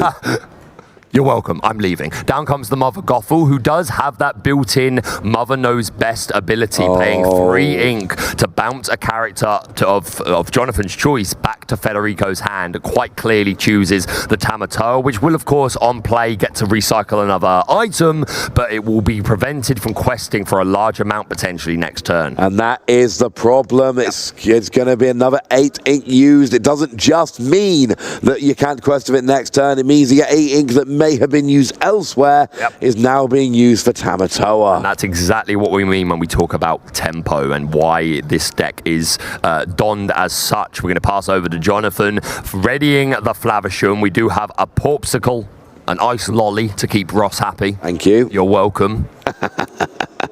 There goes the Popsicle into that little stack of items there. And, they see that you could have had Tamatoa questing for at least 5 this turn, had it stayed on the board. You've got another 1-cost item. As it is, you're using the items to draw with Flavisham, but you're not able to also quest with Tamatoa before you lose the items, and that's a bit of a problem. That Mother Gothel, well, it's been a little bit of a problem so far. Yeah, it's like we were talking about before the game. We expressed that these Mother Gothels, both the baby and the Floodborn, are ways of dealing with this Tamatoa, which is an absolutely must-answer problem. Yeah, absolutely is. So we've still got Maui available, but there's no challenging to be done here, and unfortunately cannot quest. Could sing if there was a song available. Oh. Play the ukulele as well. Ukulele. We need some steel song for that, or else we'd be looking for our Prince Naveen, but instead we are going to see that so shiny Tamatoa come back onto the field. I'm getting deja vu, Ross, as it returns the Popsicle back to the hand. We're going to play it immediately, paying on ink, and we do find a Maleficent Monstrous Dragon. That's not bad, but the Great Stone Dragon is going to come down onto the board, exerted, so we cannot use it. Oh, no, it's going into the ink. Okay, it does enter play exerted, so I did wonder for a moment, but no, it's simply being inked. But here's the thing, though, right? You had to pay the 8 ink for Tamatoa. If you hadn't paid the 8 ink for Tamatoa, you could have played the Maleficent Monstrous Dragon this turn. It's why the Tamatoa getting bounced on the hand was so annoying, because, I mean, well, you did get the Popsicle back with Tamatoa, so I'd have to rewind a little bit. Maybe you wouldn't have drawn it, but my point remains valid. You've used the ink for Tamatoa, you can't use it for anything else, and that makes me a sad panda. Yep, you're absolutely right. We're going to see this Merlin Rabbit now singing. It's quite the karaoke star, this rabbit. Is singing You're Welcome, he's singing Friends on the Other Side. What can't he do? Yeah, and Jonathan's doing, I love what Jonathan's doing here. For the past couple of turns, Jonathan has gone cards. I'm not going to try and steal a lore here or there by questing on these small windows. I'm going to use You're Welcome to draw cards. I'm going to use Rabbit to draw cards. I'm going to use Friends on the Other Side to draw cards, because I know what my opponent is going to try and do is control my board. So having more cards available means that I can reset if they do, and I love this. It means Jonathan's been stuck on 12 lore for a minute. Ooh. We've seen seen the shift onto Mother Gothel, haven't we? Certainly have, Ross. Yeah, sorry to cut you off, but this Mother Gothel shifting in and has that ability where your opponent chooses a character to return to their hand. Very similar to the Tremaine Be King Undisputed type of card. So Federico will get this choice. I very much doubt it's going to be the Tamatoa being returned back to the hand. It's most likely to be either the Maui. I also think Flavisham would work. I think Flavisham is quite a reasonable choice here as well. Because, of course, it's an on-play and a when questing skill, so you could put the Flavisham back and then you still get the skill when you play it next turn. Yeah, it would cost and it's cheaper than Maui. You're absolutely right. It would cost another 4 ink to put down, but if it was Tamatoa or Maui, you'd have to pay that ink to get those down. So, yeah, the best of a bad situation, I think, and this Mother Gothel not only has that ability, but can quest for 2. And Jonathan is sitting at 12. We've kind of been stalemated lore-wise for a couple of turns now. The Fox going to come down, bounce that rabbit back to the hand, drawing some additional cards. We're holding a Merfolk, a Rabbit, a Rafiki, a Merlin Crab, and an Elsa Fifth Spirit is the bottom card. And down comes that Cursed Merfolk. Yeah, super aggressive. I was just about to ask, do you chance it? Personally, I would. Yeah, at this point, but that's just me. So now we got 5 lore on the board between the Fox, the Merfolk, and the Mother Gothel.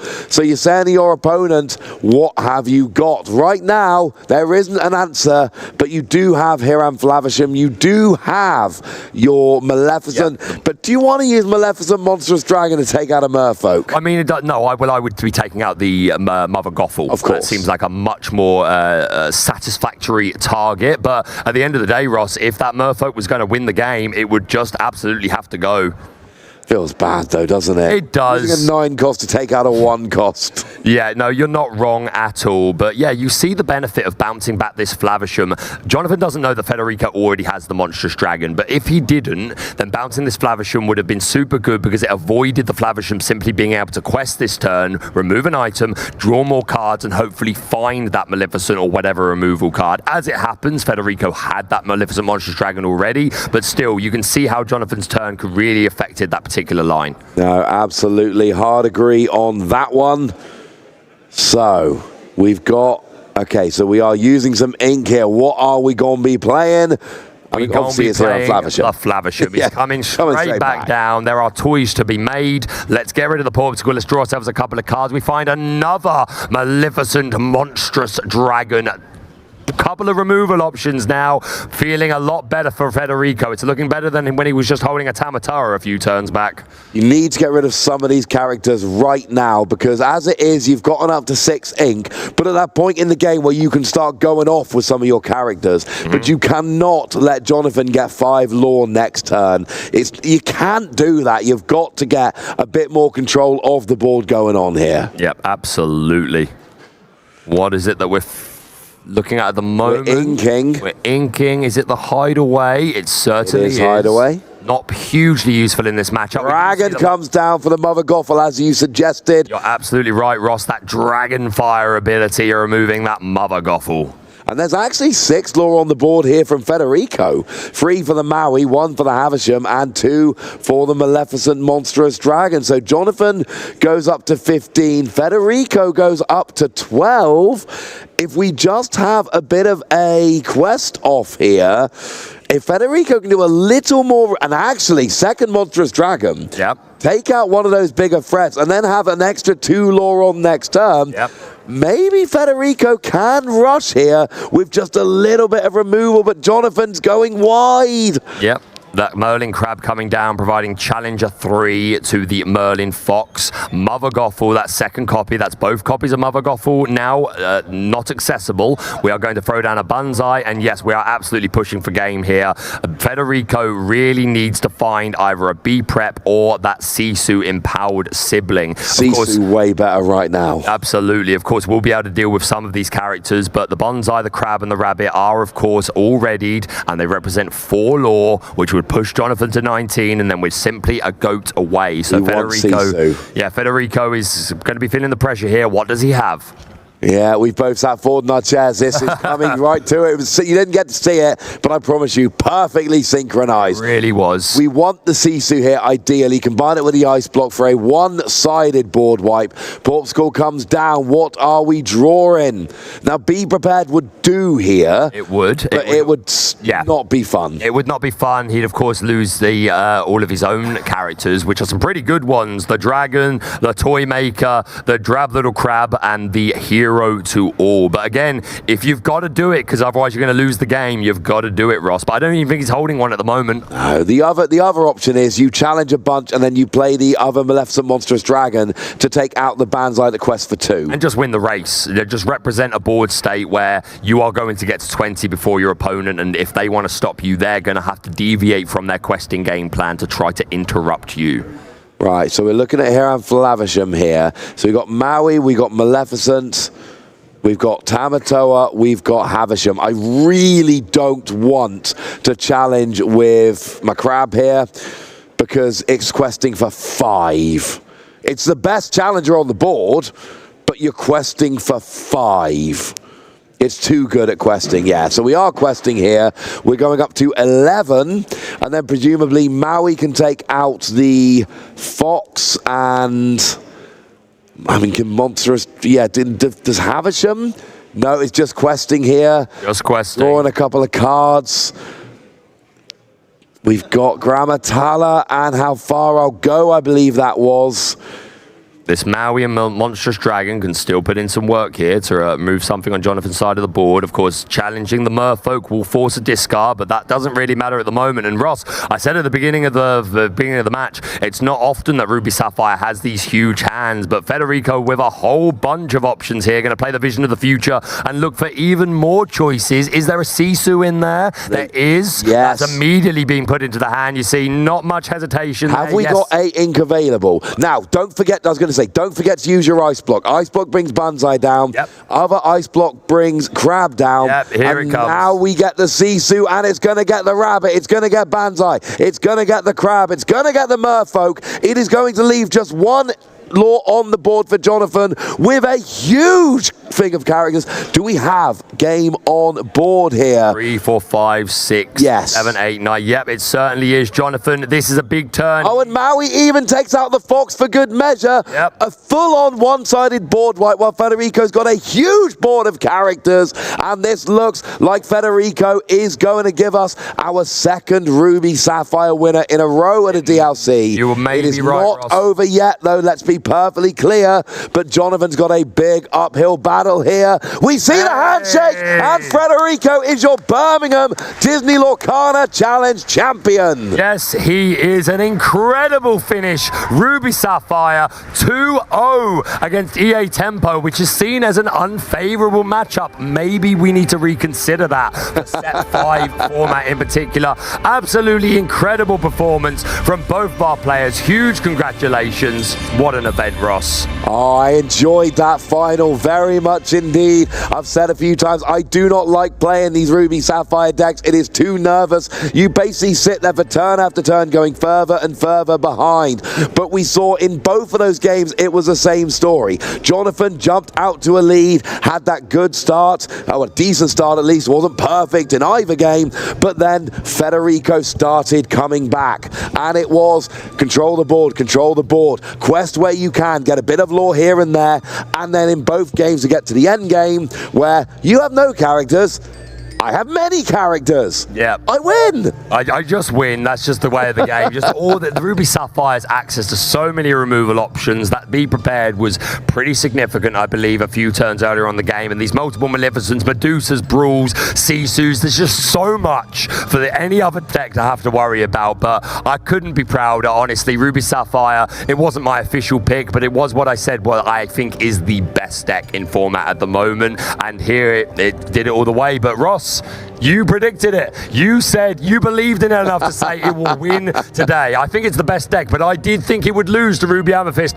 I was wrong. Ross, congratulations. Finally got a prediction right. It's a deck, like I say, it's not one that I really enjoy playing so much because waiting so long to that end game makes me a little bit nervous. I prefer playing aggressive decks, but that doesn't mean I can't look at the format and go, that is the best deck. It looked like it coming in. Amber Steel Songs really was, you know, numbers-wise in the first couple of weeks, if you included all the tournaments around, it was #1. But I know certainly for the bigger tournaments, and especially as we got closer to the DLC, it was Ruby Sapphire really started to rise to the top. And I spoke to a couple of friends here who were playing the Steel Songs deck, and I saw the same thing for both of them. Yeah, kept running into Ruby Sapphire, and it was not a good matchup. And that's the thing. And I think that is what Federico did so well here. Teched for the mirror. Because if you've got the two best decks as Steel Songs and Ruby Sapphire, and you've got a really good Steel Songs matchup, and you've teched really well for the mirror so you win, you've got a huge swathe of the meta here that you just go in thinking, yay! And we saw 5th seed coming in. Phenomenal day one, and then going all the way to the final. This is one of the most dominant performances we've seen from anyone in a DLC so far. Yeah, no, I would agree. I think Ruby Sapphire feels the most powerful it's ever been, and expertly piloted by our winner. What an event. We are preparing very shortly to go to an interview. We're just waiting for a translator to come over so that we can hear exactly what's on the mind of our players. Ross, have you enjoyed this weekend? Oh, this has been a phenomenal weekend. I love New Set Weekend, Baker. It is my favorite tournament. It's a little bit more nerve-wracking as a player and as a caster and as a judge instead. I was speaking to a judge earlier going, yeah, I need to know all the new rulings for all the new cards, but it's a little bit stressful. We have to know where the metagame's going, even though no one really knows. The players have to try and figure out where the metagame's going, even though nobody really knows. It's a bit more stressful for everyone. Like, Bologna was easy. Right. Bologna was the same format as Bochum, so we come in as casters and we're like, we know the metagame very well at this stage. Here, it's new, it's unknown, and I'll be honest with you, man, it is so much more fun having to figure out exactly what the deal is. I absolutely agree. I think the deck building in Lorcana is so incredibly deep. There's more cards are coming out. There's more room for player expression, showing off some of these cards that you don't necessarily see all the time. And just hearken to the point you made, that Fang Crossbow, a card very good in the mirror match for taking out the opposing dragons, and yeah, very, very clearly rewarded. So if this is the case, I imagine Ruby Sapphire decks going forward, you're going to see a lot more of them trying to tech for that mirror match. Absolutely. Fang Crossbow, and the other one was the Stone Dragon. The Great Stone Dragon. Yeah, just being able to get your cards out of your discard into your Inkwell to give yourself a better handful of resources in the end game. Absolutely correct. But we are now just about ready to go over to our player interview. So without any further ado, let's hear from our grand champion.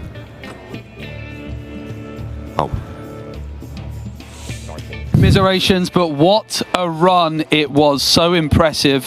What was your highlight of the day? I know you've just lost, but are you happy with your results overall? How are you feeling? Félicitations pour ton tournoi. C'est quoi tes points importants de la journée? Mes points importants de la journée, c'est d'avoir fini à cette place. Franchement, je m'y attendais pas. C'est incroyable. Bon, en vrai, si on m'avait dit que je ferais jour 2, j'aurais déjà peut-être pas cru. Mais finir en finale, c'est incroyable. He's very happy for being here for the day 2. He wasn't in his mind. He wasn't. He was like I will never go to day 2, and so he's so happy to be here in the second place. So.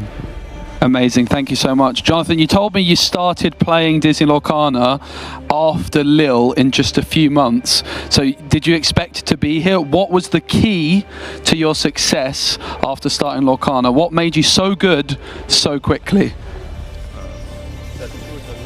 C'est quoi qui a fait que tu es devenu aussi bon aussi rapidement? C'est quoi la clé de ton succès? Est-ce que j'ai le droit de dire j'ai joué à d'autres TCG sans citer de nom? Sans citer de nom, oui. Parce que j'ai déjà suivi ces lives pour commencer. J'ai suivi les lives d'Armaster and I practice a lot. So he's following all your streams of Erlmeister also, and he trains, and that's why. Oh, that is amazing to hear. I know Erlmeister's been playing a lot of the Amethyst Emerald deck. Was he a big inspiration for you to play the deck this weekend?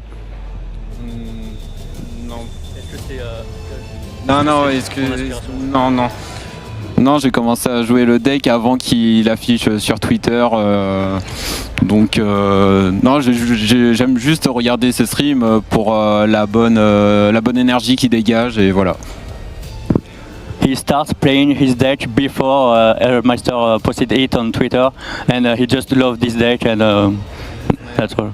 And he loved his deck and his energy of Erlmeister. That's why. Now that is absolutely amazing. Well, big congratulations. Is there any last words you'd like to say? Any shout outs, any thank yous you'd like to say? Just any closing thoughts, Jonathan?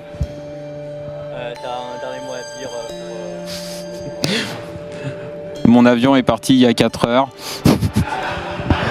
His plane flies 4 hours ago. Well, that's unfortunate, but I'm sure it's worth it for the Golden Mickey, Jonathan. Big congratulations. Thank you so much, and looking forward to seeing you in Paris. Thank you. We're going to head back on over to the casters, and don't go anywhere because we've got all the Golden Mickeys to hand out very soon. Absolutely love that. Flight left 4 hours ago.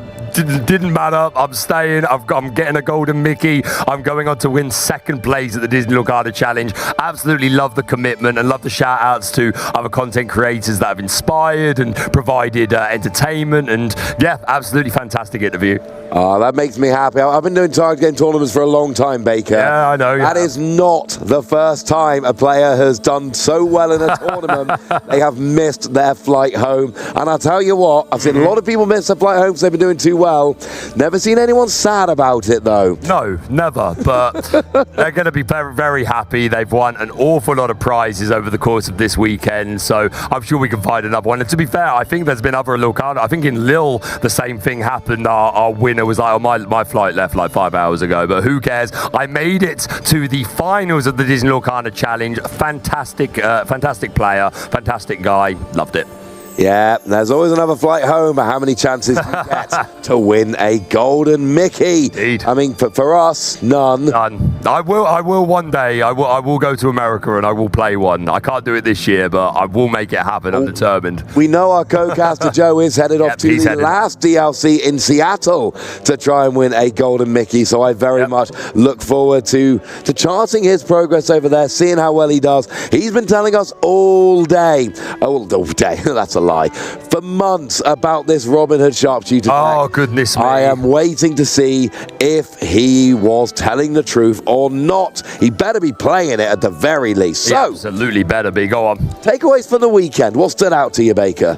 Oh, goodness me. Not only do we have, I mean, this is nothing new, but not only do we have, and I'm going to be cheesy here, but you know the game by, if you know me at all, you know me by now, we have the most incredible community in Lorcana. I'm just saying it straight. There are lots of fantastic other games, card games out there. I've been involved in some. I know you've been involved in some, but Lorcana is second to none. Come and play Lorcana. It is the best trading card game in the world, and if you don't believe me, you haven't played it. Okay, well, you can't put me on a spot like that, mate. But no, I mean, my love for Lorcana, look, I hope I've made it pretty gosh darn clear by now. I have a deep, deep love for this game. We know. And we've seen everything this weekend. We've seen great deck building. We've seen great playing. We've seen people mulliganing aggressively. We've seen people getting a perfect opening hand of 7, not needing to mulligan at all. We've seen the best deck presumptive coming in, win the whole thing, while seeing another deck that nobody really thought was going to be. I mean, look, everyone knew that the Amethyst Emerald was back in this set. The secret was out before we got here.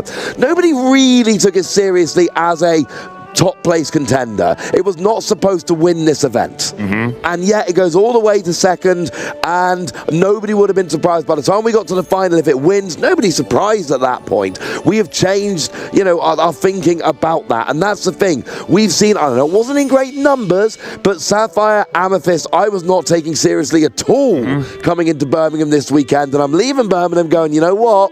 I think that might have a little more, and this might just be my pack openings, you know, talking here, but I'm starting to think Snow White Dwarves and Night Deck, I don't know. I'm going to be cooking with that over the next week or so. There is certainly a fun deck to be made there, but yeah, we have an incredibly healthy metagame. Yes, of course, there are a couple of decks that stick above some of the others, but so much is playable. There's so much room for player expression. As more sets are revealed, the game gets even deeper, even funner. There are so many incredible events. I am so proud of this amazing community. I don't know what to say. It brings a tear to my eye, and I'm so very proud to be a small part of it. I mean, I've done 3 of these in a row now, and everyone just gets better and better and better. I'm meeting cool people from Ravensburger. I'm meeting cool people out there on the floor.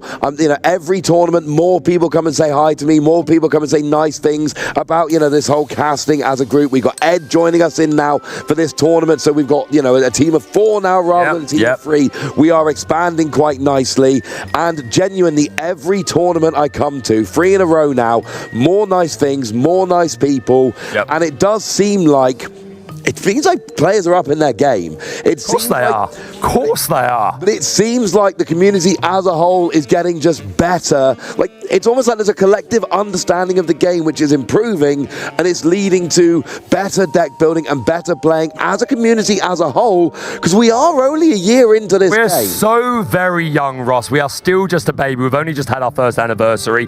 But, Ross, the time has come. The big event of the evening. We are going to be going into our prize ceremony. So before I send you over there, please let me say one more time a huge thank you. You'll see us again, but this will be me and Ross signing off as we hand over to our betters. So for now, Illumineers, be prepared.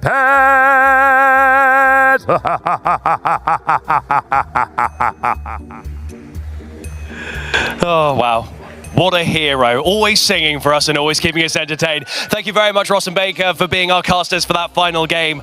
But now we get to the very exciting bit, the closing ceremony, where we get to hand out some amazing, amazing prizes to our community who have made it into the top 8. So I'm going to go through one at a time. We are missing one of them, so we have a top 7 right now. One had to go home early and catch a flight. Not everyone could get to their flight on time. But first up, we have Luke Smythe, one of our first top 8 contenders to receive their Mickey prize. Congratulations, Luke. You can pick one of any of the cards you want. Each of these is uniquely serialized. Come and join me over here as well. We want to find out which number you've got. Luke, which number did you get? 5. Number 5, wow! One of the top 5. Luke, come and join me quickly over here in between us. Just one quick question before we let you go. This has obviously been a great time. Congratulations on getting to this top 8 and making your way to the Euros. But one question, your favorite memory from your time playing Disney Lorcana, whether it's this weekend, whether it's in general, what would you say it is? I honestly don't know, you know? I mean, this one's got to be pretty high up there, right? I mean, yeah, making top 8 here today has just been the best. It's been incredible. Well, congratulations. I'm going to let you head off this way and enjoy your victory. Congratulations, but that's not all. We've still got plenty more to go. Next up, Gianni Gabrialdino. Congratulations, Gianni. Come and receive your Mickey as well. Thank you very much. Now, quick, pick one of those. Each of them is unique. Which one do you want? Pick a card, any card, and show it to the camera and tell us which number it is. 33. 33, nice. Okay, question for you as well. Your favorite memory from your time playing Disney Lorcana? Coming here with my friends, coming here with my teammates. They helped me train, they helped me play test, find the deck, and I'm happy I had them. Well, congratulations, and you can hear them cheering behind you. I'm going to let you head off this way as well. Congratulations. Still have more to go. Next up is William Chung. There we go. Another winner. Shaking hands with Tim, one of our game devs here. Pick a card, any card, and tell us which number you got. Show it to the camera. 204. 204, very nice. Now, could you tell us your favorite memory from your time playing Disney Lorcana?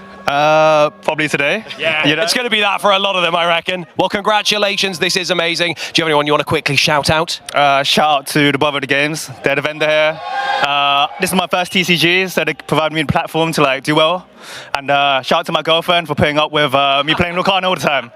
Well, congratulations. Going to let you go off this way. Well done, William. Next up, we've got Raffaello Sarmiento, one of the people we've seen on the feature match a couple of times. Congratulations. Come on in, and you guys can shake hands with Tim and get your hands on one of these unique Mickeys. Pick a card. Which number have you got? 199. 199. Very nice. Just one shy. Now, what is your favorite memory of your time playing Disney Lorcana? winning top 32 because that gave me a reason to go to Disneyland, and I've never been to. Well, there we go. That's all it is. And congratulations. Gonna let you head off this way. Best of luck as well in the Euros. Next up, we got Daniele Machigale.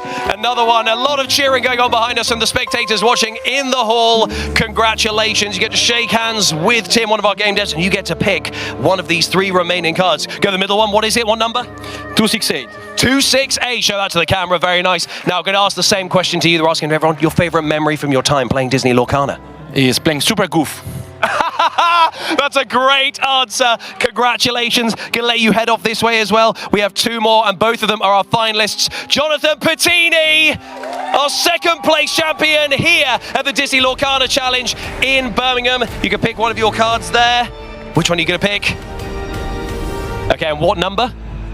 245. 245, very nice. What is your favorite memory of your time playing Lorcana? In top 64, I top deck Clarabelle for to destroy Lucky Dime for the win. There we go. What a great answer. Congratulations, Jonathan. But your last person on, but certainly not least, the champion of the Disney Lorcana Championship here in Birmingham. It's Federico Micozzi.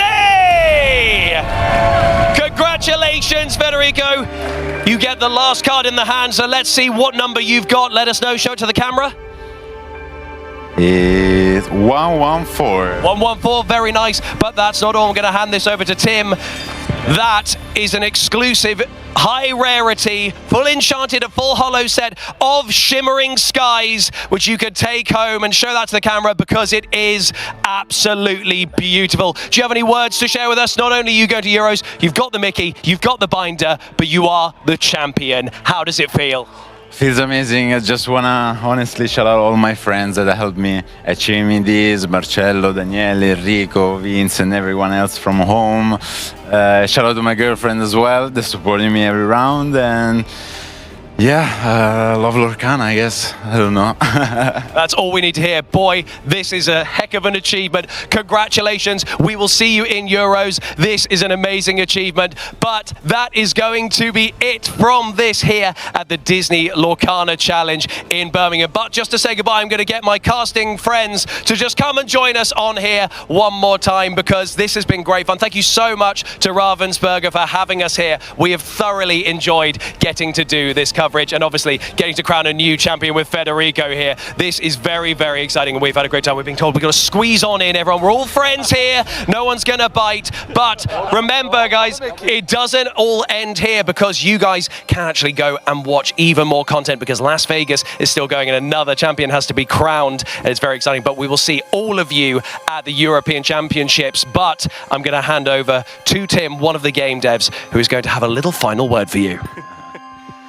Yeah, thank you everyone for joining us at the Lorcana Challenge in Birmingham and the last European challenge that we had. And we hope to see many of you at the European Championship in Disneyland Paris.